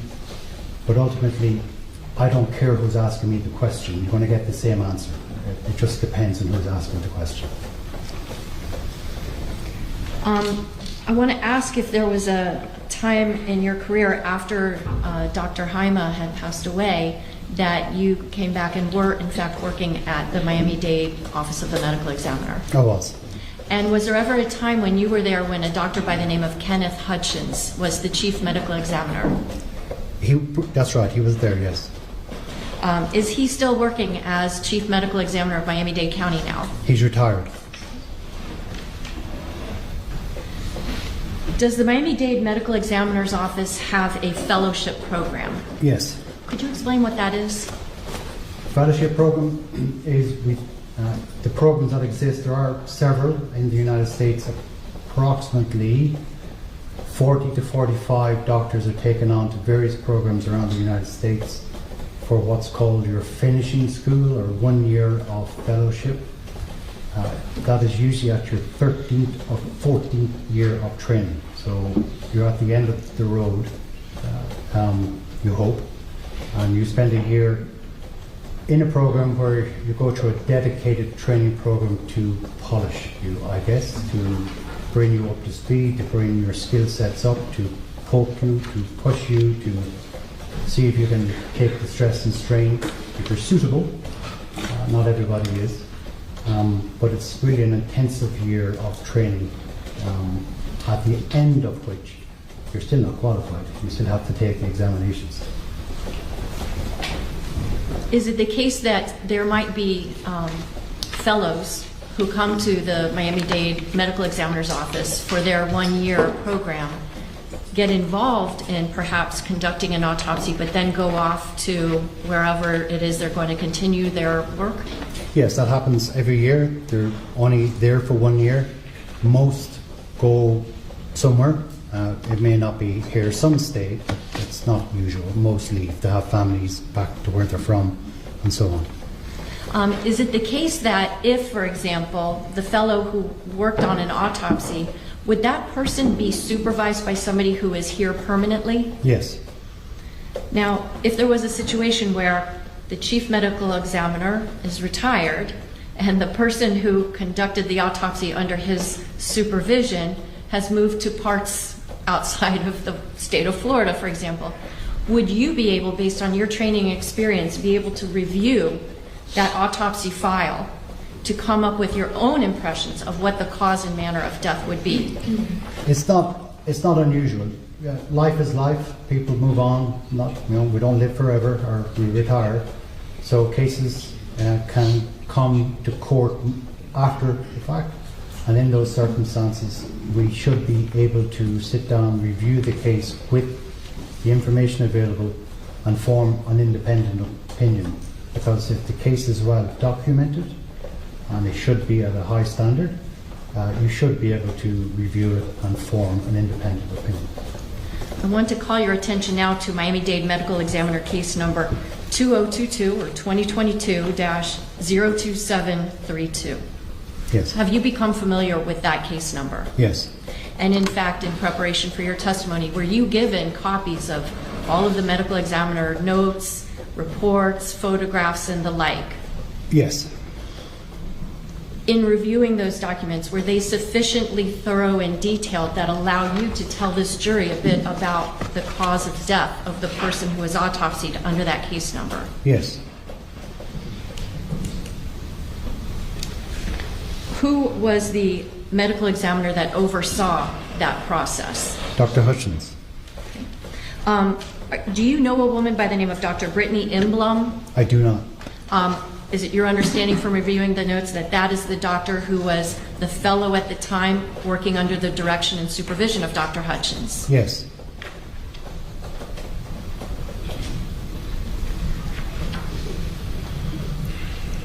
First, I want to ask you about that case number that I read to you, 2022-02732.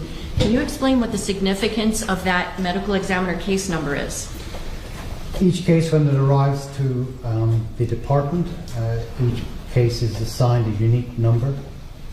They come in a sequence, so there's a case before and a case after, but there's a sequence of numbers, but they're all unique to that case. No other case will have that number. And when you say case, are you referring to person? I am referring to a person or an investigation of a death that may involve a whole, part, or some results. Now, in order to ensure that, let's say, photographs or specimens that are collected from that person or case will be only dealing with that person or case, is there anything done with that case number to ensure that it doesn't get confused with any of the other cases? Well, in each case, the number ascribed to that case, for example, in the photographs, they'll all have the unique number present in the photographs. All samples will be labelled with that number. The case file will be labelled with that number. Everything that's generated for that case is attached with that number. Do you know the name of the person who was assigned that case number? I don't offhand, I do not. Would reviewing the medical examiner autopsy report Yeah, help and you? please, I just want to be clear, it's no disrespect to the deceased.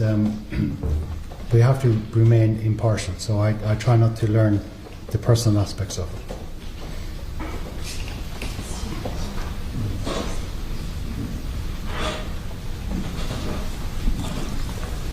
Can you please take a look at this protocol and tell me if this is the protocol you reviewed for your testimony here today? Yes, it is. It is. Okay. And what is the name of the person who was autopsied under that case number? Luciana Fernandez.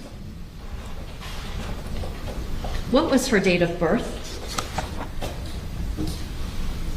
Her date of birth is not given in this protocol, but if you give me 1 second.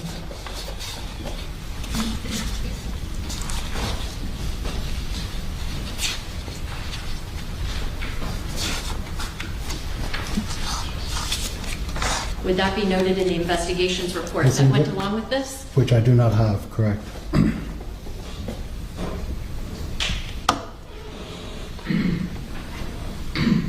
Thank you. You're welcome. Is that the investigations report that was part of that case file for Luciana Fernandez? Yes, it is. And what was her date of birth?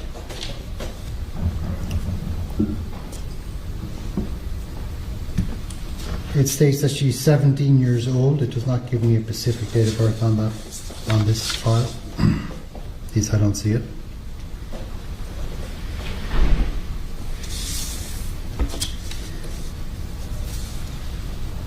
You don't see it under her name? August 26, 2005, excuse me. That's yes. okay.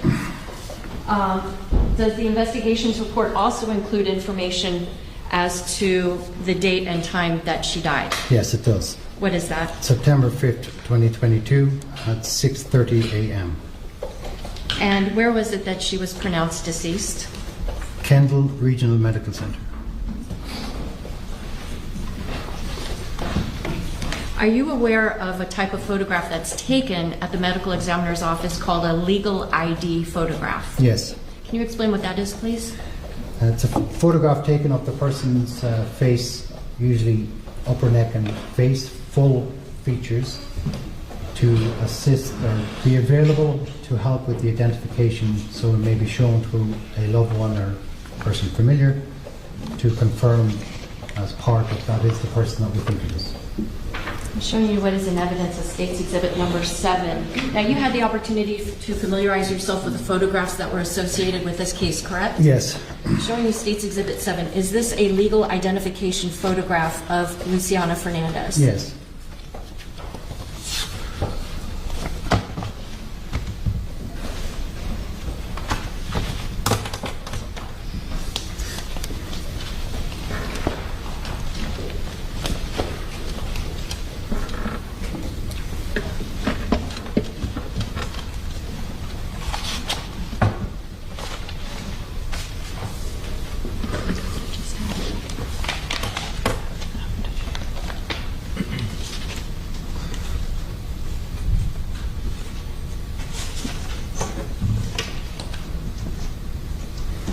I'm going to show you an exhibit. It's State's Exhibit number 1 in evidence. Do you know this person? I do not. Do you know any members of her family? I do not.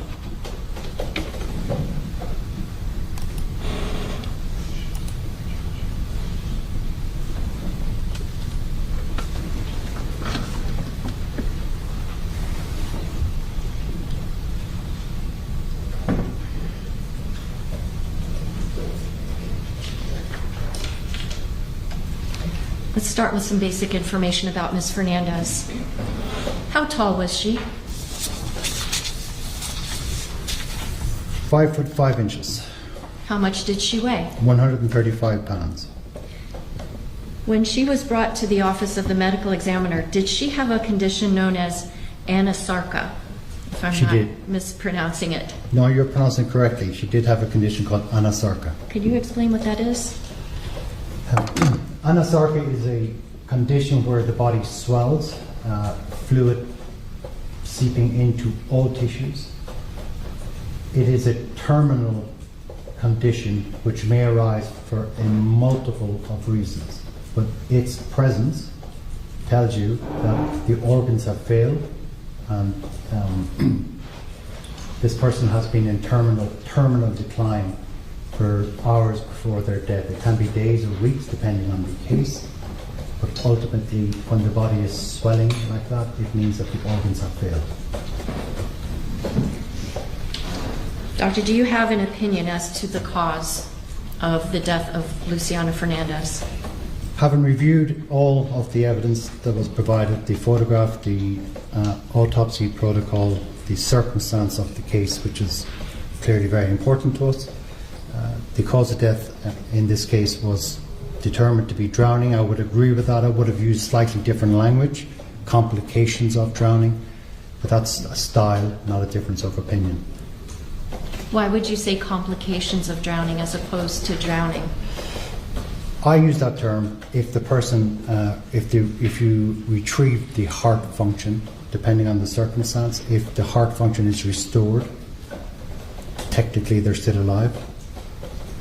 However, the consequences of the damage done for whatever is the initial insult cannot be overcome, and therefore it ultimately causes the death. So I call it a complication of it. It could be blunt force trauma, it could be gunshot wounds, but in this case it's drowning. Would you please describe the evidence of medical intervention that was done to try to keep Ms. Fernandez alive? Objection, Your Honor. 401, 403.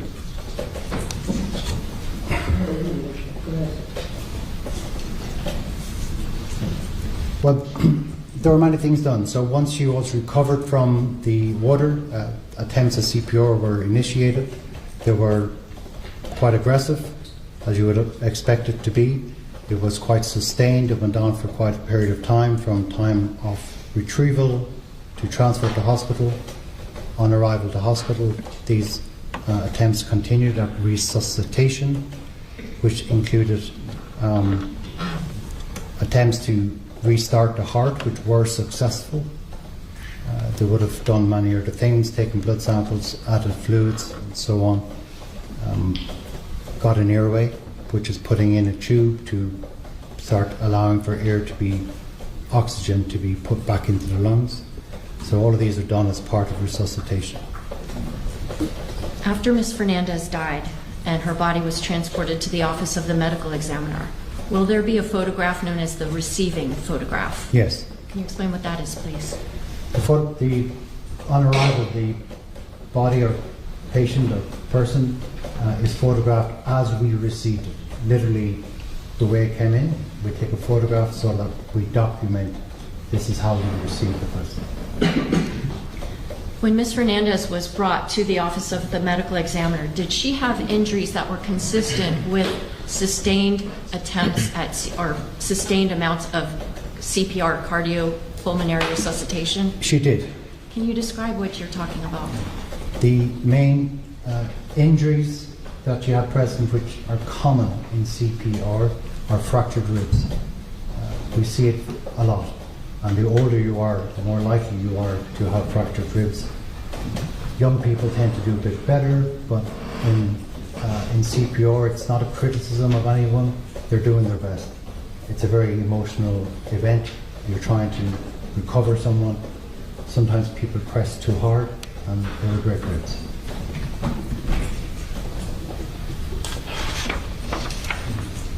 Showing counsel states 1T for identification.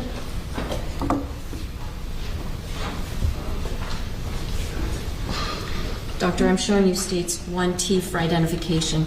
Do you recognize this photograph? I do. And aside from the fact that the breasts of the individual in this photograph are pixelated, does this fairly and accurately depict the body of Luciana Fernandez at the time that she was autopsied? It does. At this time, I move states 1T for identification into evidence. Objection.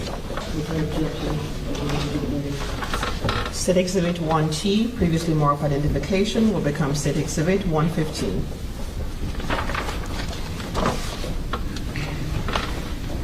May the doctor stand down? Yes.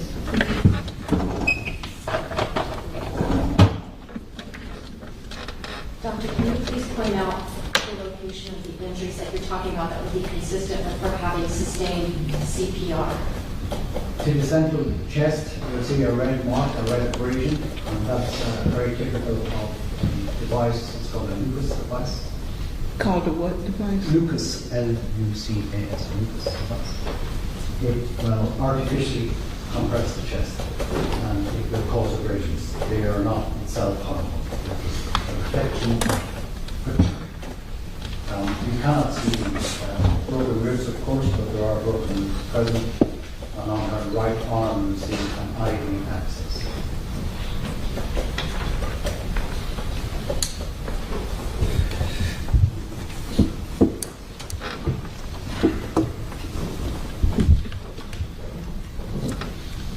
Did Ms. Fernandez have any injuries to her head?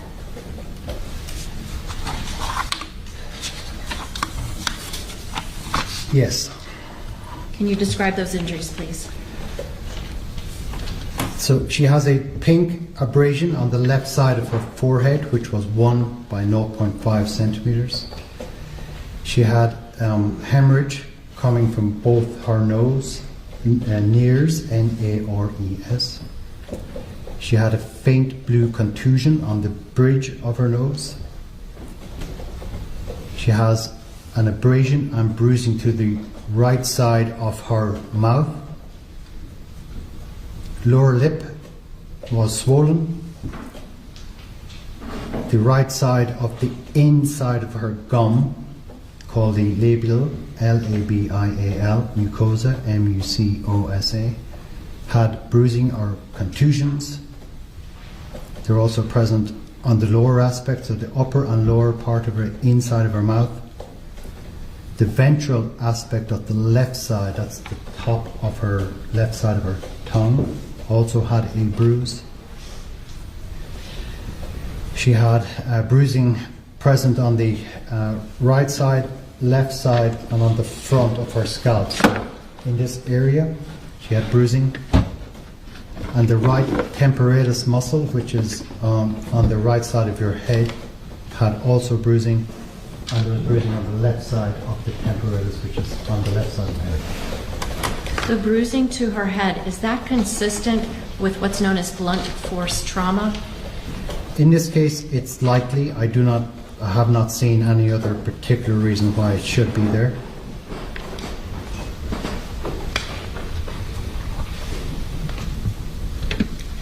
Did Ms. Fernandez have any injuries to her neck area? She did. On the posterior aspect, the back of the neck, high up in the first cervical vertebrae, there's focal hemorrhage. So deep in the back of the neck, if you go into the deep muscles, there was bruising right there, up high at the top of the neck. Are you able to make any extrapolation of the fact that she had the bruising across the top of her head and then the bruising high up on the base of her neck? You would have to take several things together. There's bruising on the right side as well of the mouth, and there was a thing called surgical emphysema, which is air present on the right side of the mouth. There's bruising to the head, and there's bruising to the back of the neck, deep. To me, would suggest in this case that when the incident occurred, most likely was propelled forward, striking possibly the front of her face or head, which compressed the neck.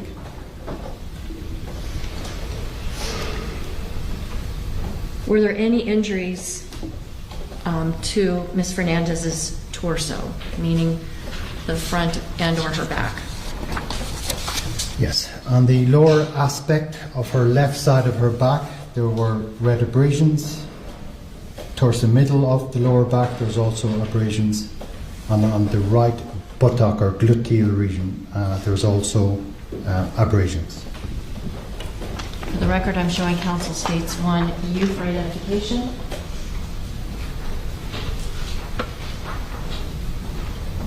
Doctor, I'm showing you states 1U for identification. Does this fairly and accurately depict the body or the back part of the body of Ms. Fernandez when she was autopsied? It does. This time I move states 1U for identification and evidence. Same objection. State Exhibit 1U, previously marked for identification, will become State Exhibit number 116.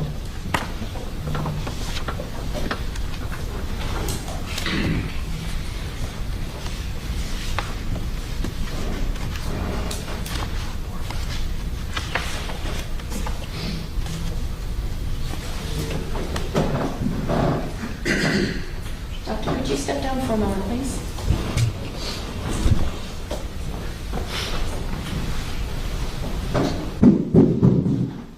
Around Ms. Fernandez's back, we see it seems to be some level of discoloration. Can you explain to the members of the jury what we might be looking at here? This is called postmortem lividity or discoloration. So when we pass away, our circulation stops. Blood will settle out of the blood vessels in the line of gravity. So if you're lying on your back and you pass away, you continue lying on your back for a number of hours, the blood will settle towards gravity. So that discoloration is that red blood cells coming out of blood vessels and settling into tissue.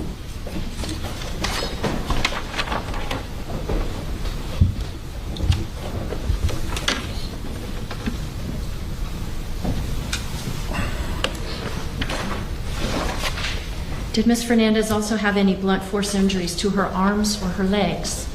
She did. She had several bruises to her upper arms, left and right. She also had abrasions to her right hip on the right side. There are also a number of bruises and abrasions on both lower legs, left and right.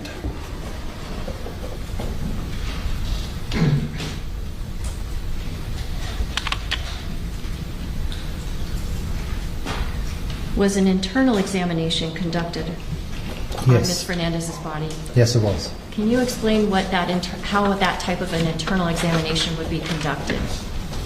So the autopsy has many aspects. First of all, you get the information that is available at the start, so that would be the equivalent of your primary care doctor reviewing your chart before they go to examine you. The second part is that we do the external examination, so you're looking for signs of natural disease, injuries, clues to give you some idea of what you might be dealing with. And then we move to an internal examination, and the internal examination involves getting access to the body to examine all of the organs. That's all of them, from brain, neck, chest, abdomen. We go through all of your organs in detail, looking for disease, injuries, or clues as to why this person may have passed away. Were the findings both from the external and internal examination of Ms. Fernandez's body consistent with her having blunt force trauma, perhaps to the head, and then subsequently drowning if she was in water? Yes, so drowning is a diagnosis of exclusion. There is nothing in an autopsy that you will do and point your finger and go, aha, this is drowning. Drowning is a diagnosis of exclusion. It means that you must have ruled out other causes for the death. If I may explain. Anybody could be in water, swimming, walking, and have a heart attack, for example. If the heart attack is your cause of death and you happen to be in water, then it's not that you drowned, it's that you've suffered an event which has put you in a dangerous environment. So that's the reason why. We also would look at to make sure you're not intoxicated or there's some other reason that you didn't get out of the water. So once you have ruled out other causes, and the only thing you're left with is the environment where the person was found, in this case underwater, in the result of an event that happened with a boat, we can reasonably conclude that, having ruled everything else out, that the cause of death is drowning. Now, was a toxicology screening conducted of Ms. Fernandez's blood? Yes, all cases get screening. The blood sample that was used, was that ante-mortem or post-mortem, meaning prior to death or after death? It was ante-mortem. Was the tube of blood that was analyzed, or tubes of blood that were analyzed in this matter, dated and given a time? Yes, they all are when they're ante-mortem. And in this case, it was the September 4, 2022, and the hour was 20 hours and 28 minutes, which is 28 minutes past 8 p.m. And was the packaging of those tubes of blood consistent with the blood having been drawn at a hospital? Yes. What were the results of that toxicology testing? A comprehensive screen for drugs and alcohol was performed, as is in all cases, and in this case there were no drugs or alcohol detected. Now, if that's the case, does that rule out the possibility that Ms. Fernandez could have consumed alcohol earlier that day? It does not, no. Can you explain to the jurors why it might be possible that she could have consumed alcohol earlier in the day, yet by the time 8:30 rolls around, no alcohol is found in her body? Objection 401, 403. Go sorry.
Dr. Garvin, are any of the injuries that Ms. Fernandez sustained as a result of this boating crash fatal in and of themselves?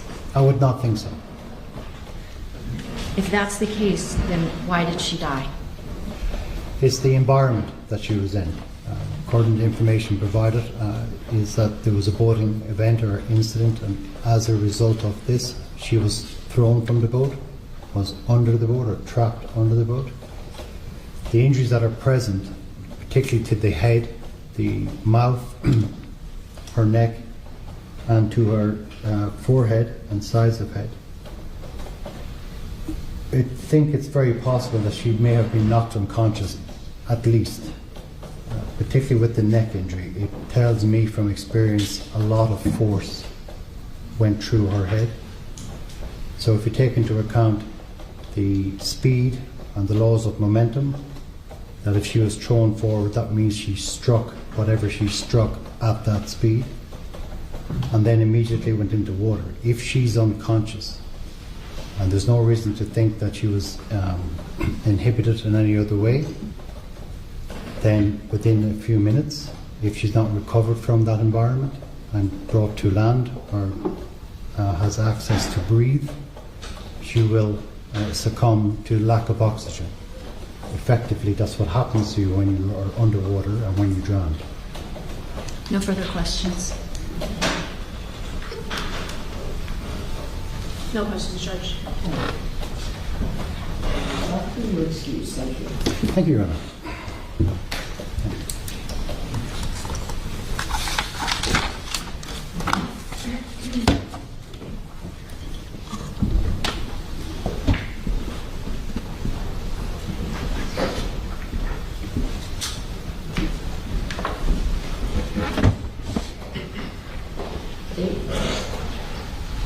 One moment, please.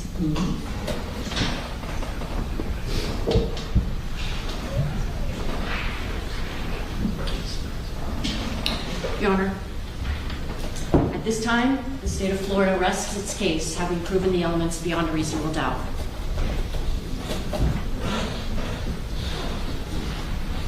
All right, there you go. All right, given the time, ladies and gentlemen, I think we're going to end for the day. The state is now rested. Please put your notepads inside your envelopes. And you'll have to return tomorrow. Please be here at 9:15, 9:30 tomorrow. As you were able to do so today, if you run into any difficulties, traffic issues, or any kind of problems, please let us know. All right, please contact the office and keep us informed as to your time. And 9:30 tomorrow, report to the jury room on the 7th floor.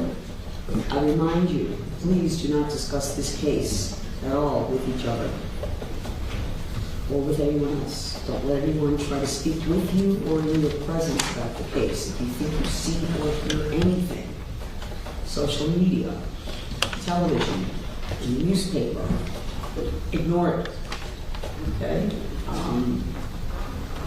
If anyone attempts to speak with you, as I already said, about the case, please remind them you're on a jury, not speak with them. If they persist, report that to Renee, who will bring it to my attention. If you see us, we're going to also continue to ignore you.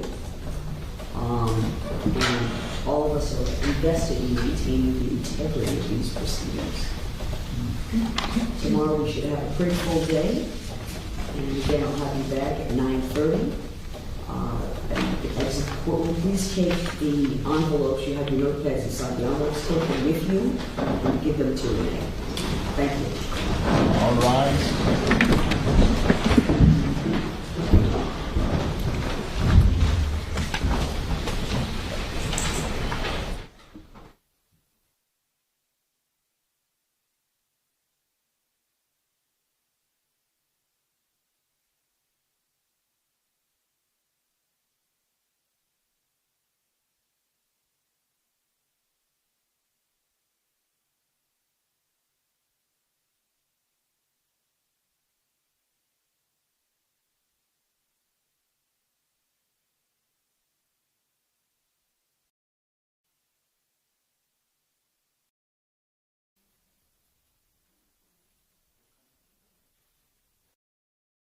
sorry. Is there a point where Evidence that they have 2 beers over the course of several hours, in 2.5 hours, or close to 3, and no evidence that the consumption of that quantity of beer led to any kind of impairment. Every witness who has testified on that question has negated the suggestion of impairment. And we don't need to call out the witnesses, Judge, because they were all in unison on that. But I'm sure I'm going to hear about that from the state. They're going to say, well, maybe it was more than 2 beers. There's just no evidence of it. And what we have is no evidence of impairment. So if we can remove impairment, remove the effort to turn this into a BUI case when it's not, what we're left with is the elision itself. The speed is not itself proof of anything. This is not a speeding case because there's no speed limit in the channel. Not then, not now. And the conditions were excellent for boating. I think you heard testimony from law enforcement officers who confirmed that. At least let me ask you a question. Sorry to interrupt. But please. Speed, you say there's no speed limit. Okay, sorry. Is there a point where speed is reasonable or not reasonable under the totality of the circumstances of operation? There could be in certain cases, although we know from Lizardo where the guy was driving 80 some odd miles an hour towards the Miccosukee Trail and was in fact violating the speed limit. The court said that wasn't enough. Here we have. Well, what else was there in Lizardo? It was speed, and he crashed right into the other car. Besides speed in the crash, were there any other evidence of any other conduct? I don't believe in Lizardo. I think that was the gravamen of it. And still, the judge let it go to the jury.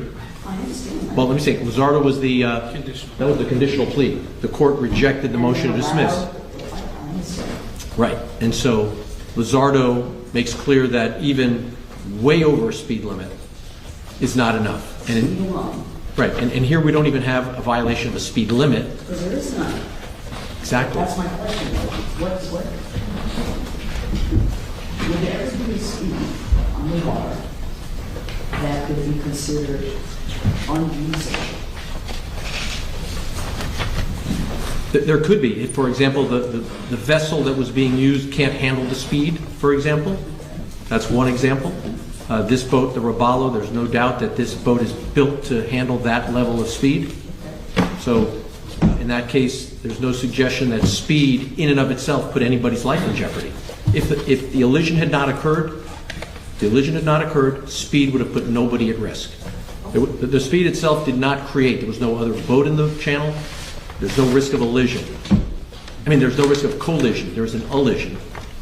And so the speed itself did not jeopardize the lives of anybody on that boat. Now, we have the evidence of the law enforcement officers who themselves were operating at that speed. I think one officer said he was traveling between 40 and 45 miles an hour with passengers, the less injured passengers on the bow, seated on the floor of the boat, and thought it was perfectly safe. So you have that evidence to consider in terms of whether George Pino drove in a way that's any more dangerous than the way law enforcement says was not dangerous. This suggestion that having 7 passengers on the front seating, the way the boat is designed, again, no evidence that put them at risk under the conditions that we have. So by way of example, you didn't hear anything about choppy seas, precipitation. Conditions were ideal. So this boat was built for this speed, with this number of passengers. So we take alcohol impairment, not proven. Speed, not excessive, not unreasonable for the conditions that happened here. Whether there had been 7 passengers in the bow or just 1 passenger in the bow, the elision it's the elision that caused the injuries and the death. It wasn't the number of passengers or the speed. Had the speed been 30 miles an hour and you go into a fixed object, someone could be seriously hurt if not killed. So the speed isn't the issue. The issue, I think, what the state's best case is that the operator, George Pino, didn't see the marker. Because I think everybody agrees had he seen it, he would not have intended never intended to hit it, and he would have avoided it if he had seen it. And so the question is,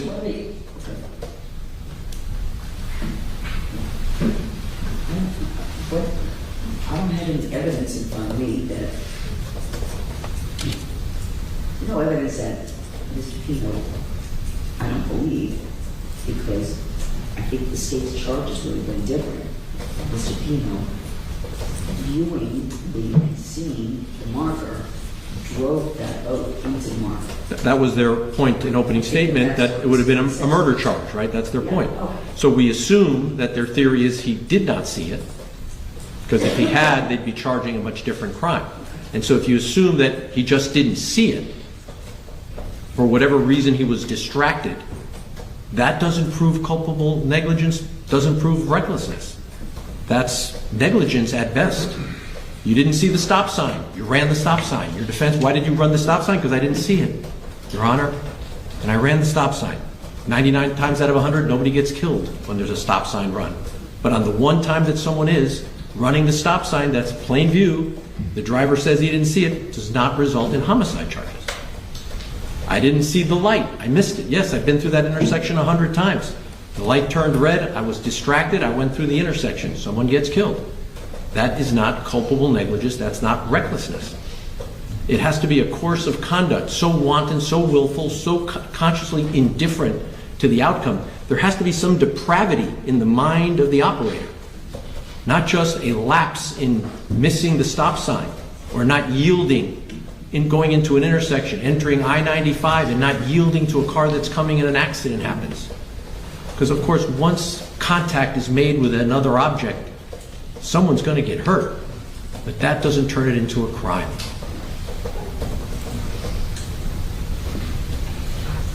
And whatever your view is about recklessness, Judge, as to culpable negligence, if McCreary, the state of Florida Supreme Court, means something, we're not quite sure what it means, it has to be even, I guess, more depravity of heart in the way that the operator was operating the vessel. So we're struggling to understand what the difference between those two standards are. So as far as manslaughter goes, the more, call it, serious charge, I don't know how the state's going to distinguish between recklessness and culpable negligence, but whatever those tests are, the state's easier argument's it's got to be recklessness, and yet we still don't have anything that the state has offered to explain other than the elision itself. They're defining recklessness as the fact that the elision occurred, but that proves too much. That's just res ipsa loquitur. That's just ordinary negligence. Thank you, Judge. Thank you so much. All right, state, prima facie evidence, the standard, your burden.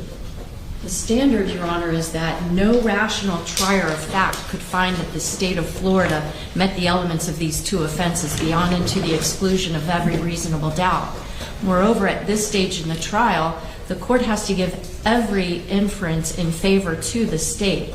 The state submits, we have submitted competent and substantial evidence that a rational trier of fact could in fact use to find the state has met the elements. Number one, as to vessel homicide, that George Pino operated his vessel in a reckless manner likely to cause the death of or great bodily harm to another person, and two, that his reckless operation of the vessel caused or contributed to the cause of death of Lucy Fernandez. I don't need to instruct the court, obviously, on what the definition of recklessness is. But willful and wanton disregard. Yes. Right, for the safety of persons. Intentional, knowing, or purposeful is willful. Okay. So to the extent that Your Honor now has not just the evidence from the state's traverse for the sworn motion to dismiss that was filed pre-trial, but now the court has heard actual evidence to show that this defendant changed course of direction that placed him on a complete collision course with channel marker 15. That is an intentional, knowing, and purposeful act. Not that he is intentionally and purposefully going to try to run into the channel marker, but that he's the one at the helm dictating what the speed of that vessel will be and what the heading of that vessel will be. To the extent that wanton means conscious and intentional difference to consequences, and with the knowledge that damage is likely to be done to persons or property, we have that as well, Your Honor. The evidence is clear and unrebutted that this defendant, by his own words, by the words from his GPS device, and from the words of other witnesses, this man knows that body of water very well. He's been through that channel a multiple number of times. On top of that, Judge, he's gone past specifically channel marker 15 numerous times. So if you know where that channel marker is, and you nevertheless decide to pursue a course in your vessel that puts you on a collision course with it, and which I know Your Honor was not in a position to see all the video footage, which of course is available to the court. But when Mr. Albert was on the stand, I would stop, pause those videos to show that way before even where that final track mark is, channel marker 15 is clearly visible. The sun wasn't in the defendant's eyes as he's heading toward the east, and the sun would be setting in the west. There's no evidence that there's anything to obstruct his view. What there is evidence of is that this defendant either was driving blindfolded, looking somewhere else other than where he was supposed to go, because he had 9 seconds plus to say, oh my goodness, I need to change course. Well, is that the level of wantonness and willfulness that defines the actions as reckless? Yes, because versus ordinary negligence. This is way more, Judge. This isn't, oops, I ran a stop sign. This is, I see a stop sign in the road in front of me and I'm going to run right into it. This isn't a momentary lapse of reason. This is a course of conduct that anyone, especially someone with his level of boating experience, would know. If you run into a fixed, in a stationary steel pole that is in the bay for the purpose of keeping you safe, that has a day glow green marker, and you just run into it when it's right in front of you in broad daylight, how is that possible? Other than, as I said in my opening statement, you're checked out, you're zoned out. I don't know what was going on. The defense has done an admirable job defending the defendant against a charge of boating under the influence manslaughter. But I've never charged him with that offense. I've never said that he was impaired. He's the one that put into issue that he had been drinking alcohol, and that was corroborated by his wife and by 2 other witnesses, Mr. Fernandez as well as Carolina Monterey. So the fact that he had alcohol in his system is clearly an issue that goes along with the knowledge of this location. Well, do you think that establishes a failure to use ordinary care? In other words, I asked the state, what evidence have you presented to establish that Mr. Pino exhibited a failure to use, beyond a failure to use ordinary care? If the court thinks that the only thing ordinary... That's negligence. That's if the court believes that running for 9 seconds right into a channel marker that's clearly and highly visible in broad daylight at this... What were the efforts to avoid? Was that the last, was there from the GPS data? There was no effort to avoid until like a second before impact, when I guess he finally snaps to it and it's like, oh my goodness. And that's why we have that one last track mark. But at the rate of speed that he was traveling with the weight of all those passengers on that vessel is not agile to the point where it can not hit that channel marker.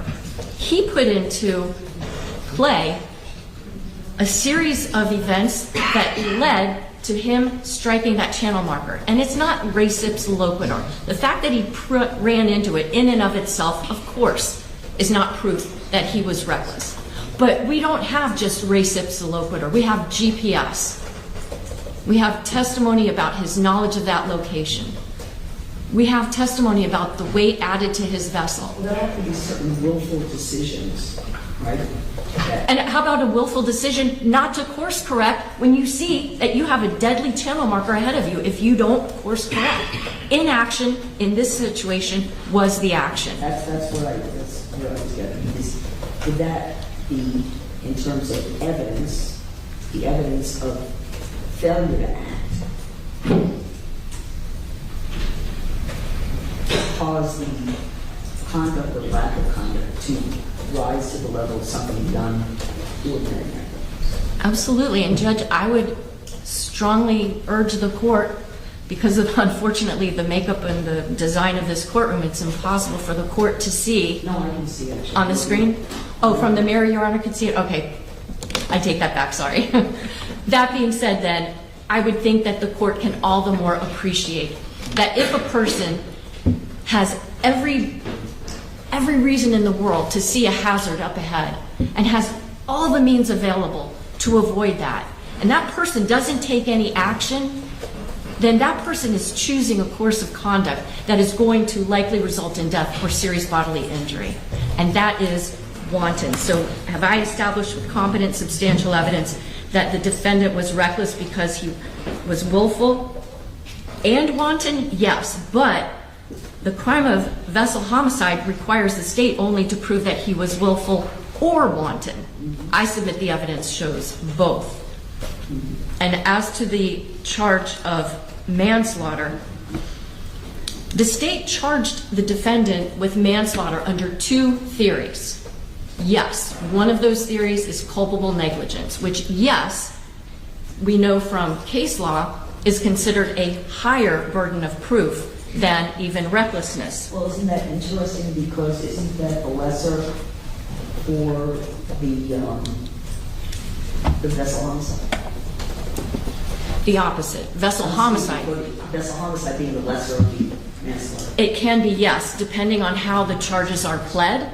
In this particular case, the state chose to charge the defendant with each of those offenses separately. And it's my intention to argue to the jurors that, yes, this evidence is competent, substantial to prove beyond a reasonable doubt that the defendant acted recklessly. However, I am willing and prepared to go the extra step and say, but not only was it reckless, it also rises to the level of, and this is where I get to the point of the way that the state charged the defendant with manslaughter.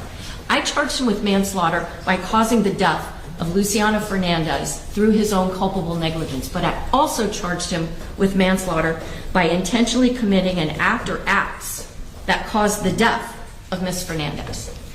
And here, the act or acts was his decision to continue to plow forward as fast as that vessel could go, given the weight that was on that vessel, headlong into a channel marker that he knew was there, with a boat full of 17-year-olds, many of whom had been engaged in consumption of alcohol, so that if, heaven forbid, there's an emergency, their ability to react to it is going to be less, which, in addition, that none of them are wearing life jackets.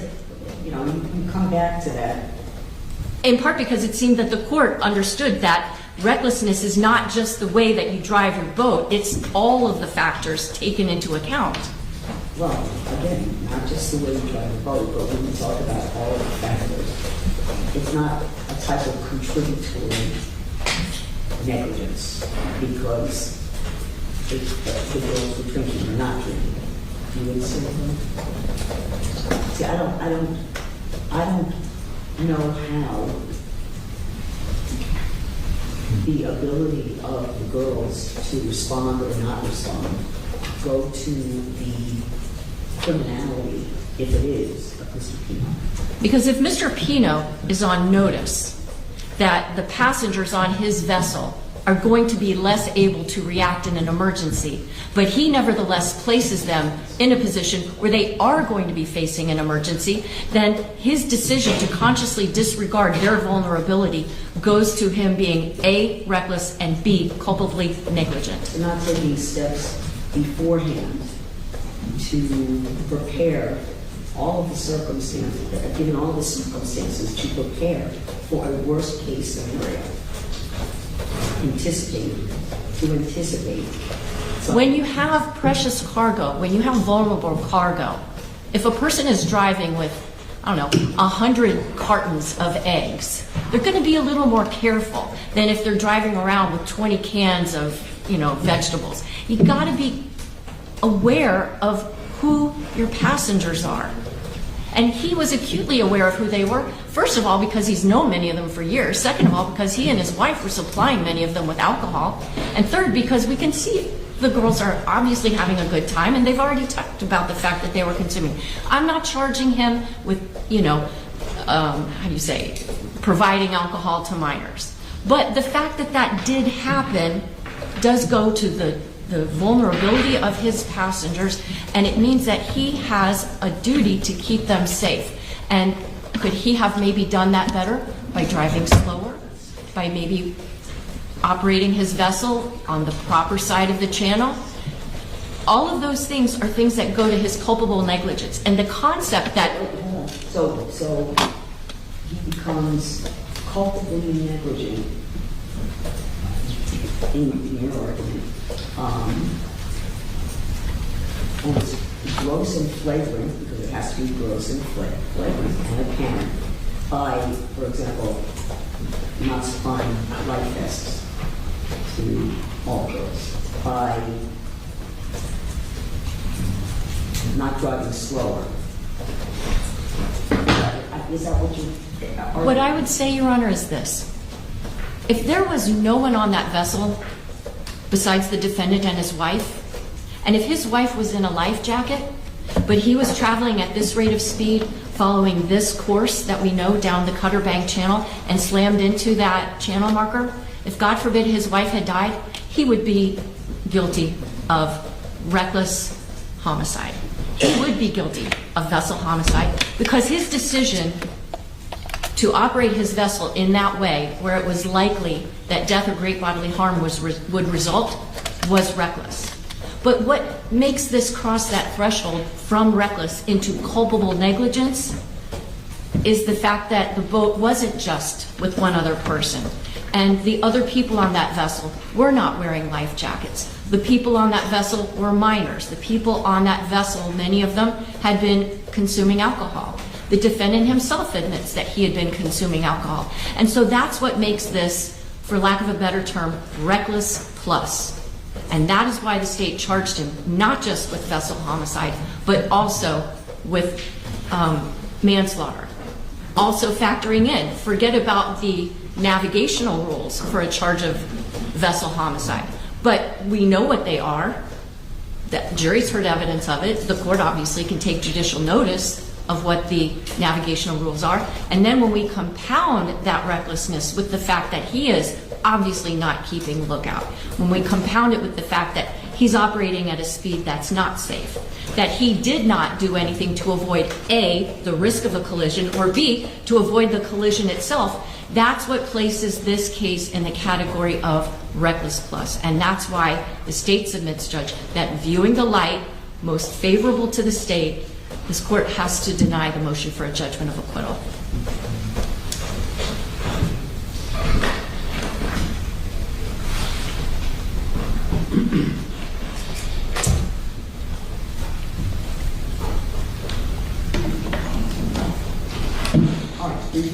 Yeah, it sort of sounds like she's saying that he actually did intend to run into the piling.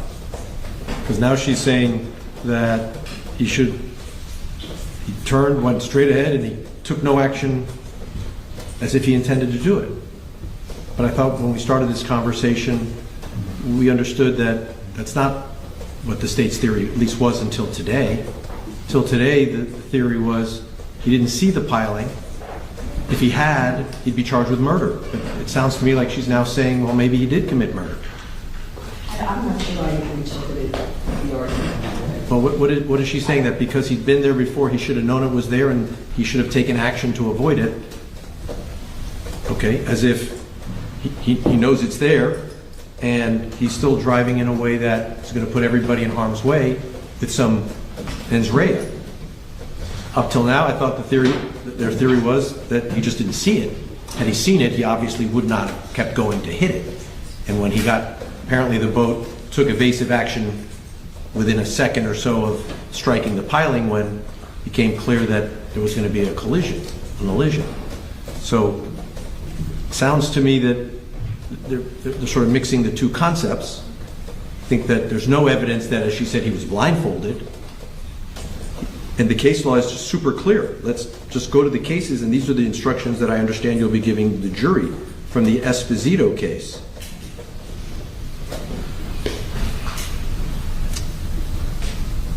Neither carelessness nor ordinary negligence in the operation of a vessel are sufficient to sustain a conviction for vessel homicide. Simple negligence cannot by itself give rise to criminal liability. Quote, the degree of culpability required for a vehicular homicide, vessel homicide, is more than a mere failure to use ordinary care. Speed alone does not constitute reckless conduct unless the speed is shown to be grossly excessive. The presence of central nervous system depressants like alcohol in the bloodstream after the crash in and of itself is insufficient to support a finding of reckless operation of a vessel. So you see these cases continue to make clear it's just not enough even to have alcohol in your system is not enough. And here there's no evidence of impairment. The state must prove beyond a reasonable doubt that the act was not the result of momentary lapse of memory, inattention, or mistake of judgment.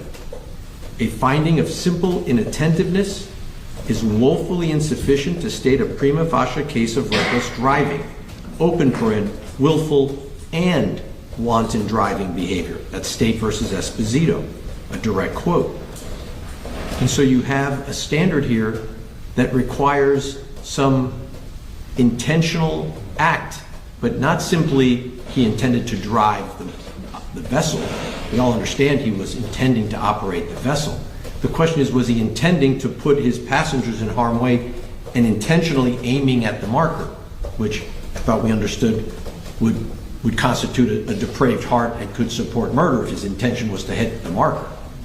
And then the idea that if there's a carton of eggs on board, that somehow changes the duty of care. I think that's the analogy that the state was using. The fact that some of the passengers may be of a younger age or some are intoxicated. Of course, if he hits the piling, whether you're intoxicated or not, whether you're old or young, that could cause serious injury, bodily harm, and death. So again, I think they continue to define the crime by the elision itself. And under their theory, catastrophic injury coupled with an elision equals reckless per se. That's what they're telling you. Ask the state to define a scenario where that wouldn't be the case. Elision plus catastrophic injury.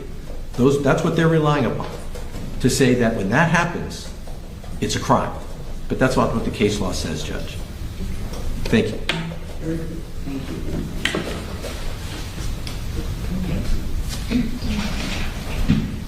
I will give you my decision on the motions in the morning. I'll see you all in the morning at 9:30. And that's, I think, what we have for today. Thank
We'll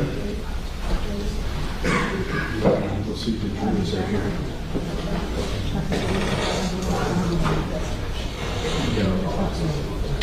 And of course, see the jurors are here.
Can we use the jury room?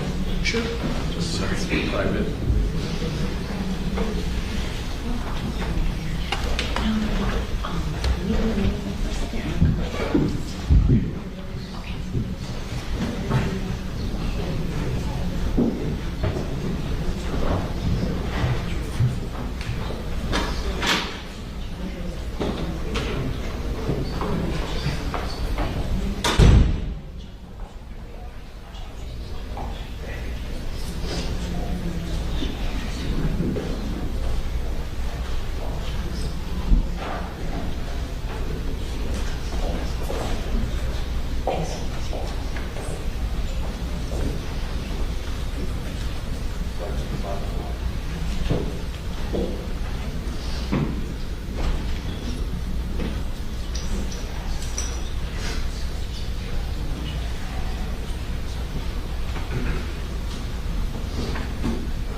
NOAA, it's National Oceanic and Atmospheric Administration. They make all these charts, and they provide weather and tide and wind forecasts. And you consider that a reliable source for tidal information? It's a basic standard in navigation, yes. Okay. And you were able to read from the information available from NOAA when was high tide at Totten Key on September 4, 2022, and when was high tide at East Arsenicer on that same date? Yes. Okay. So I would ask that we publish at this time your exhibits for that purpose.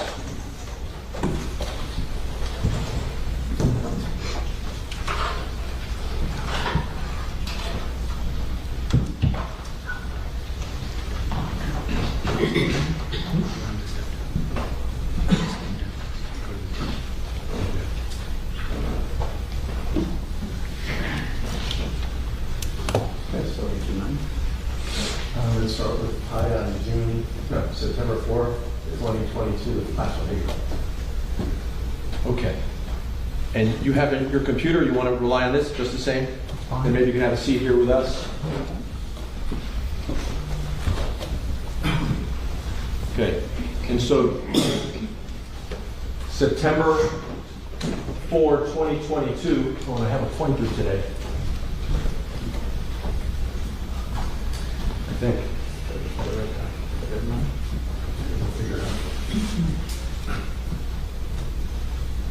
Does this show that on Sunday, September 4, at 2022, that the reading at Totten Key for high tide was at 6:19 p.m.? Yes. And the elision occurred at 6:37 p.m. Was it 6:30? Yes. Okay, about 20 minutes later. So just shy of 20 minutes after the high tide at Totten Key. Yes. Okay. Now let's look at East Arsenicer.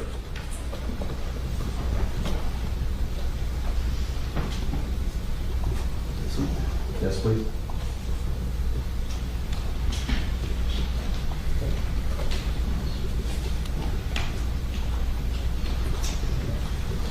East Arsenicer for September 4, 2022. Where do we see the high tide time for that? I didn't mark it, but you can see this is the high point right here, 1.09 feet above the mean. And so it's a little bit after 6. Do you remember that it's precisely, and if you have to check your information, that the reading was at 6:38 p.m.? Sounds about right. Okay, so to be clear, at Totten Key, 6:19 p.m. is high tide. Let's go back to that previous one.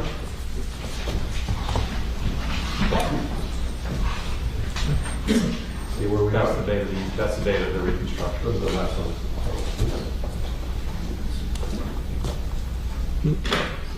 Keep going back. And what does this mean, plus 1.39? So there's a mean water level, and then plus 1.39 is 1.39, so 1 1/3 foot, about 18 inches above the mean, and so it's just barely going below the mean at low tide like that. Okay. And so at 6:19 p.m. on the day of the incident, high tide at Totten Key was 6:19 p.m. Yes. And if we go to the next chart, at East Arsenicer, which is also on the map, that high tide event occurred at 6:38 p.m., 1.09 feet above the mean. Yes. Now, the incident occurred basically in between East Arsenicer and Totten Key. Yes. Right? Incident is right around here, and there's East Arsenicer. Yes. There's Totten Key, as they can see on State's Exhibit number 2. Right. Thank you. Now, let's take a look at the date of the recreation of the by Lieutenant Thompson, and you were on that one as well. High tide on June 9 of 2025 at top and key was 10:12 a.m.? Yes. And it was at 1.12 feet? Yes. Okay. So on the day of the recreation, high tide didn't get quite as high as it did on the day of the elision, correct? Yeah, within a few inches, yes. Okay. Instead of 1.39, it's only 1.12. So it would have been 14 inches instead of 18 inches. Fair enough. And for this one, we just did top and key for comparison purposes. Now, when you and Lieutenant Thompson were doing the recreation, that was sometime before 9 a.m.? It was so the first pictures that I took, there's a picture of the channel marker with the buoy was just after 9, and then we did construct the runs through afterwards, but it took a little bit of time because we had to get the drone going. There were a lot of moving parts that day. Got it. So it was pretty close to high tide by the time. Got it. Okay, so that deals with the tide issue. Now, when you had done your report, you had recorded on your report that high tide on the day of the incident was 10:29 p.m. Yes. And that's 4 hours later than we are revealing today. Yes. And could that have been because it was on Greenwich time instead of Eastern Daylight Time, or do you know why that happened? It could have been a different tide station. I mean, the tide fluctuates. The tide is hours different between North Biscayne Bay and South Biscayne Bay, east and west. It could have been a number of factors. I don't remember which source that I used to grab that time. And do you know what source Lieutenant Thompson was using to determine tide when he testified? No. Okay. Okay, so that's the tide issue. Now, I also asked, and you were good enough to do another demonstrative showing at what point along the path of the Robalo that if the operator was looking down the channel at a moment in time, marker 13A would obscure marker 15. Yes. And you were able to do a study of that, yes? Yes. And if we can just put that on the screen. That's why I invited you to sit if you'd like, so you don't have to get up and down. It's up to you. I need the exercise.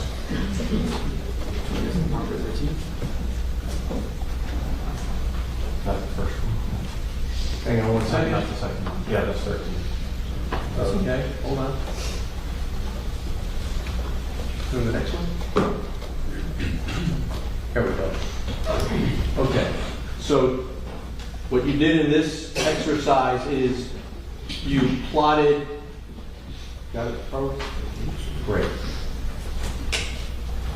You basically plotted a line between marker 15, 13A, and C. Where would that intersect along the path of the Robalo?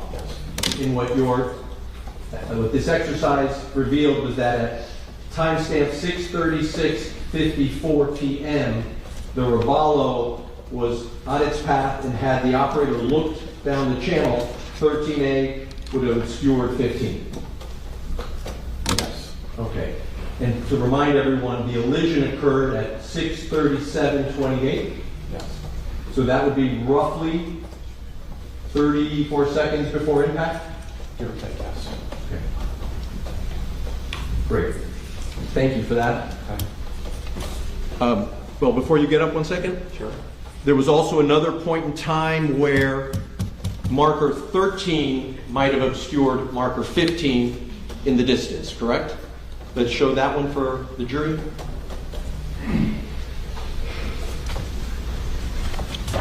No?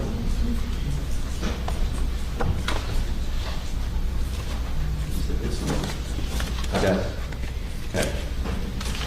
And so, at this moment in time, 6:35:26. If you draw a straight line from where the Robalo was through marker 13 to 15, at that moment in time, marker 13 would have obscured 15. Yes. But that's a way distance back. I should give you some reference. This is the second to last track point here, so this distance was 622 right here. So you can see this is over a mile and a half. mile and a half. Okay. And time-wise, this occurred at 6:35:26 p.m. The elision was at 6:37:28, right? So that's roughly a couple of minutes before impact? Okay, thank you for that. Are there any other exhibits on this before we make the witness sit? The sun. Okay. You also did a study of the sun, right? Yep. Tell us what you found out about that. So I found out that NOAA has a tool that you can calculate the angle of the sun to a particular place on the face of the earth on a particular day. So I took that data and roughly plotted it to have an idea. So this is the southbound track of the Robalo. This is 8 and 9. This is, I think this is pretty close to 9 or 10 and 11 right here, so kind of midway through the channel. And this line here represents the bearing that the sun would have been to the boat as it's heading south in the channel. And then the elevation, so with this, if I'm looking forward on the boat, the sun is on my right side, and then the angle of elevation is just shy of 6 degrees above the visible horizon. So the sun is on its way down. Okay. Now, actually the boat is, although we call it a southbound channel, the boat is actually traveling southwest, right? Yeah, if you look at the little icon up here, you can see north is up. So this would be kind of a little bit northeast to southwest. So if the boat was traveling southbound, it would have been like my pen is right now, right? Correct, yes. So the boat was traveling, this would be directly west. This way. Yeah. Right? Yes. And so the sun was off the operator's right shoulder, so to speak. Yes. So if the operator is driving down and looks to the right, that the sun is off his right shoulder. Yes.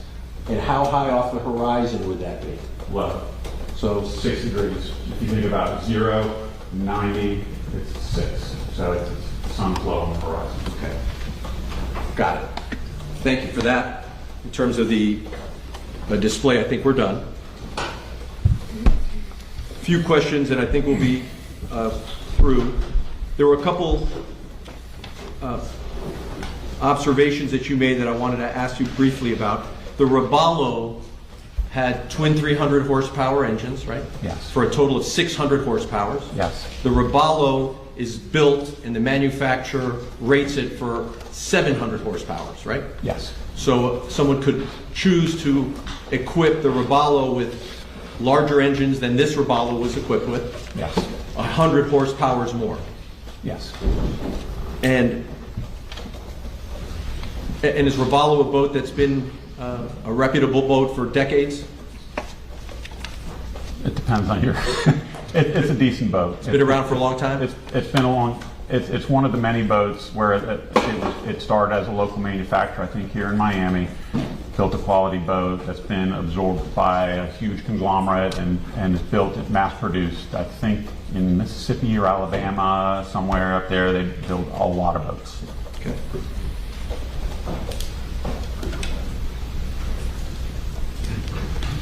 You discussed the lookout rule. Question, is it, the lookout rule allows one person to operate a boat with no one else on the boat? Yes. Okay. And we see police officers operating solo from time to time? I did many years. Okay. The prosecutor asked you yesterday about passing on the right. Did you say stay to the right? I think you said is like on a highway or on a road. Yes. In Cutter Bank Channel, it is permitted, is it not, for the operator of a boat to navigate outside of the channel if there's enough water depth? It's not against any of the rules to operate outside of the channel. No. Okay. The channel is meant for boats that for sure need that depth of water, a large boat with a big keel, right?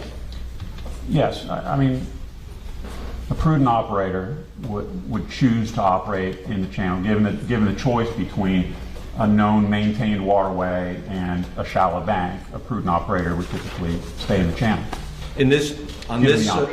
in this Cutter Bank channel, there's enough water given the draft of the Robalo for the Robalo to operate outside of the channel.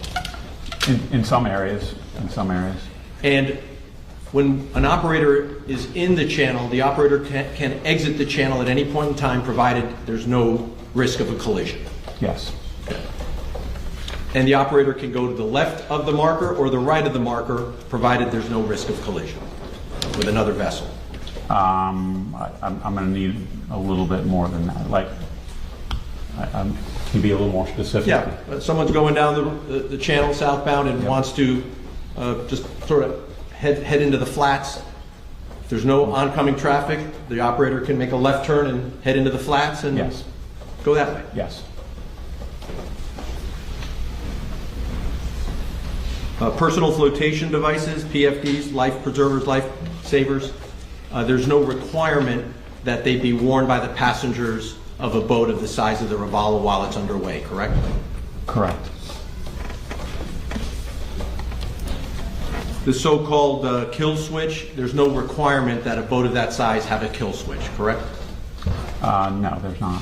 No requirement? No.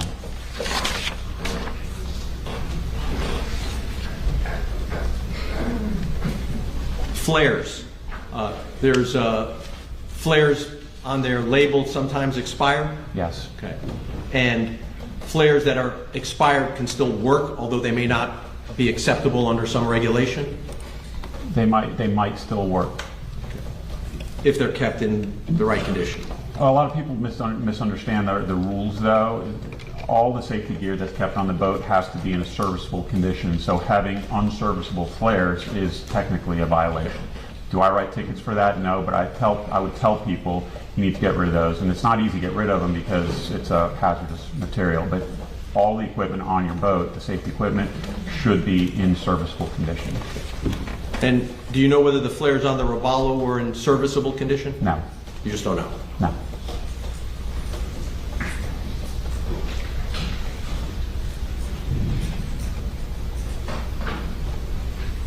One moment.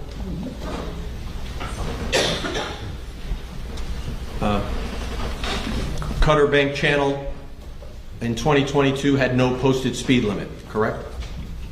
It doesn't have a speed limit the way we think about speed limits on the road, no. Okay. There are channels that do have posted speed limits, correct? They're the exception, not the norm. Coming into a marina, for example, might have a sign that says no wake? It does, yes. And that means the boat shouldn't generate any waves or wake, right? Correct.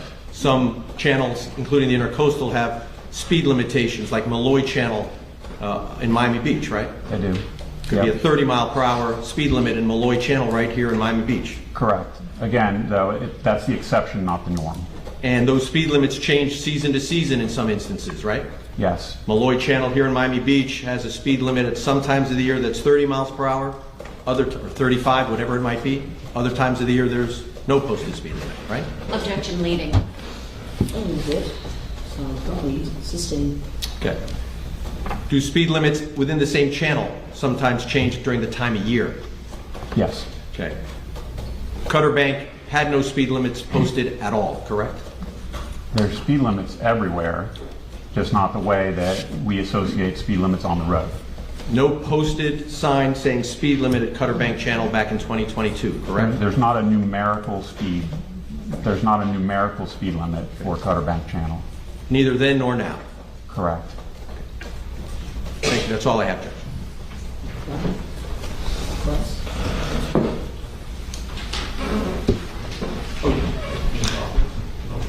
Hello again. Hello. Let's talk about that Robalo. Okay. It's not a Grady White, is it? It's not a Grady White. It's not a CV. It's not a For contender. jurors who may not know, isn't it true that Grady White is considered one of the best kind of recreational vessels that people can have?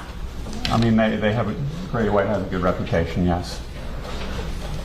Now that Robalo vessel, which is the subject of this case, even if it's capable of going, say, 54, 55 miles per hour with twin 300 horsepower engines, on the day in question, September 4th of 2022, that vessel was not in the condition like it would be for testing for specifications, was it? It was not, It had a lot more people on it than it would have for testing for the specifications. yes, And those extra people added a lot of extra weight to the vessel, correct? it did. And that extra weight caused the bow of the boat to be further down in the water, didn't it? Yes, And as a result, that vessel would not have been able to go as fast as what was done when it was tested for the specifications. correct. And as a consequence, when we see the speed of that vessel traveling between 43 and 47 miles an hour, that, In my opinion, is wide open throttle, or very close to wide open throttle. And I back up a little bit. You asked about capability. You should not. Capability has nothing to do with safety or reason. Capable doesn't correlate with safe or reasonable. gotcha. Speaking of safe and reasonable, you were asked questions about speed limits. Yes. Through Cutter Bank Channel. Yes. Now, in point of fact, every operator of a vessel in the state of Florida has to obey a speed limit that's set forth in Navigational Rule 6, don't they? 6 and 2, yes. So let's talk for a minute about Navigational Rule 6. Okay. What does that require every operator of a vessel in the waters of Florida to do? It requires them to operate at a speed that's under the conditions the operator is able to see and identify the risk of a potential collision and still have time, given that speed, to react and avoid the collision. Given what we've seen from the GPS data that came from the defendant's vessel, he was not operating at a speed that allowed him to avoid the channel marker, was he? Objection. Rephrase, sustain. We've seen the GPS data from the defendant's vessel. Was he able to avoid the channel marker? No, He hit it, right? he did. And he hit it at almost 50 miles an hour. Yes. If not maybe even at 50 miles an hour. Yes. And he had it with a bunch of teenagers on his vessel, correct? Yes. Is that something like having a bunch of kids in the back of a pickup truck and taking them out for a ride through the open fields? Objection. Were they secured? I'm sorry? Were those teenagers secured? Objection. There are no seatbelts or any other really restraint devices on a boat. In fact, people can move around, shift around inside of a boat. Now, in terms of the tides that you were looking at, what would be the maximum difference in the water height on that channel marker between the date of the crash and the time of the crash on September the 4th, 2022, and the date and the time when that crash reconstruction was done in June of last year? A few inches. Is there any reason to think that the tides obscured anyone's view of channel marker 15 on September the 4th of 2022? None at all. Now, you also did a calculation about where the sun would have been in relation to the defendant as he's traversing through that channel. Yes. Is there any way that the sun blocked his view or caused glare that would keep him from being able to see channel marker 15? Seems pretty unlikely.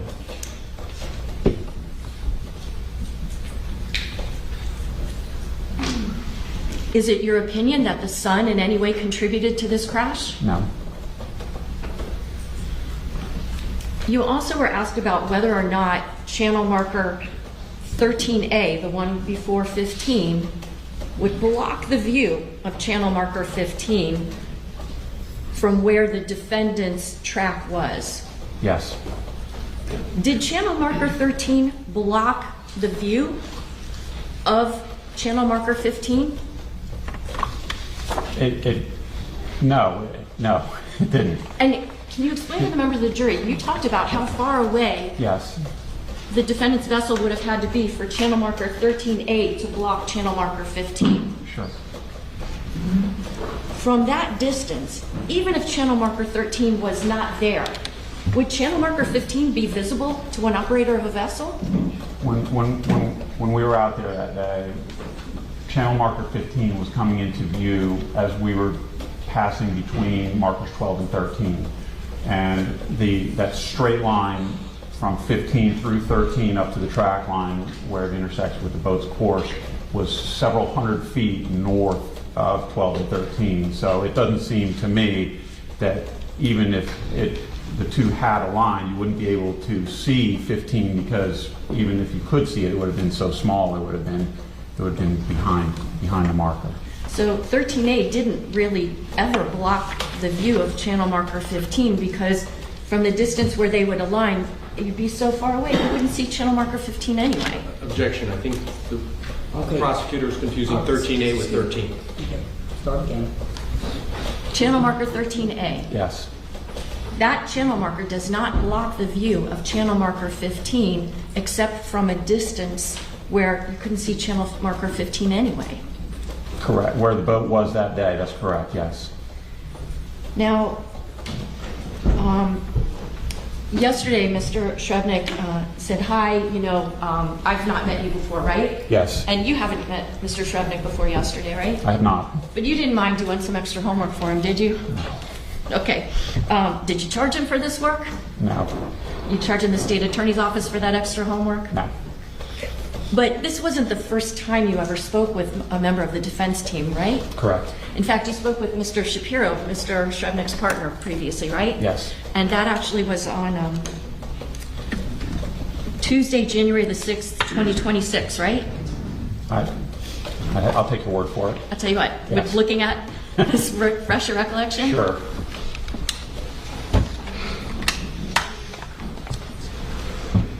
It looks like January 6th, 2026. And when did that deposition start and when did it end? It started at 1:38 p.m. and ended at 5:20 p.m.